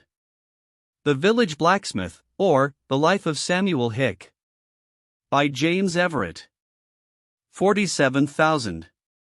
In Crown 8 VO, cloth, ones. Each, cloth, gilt-lettered, ones. 6D. John Wesley, His Life and His Work. By Reverend M. Lalivre, D.D. John Nelson's Journal. The Marrow of Methodism. 12 Sermons by J. Wesley. With introduction and analysis by Dr. Gregory. By the Reverend W. L. Watkinson. Lessons of Prosperity, and other addresses delivered at noonday in the Philosophical Hall, Leeds. Crown 8 VO, paper covers, ones, cloth, ones. 60 noonday addresses delivered in the Central Hall, Manchester. CRN 8 VO, paper covers, ones, cloth, ones. 6D. The Influence of Skepticism on Character. The Fernley Lecture of 1886. Denny 8 VO, paper covers, ones. 6D. Cloth, twos. 6D. John Wycliffe. With portrait and 11 other illustrations. Crown 8 VO, twos. 6D. Mistaken Signs, and other papers on Christian life and experience. 5th thousand. CRN 8 VO, paper covers, ones, cloth, ones. 6D. The Beginning of the Christian Life. 6th thousand. 16 Mo ones. The Program of Life. 5th thousand. Denny 16 Mo ones. By the Reverend John M. Bamford. My Cross and 9. Large Crown 8 VO, red lines round pages. 10 full-page illustrations. Cloth, red edges. 3s, 6D. Hugh Axe, of Hephzibah. Crown 8 VO, 6-page illustrations, 1s. 6D, gilt edges, 2s. Father Fervent. 6th thousand. Crown 8 VO, 18 illustrations, 1s. 6D, gilt edges, 2s. 6D, A Week of Life. Small CRN, 8 VO. With frontispiece, cloth, 6D. Elias Power, of Ease in Zion. 18th thousand. CRN, 8 VO, 17 illustrations, 1s. 6D, gilt edges, 2s. 6D, John Conscience, of King Seal. 9th thousand. CRN 8 VO 18 illustrations, 1s. 6D, gilt edges, 2s. 6D, by Charles R. Parsons. The Vicar of Berry Bridge. CRN 8 VO 37 illustrations, 1s. 6D, gilt edges, 2s. 6D, The Man with the White Hat, or The Story of an Unknown Mission. 21 illustrations. 17th thousand. CRN 8 VO, paper covers, 1s, cloth, 1s. 6D, gilt edges, 2s. 6D, Roger Wentwood's Bible. Crown 8 VO, numerous illustrations. Gilt edges, 2s. 6D, Purity and Power. Crown 8 VO, cloth, red edges, 2s. 6D, Farmer Reed's Kingdom, the story of one poplar farm. 18 illustrations. Crown 8 VO, 1s. 6D, The Little Woman in Gray, Scenes and Incidents in Home Mission Work. 22 illustrations. Crown 8 VO, 2s. 6D, by Mrs. Robert A. Watson. Poet Toilers in Many Fields. Biographical sketches of Lucy Larcom, Daniel Macmillan, Henri Parive, Mary Carpenter, James Clerk Maxwell, Toru Dutt, John Duncan, Wives and Mothers in the Age of Homespun, Oberlin, Edward Dennison, Annie Curie, Alfred Saker. Crown 8VO, Portraits and Illustrations. 2s, Building Her House. Small CRN, 8VO. 5 illustrations. 1s, 6D. Roger Hay, Charter Master. CRN, 8VO, 6-page illus 2s. 6D, Crabtree Fold, A Tale of the Lancashire Moors. Small Crown 8VO. 5 illustrations. 1s, 6D. The Good Luck of the Maitlands. Crown 8VO. 5-page illus 2s. Copyright editions of Pansy Books. Her Associate Members. By Pansy. Crown 8VO 2s. 6D, Aunt Hannah and Martha and John. By Pansy and Mrs. Livingstone. Crown 8VO 2s. 6D, Miss D. Dunmore Bryant. By Pansy. Crown 8VO 2s. 6D, Judge Burnham's Daughters. By Pansy. Crown 8VO 2s. 6D, 87, A Chautauqua Story. By Pansy. Crown 8VO 2s. A Modern Exodus. By Faye Huntington. Crown 8VO 2s. 6D, price 5 shillings. The Light of the World, Lessons from The Life of Our Lord for Children. By the Reverend Richard Newton, D.D. Foolscap 4-2. Numerous illustrations. May also be had with gilt edges, price AXS. Price 3 and 6 pence. Marion West. By M. E. Shepherd. Crown 8VO. 5 illustrations. Gilt edges. By Canoe and Dog Train Among the Cree and Saltos Indians. By Edgerton Ryerson Young. Introduction by Reverend Mark Guy Pierce. 8,000. With photographic portraits of the Reverend E. Art Young and Mrs. Young, map, and 32 illustrations. The Two Cousins. By Fribba. Frontispiece. Crown 8VO, Uncle Jonathan's Walks in and Around London. New and enlarged edition. Foolscap 4-2. Profusely illustrated. Cloth, gilt lettered. Gilt edges. R.C. Gertile, English Scenes and Scenery Delineated. By the Reverend Jabez Marrat. 2nd edition. Enlarged. 217 illustrations and map. Imperial 16 MO, price 3 shillings. Eminent Methodist Women. By Annie E. Keeling. Crown 8VO. With 4 portraits on steel. Gilt edges. Marion West. By Mary E. Shepherd. CRN 8VO. 5 illustrations. Price 2 and 6 pence. A Modern Exodus. By Faye Huntington. Crown 8VO, illustrated. Eminent Methodist Women. By Annie E. Keeling. Crown 8VO. With 4 portraits on steel. Aunt Hannah and Martha and John. By Pansy and Mrs. Livingstone. Crown 8VO, illustrated. Judge Burnham's Daughters. By Pansy. Crown 8VO, illustrated. Miss D. Dunmore Bryant. By Pansy. Crown 8VO, illustrated. More Than Kin. By Emma E. Hornibrook. Crown 8VO, Uncle Jonathan's Walks in and Around London. New and enlarged edition. Foolscap 4-2. Profusely illustrated. Elias Power, of Ease in Zion. By Reverend John M. Bamford. 18,000. Crown 8VO, 15 illustrations. Gilt edges. John Conscience of King Seal. By Reverend John M. Bamford. Crown 8vo, 18 illustrations. Gilt edges. 7,000. Father Fervent. By Reverend John M. Bamford. 5,000. Crown 8vo, gilt edges. With illustrations. The Hallam Succession. A Story of Methodist Life in Two Countries.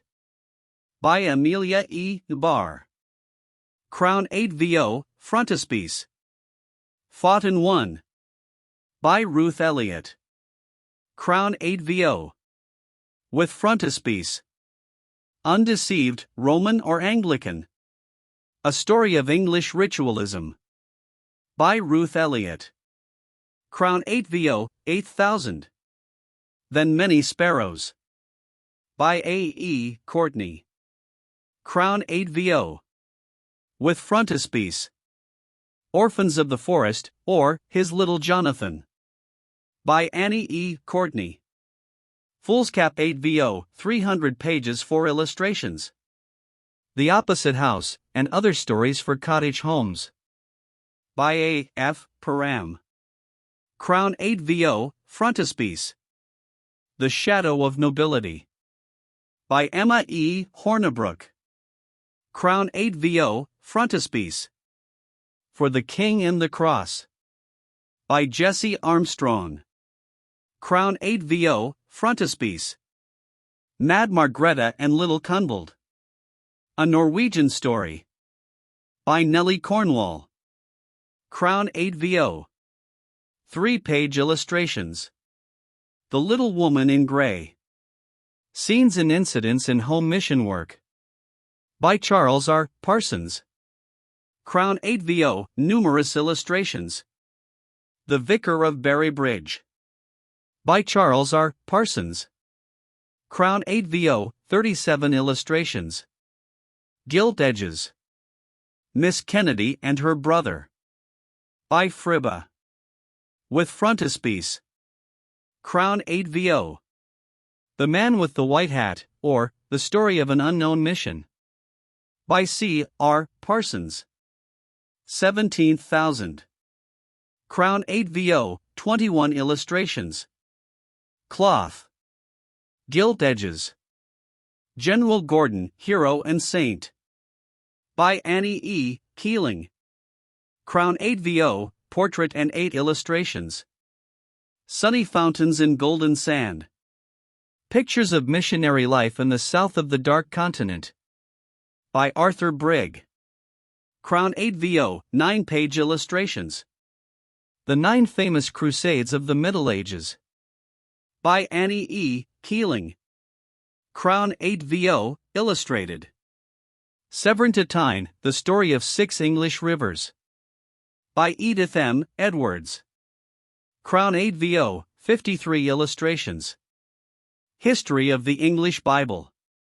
By Dr. Moulton. New and Revised Edition. Crown 8vo, Nature Musings on Holy Days and Holidays. By the Reverend Nehemiah Kernock. With introduction by Dr. Dollinger. CR 8vo, 41 illustrations. Rambles and Reveries of a Naturalist. By Reverend W. Spears, M.A., FGS, FRMS, etc., co-editor of the Journal of Microscopy and Natural Science. Crown 8vo. With above 60 illustrations. The Sabbath for Man, an inquiry into the origin and history of the Sabbath institution. With a consideration of its claims upon the Christian, the Church and the nation. By the Reverend W. Spears, M.A., FGS, FRMS, etc. Crown 8vo, price 2 shillings. 87, A Chautauqua Story. By Pansy. Crown 8vo, Illis Avio Tenants Pilgrimage, A Tale of Bunyan's Days. By K.T. Sizer. Crown 8vo, 6 full-page illustrations. Granny Trisana's Story. By Nellie Cornwall. Crown 8vo, frontispiece. The Pride of the Family. By Annie E. Keeling. Crown 8VO. 5 illustrations. London, C. H. Kelly, 2, Castle Street, City Road, Easy, and 66, Paternoster Row. E.C.